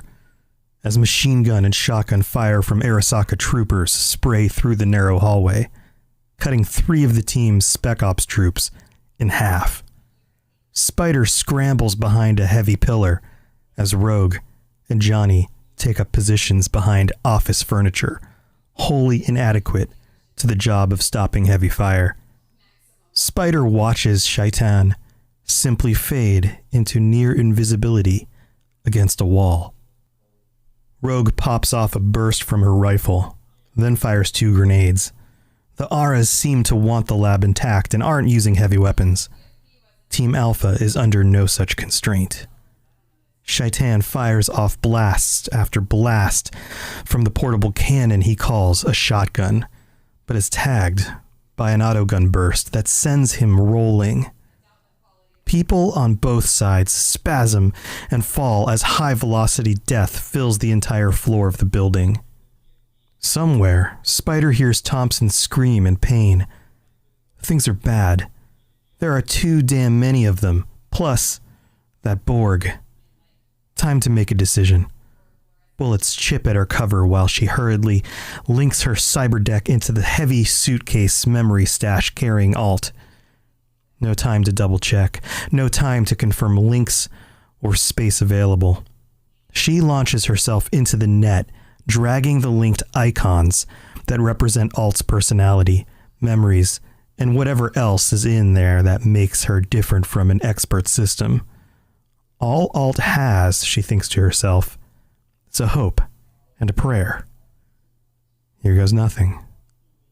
With a virtual toss, Spider fires the various portions of Alt out into the net, tagging them with a marker so that she can maybe retrieve them someday, and if she gets lucky enough, re-res them back into her second best, now first best friend. On the other side of the room, Johnny crouches under a desk, fighting with his past between bursts of gunfire. I left Alt last time. Just abandon her. Not again. Not ever. Better to burn out, says the hand. Yeah, he says to himself, and he knows what he has to do. Spider spends just a few seconds in the net, an eternity and never enough time. She comes back to find her cover still getting powdered, although the cacophony has diminished. She sees Rogue discarding her empty rifle and pulling 2 heavy pistols. Spider draws her own flechette pistols, its heavy weight somehow comforting in her hand. Suddenly, Johnny's voice rings out, not in song, but in challenge. Hey, Steelhead, let's rock and roll. Johnny is standing in plain sight, a Militech SMG in one hand, the Malorian in the other. he begins pumping out rounds at Adam. Adam Smasher turns, but hesitates, astonished at the audacity of the rocker boy, challenging him with weapons that won't even crease his armor. An arm comes up. The auto shotgun in it opens fire. APDS rounds cut the young rocker in half. Johnny spins and falls to the ground. A surprised look on his face, the Malorian still smoking in his fist. It only takes a second. But a second is all that Shaitan needs. He suddenly seems to emerge from the wall behind Adam and grapples with him. Seeing an opening, Rogue and Spider react as one. Rogue stands, bullets streaming from her pistols like tears, raking down Arasaka troopers. Spider sits up and fires, picking Aura targets and putting them down, one shot after another. It's all just a VSIM, she says. Just a game. Just a game. Just a game. Adam lurches around, but Shaitan's grip is that of desperation. Spider sees that Shaitan's right arm hangs shattered and limp at his side, blasted by a grenade. It's only a matter of seconds before Adam gets free and takes them all down. Get out of here! I've got him! Shaitan's hollow voice bellows at the two women. The rest of the Auras are down, but so are the Spec Ops. Rogue, Spider, and a crippled Thompson are alone with the two battling Borgs. They can hear more soldiers coming. They know they have no choice. As Spider moves the rocker boy's mangled form, Rogue grabs her arm, her hard eyes boring into Spider's own. Johnny's dead, Spider. Help me get Thompson out of here. Rogue's eyes speak of certainty and incredible pain, all slammed away behind an iron will to survive. Keep the meat baggage light, Rach used to say. Spider reaches for the data suitcase, but sees that it too has been savaged by gunfire. It's wrecked. She quietly wishes Alt good luck. Spider, now. But Johnny will be avenged, Spider thinks to herself as she and Rogue drag the wounded Thompson to the elevator. She softly touches the data chips in her pocket. And so will Rach. This is the climactic event that we probably are most interested in when it comes to Cyberpunk 2077, because this is the moment of Johnny's death. At least according to the Firestorm Shockwave book, the Cyberpunk 2020 Firestorm Shockwave, the Fourth Corporate War, Book 2. And this book is dense. There is a lot in here, 160 some pages of story, characters, gear. There's a lot that I could dive into, and I'm definitely going to hit up a lot of this stuff in the future. Some of you guys have been asking for more details about some of the technology, some of the augments, some of the gear. There's even suits, mechanical suits that soldiers wear in this book in detail. And I'm definitely going to get to that in the future. But before we get there, I feel the need to answer some of the people questions. That's why I've been digging into the backgrounds of the people behind these major corporations.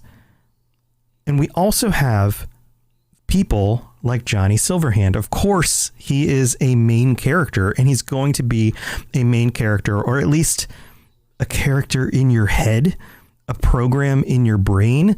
We don't really know yet, but somebody that will be important in 2077, and somebody who has been important in the games and in the stories so far, along with his team.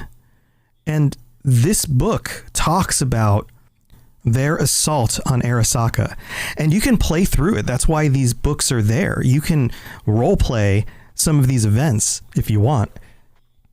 And in doing the research for this and in looking at some of the things that have been revealed about 2077, one of the characters that came out that showed up that I didn't really know a ton about at the time when I saw the reveal was Atom Smasher.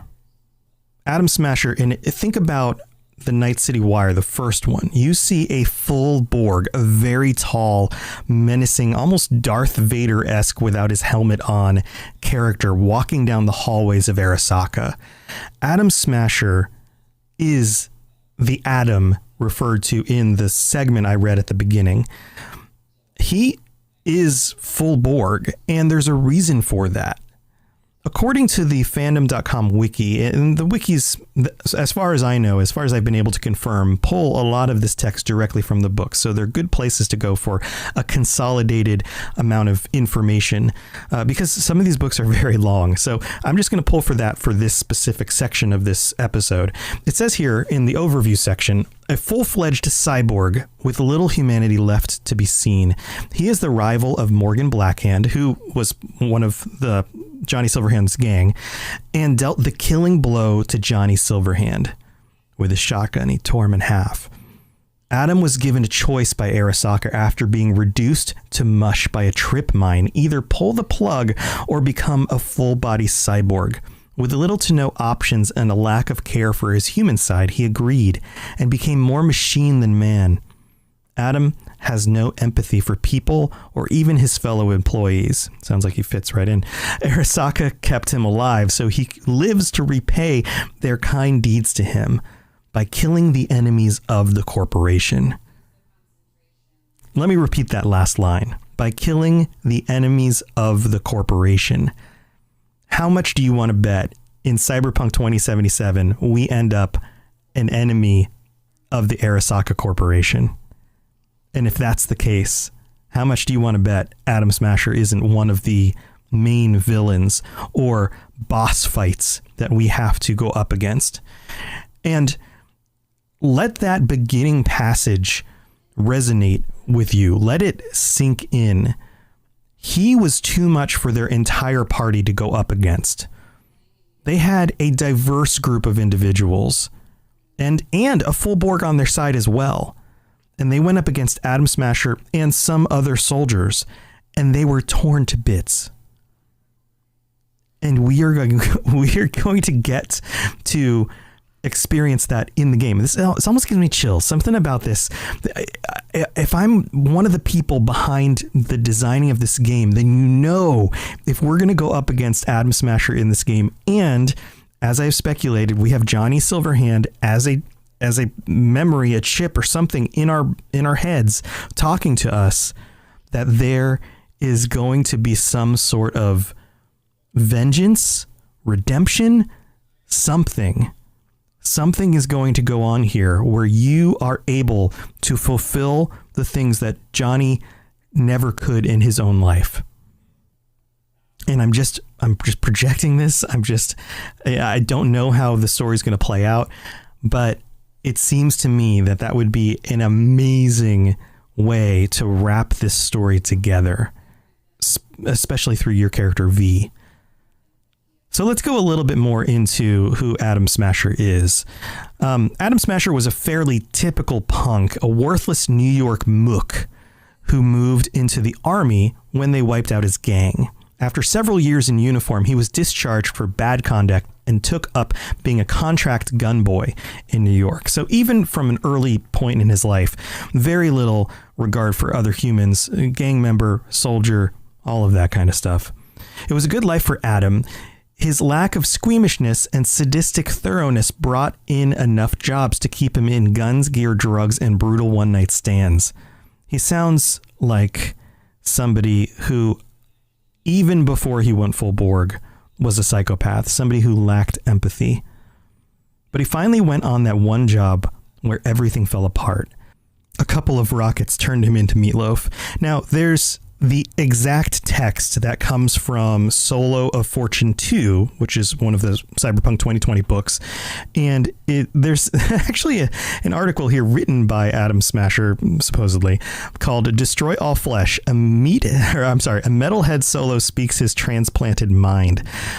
And the pertinent section of this is a paragraph that says, extractions, assassinations, harassment, and demolitions jobs came and went, and I made some good euro, but I didn't realize that my bones and muscles were holding me back. Not until that corporate reverse engineering op. See, some bigwig corp who will remain anonymous, you know the drill, had hired me and a couple other pros to snatch a prototype gizmo from a competitor.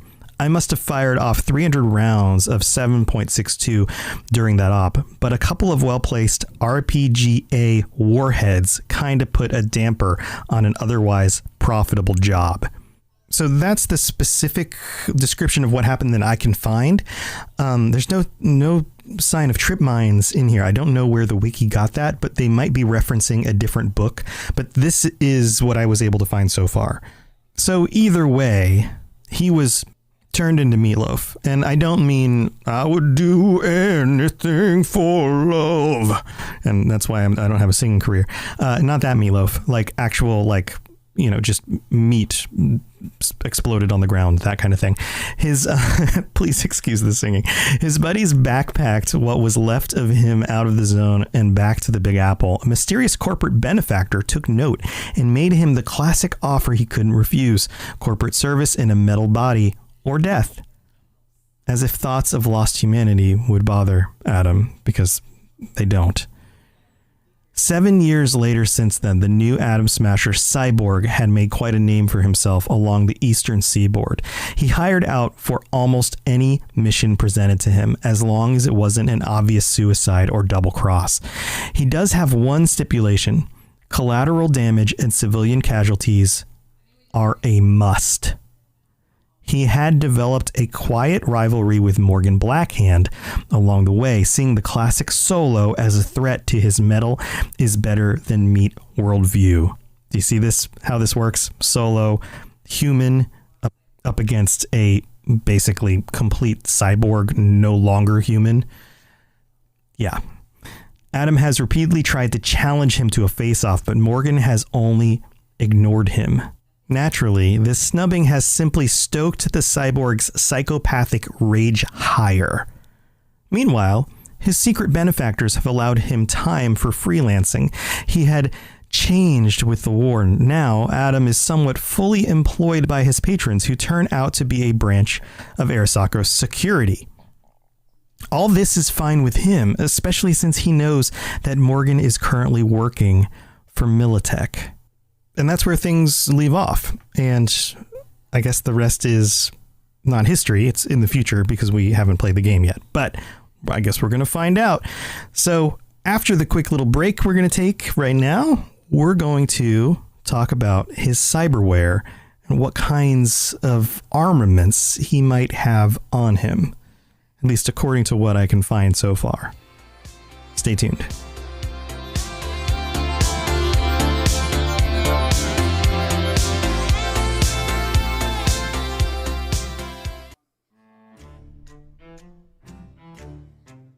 Ahoy there, ye landlubbers!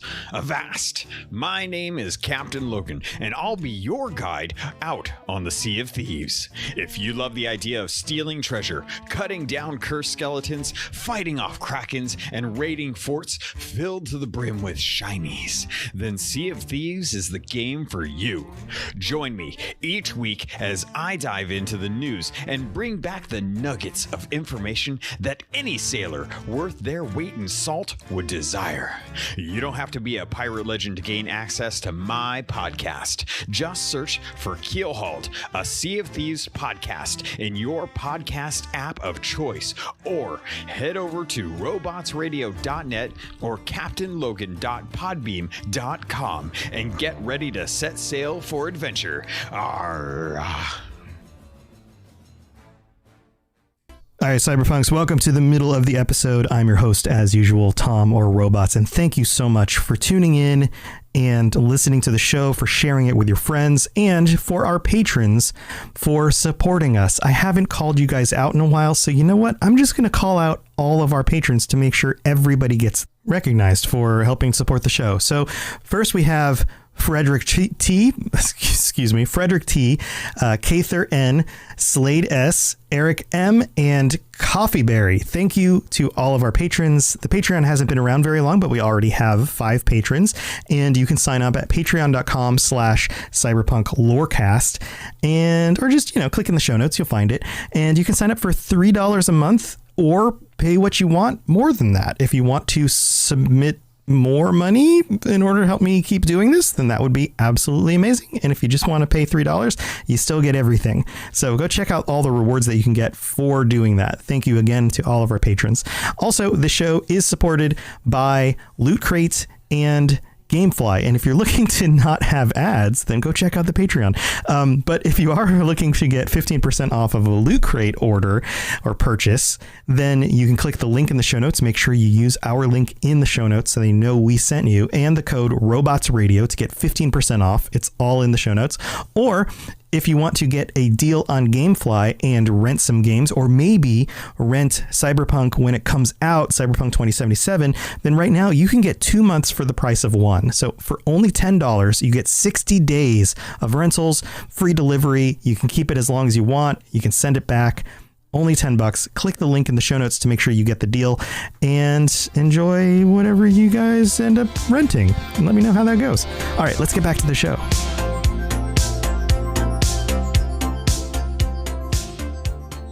So if you haven't seen the footage, then go look it up. Just search Atom Smasher. You'll find pictures of him.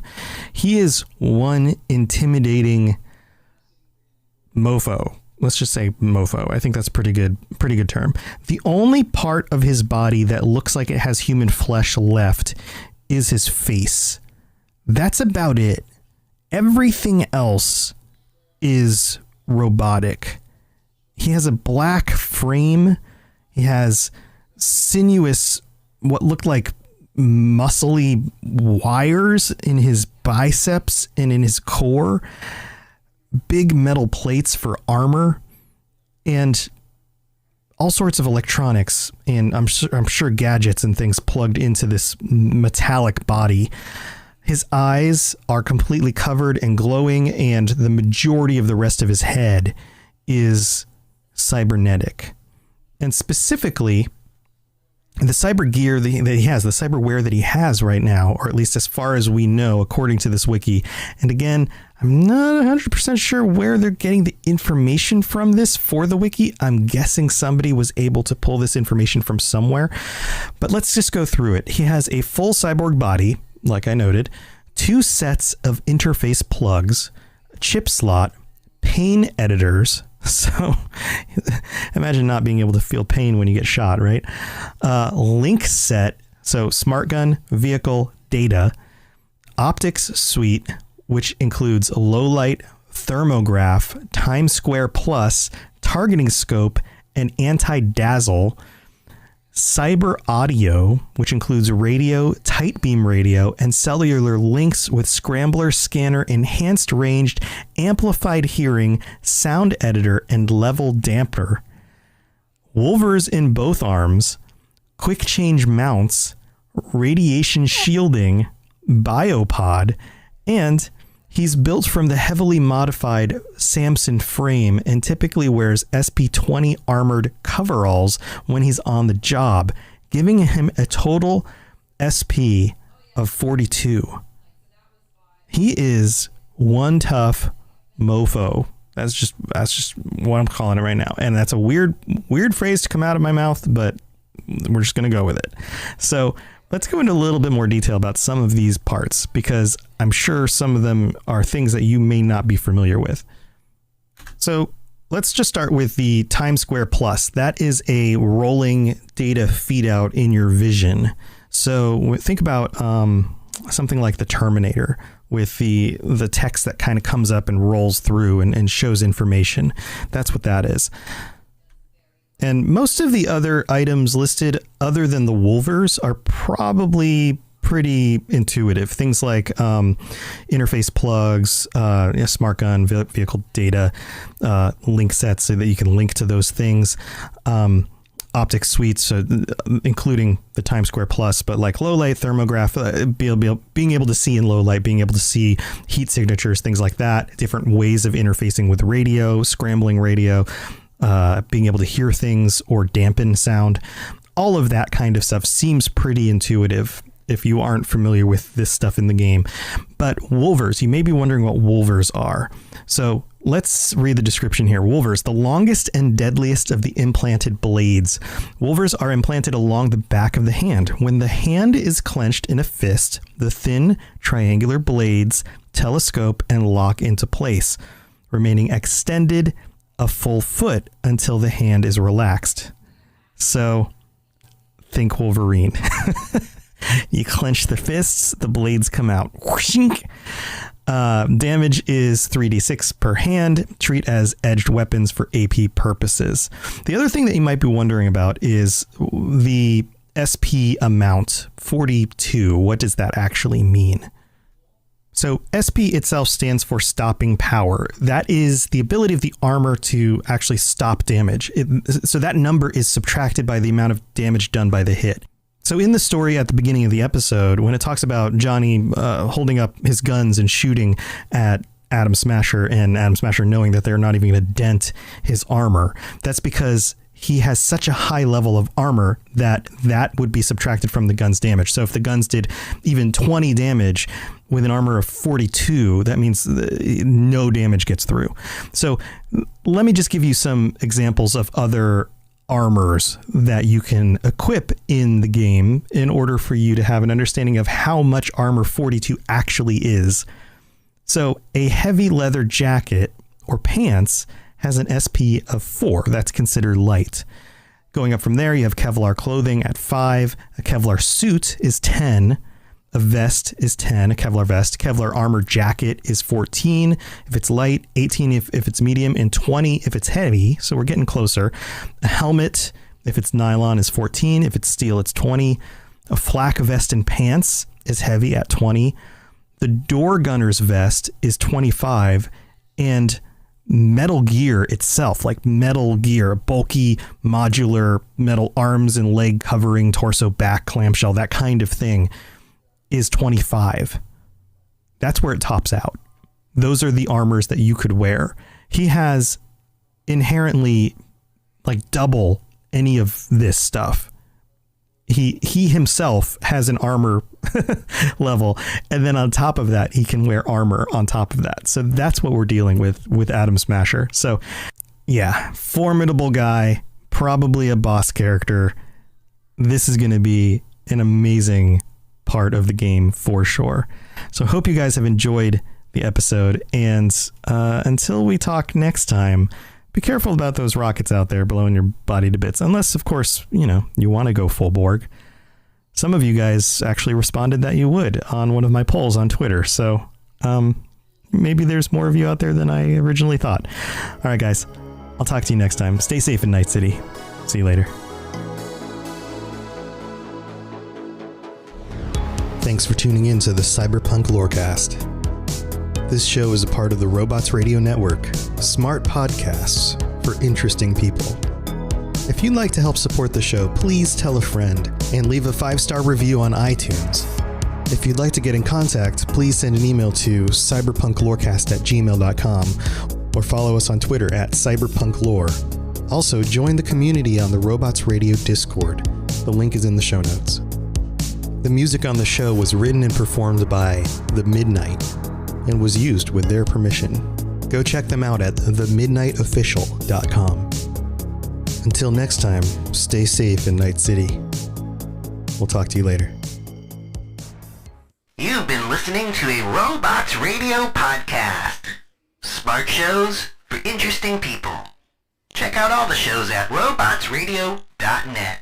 Are you an avid player of the Elder Scrolls Online and looking to take your game to that next level? Well, the Red Diamond Courier podcast is here to help. I'm Bob Chichinski. And I'm Dogbark24. We are two experienced players aiming to help others learn and improve through in-game knowledge and references.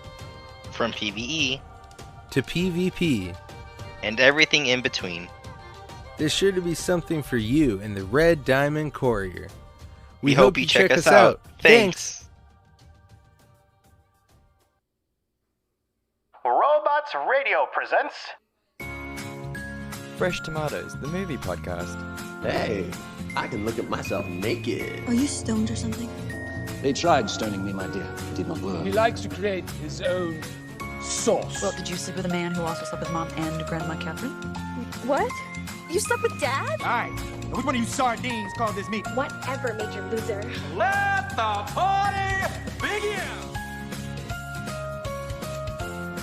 Hello, and welcome to Fresh Tomatoes, the movie podcast. The podcast that likes pina coladas and dancing in the rain, and always wears a Hawaiian shirt. That's Simone LaRue. And that's Chad Ekowitz. How are you, Chad, on this fine, hot summer's day for you? You know what? I am good. I've spent the day at the beach. I've got a luau later. It's going to be just, Kontiki fantastic. Mm-hmm. How are you on this fine summer's day? Oh, so good. I started drinking at 10 a.m. after a hearty breakfast of tropical fruits, and I have just been in bliss. This is the dream life. We're living it. Mahalo. Mahalo. It's so wonderful. Obviously, we're lying. We're just stress balls of stress. But it feeds into the aesthetic of what this episode is, which is what, Simone? Vacation episode. Oh, yeah. Sometimes you just need to dream about the tropical getaway you can't afford nor can do because of a global pandemic. Yep, that's, Yeah, but we can all dream. That's the one thing they can't take away from us is dreaming. Yet. They will. What is your, at a tropical resort, right? Yeah. What is your ideal day? Okay, well, that was going to be very similar to my question. My question would be more general, which I will ask after I've answered your question and got your answer. Right, so at a tropical resort, perfect day. Right, so wake up whenever I want, obviously. Not going to set an alarm. Obviously. That's insanity. Head down, have a lovely breakfast. We're talking fruits, we're talking toast, we're talking egg, we're talking croissants. Ooh. You know what's really nice? Croissant, salmon, little bit of cream cheese. What a breakfast. Little bit of scrambled eggs? Yes, please. And of course, because I'm on holiday, a mimosa. We then stumble down to the beach, open that book right up, and we just bake in the sun until about midday when it becomes a little bit too hot. Yeah, you don't want it to get too hot. No. Yeah. Head back inside, take one of those really nice sort of vacation showers. You know the one. Completely changes your life. Have something to eat, probably a burger, because you know what, on holiday. Yeah, and then just spend the rest of the day alternating between the pool, the beach, and drinking. That's it. It's bar, beach, pool. That's all I'm doing for the rest of the day until I pass out at about 6 p.m. Oh, lovely. Yeah. What is your perfect tropical vacation day? Okay. I'm so excited. I might cry while I describe it. Because I need this so bad. Okay, I don't want to wake up too late because, I'm quite a morning person. So I want to say wake up, just after the sun's come up, whenever that is. Go, cheeky stroll on the beach. If it's a little hot, what if I do a little swim first thing in the morning? Beach is empty, water's fresh. Take a quick shower. Go to breakfast. Breakfast is definitely lots of tropical fruits, some poached eggs, maybe a bagel. Yeah, that sounds good. And then breakfast pastries, which, they never taste as good as they look at a buffet, but I still have them. Of course, you have to. You gotta. And, let's do a mimosa. Yeah. Fuck it. We're on vacation. Then, again, much like you, chill on the beach, read a book that I don't care about, swim a little bit. Once it gets too hot, you go back, shower off all the sunscreen and salt, have a vacation nap. Oh, yeah. I forgot about the vacation relaxed. nap. You have no responsibilities in this world. Oh, man. Wake up at about 4, get dressed, feel real cute. You've skipped lunch because you had a big breakfast. It's now 4 p.m. It's cocktail time. You're having cocktails on the beach. You're watching the sun start to go down. You have a lovely 4-star dinner at the resort. Ooh, maybe yeah. lots of fish. Yeah. Have a lovely dessert. Of course, maybe a creme yeah. brulee. Lots of perfect, beautiful wine with that. Finish it off sitting on the beach under the stars, glass of chilled whiskey in your hand. Go to bed at a reasonable hour. I love it. I'm so excited for our first show in Hawaii. and we just have like it's gonna be great. We'll arrive in the island and then we'll just diverge. Like the only times that we'll see each other is essentially Meals. book reading, meals, and then book reading. But I love the fact that both of us also go to bed at a respectable time. So it's not like a party for us. The party is the day, and then we're in bed by like 7, and it's just perfect. Yeah. What a I feel win. like you'd join me on the beach for a cheeky post-dinner drink. To be fair, if I'm still like alive, then absolutely I would come and join you. But yeah, we just wouldn't see each other. We're plastered by this point. Oh yeah, we would see each other at the live shows and be like, "What have you been doing?" I'm just slathered in sunscreen the whole time because I'm trying to stop aging at any cost. But just also great tan on the rest of me, so pale face, golden body. Oh yeah. All of our shows are going to be in tropical places. It'll be great. I'm so excited. Yes, about it. It's never going to be like Colorado or Denver where it's just fuck you guys. cold. Yeah. So my question was more general. It was Yes. sort of, what is your perfect vacation? Is it a tropical beach, or is it sort of skiing? What is your perfect vacation? I'm a very nerdy traveler. I really like I want to see the landmarks. I want to go to the churches. I want to go to the castles. I want to go to the museums. When I was in Kenya, months ago, that feels like years, the first place I went was the National Art Gallery because I think that's a great place. Amazing. I want to learn about the cultures. I want to eat the local foods. I want to talk to local people. And then main thing though, vacation nap. Oh, I can't believe I forgot it. It's fucking sacrilege. My ideal vacation is somewhere with lots of architecture, culture, history, which I mean is most places, let's be honest. It's warm and the food is bomb. Yeah. That is the dream. And there's a nice, relaxed, friendly culture too. That's like the perfect trifecta. Yeah. Yeah. What about you? Agree. Like it's a real tough one because like my two favorite holidays that I've ever been on are like so drastically different. Like I loved Mozambique for like the chill vibes that we had of just like the best food, the best drink, the best sun, just like such a great time. That was amazing. But then the other one was that month in Italy where I was literally just going from city to city, looking at all the churches, looking at the museums, looking at all that stuff.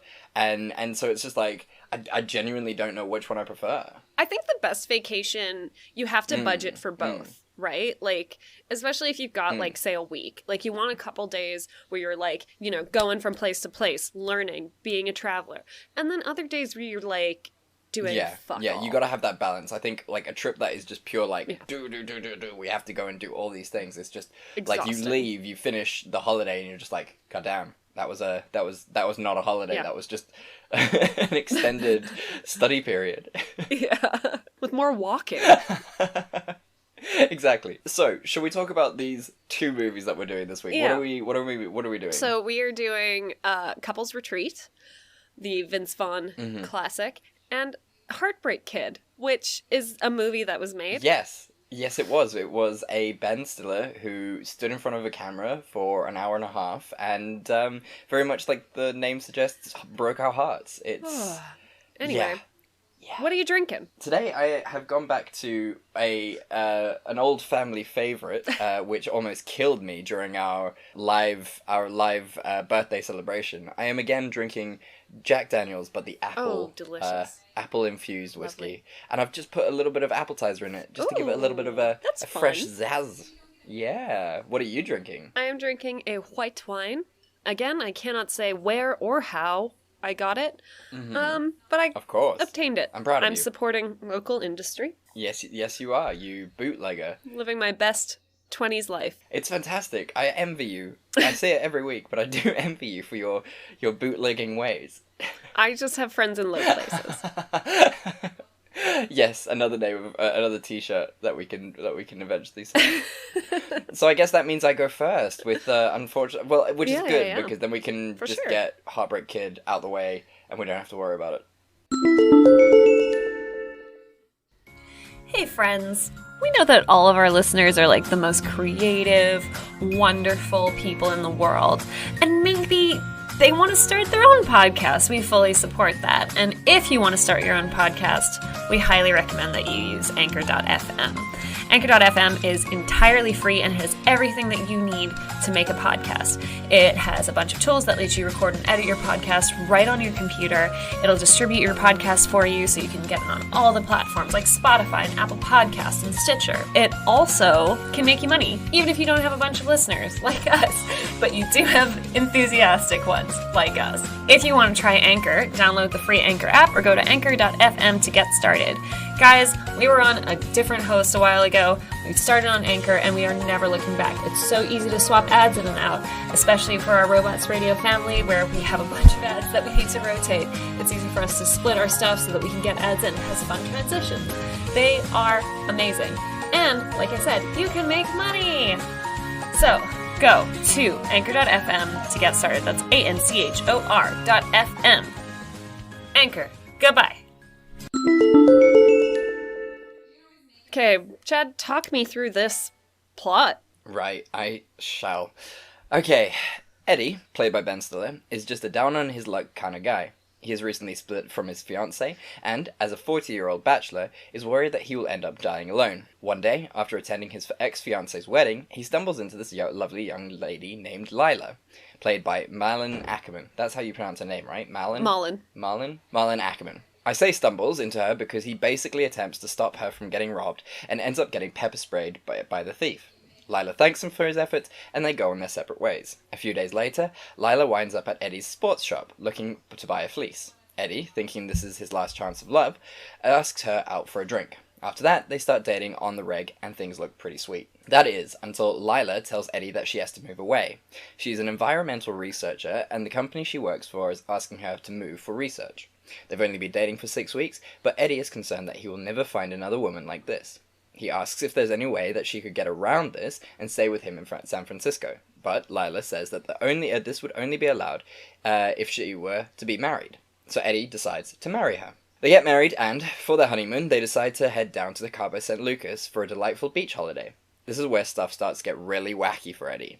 Lila won't stop singing in the car, she's an absolute sexual deviant in the bedroom, she gets super seasick, and with and while Eddie is quite outgoing, she would prefer to just chill on the beach. He starts to think that he has made a terrible mistake. When they arrive in Cabo, things only get worse for Eddie. He finds out that not only is Lila a volunteer environmental researcher, which means that they will be living off of his income exclusively, she is also thousands of dollars in debt due to a cocaine addiction she used to have. This upsets Don't forget him her greatly. deviated septum, Chad. Well, I mean, it was so gross. It's a huge plot point. I hated it so much. I hated it.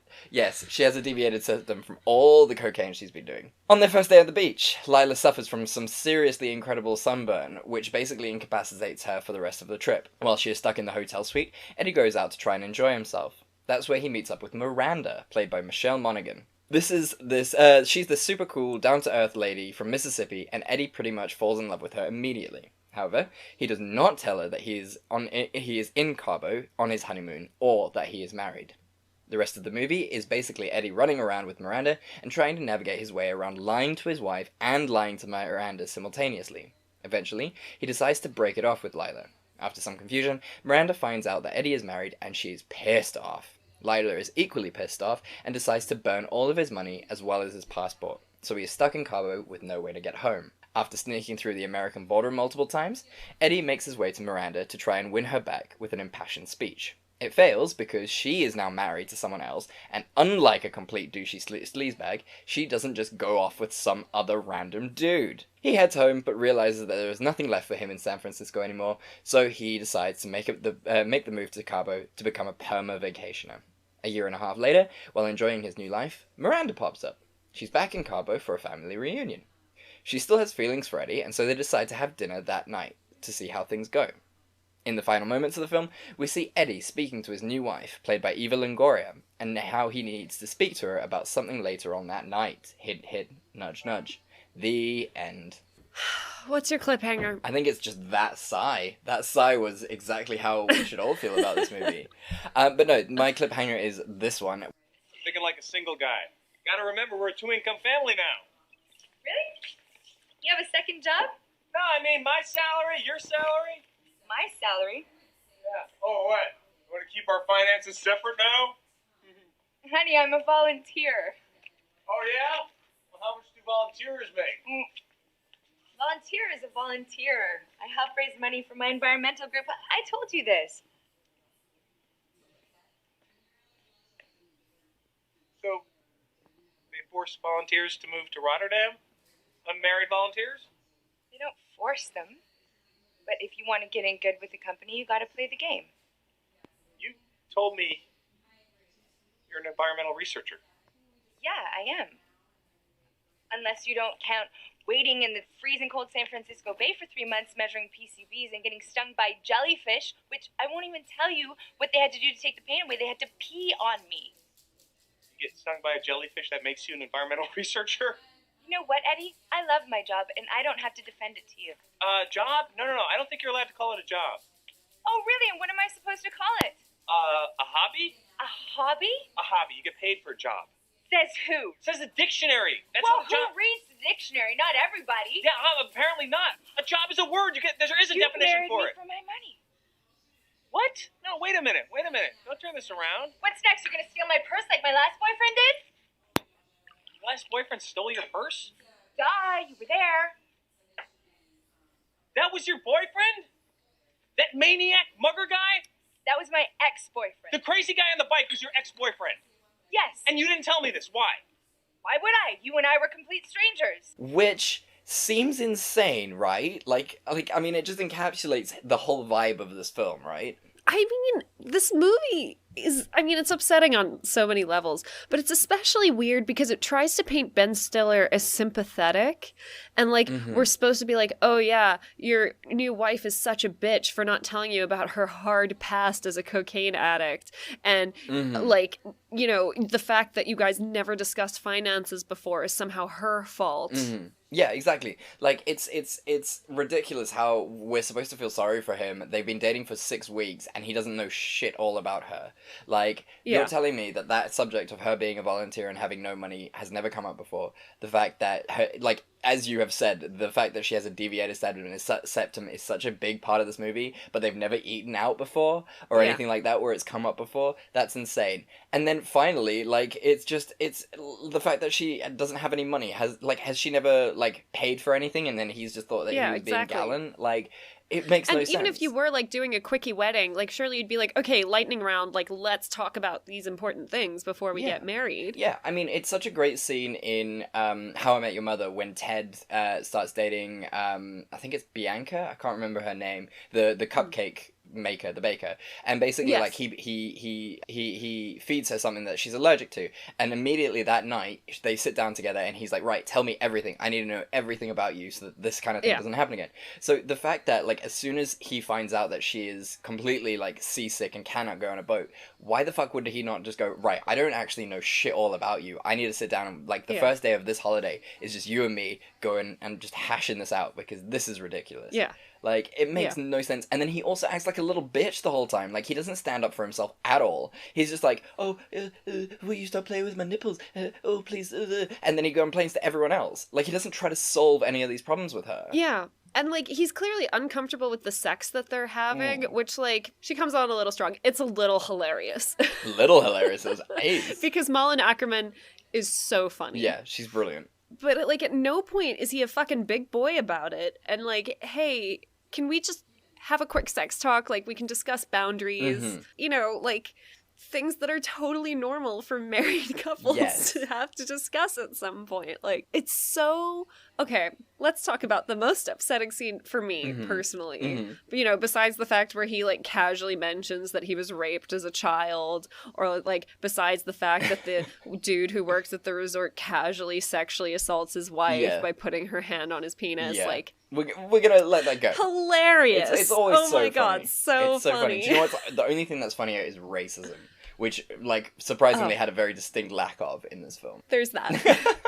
It's the scene where he's wanting to go for dinner with the other girl's family, and he's like, he essentially gaslights his wife into, like, thinking that her wanting to stay in the hotel is her idea. Like, where he's like, no, I told you this. Like, just making her doubt everything that she's thinking. He's like, no, I told you, like, Yeah. these guys are really important. No, you should totally come for dinner. That's great. Oh, it's on a boat. Oh, is that a problem for you? You know what? Yeah, it's totally a great idea that you just stay here. Like, that is abuse. Yeah. Yeah. I think people 100%. don't realize because it's subtle and verbal, but like that's gaslighting. Yeah. Like, and it's so upsetting because it's painted as comedy and it's painted as making him sympathetic because, oh, she's crazy. She's not crazy. They're just not compatible. Exactly. Like it's just bonkers that we're supposed to feel sorry for this guy. And then I think the most, like, the coup de grace of this whole film is the fact that at the end he's married to Eva Longoria, who is, like, clearly, like, they're either in a happy relationship or yet again he's being a little bitch and cannot break up with her because of whatever reason. Well, because he's a little bitch. But basically, he's just like, cool, I'm married to this super smoking hot lady, things are great. Oh, until Miranda comes back into the picture, and now I'm just gonna dump her?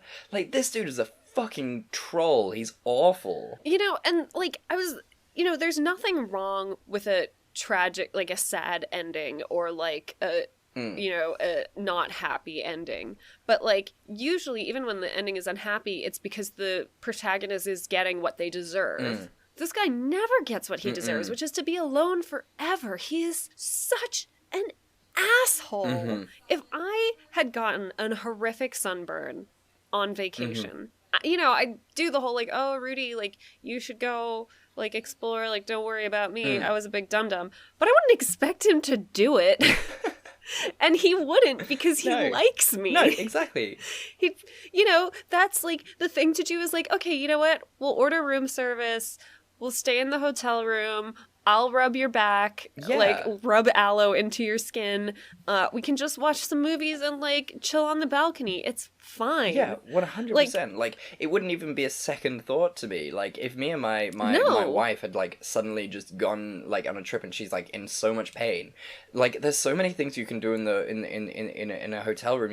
You'd build a blanket for, you would make it, like, the most wonderful vacation. You wouldn't just fuck off and leave your new wife to be by herself. That's insane. In distress. Yeah, that's horrible. This guy is a monster. And then he finds out that the dude's, like, again, sexually assaulted her. And does and he's nothing. just like, oh, man, that's not cool. Like, I'm not advocating for, like, violence or anything, but I would report him. Yeah, 100%. And, like, I think, like I guess, like, the reason he doesn't assault him or like, confront him any more than what he did in the film is, obviously because he's a little bitch, but apart from that, it's the fact that, like the guy says, he was like, oh, I thought you were open to this since you've been, like, hanging out with this other chick. And, I mean, that's a pretty solid argument-ish. Obviously, no sexual assault is okay. Please understand that I'm not saying that, and our listeners need to understand that as well, so that I'm not saying that no sexual assault is okay. No, I'm with you. But, like, for this little bitch, an argument like that will just take him down and just, like, stop him from doing anything. But yeah, it's like, this whole movie, I remember watching this the first time, and I thought it was really, really funny.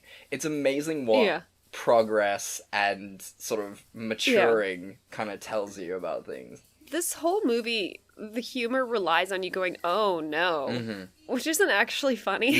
No, it's shock humor, which, as we all know, is not real humor. And then, like, he's convinced that he loves this woman, but it's like, you were also convinced you loved your wife. And your second wife. Like, literally a week ago, and now you hate her. Like, what makes you think you won't discover, like, random shit that irritates you about this woman? And you know for a fact he's gonna make her move to Cabo. Oh, without question, 1000%. And then she's gonna be unfun for, like, one day. Yeah, and he's gonna find someone else and then, like, hook up with her, like, without a question. So fucking, like, he's such a, like, fucking pathetic character. You don't feel sorry for him the whole movie. You're just, like, you're being an asshole to your wife, who maybe you could have figured out compatibility with a little bit sooner. Or else, like, if you're not sure, just let her go. Yeah, exactly.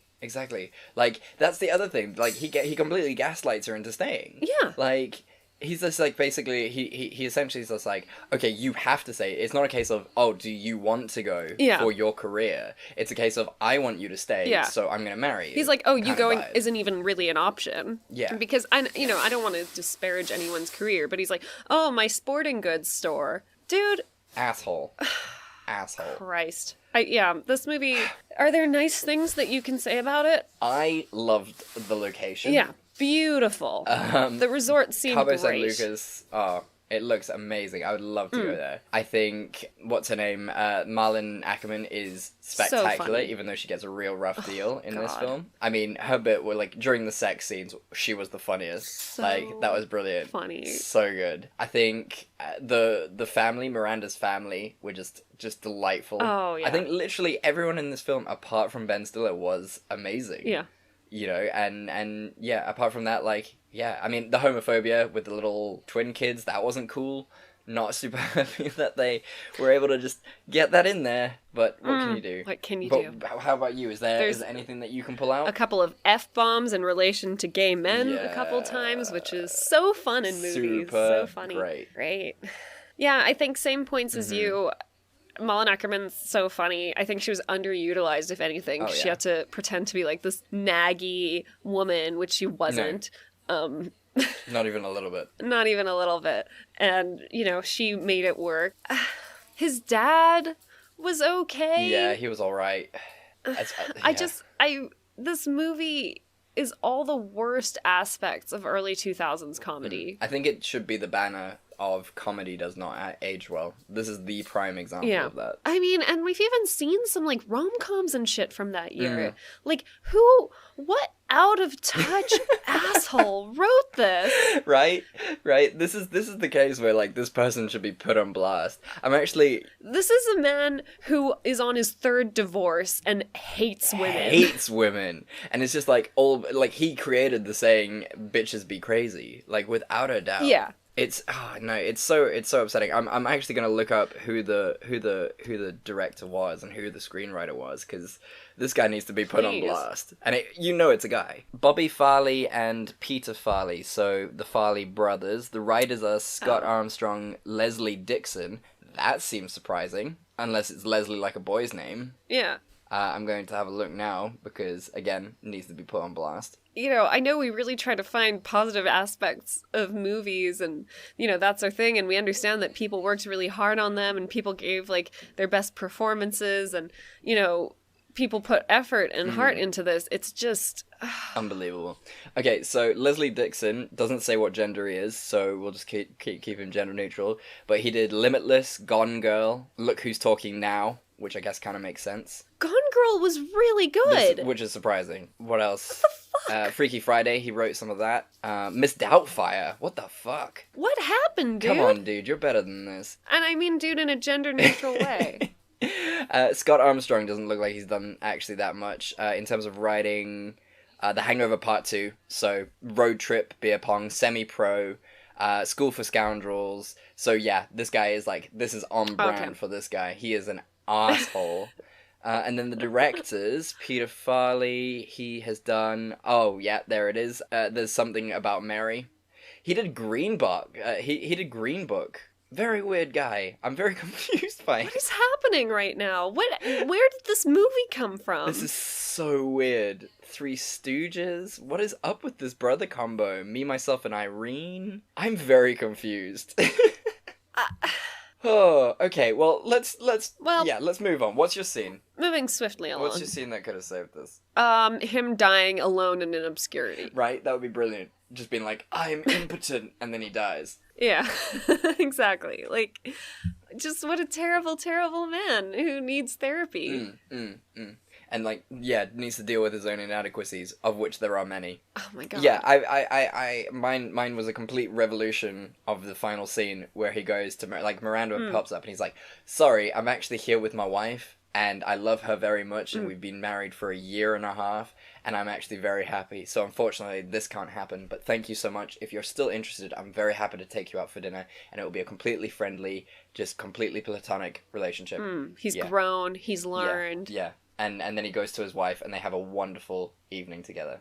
Because it's their fucking anniversary. Which is still more than he deserves. Yeah. I forgot that it's on their anniversary as well. This guy is just awful. The worst. So I'm taking it you would watch it again every day. Every day of my life, just to really remind myself of the type of man I want to avoid ever knowing. This is what you should like schools should show in like sexual health classes to like explain the concepts of like gaslighting and like mental abuse. This is also the type of dude that like I find very frustrating as a pretty girl who sometimes likes nerd things. Like, this is the type of dude where, like, you banter back and forth with them for a bit because you're a normal person who can have a conversation. And they're like, she is the love of my life. She completely gets me. There was a connection there. And it's like, no, this was a normal conversation with me. You just haven't had a lot of normal conversations. With pretty girls. You know? And, like, he, like, paints this picture of you in his mind and gets mad when you have an opinion. It's always that final bit, isn't it? It's that little caveat, with pretty girls.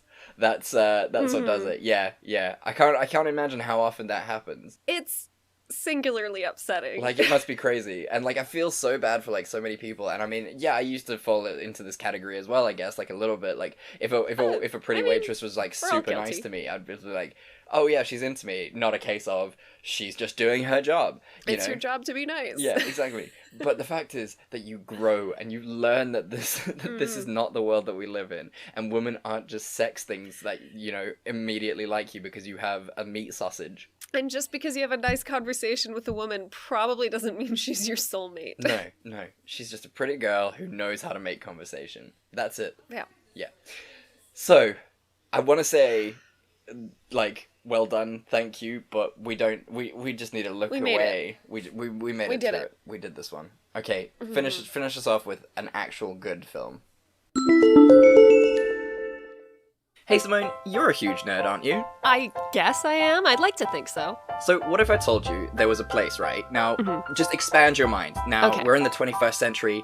Things are crazy. There's this magical thing called the internet, right? Oh. What if I told you there's a place on this magical web, this world wide web, where you can get all the things you love about the nerdy pop culture stuff that you enjoy the most in sort of a box. One could call it a crate even. Oh.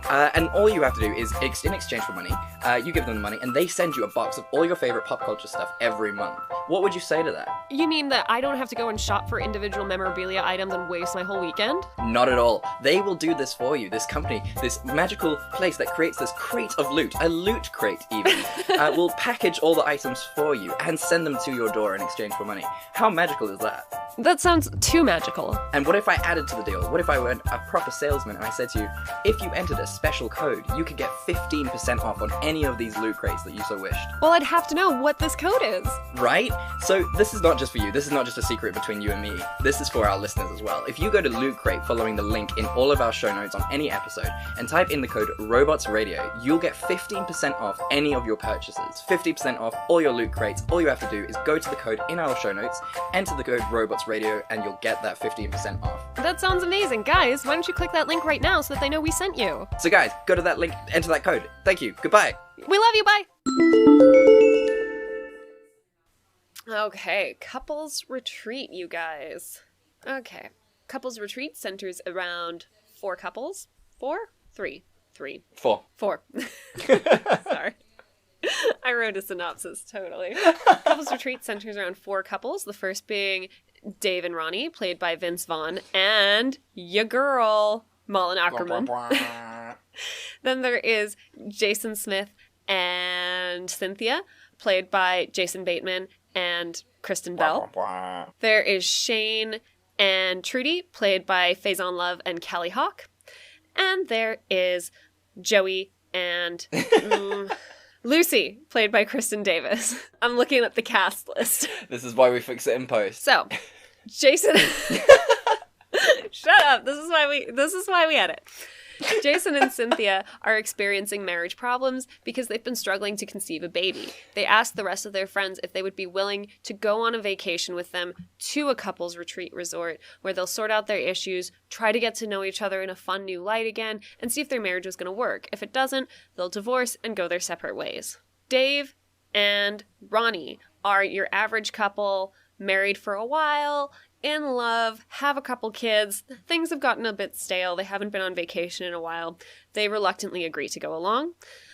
You also have Shane and Trudy. Shane actually just went through a horrible divorce with his ex-wife, who was apparently the love of his life, and is now dating Trudy, who is 20, a child, and very active, and makes Shane feel young again.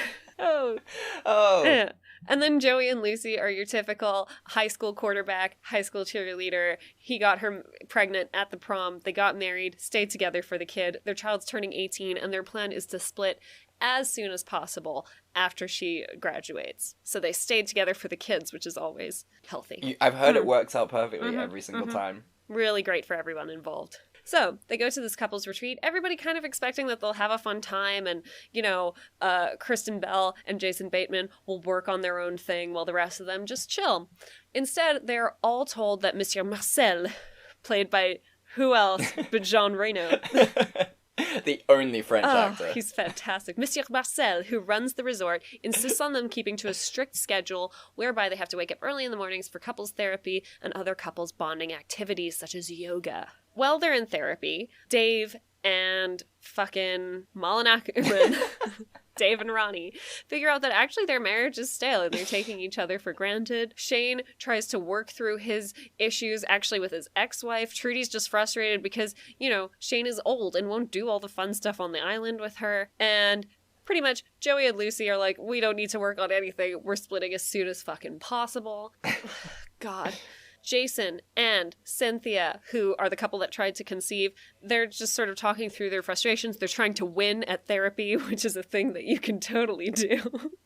And they realize that actually Cynthia really resents Jason for constantly trying to pressure her into conceiving somehow. There's a lot of back and forth. There's yoga. There's shark attacks. The couples go through things. Eventually, they try to make their way to Eden East, which is the super fun singles part of the resort, to go and have a good time. Things come to a head. Eventually, Vince Vaughn and Malin Ackerman realize they love each other and their bond is stronger than ever. Jason and Cynthia similarly find the love in their relationship again. Shane actually runs into his ex-wife and realizes that she's the one for him all along, and she comes right back to him.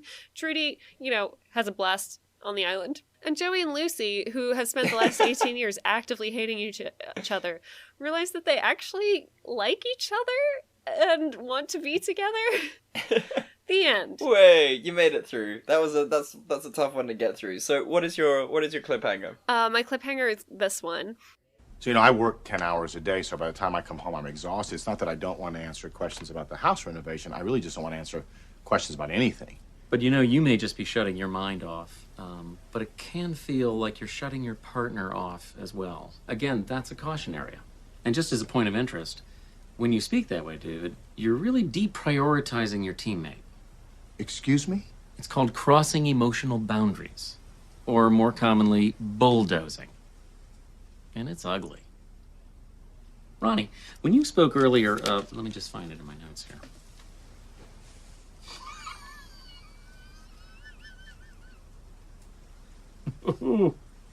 There it is. You said we make it through things well together. That doesn't sound very fun. You don't want to look back and say, I made it through my life. We want to enjoy our projects, enjoy our work week.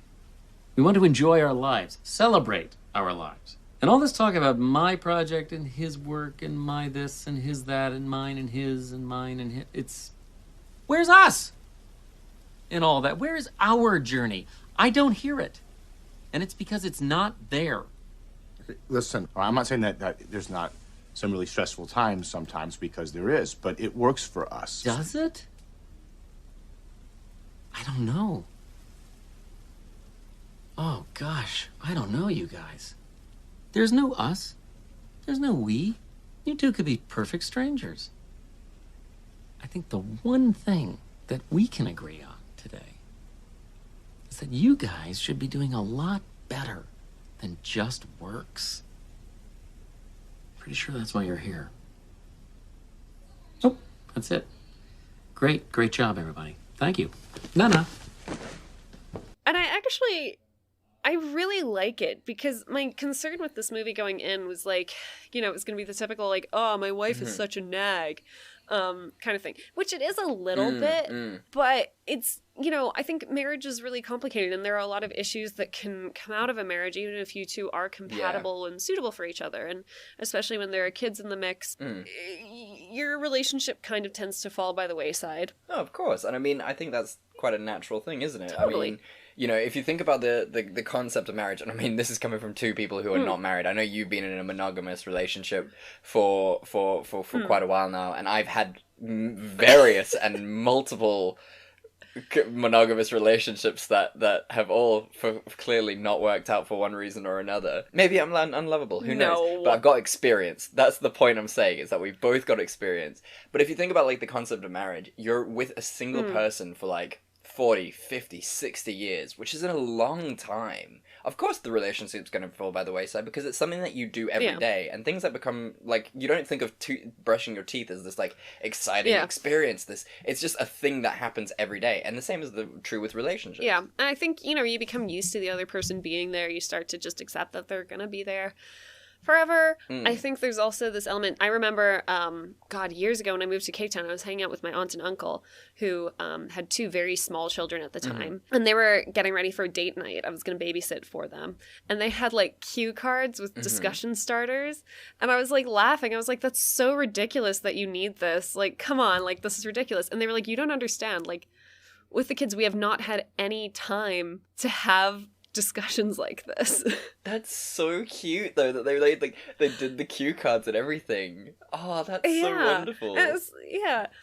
It just blew my mind that, like, you can get to this point in a relationship where you, like, don't know how to have a discussion with your partner that isn't about your children. But that's the thing, they consume your life. I'm not, like, an advocate for no children, but they do consume your life. So, like, your conversations are just about them, and I think a lot of parents find that really difficult, like, when all the children leave leave home. Yeah.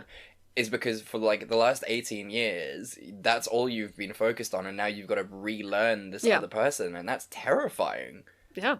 So I thought, like, it was cool that they just looked at these sort of nuances in relationships, also with Kristen Bell and Jason Bateman, where, they loved each other clearly and they wanted their relationship to work, but like there's this weird, thing where he's, like, pressuring her to conceive, and she's like, I can't control my body. And, there's this weird friction and resentment, which I thought was really, really interesting, and it was surprising from this movie. I think when you see, like, the cast list, you're just, you think it's just going to be, like, a weird romp. But they actually hit on some really important and hard-hitting issues for a lot of couples that need to be addressed. And I think especially with that generation, they're so afraid of, like, couples counseling and things being wrong in their relationship, that it was, like, a really nice look. And I hope that a lot of that generation and our generation even have looked at this movie and been like, right, okay, this is actually a pretty healthy thing to do. We should all be doing this. Even if your relationship feels pretty perfect, it's a good idea to just have a third-party neutral person. Totally. And just be My plan when I get married is to do couples counseling beforehand. Like, not because anything is wrong, just, like, if there are any communication issues or other issues, I want to know about them now rather than in 10 years if we're trying to fix something that's already broken. You know what I mean? I have a friend of mine who moved overseas with her boyfriend, and before they moved, they also went to therapy together, just, like, to talk about, like, this is how we cope with stress, this is how we communicate, like, and really ease that transition for them as a couple. Right. No, that's a really good idea, and that's, like, that's smart. Yeah. And there's nothing wrong with that. No, absolutely. I think it's a good, you do you do a service on your car every year. Like, why wouldn't you do it on your marriage? Like, exactly. There's nothing wrong with that. I will say, the one thing that really annoyed me in this movie was, that scene where, like, they line up against each other at the beach, and then, like, I know everyone exactly strips what off. you're gonna say. The women are all so hot. And the men So are fucking hot. hideous. And it's the double standards of Hollywood that just fill me with rage. Is that you've got, like, 4 of, like, super banging women just standing there, and then you've got fat Vince Vaughn, fat Favreau. It's just fucking, like, what? And not to fat shame anyone. No, it's just, of like, course. these are women who are supposed to be, in their, like, mid to late 30s? And they have to have, like, yoga bods just to be in the industry. Yeah, no, it's insane, and, like, it's the fact as well that that Marlon Ackerman is supposed to have had 2 kids, like, wow, genetically superior human being if she has had 2 kids and still keeps it that ridiculous. Yeah, so that upset me greatly. But the rest of the movie I loved. Like, the scenery, exceptional. The actual story, exceptional. The comedy, not racist, not homophobic, just genuinely funny. Yeah. I genuinely enjoyed this movie. Like, and honestly, this resort looked oh my god incredible. Oh my god. Like, damn, I think I need to go to Island East, man. The new singles thing. Staying in your little cabin with like a little window to the water below. It's brilliant. How fun! It's superb. I wonder where it actually was and like how much tickets are and things. It's probably damn expensive. Go. Chad, but I want to be let's there. Go. Let's that's where our first show is for. We'll make it a mandatory show for everyone on the island. They have to come. For our one listener in Hawaii. Yeah. What did you feel about Vince Vaughn's reactions to Jon Favreau's cheating on his wife? And, like, obviously in that scene, Jon Favreau's character wants to tell Vince Vaughn's character that he's cheating on his wife, and Vince Vaughn's character's like, don't tell me, because if you tell me, then I have to tell your wife. If I don't know, then what are your feelings towards that in terms of like cheating and that? I thought the whole interaction was very interesting because it essentially boils down to Vince Vaughn being like, why the fuck are you cheating on your wife? Like, this is someone who puts up with your shit. This is someone who loves you. Like, are you going to find that in some hot 23-year-old like you seem to think? Like, I think this is a really interesting example of, you know, men supporting women. And I know his wife cheats on him too. Like, she's not like a perfect paragon of wifeliness who's a victim in all this. Yeah. But I do think it's interesting of men being like, dude, why are you being such a fucking sleazebag? Like, do you realize how lucky you are? Do you understand how hot your wife is? You're never gonna do better. Yeah, exactly. And yeah, it's a weird sort of thing. I mean, from having conversations with people and things like the best thing to do in that situation, once you found out like someone is cheating on someone that you know, is to give them that ultimatum and say either you tell them or I do. Because in that way, you're giving them the choice. Either they're going to do it themselves and be courageous and do that thing, or they're going to cow it out, in which case you have the moral obligation to teach them. It's not a case of you don't even talk to them about this and then just go and tell, you don't keep it secret. That is the sort of the best way to handle that situation. And I think, I wouldn't say not doing that was a failing of Vince Vaughn's. I think he's trying his hardest to like really, in that situation, be the best for both parties in terms of like how he handled that, and also like keep it off his own back as well, because he's got his own problems to deal with as well. And like while he's trying to be a good friend, like, you know, you've got to tend your own garden before you can help someone else, I guess. So it's like, for such a weird little stupid film, this film actually goes real deep. Yeah, it touches, and I mean, at the same time, like, Mullen Ackerman is doing the exact same to his wife. Like, being like, why are you hitting on the yoga instructor? Like, what's your goal here? I feel so bad. I laughed really hard during the scene with the yoga instructor. He's great. Yes! Okay, we are going to do downward dog with a tantric hip thrust. And I know it's, you know, very molesty, but I think it's the fact that it's like so blatant. It's not like this creepy, like, oh, I'll touch her butt while no one's looking. Like, it's in front of their husbands. Just like, you need to go deeper. Like, the best way I can describe it, and this isn't nationalist at all, but it's very Italian. I was like, this is really wrong. Like, it's obviously not okay, but it made me laugh. I think also, like, you know, no one was looking uncomfortable. They were just like, what is happening to me right now? It's the fact that as well, like, that guy was, like, slapping the dudes' asses as well and just being like, encouragement! Like, he's great. And, like, the fact that he's always swimming and the women are just like, does he think he's a mermaid? Like, that shit was funny. It was brilliant. Yeah. I think they managed to make it, like, he was the joke the whole time. Exactly. It wasn't a case of, haha, we're laughing at sexual assault. We're laughing, you know, at this ridiculous man. You know what? It's a tight hour and a half. It's brilliant. It does some great issues. And the cast is exceptional. I mean, don't get me wrong. I'll never forgive Jon Favreau for directing the live-action Lion King. That man is dead to me now.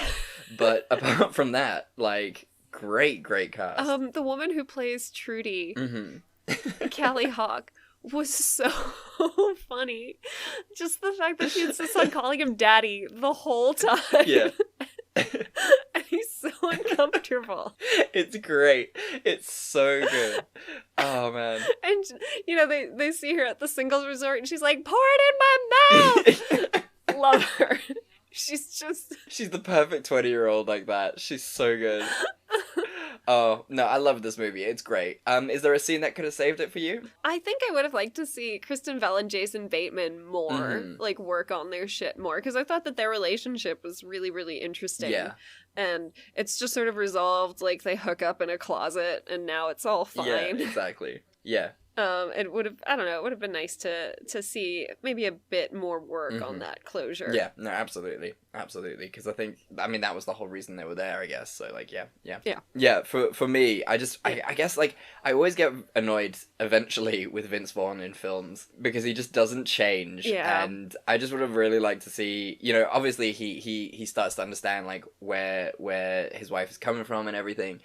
But even so, the way he does it is very sort of domineering, and I just would have really liked to see him kind of just chill a little bit and just, you know, open up a bit more to her and have a little bit more character development. Yeah. Because even in his trying to be with his wife in that romantic kind of way is very sort of about him. Yeah. It's way too Very Vince Vaughn. Vince Vaughn. So, yeah, but that's about it, because otherwise I love this movie so much. I still maintain that Vince Vaughn's performance in True Detective Season 2 What? was Even? incredible. I mean, a whole other side to him I didn't know he had. I'm still obsessed to No. this day. It's, there must be something about True Detective, like either the writing, Bringing the out the directors, or best, yeah. something, but it really makes these, like, you know, mediocre actors like Matthew McConaughey and Vince Vaughn just do a complete 180. Maybe you have to have, like, that double letter, the alliteration name in order to do well. Like, maybe that's the combination. Because Woody Harrelson has always just been a fantastic actor, so you don't worry about him. So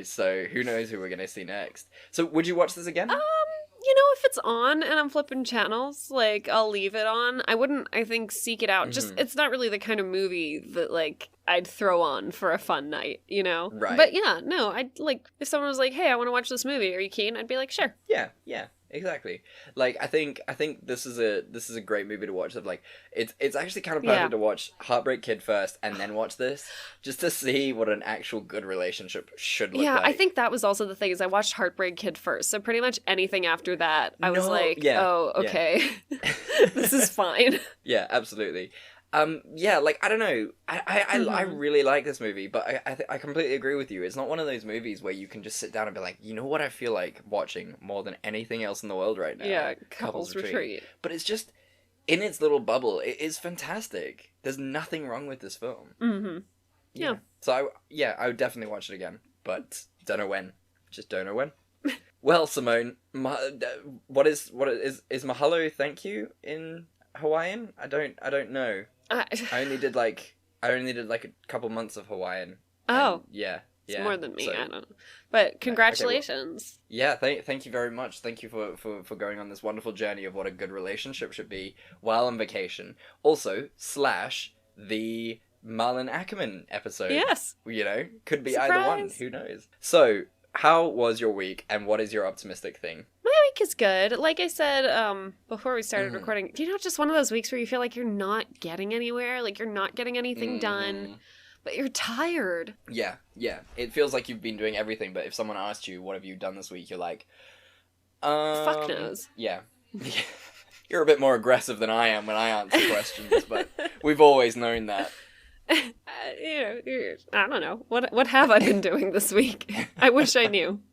What about you? Yeah, I mean, my week's been fine. Just the usual kind of things. What I'm loving about this whole COVID thing, something that no one has ever really said ever, is that a lot of things, like a lot of webinars, a lot of seminars, a lot of job fairs, a lot of vacation schemes, which are usually done in person, are now all done online. So I'm attending sort of seminars and shit like that, and vacation schemes that would not have been available to me had the coronavirus not hit. So I'm getting, like, a shit ton more experience than I would have normally. So, like, I'm super grateful for that aspect of it. Obviously, people die, not great, not happy about that. Wish we could have a coherent government strategy that would just solve all this nonsense. But, you know, small joys of that. But My optimistic thing comes out of South Africa this week. Oh. While I was listening to the Financial Times podcast, they were talking about this wonderful church in South Africa where they feel that... Yeah, I can see Simone's face for our listeners is just like, what's going to happen? What have we done? I'm so scared. So there's a church in South Africa that believes that the only way to get to God is through consuming lots of alcohol. Now, obviously, for our non-South African listeners, you don't know this, but you might not know this, but South Africa has a countrywide ban on alcohol. You cannot get it anywhere, which is why Simone cannot divulge where she gets her sources from. Yeah, you can get it, unlawfully get it somewhere. So they had this feature article on this South African church, and it's the best thing ever because the pastor is like, we completely support the government, we completely support their decision to ban alcohol, it's completely understandable, and we've told our congregation that they must just get drunk at home and come to church with God and love in their bellies, and then they just like start cheering and praising God. So it's just like, he was just great. He was just like, we must consume the alcohol at home and then come to church with God in our bellies. Hallelujah! And I fucking loved it. It was so heartfelt and warm and beautiful. That is the South African spirit. Alcoholism and optimism. It was absolutely perfect, and that is my optimistic thing. Like, I have thought about that so often, of just God in my belly, hallelujah, and it just makes me so happy. Oh God, okay. Well, whenever someone's like, oh, the story out of South Africa, I'm like, what did we do? It's usually never good, but this time it was fantastic. Oh, man. All right, What are we gonna do next week, Simone? I'm so excited to hear any thoughts that you've had. We are getting a little more contemporary, and we're going to cover the action movies that snuck in this year while we weren't paying attention and just filled with existential dread. It is one of those genres where if everything is going to shit, it's something that you never want to watch. Why? Why would you? Life is hard enough. Watch a comedy. Exactly. And I think, to be fair, all movies this year have really, it's got to suck to come out this year as a film, right? Oh, man. So this week next week we're going to be doing Underwater with Kirsten Stewart, which got a very close 48%. So we can still do it, even though it got kind of good reviews on the horror subreddit. So I think it's because people hate Kirsten Stewart for no reason. Like, they're just so mean to her. They need to get over it. So I'm interested to see. Yeah. I'm excited actually. Yeah, and then we're doing Bloodshot, which is Vin Diesel. Our boy. Vin Diesel. And that got 30%. So, yeah. This should be an interesting one. You know what? Action movies of 2020, let's bring it on. Go. I'm very excited. Yeah. Well, guys, thank you so much for listening. We really, really appreciate it. We hope your relationships are going well. If they are going well, I hope they've been peaceful if they're not going well. And you know what? This is a real tough time to be in a relationship if you live with a person, because damn, you're being around them the whole time. That can't be easy. But you know what? You are loved. There are people out there who love you. You are not alone, and you are a fantastic golden shining light, and never ever believe that that's not true. But guys, if you want to reach out to us about movies that you're watching, about what you deal with to solve your marital problems, because we are not psychologists, so we can't solve them, but we'd love to hear from you. We love your suggestions. It's always good to hear from other people about how they do what they do. And where can they do that, Simone? They can talk to us on Facebook or Instagram at Fresh Tomatoes Podcast, on Twitter at Fresh Tomatoes MP. They can email us at freshtomatoespodcast@gmail.com. They can check out our website. Link down below. Guys, thank you so much for listening. We really appreciate it. And while you're out there, meeting that one person that you're allowed to meet, tell them about our podcast. It really, really helps us get up there, get those algorithms working in our advantage. We really, really need it. You guys, I had a dream last night that Lizzo tweeted about our podcast, and if we all visualize it, it will manifest. Damn straight. That's what the secret tells us. And if you guys can help us reach out to Lizzo, we would very much appreciate it. That would change our lives. Please, guys, fulfill Simone's dreams. But even if you don't, as we say at the end of every episode, we love you, and there's nothing you can do about it. Goodbye!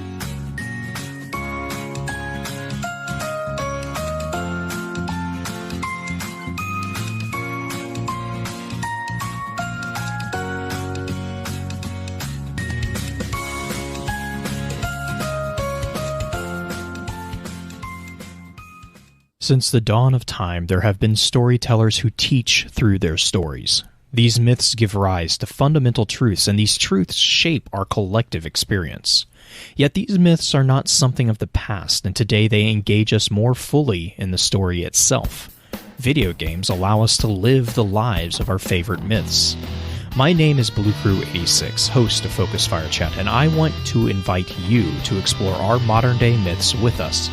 Join with us as we explore the stories, the mythologies of the Destiny franchise, as well as other games. Let's explore together. Robots Radio presents... Today's chat is brought to you by the support of all our Twitch subscribers. Through the patronage you provide the Focus Fire Chat team through the Twitch platform, we are able to provide you with the weekly podcast as well as the website and other aspects of Focus Fire Chat.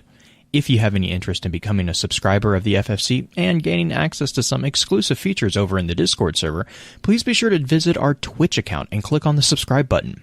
If you're an Amazon Prime member, remember that you do have a free subscription to Twitch every month that can be used for this. And for those of you who are already subscribers, thank you again for your generosity.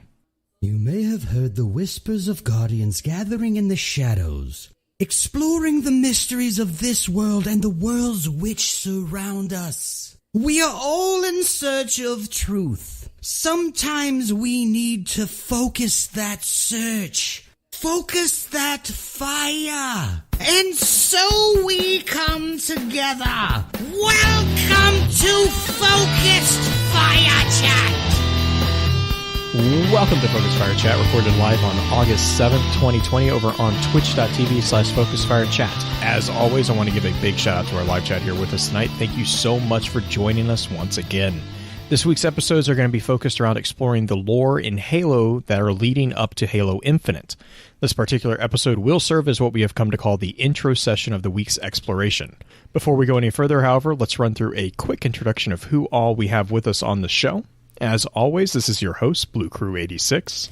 And this is the currently trying to figure out something to use as her name because she didn't think about it yet. It's just green. It's just green this week. Let's forget about it. Hold on to your butts. Hold on to your butts. And last well, but I mean, definitely... if you wanted to go the Halo route, I could give you a quote from Johnson if you want. No. I mean, I had Carolina PG. as my background. I could do a text thing, or I guess it would not have been text. Who was it? Was it Griff? Protect me, Cone. Protect me, Cone. Green-eyed music lover. There we go. And last but definitely not least, in the hot seat as guest co-host, we have our good friend Pins Halo. Pins, how are you doing? Doing well. Thanks for having me. Mm-hmm. We have to have you here. Yeah, You're I was about obligated. to say, obviously. Now that we have all that out of the way, I want to actually shift focus back over to Pins. It's because usually with intro sessions, we set aside some time to get to know the guest. Pins has been on for, a handful of times. I think this is 5 or 6. Yeah, basically every Halo episode we know Pins has been on, and then there's been a few extra on top of that. Mm-hmm. But give us a quick rundown for those who, I know there is a couple people who jumped into our chat actually earlier today that were like, "Hey, we just found you guys." So give us a quick rundown of how did you get into game lore, but more specifically Halo? Well, I've always been one who enjoyed reading and sci-fi, and especially military sci-fi. But really from a game perspective, until the very first one that I started to get into was Star Wars, from X-Wing and TIE Fighter, which kind of led me along with the movies and whatnot. But it actually was Halo. The first time I loaded up Halo CE, and after you escape the Pillar of Autumn and you come out and you open up and you see the skybox, I was amazed. And then I ended up reading Halo: The Fall of Reach by Eric Nyland, and I knew right then and there I was hooked. It reminded me so much of the techno thrillers that I loved from like Clancy and Dale Brown and whatnot. So I was just straight up hooked from there. And yeah. So I know both of you.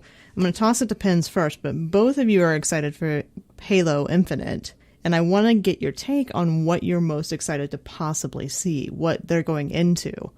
Pins, you want to start this off? I think for me, it's because Halo Infinite is set essentially 3 years in the future from where we left off of Halo 5. I want to see what pretty much what's happened in the universe. You still have, I mean, we know that we're fighting the Banished, but what happened with the Created? Mm-hmm. There's talk of the Didact coming back. Plus, and we'll probably get into this in the advanced episode, but where Halo Infinite actually takes place, Zeta Halo, Installation 07, that ring is thousands upon thousands of years older than any of the other existing rings, or the rings that are still around. And there's so much potential for a story there. Different things we haven't seen before. And I'm really interested and excited to see how 343 progresses the story, for that. And, but yeah, that's really what I'm looking forward to. All right. Jay, what about you? I'm excited to get the Brute equipment back because honestly, the Brute's weapons were some of the most ridiculously fun ones out there. With, what was that, Halo 3, I think, was when, or Halo 2 was when they were introduced, but Halo 3 was when we got to really, like, double down with their stuff. ODST as well. Yeah, that's true. But man, the Brute weapons, just because of the aesthetic that the Brutes had, whereas just like that heavy, like it always had like a heavy blade. They had grenade launchers, which were just ridiculously fun in PvP. But then they also had like the Pins, you'll know what it is. It's the Brute Ghost that was just a giant. It was a giant blade that you could just run things over with. The chopper. Oh my god. I'm like, the Brutes had just like some really cool aesthetics to it. And they also brought, like, when they were introduced with Halo 2, like that was the entire like kind of catalyst to the whole Arbiter situation, the Brutes, because that was it was at Tartarus who was the big bad at that point. Like, I mean, the whole thing with them kind of set into motion a large component of what eventually, in my opinion, was one of the big things that broke the Covenant. Was like, and I mean, like, there's other things that happened outside, but like the Brutes were the betrayal of them to the elites were kind of like in the game world. It kind of was like that happened, then this happened, and it was just like they were very instrumental in that introduction, I guess, of the Arbiter. Okay. And so, like, bringing them back in, even though it's Atriox, and Atriox is such an interesting character, we'll get into his story as well, because Atriox is not, like, the Brutes that we encountered before have been Brutes that were loyal to the Covenant. Atriox is the exact opposite. And one of the things about Atriox is, like, I think Isabel? Was that the AI in Halo Wars 2? Yep.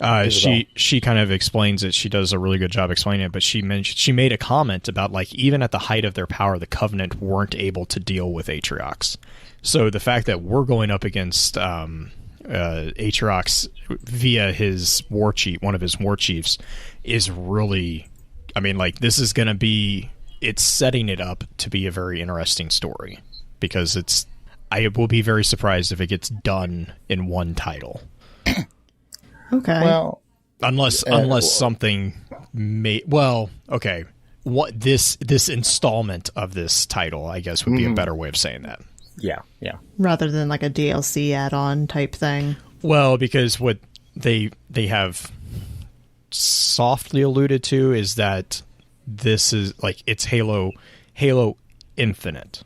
Right. Everything going forward is just going to be basically kind of like how Destiny has gone, where it's adding on to the existing platform. Sure. World of Warcraft, all the online games. That seems to be a lot of the AAA titles, whether you like it or not. That kind of seems to be the standard practice that a lot of them are moving towards, for a whole host of reasons. But I can see, like, Halo Infinite, especially since it's going to be an initial launch title on the Series X, we're going to be with it for a while, like, unless they turn something around really quick. Yeah. Which I don't expect. That's not a bad thing, though, if you're talking about how people maneuver through titles and whatnot. If you have a classic or a favorite, you're sticking to it most of the time. So I can see why that's a good model that a lot of people are moving towards. I mean, it's one of the reasons I really like Destiny is it helps longevity.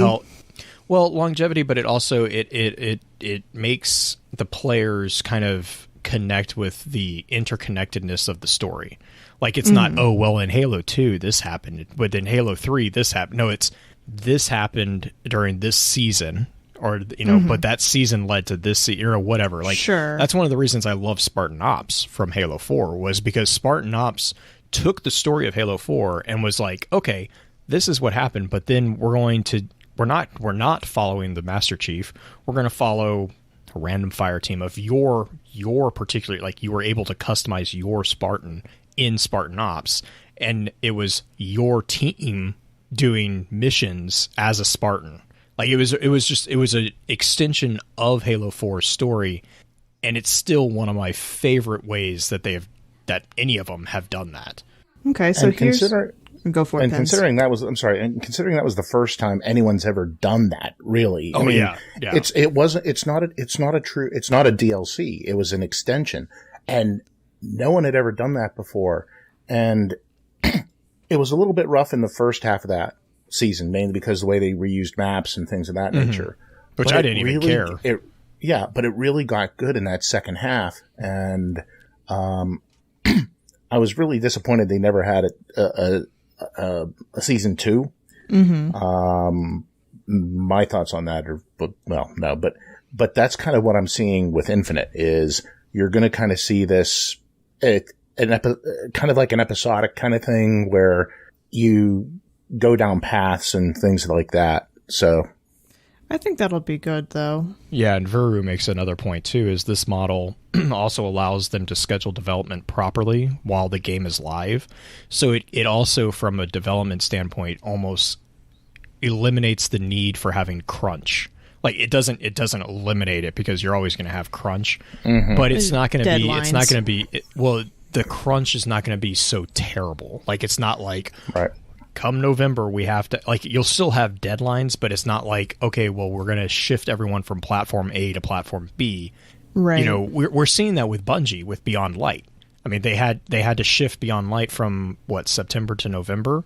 Or was it? Yep. Yeah, but they shifted it, and it's like, that doesn't, I mean, yes, everyone was like, oh, like, we wanted to play it, but it doesn't mean that we don't have a game to play between that time. Whereas, like, if you're going to a completely new, like, Call of Duty, where they do the cyclical year thing, if you don't release it on that schedule, you mess up not only the future schedule, but you also leave people, there's other contracts that get impacted by that, too. Coding-wise, I'm sure that it has developments and stuff that happens within the engines that I'm sure really mess with it, though. So I can imagine that there's going to be challenges either way, whether or not you start with a brand new engine or format within a game title versus an ongoing one. I know you guys are laughing because you're both gamers. No. So the reason I'm laughing is I literally just sent Pins this video a couple days ago where not good news came out about like Halo's base code. And so the thing is like with games like this, like big games, like it's ridiculous how much code is actually still from the original batch. Like, because it just gets grandfathered in with like the whole system. Like it's because they don't have time, right? Because of crunch and because the demand is so high. But what that can lead to, and this was kind of one of the things that was I don't remember getting confirmation that this was accurate, but the statement was that a lot of the code in Halo was done by contractors. And so these contractors didn't have any skin in the game, if you will. And so they just basically kit bash stuff. Well, the developers then have to go back and they have to figure out, and to be clear, this isn't just Halo. This is, take your pick on AAA games. And that's what chat's doing. They pulled a Bethesda. Yeah, I mean, Bethesda's not unique in that sense. Like but there's so much code that is grandfathered in from the real, like the base.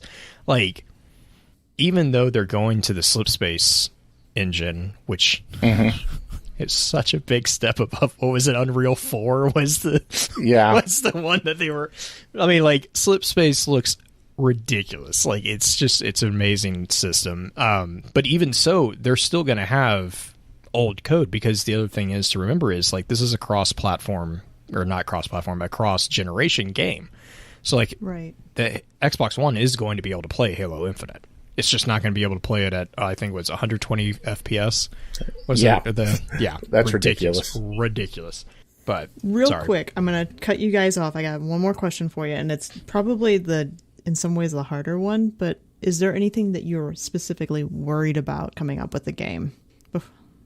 You have a minute each. Okay. I mean, honestly, I know my answer, so yeah. Yeah, I think for me, it's pretty obvious that you can tell that they're leaning pretty heavily on nostalgia. You can see that in the in the graphics. You can hear that in the music. Not necessarily gameplay, but things like that. And I don't want them to lean on nostalgia so much, just living off of what Halo 1, 2, and 3 were, or CE 2 and 3. I really enjoyed 4. I loved the way they took the story. 5 had issues, but it had good ideas there. It just wasn't executed right. I just want to see them continue to innovate and not be scared to innovate. Okay. So that's probably it for me. Yeah, my biggest concern is basically that. My biggest concern is just dealing with the community blowback that I know is going to happen. Like, and that's me basically kind of dodging the question, but really, honestly, I don't have anything. I've been completely happy with everything that Bungie did with Halo, that 343 has done with Halo. I've loved every single installment of Halo. I've had my gripes about every single installment of Halo, like equally different gripes, but equally the number of gripes. But there's a reason I don't get super involved with Halo's community, and I don't see that changing. And that's it's not so much me worried, it's actually me sad, because Halo's an amazing game, but it's like the community can just can get really toxic sometimes about really stupid stuff. Right. Oh yeah. Trust me, those black undersuits. Oh God. That caused a problem? Oh, don't. Oh, yeah. Yes. There was a reason that was specifically called out in the blog. Like that. Green, I'll be glad to talk to anybody about some of this stuff, because I have a tendency to get really passionate when I start hearing some of this stuff. It drives me up a wall. But if we actually want to get to the topic, we should not go down this road. Well, that's a good spot to stop, so we can do an ad break real quick. And my timer just went off, so we'll be right back with, actually, I think we're starting with Halo 3, right? Yeah, we're going to do just a recap real quick. Cool. So, be right back, guys. Hey Guardians, we are the Destiny Show Podcast, a weekly podcast about all things Destiny 2. We invite amazing guests from the Destiny community to share their stories and discuss the latest topics from the world of Destiny.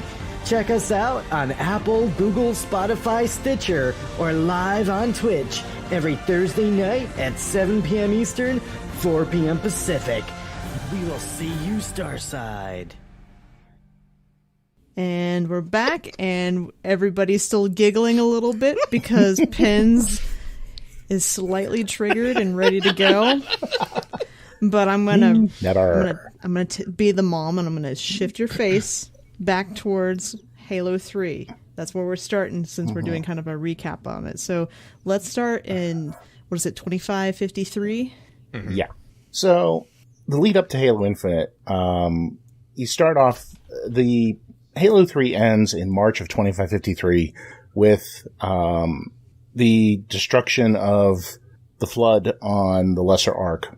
But later in 2053, and this kind of leads to what the universe is now, Oni, that wonderful group, instigates a civil war between They instigated civil war between some of the remnants of the Covenant. The idea being if they keep them unstable, they won't try to cause a problem with the UNSC. Sure. This was specifically with the Sangheili, or the elites. There were two factions. You have Thel 'Vadam, who was the Arbiter, and his Swords of Sanghelios, and then the faction called the Servants of the Abiding Truth. It's an ancient religious order that predated the Sanghelian Shanshayum, or prophets, their war. So they were just two opposing factions, essentially based upon religious lines. The problem is that a Sangheili by the name of Jul Mdama, anyone who played Halo 4 knows who that is, found out that Oni was the one triggering all of this, which ended up causing his wife to get killed. He used this information to form another Covenant faction, essentially to wage war against the UNSC. So, okay, I'm going to pause real quick. Yep. Quick question. So, Jul Mdama is part of the original Covenant that was with Thel 'Vadam's? So originally the Sangheili were a race that viewed the technology of the Forerunners as holy to the point where you don't touch it. Okay. This was different than the Shanshayum or the prophets. They wanted to use the technology. Okay. So, and the Servants of the Abiding Truth, like I said, they didn't believe in tampering with Forerunner technology. But yeah, Jul Mdama was more along the lines of what the Covenant that the UNSC fought were, that he was willing to use that technology, which you see plenty in Halo 4 and in Spartan Ops, to continue the fight. And honestly, if Oni hadn't stuck its nose in it, we may not have had Halo 4. So interesting. Thanks, Oni. So you have the ones who want to use the old tech, the ones that don't want to use the old tech, and then everyone are put on a chessboard, and Oni's like, play. Yeah, I mean, much. to be fair, though, that is kind of what Oni does in general, or tries to do in general. But you also forgot the Lagoko, who just wanted to eat everything. Well, yeah. Hunters. The Hunters, yeah. No, was that a fractured circle? Was that what that one was? With the prophets and the hunter worms eating the ship? That was actually in... What book was that in? Contact Harvest. That's right. Yeah. Contact Harvest. The remnant of Mendicant Bias, a Forerunner AI, discovered... That's right. This is when they discovered humanity. This is when the Covenant found out that humanity was supposed to be the inheritors of everything the Forerunners had. They were completely and okay with Mendicant Bias this. was They're going to completely take okay with that. Yeah. The Mendicant Bias was going to take the ship that he was on to find the humans. Well, the Covenant decided no and sent the Lagoko, which will eat technology, in to disable the ship. And that's as short as I can make that story. Okay. So the Lagoko are... The hunter worms. So, like, hunters, the big hunters, those are not actual single entities. Those are entire colonies. Yeah. That's terrifying. And awesome. they come in pairs. Yeah, that's why they also come in pairs. But also, if you ever are playing Halo and you punch them in the back, when you see the cords that are in that's actually the worms. The worms moving. That's gross. That's gross. Well, there's a scene in Halo 5 where you can see the worms forming the hunter. Oh, it's so cool. That is pretty neat. And we won't go into how the Scarab is actually a massive Lagoko colony, but we won't go there. Can we jump to the 2554? Yes. Point number 2, by the way, guys. We're doing so well. This is how every Halo episode has gone. Yeah, I'm sorry. Okay, so continuing on with Jul Mdama, like I said, he was searching for ways to become stronger, move forward, in using Forerunner technology. Well, they come across the Forerunner Shield World Requiem. They then spend the next 3 years trying to find a way to get into it. Again, this ended up being a Forerunner world where they were hoping to get a lot of technology from to assist them in their fight. They don't Moving break on into that until Halo 3. Nope. July 21st, 2557 is the date they actually get in. We're going to get there. I'm just jumping Yep. ahead. Sorry. No, not a problem. 2555? Yeah, so in 2555, at the end of in Halo 3, a portal was opened above Voi in Kenya that allowed the UNSC to travel through to get to the Ark where the final battle was fought. Well, that portal was left open. It ended up that the AI that was in charge of the Ark sent sentinels through the portal to collect resources to restore the Ark back to its glory. A combined UNSC and Swords of Sanghelios team. Fun note, if you ever played co-op in Halo 3, the two you played as 2 Spartans and 2 elites. The 2 elites that were in Halo 3 were the ones that went through the portal along with the Spartans at Voi. Okay. So they actually tied the two together. That's really cool. Yeah.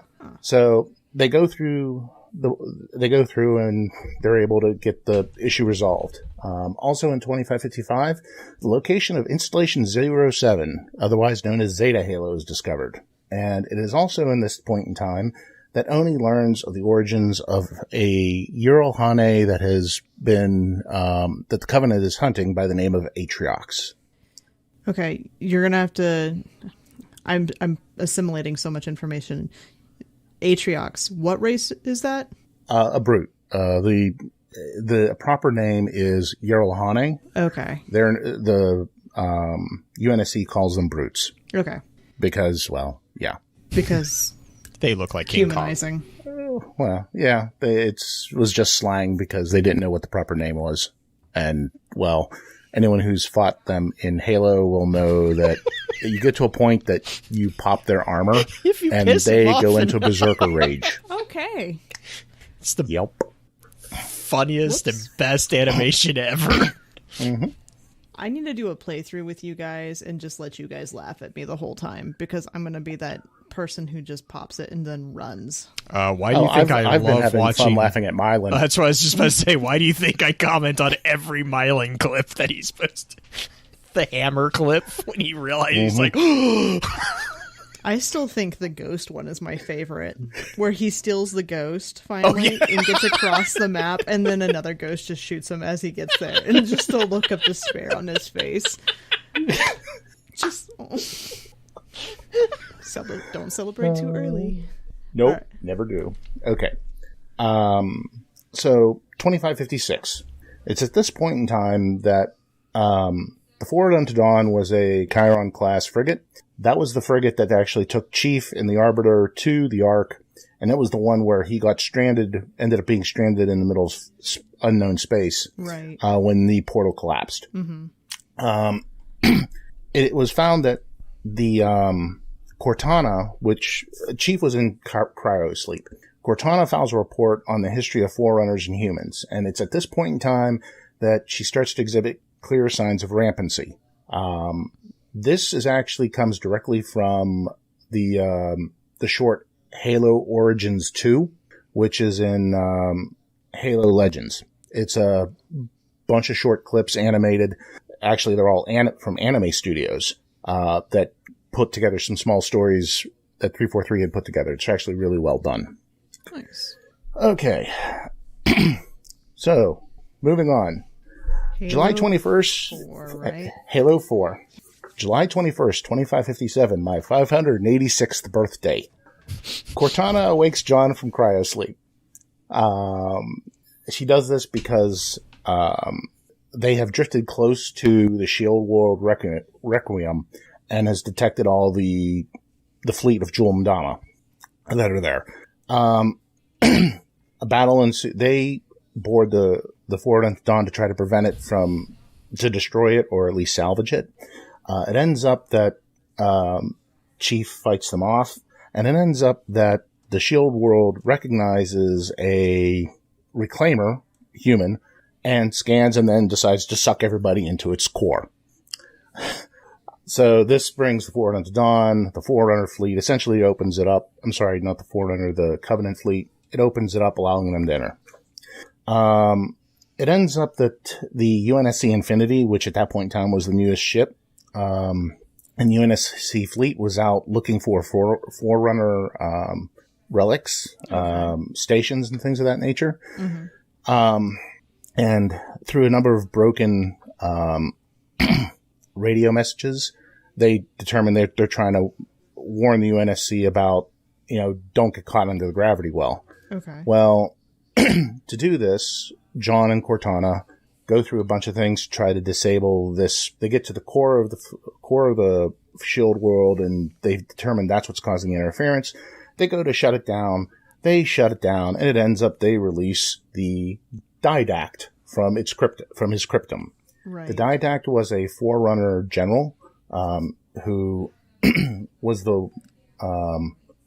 who was captured by the Flood and rendered pretty much insane.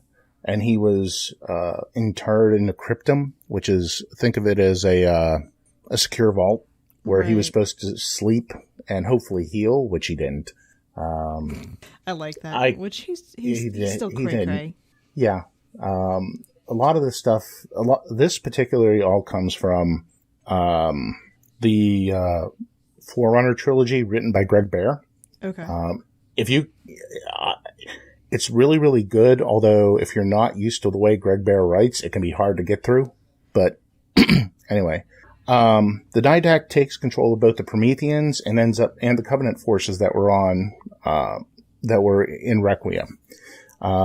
Despite everything John and Cortana John and Cortana recognize he's a major threat. However, the current captain of the UNSC Infinity, Andrew Del Rio, didn't see it that way. He wants to retreat back to Earth. Cortana and John, with help from Lasky, who was the second in command, eventually becomes commander of the Infinity, leave and try to stop him. So it's just the three of them essentially trying to stop him? Just the two. No, Lasky stays. So he gives them a fully equipped Pelican dropship, and the two of them go off. Sorry. It ends up they can't stop him. They're able to hop on a Covenant ship that's leaving, and they end up pursuing the Didact to Ivanov Station, which is where the Halo Ring Installation 03 is. The Didact recovers a Forerunner device called the Composer.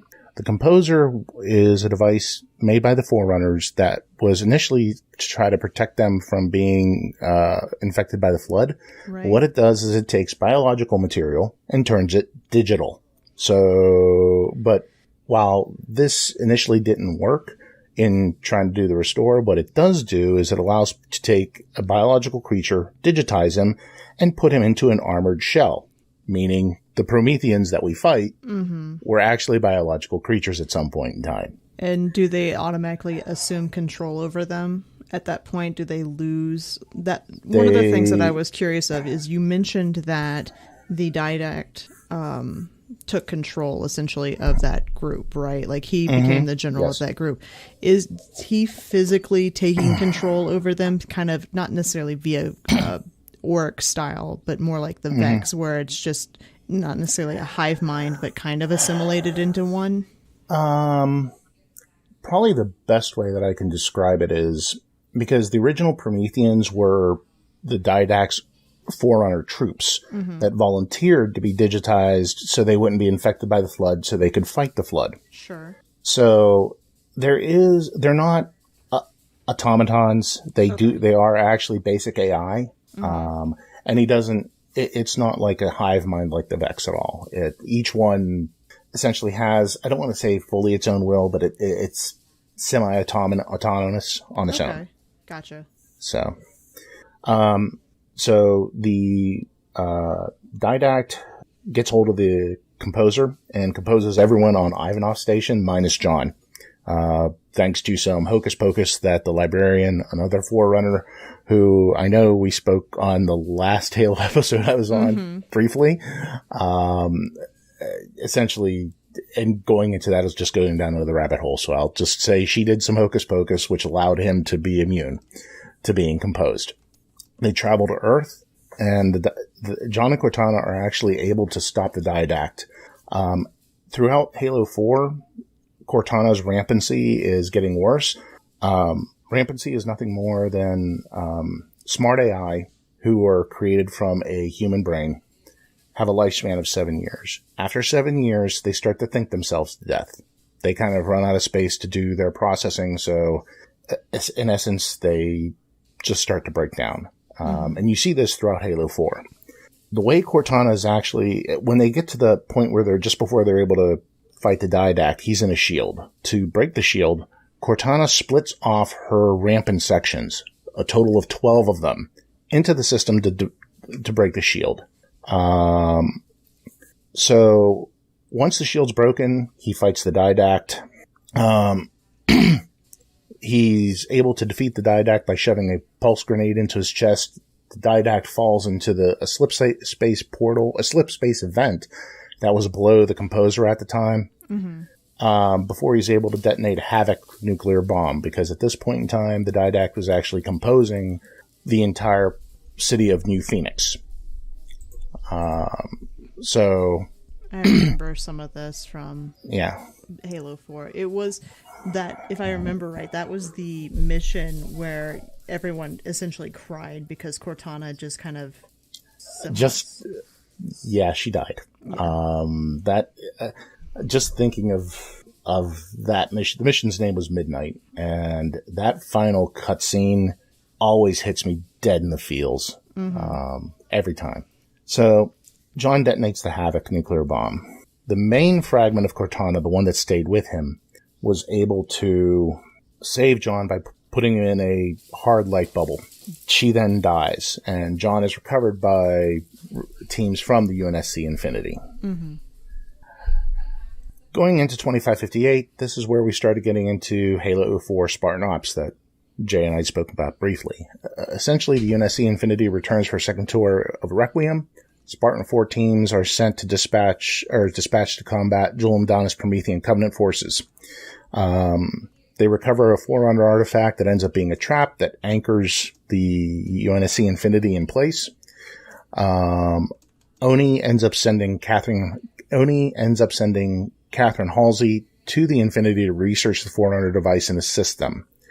Through this part, she ends up getting into discussions with Jul 'Mdama, and ends up being captured by him when Prometheans teleport onto the Infinity and capture her. They found out that she had been communicating with him, and at this point in time, Sync Oni, or Commander-in-Chief of Office of Naval Intelligence, Saren Osman, who was actually a Spartan 2 washout. She was not a washout. The enhancements did not take for her. It did not severely, and she was actually rehabilitated and by Oni. Oh, so they can actually be rehabilitated at that point? Because I was led to believe that they couldn't. Some of them can. Some of them could. Yeah, not a very high percentage of them could. There was a few. There were 75 Spartans that went through the enhancements. 33 died. Well, and I'll put quotes around died, because in most cases the coffins that were shot out into space were empty. A number of them were able to be rehabilitated, and actually some of them actually joined the Spartan 2s. Actually, I believe Black Team, which was featured mainly in the comics, was one of them. But she ends up ordering Captain Lasky to locate and terminate Halsey. The commander of the Spartans, Sarah Palmer, takes this and does a solo job for this. Lasky dispatches the Spartan teams Crimson and Majestic, which are the two teams you in Spartan Ops you play as a member of Crimson. Majestic is the kind of like your sister team that is running in parallel with you. They're sent to rescue Halsey. Palmer wounds Halsey before 'Mdama escapes with her. And he, in his escape, 'Mdama sends Requiem into the sun there, which is the one part of Spartan Ops that I don't really like, but it is what it is. And it ends, it ends that with Halsey losing an arm at the end because of the wound. So can I actually pause this for a quick moment because this is kind of where my knowledge of Halo has basically come to a stop, because I played through Halo 4 and then I got through the start of Halo 5. But before we jump into Halo 5 and the rescue mission for Halsey and everything else going on, I want to do a quick ad break for our Robots Radio family.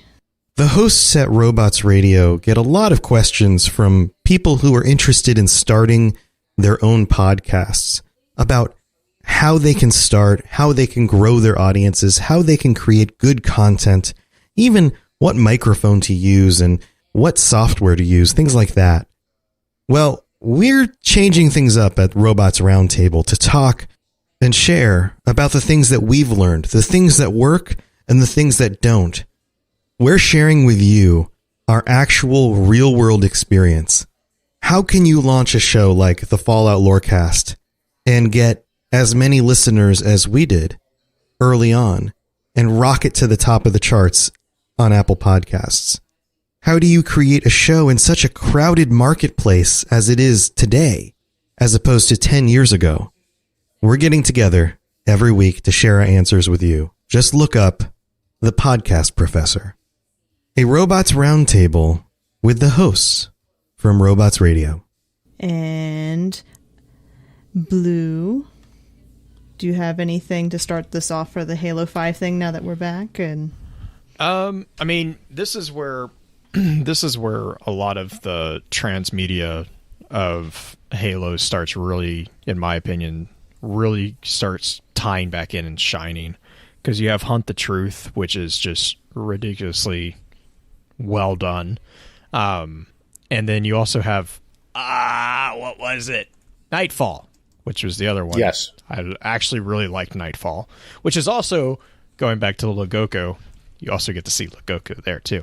But like Nightfall was where you kind of got introduced to Locke, especially, but you also get a little bit of a glimpse of like the terrorist acts that Jewel Madama has kind of inspired, I guess would be the best word for it. Yeah.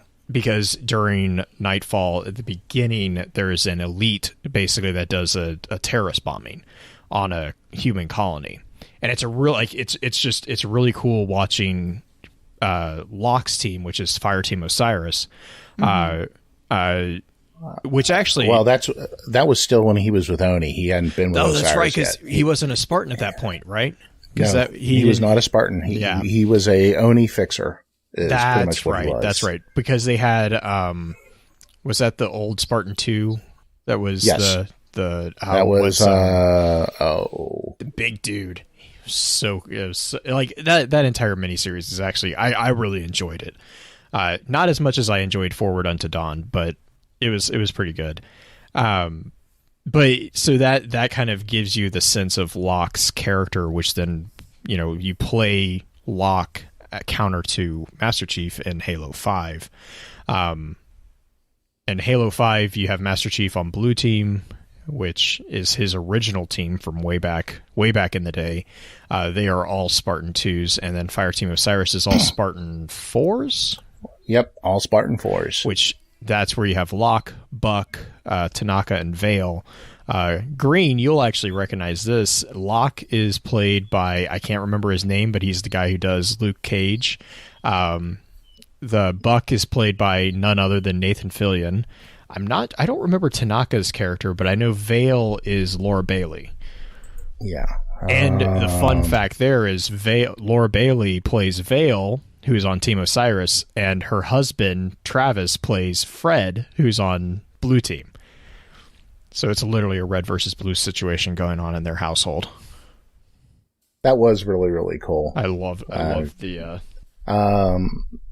I think it was Cynthia McWilliams. I think was her voice. And Randall 037 was a Spartan from Randall, that was former Spartan 2. Former Spartan in 2. Nightfall. Yes. So that was my big thing with Halo 5 was like you had the Hunt the Truth podcast / audio drama, which was just mind-bogglingly well done. And I'm trying to think. There were a lot of big names in Hunt the Truth as well. Mark Hamill was in there. Keegan. Yeah, Keegan. What's his name? He was Keegan Michael Peele. He was Keegan Peele, and it was he was Ben Jerome. Ben Jerome, yeah. Yeah, so that podcast was just and that was a cool podcast because that was again a kind of a throwback that you see that because the main character in the podcast was the PR, like one of the PR contacts that Oni used to, how would you best say, promote the Master Chief during the events of Halo War 2 or Halo 2. Sorry. Yeah, Ben Jerome actually, there was a comic called New Sun over Mombasa. He was actually the Oni propaganda guy in that. So Ben Jerome was not unfamiliar with working with Oni. And this, like I said, yeah, his initial job was to essentially put a good face on, tell people about Chief, but all the really, really good stuff and most of the stuff that was a lie. So which most of it ended up not being, he found out most of the true truth of the Spartan 2 program, and it ended up getting him tossed into Midnight Facility, which is a black hole owned by Oni. A black hole? So is he continually falling towards the center? No, it's it's the black prison? Sites of black sites. It's a prison. Yeah. Yeah, it's a black site. Gotcha. Yeah. But yeah, so that all culminates and leads up into Halo 5, which is really kind of the culmination of like Halsey's betrayal, I think, but it's not really a betrayal because I still don't really get. Yeah. That was kind of fleshed out in some of the other transmedia. So that was one of the things about Halo 5. They didn't explain that well in there. In essence, what happens is the opening scene, Fireteam Osiris drops in to a planet called Kamchatka. They go to extract Halsey, who has information about a number of attacks that have started cropping up on a number of UNSC worlds, where there's massive destruction. They kill Jul 'Mdama in a cutscene in this.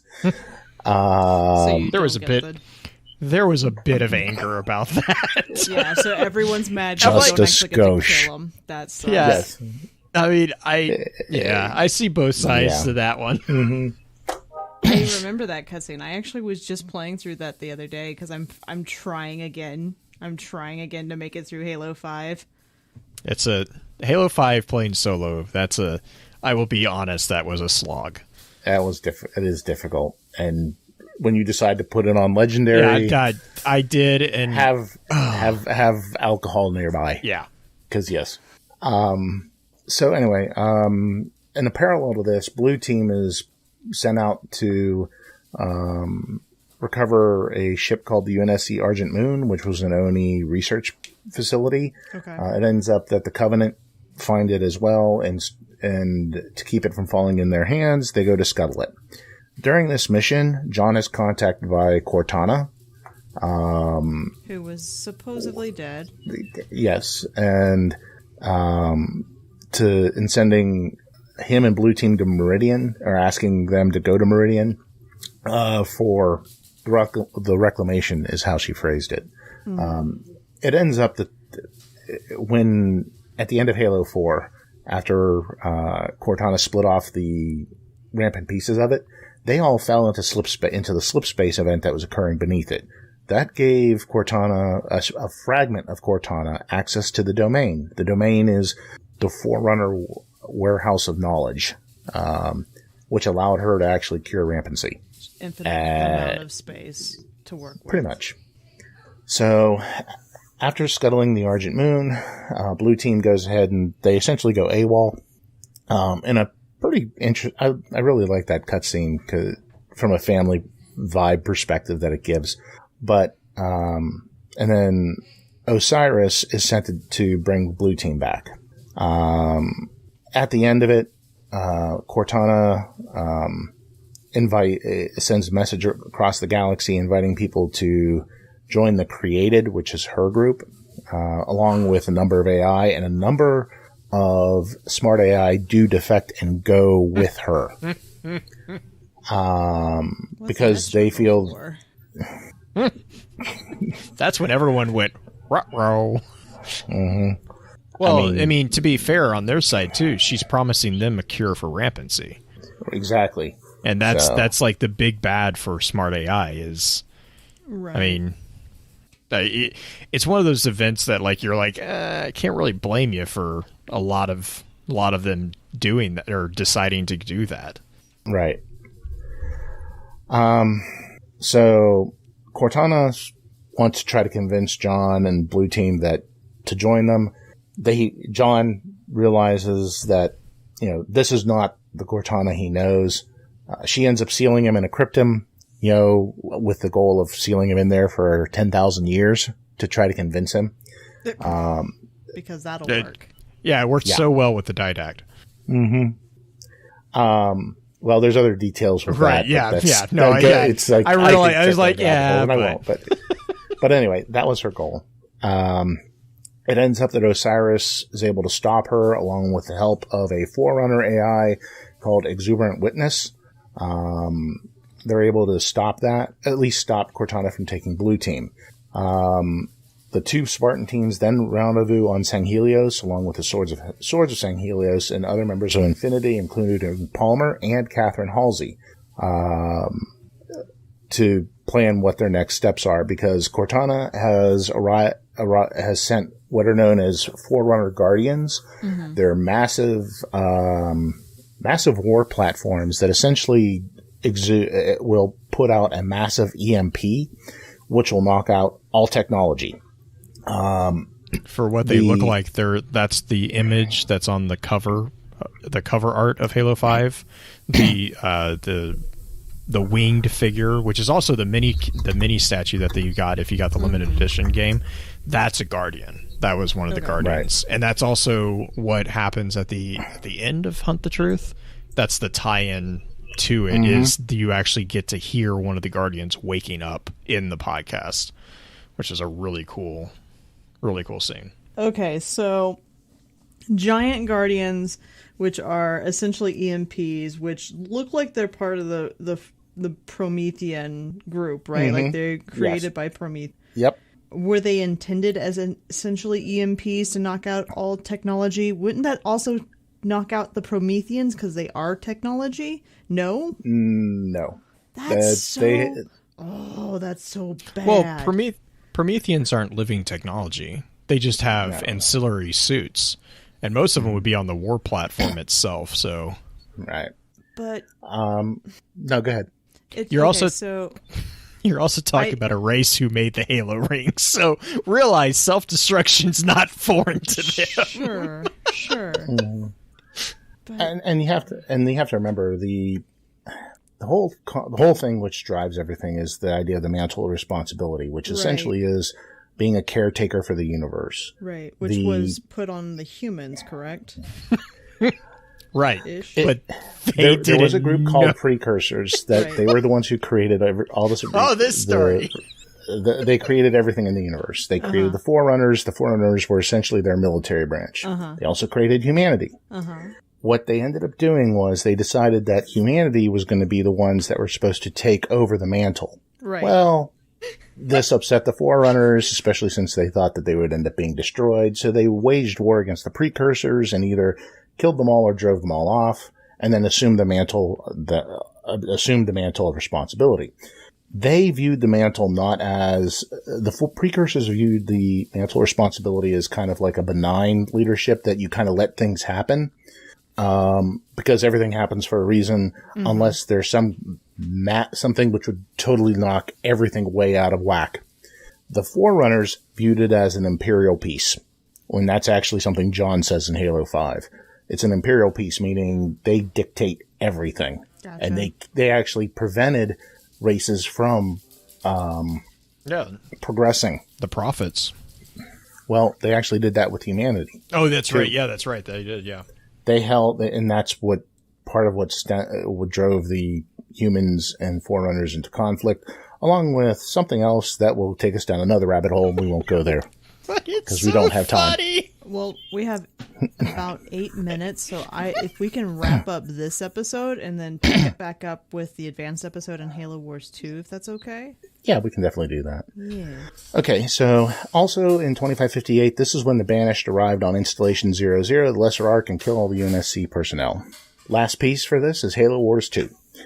This happens in 2559. The UNSC Spirit of Fire, a ship that went missing 28 years earlier, arrives at Installation 00 and comes into conflict with the Banished.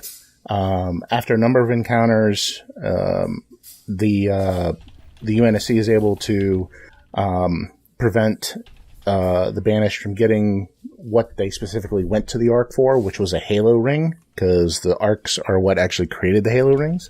The scientist on board the UNSC Spirit of Fire, Ellen Anders, is able to take the ring after disabling its weapons to the SOL system. Now, the SOL system is where the original ring from Halo CE was located. This was its replacement. And they took it there to get to the UNSC. Partway there, they're forced out of slip space by a Guardian. And that's where Halo Wars 2 ends. It's also at this point in time that the latest version of Mjolnir armor comes into service. And in November of 2559, the UNSC loses the battle of Installation 07 to the faction of the Banished that appeared at that ring. So, and anything else we can go ahead and kind of pick up next on the next episode. So, okay, Blue, I'm going to make you take lead because I'm broken by what you put in chat. I want to give a big shout out to Zombie Dust Dogs because that breaks Green's face. I love that Pin's size. He's just like, I know exactly what you're talking about. We can't take you anywhere. It's so... it's like one of the funniest creation stories in the Halo series, and it's just... it's so good. So good. But no, really though, big shout out to Pins for putting all this notes together. It was really a lot of information that he did a great job boiling down, and I am doing a really good job of driving tangents to make it worse. So yeah, that's my shout out. Pins, do you have any shout outs for the intro session? Well, shout out to you guys. I don't know why you keep having me come back. I keep telling you there's people who know better than I do, but I'm so very glad to always come on. I really enjoy it, and just wanted to say thank you. So we love having you on, Pins. It's like a family thing, Definitely. Yeah. As far as shout outs go for me, shout outs to the zombie dogs. And to Justin, who manages to make Halo seem a lot more crazy than it actually is in some ways, because we actually got to play it with him, sort of. Like Justin he was in voice chat. Justin has an unparalleled ability of making call-outs for PvP maps. It's such... Oh my... Little big cart. The funny thing is, I know exactly where he's talking about every time. Like, he comes up with the most inane names, and you, like... It's like, I don't even know how to explain it. He comes up with these names, and it's just like, why do I understand what you're saying? Your words, like, the words that you just put together should not make sense. But I know exactly where you are. Right. The thing is, though, like, his ability to do that, and his ability to, like, he calls out random things in lore, because he's actually quite knowledgeable in Halo lore as well. Yep. And he'll call something out, and I'm like, whoa, time out. Because Justin has the innate ability to call something stupid, but it's still accurate. Yep. And then I can turn to Pens, who is always there, and be like... Explain this. What the heck what is this? And Pins, like, we talked about the precursors turning into the Flood, during that evening, which I had forgotten that story, and you were able to explain that. So it's kind of a shout out to Justin, who helps initiate that conversation for me to be able to turn to you, and you can explain what is going on. My brain is broken. Please fix it. You are my fixer pins. I've been called worse. So, okay. But yeah, that's my shout out tonight to the combo of having you two with Halo at the same time is amazing. Well, yep. As always, thank you for your time. And until next time, remember, with wisdom we conquer, stand strong, stand tall, and keep exploring. With that, we'll begin to wrap the chat up. Thank you again to those over on Twitch for coming to spend your evening with us. If you'd like to join us for the live streaming of the episodes, please be sure to give us a follow over on twitch.tv/FocusedFireChat. Links to all our episode archives can be found at www.thelorenetwork.com. Please be sure to email us at focusedfirechat@gmail.com with any comments and or questions for the team concerning the podcast, and let us know how we're doing by giving us some feedback and a rating over on iTunes as well. So until next time, focus your fire and may your light shine bright. You've been listening to a Robots Radio podcast. Smart shows for interesting people. Check out all the shows at robotsradio.net.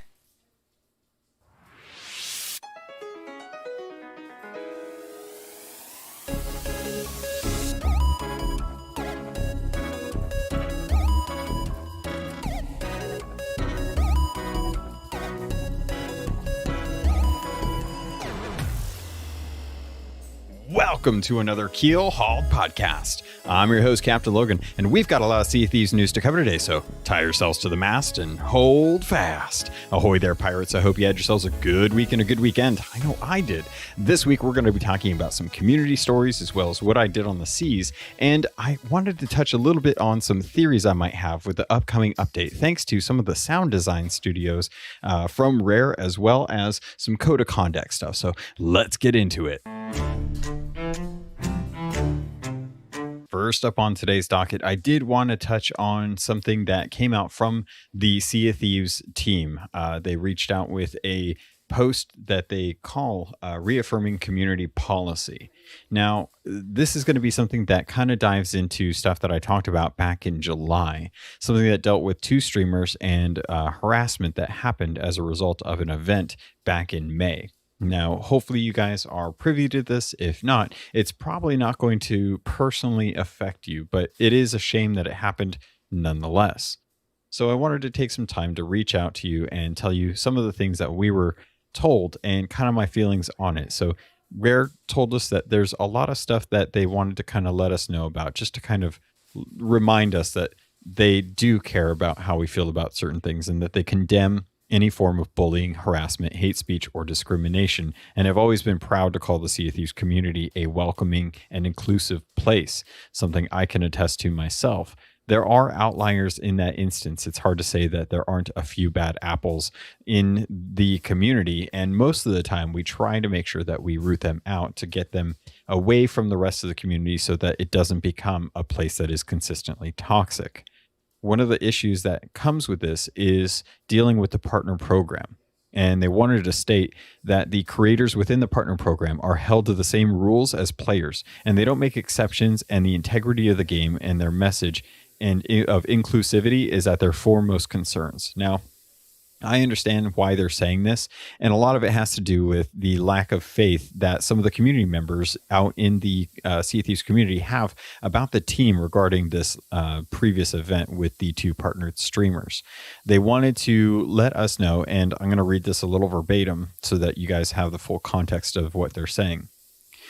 Quote, "We do understand that there are some concerns in the community about toxicity.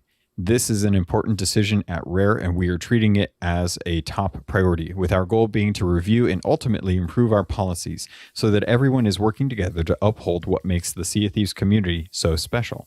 We have already implemented changes within the partner program to ensure that our creator community remains a positive and welcoming space. We've tightened our processes for player recruitment in invitational events, and we will be making wider community-facing changes in the future, end quote.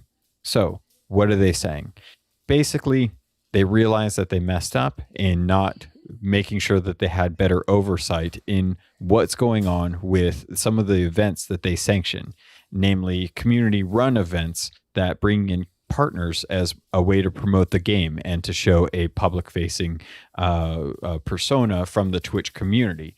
The problem that comes with this is that it's a little too late. We've already had the damage, and the damage has been done. And as a result, a fair amount of streamers and community members have left the game and don't feel comfortable with the community members or with the team themselves. That's a real shame to me, because I love this game and I want everyone to enjoy this game. But when you have people coming in with friends of theirs that they don't vouch for or don't keep in check, or at least don't express that, hey, you know, this is a friendly thing, so maybe don't be a bad dude about it or a bad girl about it, or however you want to go about it. I'm going to go out on a limb and just say that probably most of the toxicity I've ever come across is male. So I don't feel like I'm stretching on that, but I do want to address the fact that this is something that is good to hear, but also for right now, just words. I'm glad that they are implementing some of the changes, that they are taking this seriously, and they want to make sure that in the future this doesn't happen again.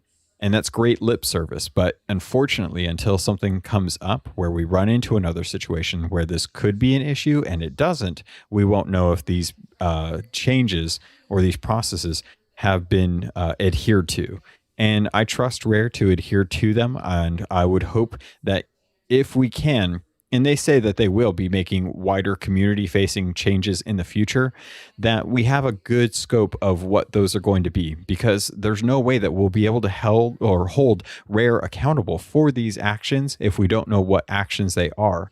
So if we see something and we know that it breaks the code of conduct, but it doesn't fall in line with what Rare's goals are for this type of stuff, then they will overlook it because that's not within their scope. But if it adheres to the code of conduct and their current processes for that, and the people coming in break those, then at least we know that we can say, hey, you guys said this wasn't cool. Please do something about it, and they will do something about it. Now, that's not to say that Rare hasn't already done something about this. As far as I'm aware, secondarily to, or at least what I've heard from other people, a lot of people have been banned from the game, some that didn't realize they were going to be, and some that realized that they probably should have been. Whether that's effective enough so that they don't just sign up with a new account and get back onto the season and continue their toxicity, hopefully they've taken the moment to actually be a little reflective on their actions and consider why they were banned, as opposed to the inconvenience that it caused them to be able to play a game and continue to be toxic to other people. They also wanted to touch on something in this that I wanted to cover as well, too, because I think this is a little bit more of Rare reaching out and being like, hey, this isn't cool, and we didn't really appreciate you guys doing this. So, quote, Rare also has a duty of care to protect its own staff against personal harassment, abuse, and other behaviors which may endanger their physical or mental well-being. Our policy is to disengage from conversations with anyone who chooses to take that approach during discussions. And this feels like a little bit of a personal jab to me. It doesn't feel like it's personal to me, but it feels like it was a poignant statement to the thing that happened in July. And as a result, I just want to say, if you are someone who is upset with the situation going forward, that's fine. You have every right to be and are probably very validated in your feelings.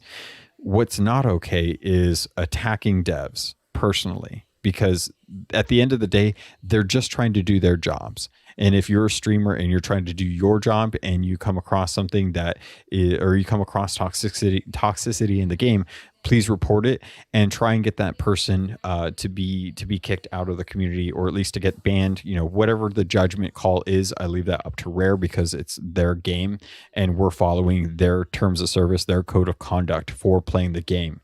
Now, that's a tricky situation. And there's a lot more that goes into that than just me saying a few things here and there. So I want to just kind of come out and say, please leave the devs alone unless you can have something constructive, well meant, and you're trying to do right by the community and yourself, and you aren't getting personal about it. And it sucks because I can imagine that there are probably people that you have to come in contact with about this kind of stuff, and it may not feel like they're being really good about doing their part. And I can't make any excuses for them. I can't make any excuses as to why things are the way they are. There's plenty of people out there that are good about this kind of thing, and some of them in the community as far as handling toxicity, as far as handling requests, as far as dealing with community management. And I hope that at the end of the day that we can kind of look at this and be like, all right, well, this was the point that Rare did something that didn't fall in line with what the community thought needed to be done, short of banning more people. And the community looked at what happened and said, you know what, that's not cool. We should have disengaged with what was going on as soon as it started, and said, you know what, if the event is going to be run like this and these are the people that you're bringing to it, I'm not actually going to, like, if it were me, let me just speak from my perspective. If I was in an event and I was getting harassment or toxicity from someone, and I'm assuming that it's going to be something that personally affects me and is just not cool, and not cool by anyone's standards, except for the people that are okay with the harassment because that's just what they're taught to do. I would probably disengage with that actual event. I'd reach out to them and be like, you know what, I hate to do this right now, but this is a fun thing for me, and I'm trying to have a certain group of people that watch my stream, and I'm not going to subject them to this because it jeopardizes my position as a streamer, and it jeopardizes the health and the well-being of the viewers that are watching it. And I would quit at that point. I'd take my crew and I'd be like, hey, you know what? This really sucks, but we're not going to join this because that person over there is making a poop in the pool. And I don't want to be in the pool if someone just pooped in the pool. So until the pool gets cleaned and I feel comfortable with it, which on a side note, I'm still not ever comfortable with pools, regardless of how many chemicals you put in it, because then I'm worried about how many chemicals are put in it. And it just, I don't really like public pools. It's a weird thing now. But regardless, there has to be a point where you eventually get back to the phase where you're like, okay, I'm okay with going back into the pool because I feel like it's clean enough now. And if the pool cleaner, in this instance, Rare, the studio, doesn't come out and say like, hey, I know you were concerned about the poo in the pool. We took a couple things around there and cleaned out some of the leaves and took out the one poo that was in there. And you can trust us that we went ahead and cleaned it very well. Unless you feel like they're being honest about that. In this case, Rare's coming out and saying, hey, please trust us. We're making actions to try and make sure that this doesn't happen again. It's going to be really hard for people to want to go back into that pool. So a long story short, I really hope that people, one, don't harass humans who are just trying to do a job, because that's not fair to them. They have to deal with that. It's like being mean to a telemarketer. It doesn't matter how you feel about telemarketing. It doesn't matter how you feel about someone trying to call you and sell you something when you have zero time to deal with it because you're not trying to buy something from someone randomly on the phone. That's a human being trying to do a job. Now, I'm not talking about scammers. That's a totally different thing. But people that are just trying to do a telemarketing job are just trying to earn money so that they can pay their family, so they can go home and do stuff with that money and actually have fun with their life instead of, trying to not have a home or food or whatever they need. And as a result, because I used to telemarket, I would hate for people to yell at me. I've had people yell at me on the phone, even when I wasn't a telemarketer. It sucks. It ruins your day. It really ruins your day. And it's no different online. So why would we want to do that to someone else to feel better about the situation that we're in? It sucks. Talk to friends. That's what they're there for. That's what friends are for. You talk to your friends, you get it out, and you deal with it emotionally with people that are around you that you can trust to talk to about that, as opposed to taking it out on someone who doesn't necessarily deserve it. Now, if they deserve it, that's a whole different thing. I'm not going to get into that. But at the end of the day, I really hope people don't harass people, whether they're devs, whether they're players, whether they're streamers, anyone. Just don't harass people. That's not a hard thing. If you go out there and you're sailing the seas and you sink someone, say, I'm sorry, it's nothing personal, GG, good luck next time. I'll leave you a Reaper's chest on a rowboat. That's fine. Do that. Don't call them names. Don't call them out. Don't be mean. Don't be a jerk about it, because that's not cool. It ruins people's day. And it may make you feel better in the moment, but it's not going to do anything for your well-being. You're not being a good person by it. I've already gone on too long about this, but I just wanted to get out in front of this because a lot of people have been talking about this, and a lot of people have said that this is just talk, or this is fine. It's a step in the right direction. It's not them doing it's not Rare doing what they should have done from the get-go. And at this point, I'm at least happy with this. I'm happy to see that they're addressing it, regardless of how long it's been since the incident, because at least now I know that there's a less likelihood that this will happen. And that if it does happen, there's going to be exacting things that happen. I can't think of what I'm trying to say here. There's going to be results as a result of, or because of this, and that we can execute on that and we can hold Rare accountable for that. And I'm excited to have that, because now I feel like I've had something in stone. Well, not on stone, on the internet. The internet has everything. It's basically in stone.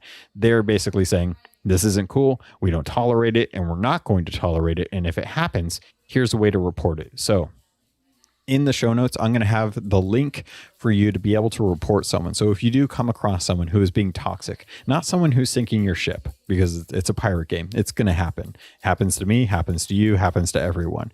But if someone's being toxic, needlessly toxic, and they're harassing you and they're calling you names that are attacking you, especially if you're a woman, then go to the show notes, click on the link, make sure you have the gamer tag and the date and all the information that you think you might need to report them, and actually report them, because that is the only way that we're going to be able to help clean up the seas.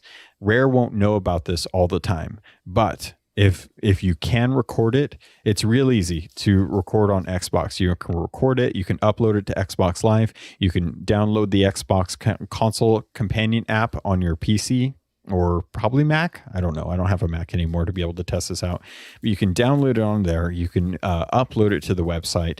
If you're on PC, you can Win Alt G, and it will automatically record the last 30 seconds of what happened with audio and everything, and then you can upload that. So I've got the link in the show notes for how to capture screenshots, how to capture videos on your Xbox and on your PC, how to block people for voice chat. That's in there as well too. There's a lot of ways that you can do this, and I want to make sure that you guys know how to do this so that you can actually help make sure that the seas are a better place, because I don't want people to be harassed. It's a place for everyone. You do what you want, but you don't harass other people. Next up on today's docket, I did want to address some of the things that are going on in Sea of Thieves right now while there is still time. As of right now, Rare's 35th anniversary event is still live. You can head over to the events hub to see what you have to do to be able to earn the Rare 35th anniversary figurehead. Now, there are 5 challenges that you need to do, all based on Rare properties within Sea of Thieves, except for one, probably the hardest one. And you still have 7 days. That's 1 week from the time of recording, which is 8/17/2020, to be able to achieve this. So what do you have to do? Well, I've gone over this in the past, but I wanted to cover it just in case you're popping in for the first time and want to understand what you have to do. First off, head over to Shipwreck Bay and interact with the Black Witch nameplate on the front of the wreck above the captain's quarters next to the tall tale for the Seabound Soul. Once you interact with it, you'll earn some gold and doubloons. Next, you want to head over to Snake Island.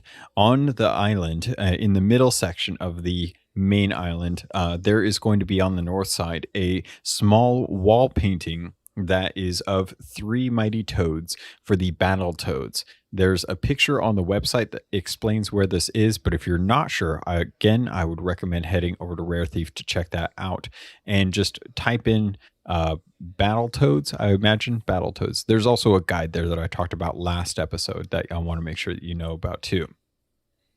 Then you want to head over to Plunder Valley. In Plunder Valley, in the middle of the island, on one of the rocks, you will see a picturesque bird and bear wall painting over there. That's going to be the Banjo and Kazooie wall painting for the game Rare put out back in the 90s.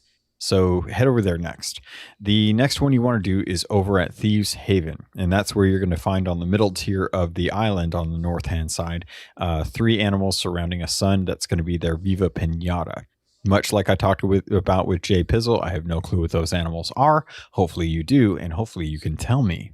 Next is the last one, and that is the hardest one, and that is sailing through a storm at night with all your lanterns off to earn the perfectly dark achievement, or the perfect dark achievement. Now, this is an achievement, but it'll also earn you credit and doubloons as well as gold. That's how you'll know that you actually achieved it. This one is a little bit of a tough one because today I sailed with Sightless Combat for the Xbox Ambassador stream this morning.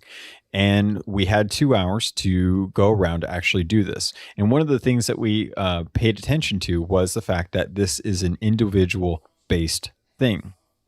This isn't exactly something that you can do as a group and earn credit for. You do actually have to go out there and interact with all of these paintings and sail through the storm. Now, the storm aspect of it, as I understand, you can do as a crew. It would probably be easier to do in a sloop.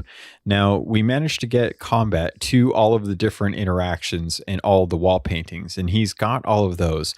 The trouble came in when we tried to sail through a storm. Unfortunately, the wheel fights you when you're sailing through a storm. So having any kind of semblance of what's straight or neutral in our sailing system, where we generally tell him 3 clicks to the left or 5 clicks to the right, and he will actually listen to the, he will feel the haptic feedback in the controller to tell how far he's rotated the wheel.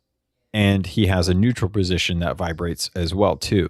So one of the troubles that you run into with this is when the storm is pushing the wheel in the opposite direction, it's hard to gauge how much you've actually turned the wheel when you're actually moving around. So we tried this a few times. Unfortunately, during the stream, we only had 2 hours, which only gave us a certain number of attempts to be able to sail through this. And on a galleon with 3 people, we had all of our lanterns off. We did sail through it at night, and we tried to sail through it in the middle of it as possible, but we never achieved this. It's something that I think Combat is going to submit to Rare as a support ticket, because being that he's blind, it's going to be difficult for him to be able to do this without sighted assistance. And I would love for him to be able to earn this, as he did attempt it, and we did do what we believed would be the center of it. Now, obviously, a lot of people have different theories on how to achieve this. If you listen to last week's episode with Jay Pizzle, he had a really good idea of how to do it. And I actually went after the interview and attempted to do just that, and actually managed to do it.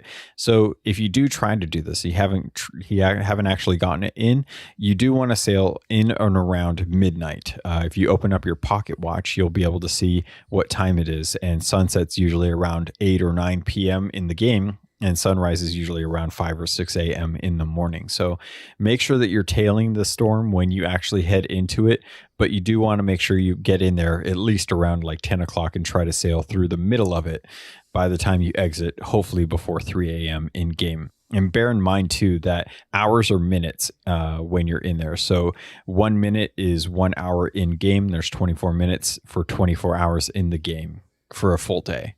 So hopefully you guys have an opportunity to get that. I really hope that everyone gets it, because it's probably one of my favorite latest figureheads that have come out to the game. The other thing that I did want to let you guys know about too is head over and actually check out some of the different events that are going on with the event hub, because there's still the Skull Sweep every Wednesday. And that's basically you earn rewards for Order of Souls activities every Wednesday if you go out there and turn in skeletons skulls to the Order of Souls.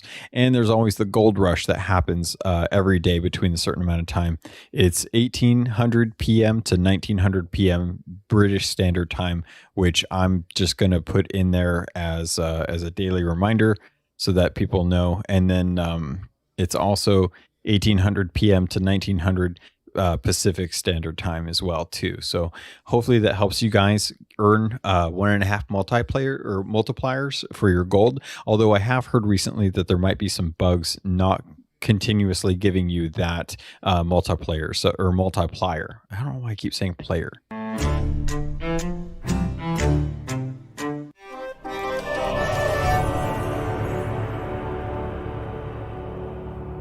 Hey. Hi. Do you enjoy being optimistic about bad movies? Or do you enjoy at least trying to figure out where someone worked really hard on a bad movie? Well, we've got the podcast for you. New to Robots Radio, we represent Fresh Tomatoes, the movie podcast. Each week, we look at 2 movies that did really badly critically, but we try to find the good in them. And we have segments such as What Could Have Saved It and Would You Watch It Again? If you're there on a Saturday night, you want to watch a bad movie, but you're not sure if it's like good bad, or if you should even bother, give us a listen. You can find us on Robots Radio, Spotify, Apple Podcasts, and wherever else you listen to podcasts. Please come and say hi.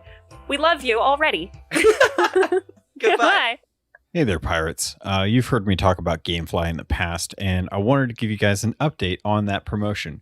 It seems things have changed a little bit from the initial one that I gave you, so I did want to tell you about the promotion that's going on right now. So for $10, you can actually get 2 months of access, with the first month being completely free.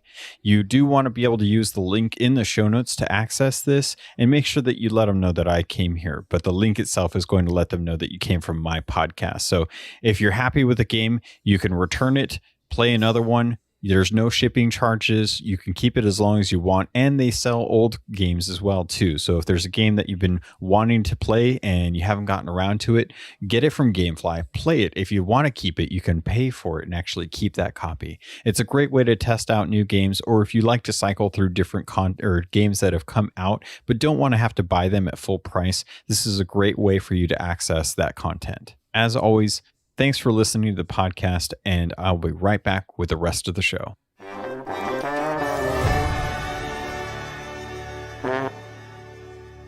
All right, pirates, welcome back. I'm glad you guys sat through the ads. If you didn't, it's okay. I'd still love you. It doesn't matter. I did want to get into a couple things about this update as well as the future update that we're getting. The first one being the future update, because I figure why tease that any more than I need to. So Void Factory on Twitter posted. I don't know. Is that what Twitter posts are? Twosted? It sounds dumb. Never mind. He posted a video of him using a sea diver's helmet, like a metal helmet. And it looks like it's probably just a replica. It doesn't look like it would actually fit anyone's head.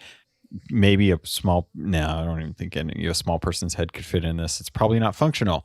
Regardless, he used a metal bar used for holding weights, and he was rolling a piece of it over some of the grating on this metal sea diver's helmet and was recording the audio for it. Now, if you don't know Void Factory, he's a really awesome dude, and he works on the sound design. He's actually the lead sound designer over at Rare. Now, it's interesting to think about some of the things that this could be. I've seen some interesting suggestions in the comments. The first thing that comes to mind is the sound of a winch and a crank kind of rattling as it pulls up a chain. And some people have said that it's possible that it's a minecart.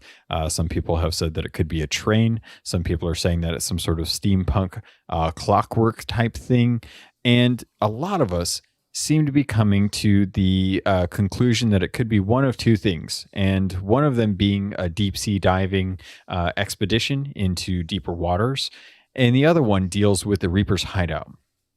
Now, if you look at the Reaper's hideout, there is that giant wooden circle, the excavated area that Wanda had kind of moved a lot of the sand out of the way while uncovering the Pirates for All Eternity cover stones around this area. And as she was working on it and taking favors and gifts from us, there was always this red ominous glow underneath, and we still don't know what's underneath of there. But one thing that we do know is that the chalice ruin for skeleton writing is etched on a hatch that has 2 bars with metal chains leading up to the top of the actual fort, suggesting that not just the hatch, but the entire circle can open and close at some point. And I want to think that the metal winching kind of sound that we heard thanks to Void Factory are a result of us gaining access to whatever's underneath of there. Now, it's hard to know if it's going to be a tall tale, if it's going to be a second Pirate Legend tavern just for pirates who are part of the Reaper's Bones. Who knows what it could possibly be? There's some speculation going on that it has ties to Flameheart Jr. as the part of the story that he talks about where his crew was lost at sea and came across an island and found a cave system where they actually went down in there, found a chalice that was there as the result of the captain in the Sea of Thieves book that actually turned them into skeletons. And that's where Flameheart Jr. has been. I've always kind of wondered where Flameheart Jr. has been in the Sea of Thieves, because it doesn't seem like we arrived shortly or that much longer beyond when he was actually in the Sea of Thieves. And we just haven't seen any kind of indication of his whereabouts, if he's still in the Sea of Thieves, which I assume he is because he's a skeleton. So I don't know how much he can exist outside of the Sea of Thieves based on how the shroud works. But I'm hoping that this is the first kind of hints and teases to that bit of lore. I really love that this is kind of where a lot of people are going. It seems like Rare has done a good job of leading us down this path of giving this a way in a subtle way without necessarily banging your head over with it. And I can't wait to get back into more of the lore dives that occur with the updates. One of my biggest criticisms of the Ashen Winds is the lack of lore tied to how the actual Ashen Lords came into being. Now, if you head over to there, obviously you're going to see that there's skeletons around a pile of bones conducting some sort of seance to summon an Ashen Lord. And while that's all fine and well, there's so many things that I think could have come to this patch to help with the event. First off, I don't like that it's a world event. I think this should have been more like the actual voyages that you can get from the Order of Souls to summon a skeleton fleet. The fact that you can do that with a voyage indicates that they are kind of okay with breaking the barrier between what's considered a world event, like with Flameheart and his fleet, and just a regular Ashen fleet of ghost ships. So one of the ideas that I had, and I wrote it down on my whiteboard that I recently got so that I could remember these things as I'm going throughout the week, was the Chest of Rage.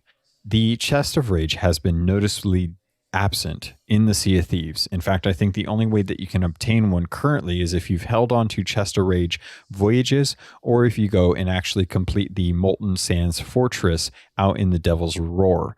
Now, one of the problems with that is that because it's so far and it's so treacherous to have to deal with, and the treasure isn't as good, it's not really not worth it to actually go out there and do that. And with the advent of the way that the world events are rotating now, with the Ashen Lords being in the mix with skeleton fleets, Flameheart, skeleton forts, Krakens, it's a real pain to have to try and wait for a skeleton fort to pop, and most likely it's not going to be Molten Sands Fortress, so it's going to be even harder to get those Chests of Rage, and hopefully those will start showing up on beaches or giving us a voyage to actually do that, to find them. Now that I think about it, I haven't checked with Duke. You might want to check with Duke, because he might actually have a voyage, and then you might want to tell him to figure out what the heck he's doing with all that junk in the black market archive, and just give that to the vendors while you're at it. If you could do that, that'd be great. Just let them know, hey, all that stuff that you have in the black market archive, just hand it over to the vendors so they can actually do their job and give people the stuff where people expect stuff to be, and not just in your back pocket, please. So sorry. Tirade about Duke the Dark Lord, check box marked. Got that out of the way. Sorry, I'm going to have some ice cream real quick. Be right back.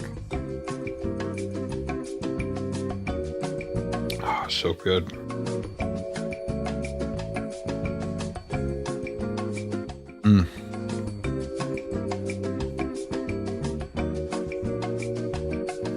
Okay.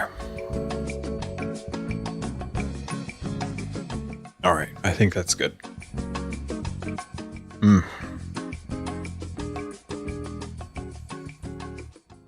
Okay. I got that out of my system. Sorry, I needed it. There was a blackout at the apartment here, and fortunately, I had to lose some audio as a result of it, and I just had to get something to make me feel a little bit better. But we're moving on. So I wanted to take a moment to read to you guys a First Mates log that was submitted by Super PAC. Now, I get stories from time to time, and I know that it's one of the things that you guys love to do. So I wanted to kind of read this out for you so you guys get a good story. And I've had a really good time with sailing on the seas. And part of it has to do with the fact that I have stopped caring about commendations, which I know seems kind of weird considering it's the main thing that we do every single update. But the more and more I focus on them, the more and more disappointed I get when I don't have that kind of moment where I actually get to complete those commendations or get good progress on them. And as a result, I wanted to try and actually just go out, grab some friends, people that I've sailed with in the past, and spend some time with them, get to know them, and not really get to know them, but get to see how they're doing, because I feel like I've been kind of disconnected from them as a result. So I've been having a really, really good time just getting back on the seas and just having fun and not really caring what we do. So getting back to the First Mates log, Super PAC wrote in and he says, okay, story time. Space Admiral Ors and I joined a server and got our Gold Hoarder emissaries up to grade 5 and grabbed the emissary quest. We noticed that between our joining and getting grade 5 that there were now 2 other Gold Hoarder emissaries and a Reaper's Bone emissary on our server. We switched to Reaper's Bones and started doing our emissary, leveling up to grade 3 or 4.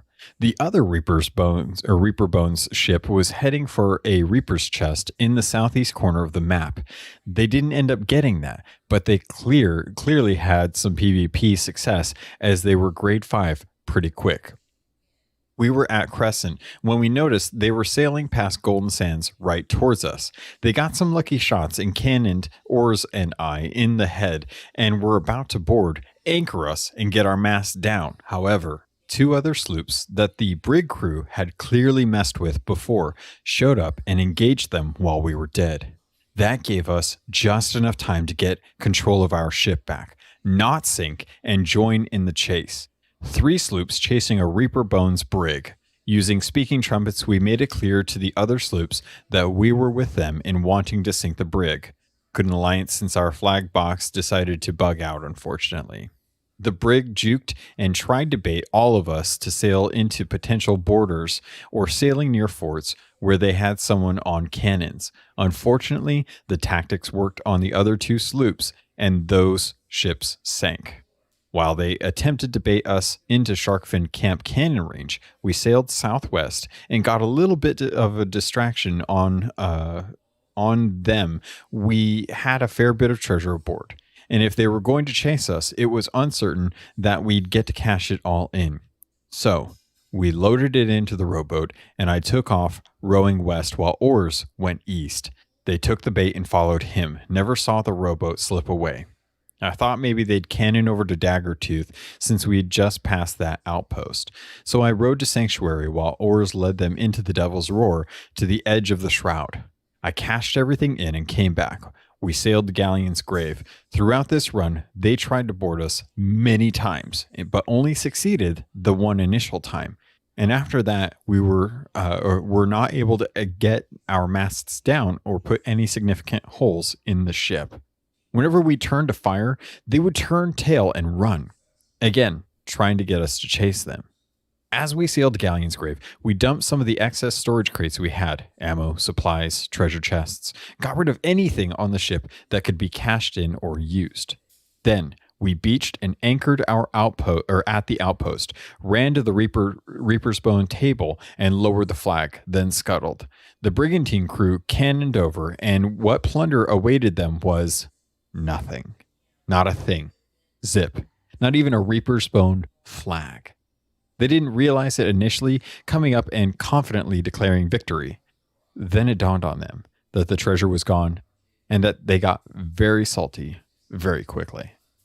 Ors, Super Pack, thank you for that story. I love when you get those moments where you can satisfy your desires to get everything you wanted and leave them with absolutely nothing. In fact, I just had an experience like that with Joel Mead, who's a friend of Run Jump Stop's Nintendo Switchcraft podcast. He and I got to sail today, and we jumped on a sloop and just kind of went out and did some Order of Souls missions. He's fairly new to the game, and it was a good chance for me to jump in there and try and offer some of the knowledge that I've had over the last couple of years of playing. So as we went around, I tried to offer what little hints and tips I could give him, and we went and we killed out a whole bunch of skeletons. Some of his voyages, some of mine. Unfortunately, I never did get to see my skeleton. So I'm still out on the hunt for him. The thing that we did do, though, was we managed to get up to grade 4. At this point, we were at Mermaid's Hideaway, and we had a fair amount of treasure on us, and our next voyage took us to Crescent Isle. Meanwhile, up at Sanctuary Outpost, it was clear that a galleon had spawned in with a Reaper's Mark. Not the Reaper Emissary, but just a Reaper's Mark. Which was funny because we had seen a brig earlier in the server who also had just the Reaper's Mark. Now, typically when I see just the Reaper's Mark, I think of two things. One, it's either a new crew who think it's cool and put it up, or it's a couple of people trying to get the same ship on, 2 ships on a server.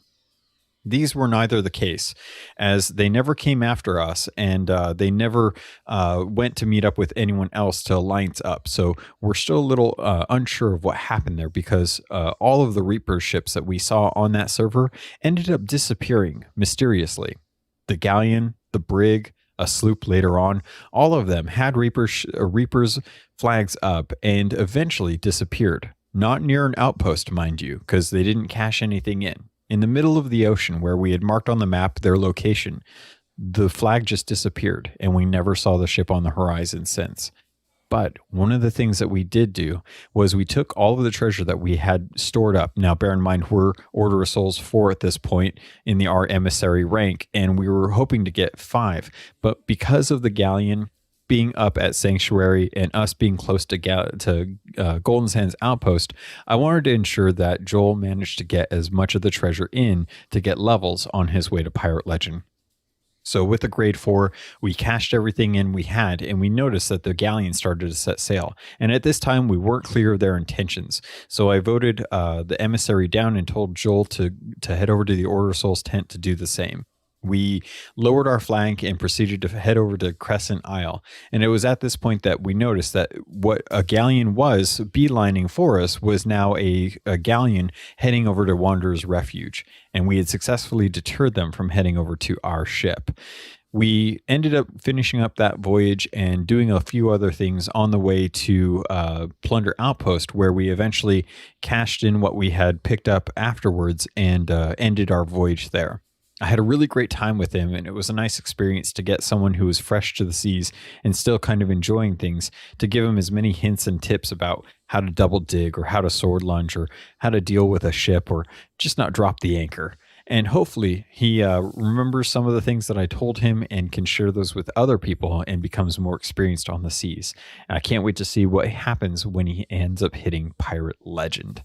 As it is, a lot of people are joining the Keelhaul podcast Discord server, and a lot of them are pretty fresh to the seas. So if you have questions, concerns, or you just want to know some of the hints, tips, or tricks, I would highly recommend you guys jump into the Discord server. There's a lot of really good people there, and we've been trying to make sure that everyone gets an opportunity to sail. There's an entire channel category just for sailing, for adventure, arena, insiders, and leaving your gamer tag to make sure that you have a way to look up other people on Xbox or on PC. Other than that, there's plenty of places that you can leave your pictures, stories, all that. and tons of other things to talk about as well, too. In fact, I'm hoping that there's going to be a new Shore Leave episode that I can put out this week. There's a lot of stuff going on with Fortnite, with Xbox, with release dates, with PlayStation that I want to dive into because it's an exciting time for the industry right now. There's a ton of stuff going on, and I want to share it with you guys and just get it off my chest to be able to talk about it. So I'm hoping that I'll be able to get that this week. All right, Pirates, I think I'm going to end the episode here. As you can tell, there's not a lot of news going on with Rare. They've released a few statements, and I've kept up with some of the community members as well as some of the devs online. But until we know more about what's coming down the line with the next update, it's going to be hard to know if it's something worth getting excited for. I generally feel it'll always be something to get excited for until I get out there and find out otherwise. But for the most part, we're kind of lost at sea with no real good heading, except that Mike Chapman has said that he's been working hard on a lot of the next stuff coming to the game, and he would not give us a hint at what it actually pertained to. But if I had to take a guess, I would say that it's probably going to deal with Flameheart, and we really have to figure out how the heck we're going to deal with him. So I imagine that in the future, we will probably find some way to stop one of two things, either the skeleton or the ghost galleons or the Ashen Lords, because those two things need to be addressed. I don't know if they'll be addressed for all of eternity, or we'll have a moment where we stop it and then we can summon it later on. And then we also have Stitcher Jim and Wanda. We still need to figure out what's going on with them and how we're going to deal with the repercussions of their actions in the Devil Shroud in the Heart of Fire, because there's a lot going on with that is still a mystery. So I'm hoping that some of that starts to unravel as we start to kind of pull the strings and see where they lead us to in the lore of Sea of Thieves, because obviously that's the one thing that I absolutely love about this game is the story that's being told around all of our stories being told. So what I need from you guys, if you're listening to this and you're sailing on the seas, tell me your story. Give me a good story to read out on the podcast, because I really enjoy them. I've been having a good time with my own, but everyone has a different story and I want you to share it. And the best way to do that is to reach out to me. So go type up your email, send it to captlogun@gmail.com. That's the podcast email. That's just my name with Gmail attached to the end of it. You can also message me privately on Discord. You can DM me. My DMs are open on Twitter at CAPT_LOGUN. You can always join the Keelhauled podcast. We're playing a lot of games in there, and there's a specific area just for Tall Tales. So if you have an actual story that you want to kind of share with other people, you can definitely do so. There's a great way that you can kind of do the First Mates log in there and make sure that people have an opportunity for you to actually see what's going on with some of your adventures, which I love, especially if you sunk a shrouded ghost. I want to know what that was like. So if you've killed a shrouded ghost, I want to hear your story. Seriously.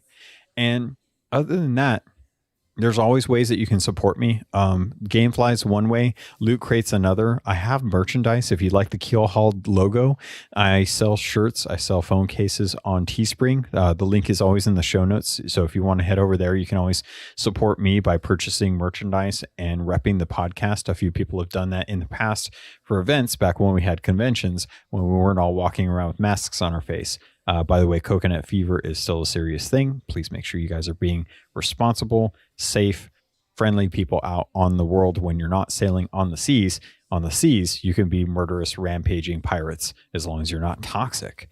And pirates, I think that's going to do it. I think I've covered everything. If I missed something or there's something that you want me to talk about, reach out to me. Definitely let me know. I love getting the questions and feedback, similar to some of the reviews that I've actually gotten on iTunes. Here are the 3 that I found over on iTunes. So thank you all for writing into iTunes and reviewing the show.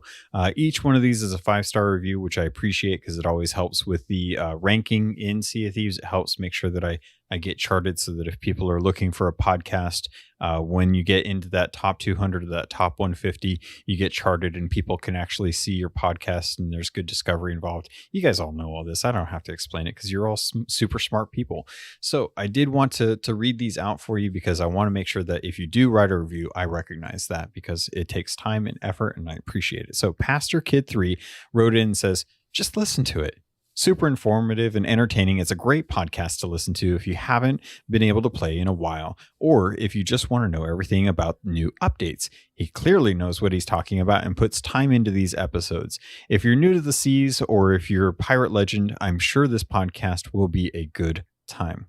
Thank you, Pastor. I do try to make sure that everything I do is accurate, friendly, fun, entertaining, and I love it. So I don't really know why people wouldn't want it. But anyway, moving on.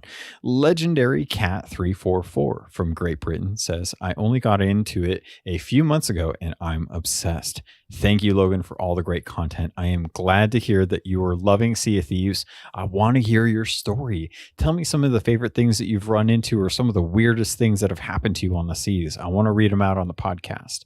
STG Gaming wrote in on the United States and says, that's got to be the best podcast I've ever seen. Aye, 'tis a podcast that even Blackbeard himself might spare a wee amount of time to take a listen. Highly recommended. P.S. I would love a full episode released every once in a while. That's entirely dedicated to the tales of pirates. Avast ye scurvy. Insert their common pirate phrases here. Thank you, STG Gaming. The more stories I have, the more I can share. So it's really up to you guys to tell me what your stories are so that I can actually share them with the rest of the community. It means a lot to me that you guys send those in, and I want to make sure that I showcase them as best I can so that other people can hear some of the adventures while they're sitting at work, driving home from work, picking up the kids, walking the dog, whatever you're doing right now. I just want to let you know that I appreciate that you're taking time to listen to me, and I hope that I give you enough content each week to enjoy Sea of Thieves, even if you're not playing. Pirates, that's going to do it for this episode of Keelhauled. I hope you liked it. I hope you enjoyed it. Thank you to everyone that wrote in. Thank you for everyone sharing your love, your compassion, everything that you do.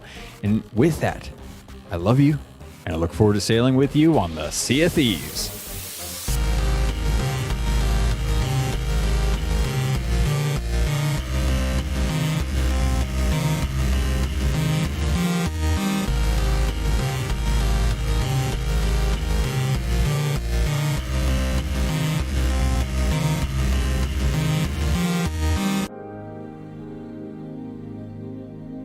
You've been listening to a Robots Radio podcast. Smart shows for interesting people. Check out all the shows at robotsradio.net.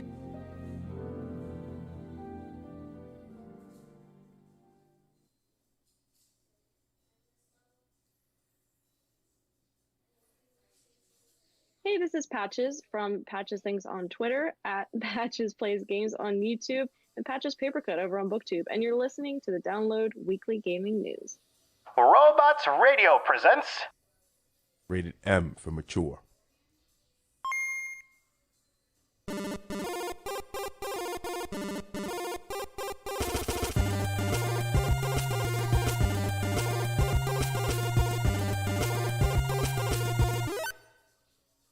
Welcome back, everybody. You are listening to The Download, Weekly Gaming News.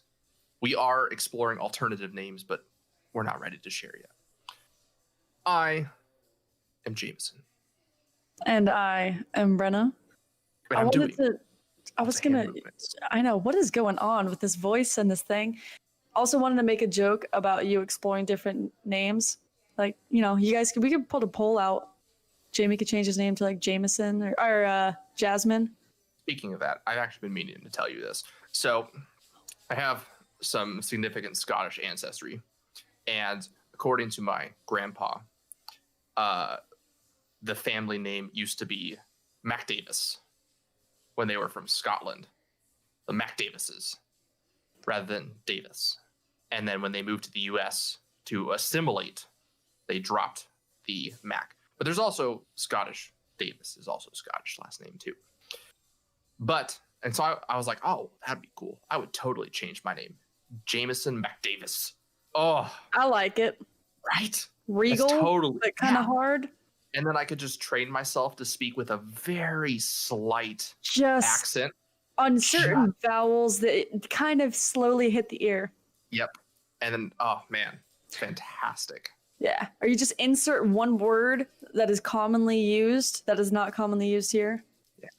But I need to verify this information. I need to confirm it's correct. Because my grandpa was also under the impression that he was of significant Native American ancestry. Get the fuck how? That his I don't remember all the details, but one of his grandparents was like half, like very Creek Indian Native American. And so that would make him like a third or something. Enough that he could apply like to receive like benefits or whatever if he really wanted to.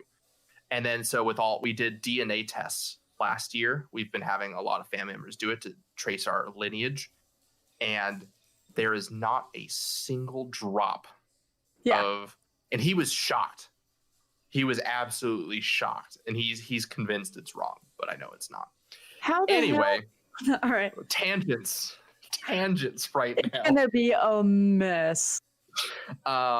This week's special guest is our lovely friend and our first female guest of the new year, Patches from Patches Things and Patches Play Games. That's coming up after big news in gaming, followed up by news you might have missed. Again, we are sponsored by Loot Crate. I got my final Loot Crate this past week. It was an anime Loot Crate. It was Gundam and Ultraman themed, which are two of the greatest animes to ever come from Japan. So I got some pretty cool stuff from that. I was gonna say, what's your favorite box that you got? You know, the anime box could have been better. I'm sure there's probably some better months, but there's also it's not their specialty. Loot Crate is all about gaming and pop culture. But the gaming box has probably still been my favorite. Those cool art books I've gotten were just so sweet. Art books are so awesome. I love them. So yeah, Loot Crate. You can use the link in the description and the code Robots Radio for 15% off, and it helps us out as well as you getting some really cool shit. And then we're also sponsored by Gamefly. That's right. That shit still exists. Yeah. And you can sign up for Gamefly